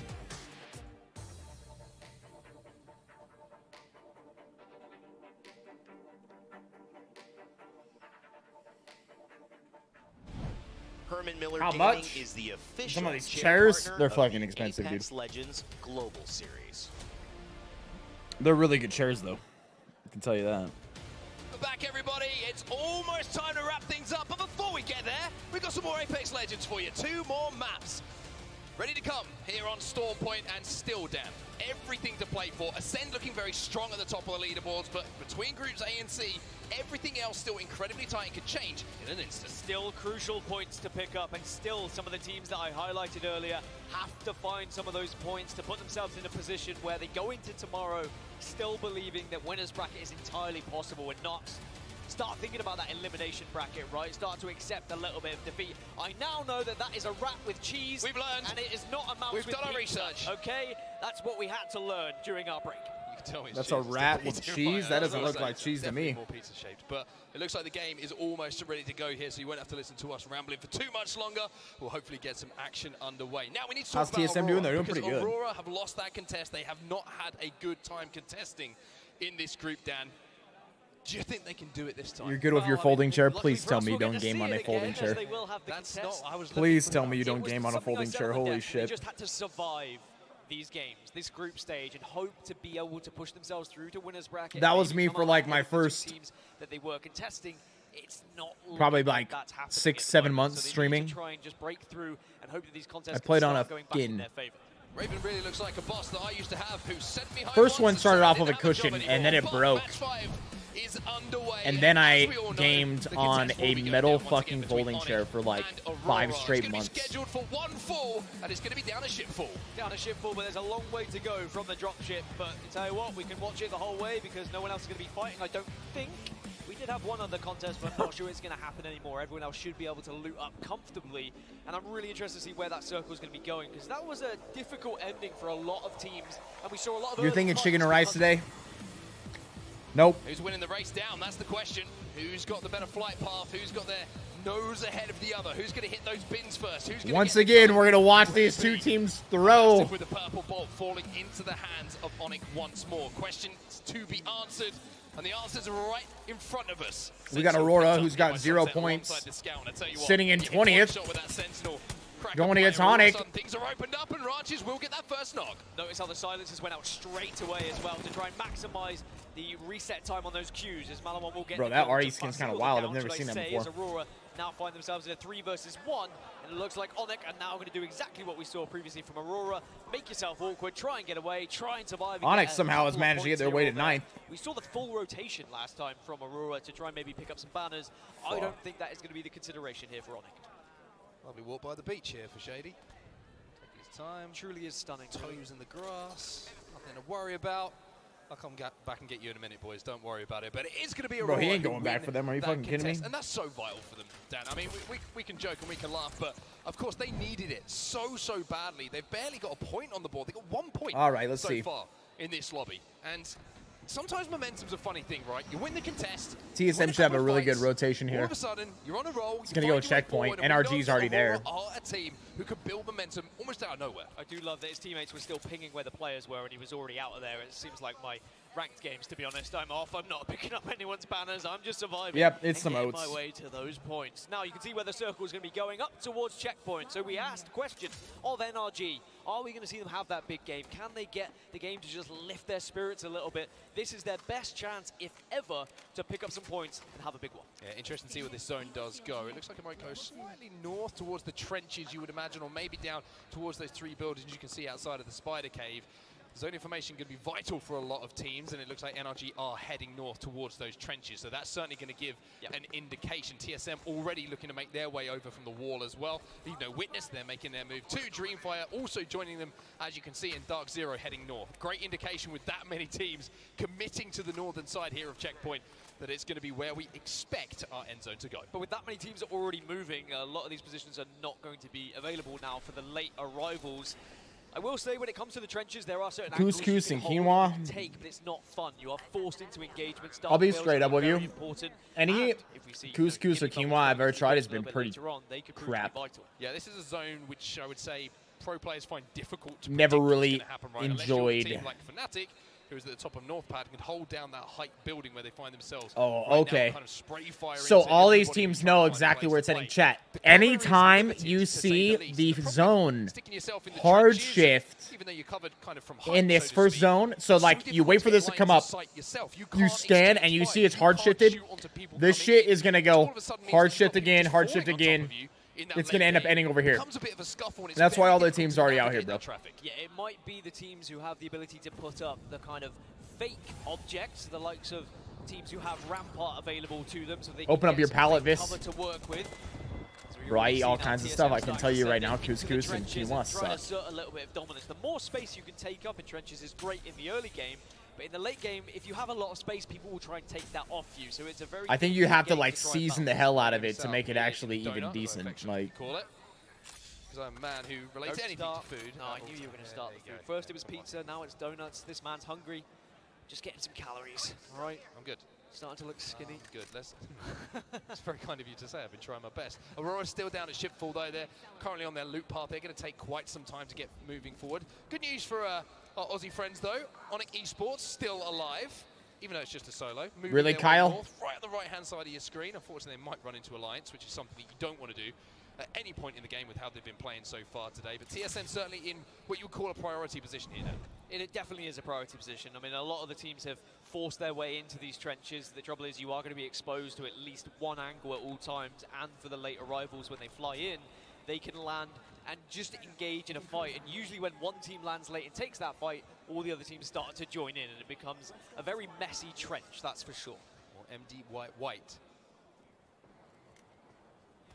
Trying to kind of control the high ground in and around one of the rocks that you can play, one of the higher points to hold down towards that end game, and certainly quite close to where we do see some end games finishing up. Problem is, like you say, this is kind of what I'm trying to explain about these trenches zones, right?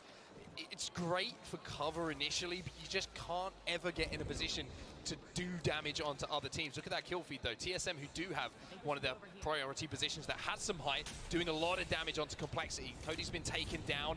He's been finished off as well, and I'm pretty sure the Complexity had another player down as well at the hands of TSM, so they continue to roll. And just remember, one thing that TSM love to do, if you hadn't known, is win games. And winning a game here and winning this group would be a great what's up, Casey?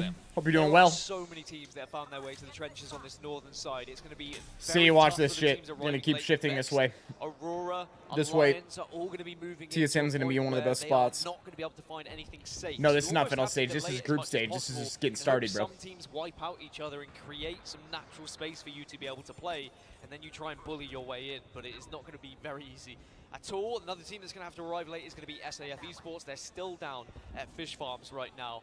For TSM, though, on our screens, they are going to be more than happy to take up as much space as possible. Keep patrolling it, keep getting eyes, try and take angles. Don't leave any sort of vulnerabilities that people can take advantage of. Well, Complexity surviving as a 2 for now. Question is, have they managed to pick up the banner, and is there going to be a mobile respawn knocking about that they can find to get themselves back up to a full complement? Interesting to talk about what's happening on the southern side of the map as well, as we see everybody stacked up at the moment. And Aurora, I think, are one to keep an eye on, because we know as that zone starts to close that everybody's going to be forced to engage. Aurora taking their time to craft, hit the ring consoles, on their way in, might be in a position Is there to look even very strong loot-wise as they move towards that end. Is there that much difference of a nutritional profile between couscous, rice, and quinoa? I imagine they're all like not that different. I imagine all of them are like not that great when it comes to the actual nutrition you're getting from it. Holding teams out and maybe picking up some KP. And that's sometimes the only way you're going to get points in these games, because they realize there isn't going to be anywhere to play. TSM are still going to be more than happy. The circle is going to shift ever so slightly west, and that is going to be tough for some The of the reason teams you're having probably a hard time finding up-to-date standings and scores is because there's rotating groups. Like even if you have the standings right now, it like doesn't really matter until all the groups play, and then you'll be able to see what really happened. Here as well from the north side, they've just left Wall, and they're going to be kind of mirroring what Ascend. Quinoa has more protein. To hold them out, but I wonder if they've actually made themselves aware. I guess it would matter if you're vegan, aware, maybe. I should say, of their position. But for someone that's not, it's not going to really. Well. They're quite some way out Your main protein sources aren't coming from plants, also anyways. All the way down to hit ring console on their way in, or excuse me, to hit a survey beacon on their way in to find where those positions might be to play. Now, as the zones start to close, and of course, the 30-day repeater of Zero starts to. See, in that case, it's like I'll just stick with my rice, bro. I enjoy rice. Couscous and fucking quinoa. Screw that. Everyone might have been eliminated in the meantime. Dark Zero looking to be the aggressor. But as soon as you start Dark Zero. This is the danger. Other teams will start to have a little peek, have a shot little up. poke, and wonder if they can Still pick playing up these some KP. trenches. Can they get involved? Can they take angles of their own? As you mentioned earlier, it's not This always is easy match to find 5, those yes. angles, even though you 5 might of be safe 6. From some of the high ground, but Hal is getting dangerously close. 5 of 6 for Being these two exposed here groups. to Dark Zero. Oh, they're They coming see back. if they spot him out, and they might be able to knock him Nah, down, but he uses the knew. grab He leg just to knew. get away. He knew. That's why I Has he used got his away, Q. though, or is he just kind of bouncing around like a pinball inside of these trenches? It does seem like he survived for now. Fnatic also. Matsera was in a position where he might have been exposed for a few seconds, and this is why you've got to be so aware as a team inside of these trenches. So many times you can be swung on it. You know, like you were saying earlier, as more and more teams take Thoughts on Creed Team? It's the most studied supplement of all time if you want to take it. More angles available for teams I to mean, swing around. there's tons of info out there on it, bro. My thoughts are it's a good supplement.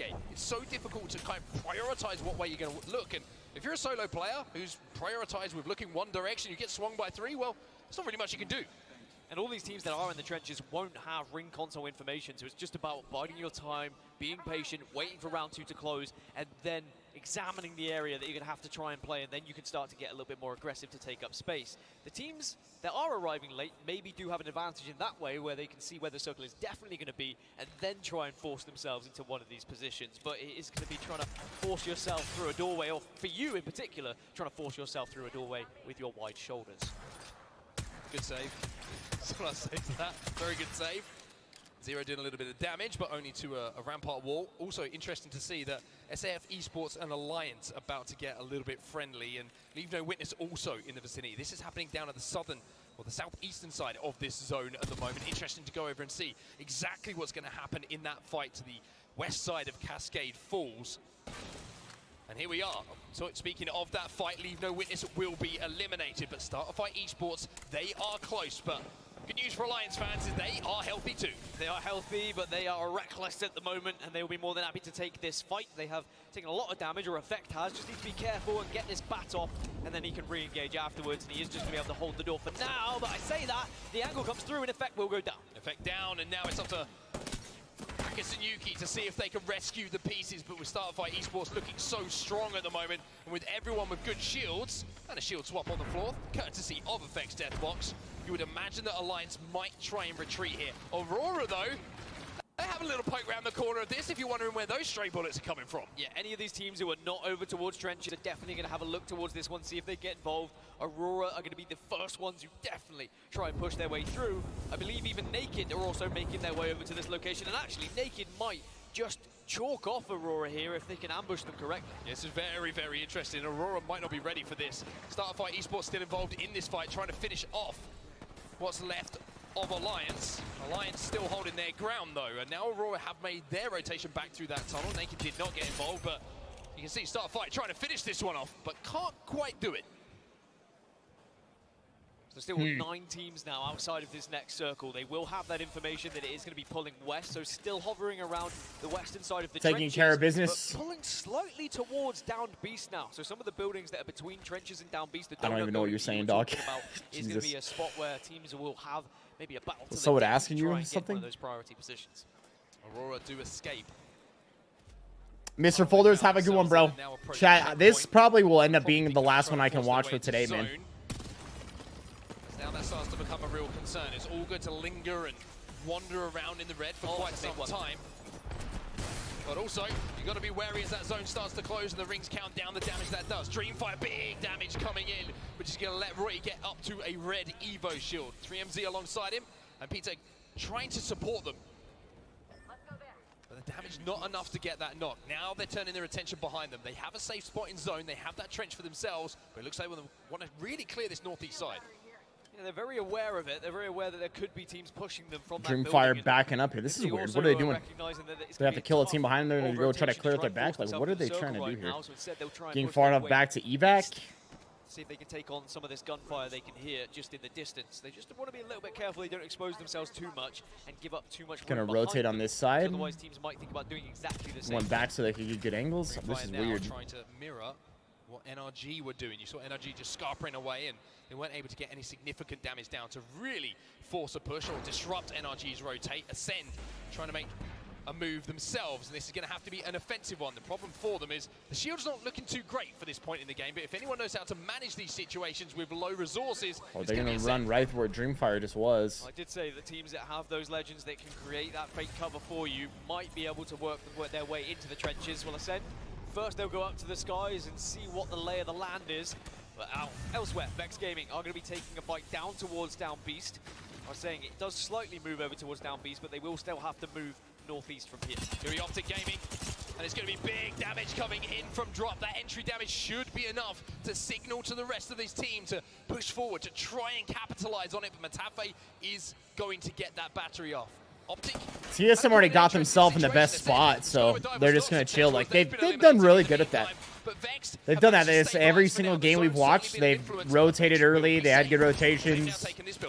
Got the zone fast, and they've just played smart, which is exactly what they should be doing. They've done really well at that. 34 bullets, 32 bullets. If I count correctly, available now R9, so you've got to make them count here as a team and make sure you're focusing the right players at the right time. Unlucky decides he wants to try and get a little bit busy, a little bit frisky. Pushes forward and takes control of that. Elmer A. Love you, brother. Dreamfire eliminated. Love you. In the meantime, we saw them on the other side of this zone, but Vex and Optic, it's a constant jostle at the moment for damage, for position, and nobody really looking like they're coming out on top. Both teams know how nervous they are, I think, how important this fight could be for their chances just to get into that last circle, because they will dominate this side of the map, or so they think.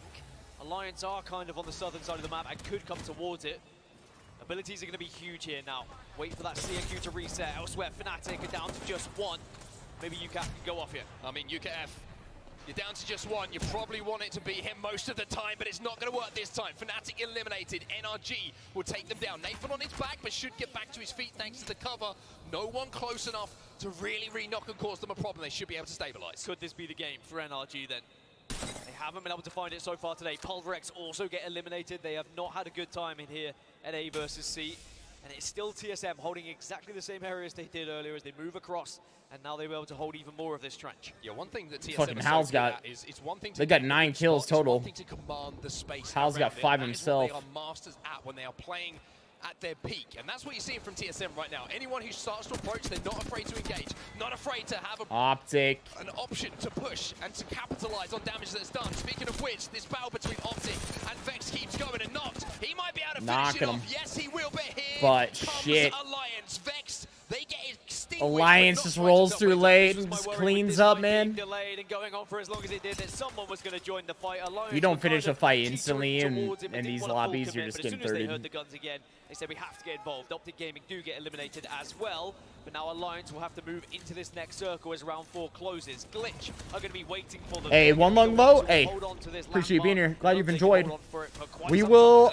I think I'm going to do a watch along for all the days. And the wrap that they made round zone, brilliant from them. You can see they're decked out in red armor. They've managed to get effect everything they can want to fight in these end games. And another team who needs a game, who's desperate for a game here. How many days is it, Chad? Is it 3 or 4 days that they play? Aurora coming from the east, but there's going to be plenty of teams Like today, group, tomorrow group, and then is it like losers, and then like winners, and then finals? Just forcing their way through these Dark Veils, but it is going to be so tough. There's going to be eyes on from Dark Zero. Should be able to pick the KP up, you would imagine, but the zone is the problem here for Aurora, even though they're shredding. Oh, the last day Sunday, really? Wins a start fight, leave themselves just down to 1. Aurora eliminated, Glitch Energy eliminated as well as Dark Zero trying to move in to pick up the pieces. Crazy that Glitch Hal's also killing people on the opposite side. He just killed Zero.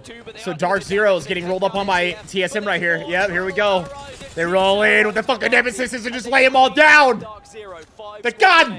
As TSM now will own the east gun! side of this map. Everyone else is over towards the western side. Brilliant from TSM. Once again, the perfect timing when the opportunity arose to pick up those kills, and they have had so many of them in this game. Look at all the boxes. For them. A good finish in all that the top 3 loot would boxes. Really boost them up those leaderboards and put them in first place position, you would imagine, after this game is done. Complexity, again, a top 5 finish for them. Hal's got 7 himself, 12 for the total on the team. They are killing in this game. This is their game. They're going to win this. They're going to win this. Hunt down as Go Next do get eliminated. So we've got TSM, Realize, and Alliance. It is Realize again in a final circle. If TSM wins, I'm watching the final game. I was about to say, how if they win, we're gonna say screw it. We can watch the final game. In this lobby. He's got 2k damage. The man is frying. There was a few yawns this morning, I'll put it that way, when I saw Hal being put on the camera, but maybe this is his prime time, the streaming hours. This is TSM's game. Through Alliance, who have looked even better than TSM today, and Realize, who have been the Storm Point specialists throughout the season, are going to be the 3rd team that can play really devil's advocate here. They can just watch on, and they can hope to push TSM and Alliance together. However, oh boy, you're going to have to go through Hal, and Hal is that a jibby? down brilliantly. Was that a... Yeah, that's a jibby. Oh, he's going in. Ulti going down. They break it, though. They break it. Tons of damage on the right. Tons of damage. He's pushing in. Laying him fucking down, bro. Oh. How did they die? Alliance came through in the back. Oh, no. No. Alliance are going to do it again. It is easy as that. Alliance pick up the win, and they show us just why they are one of the teams that really are on fire. Damn. FX tweeted out a little bit earlier, I didn't realize Lamb was going to be this easy.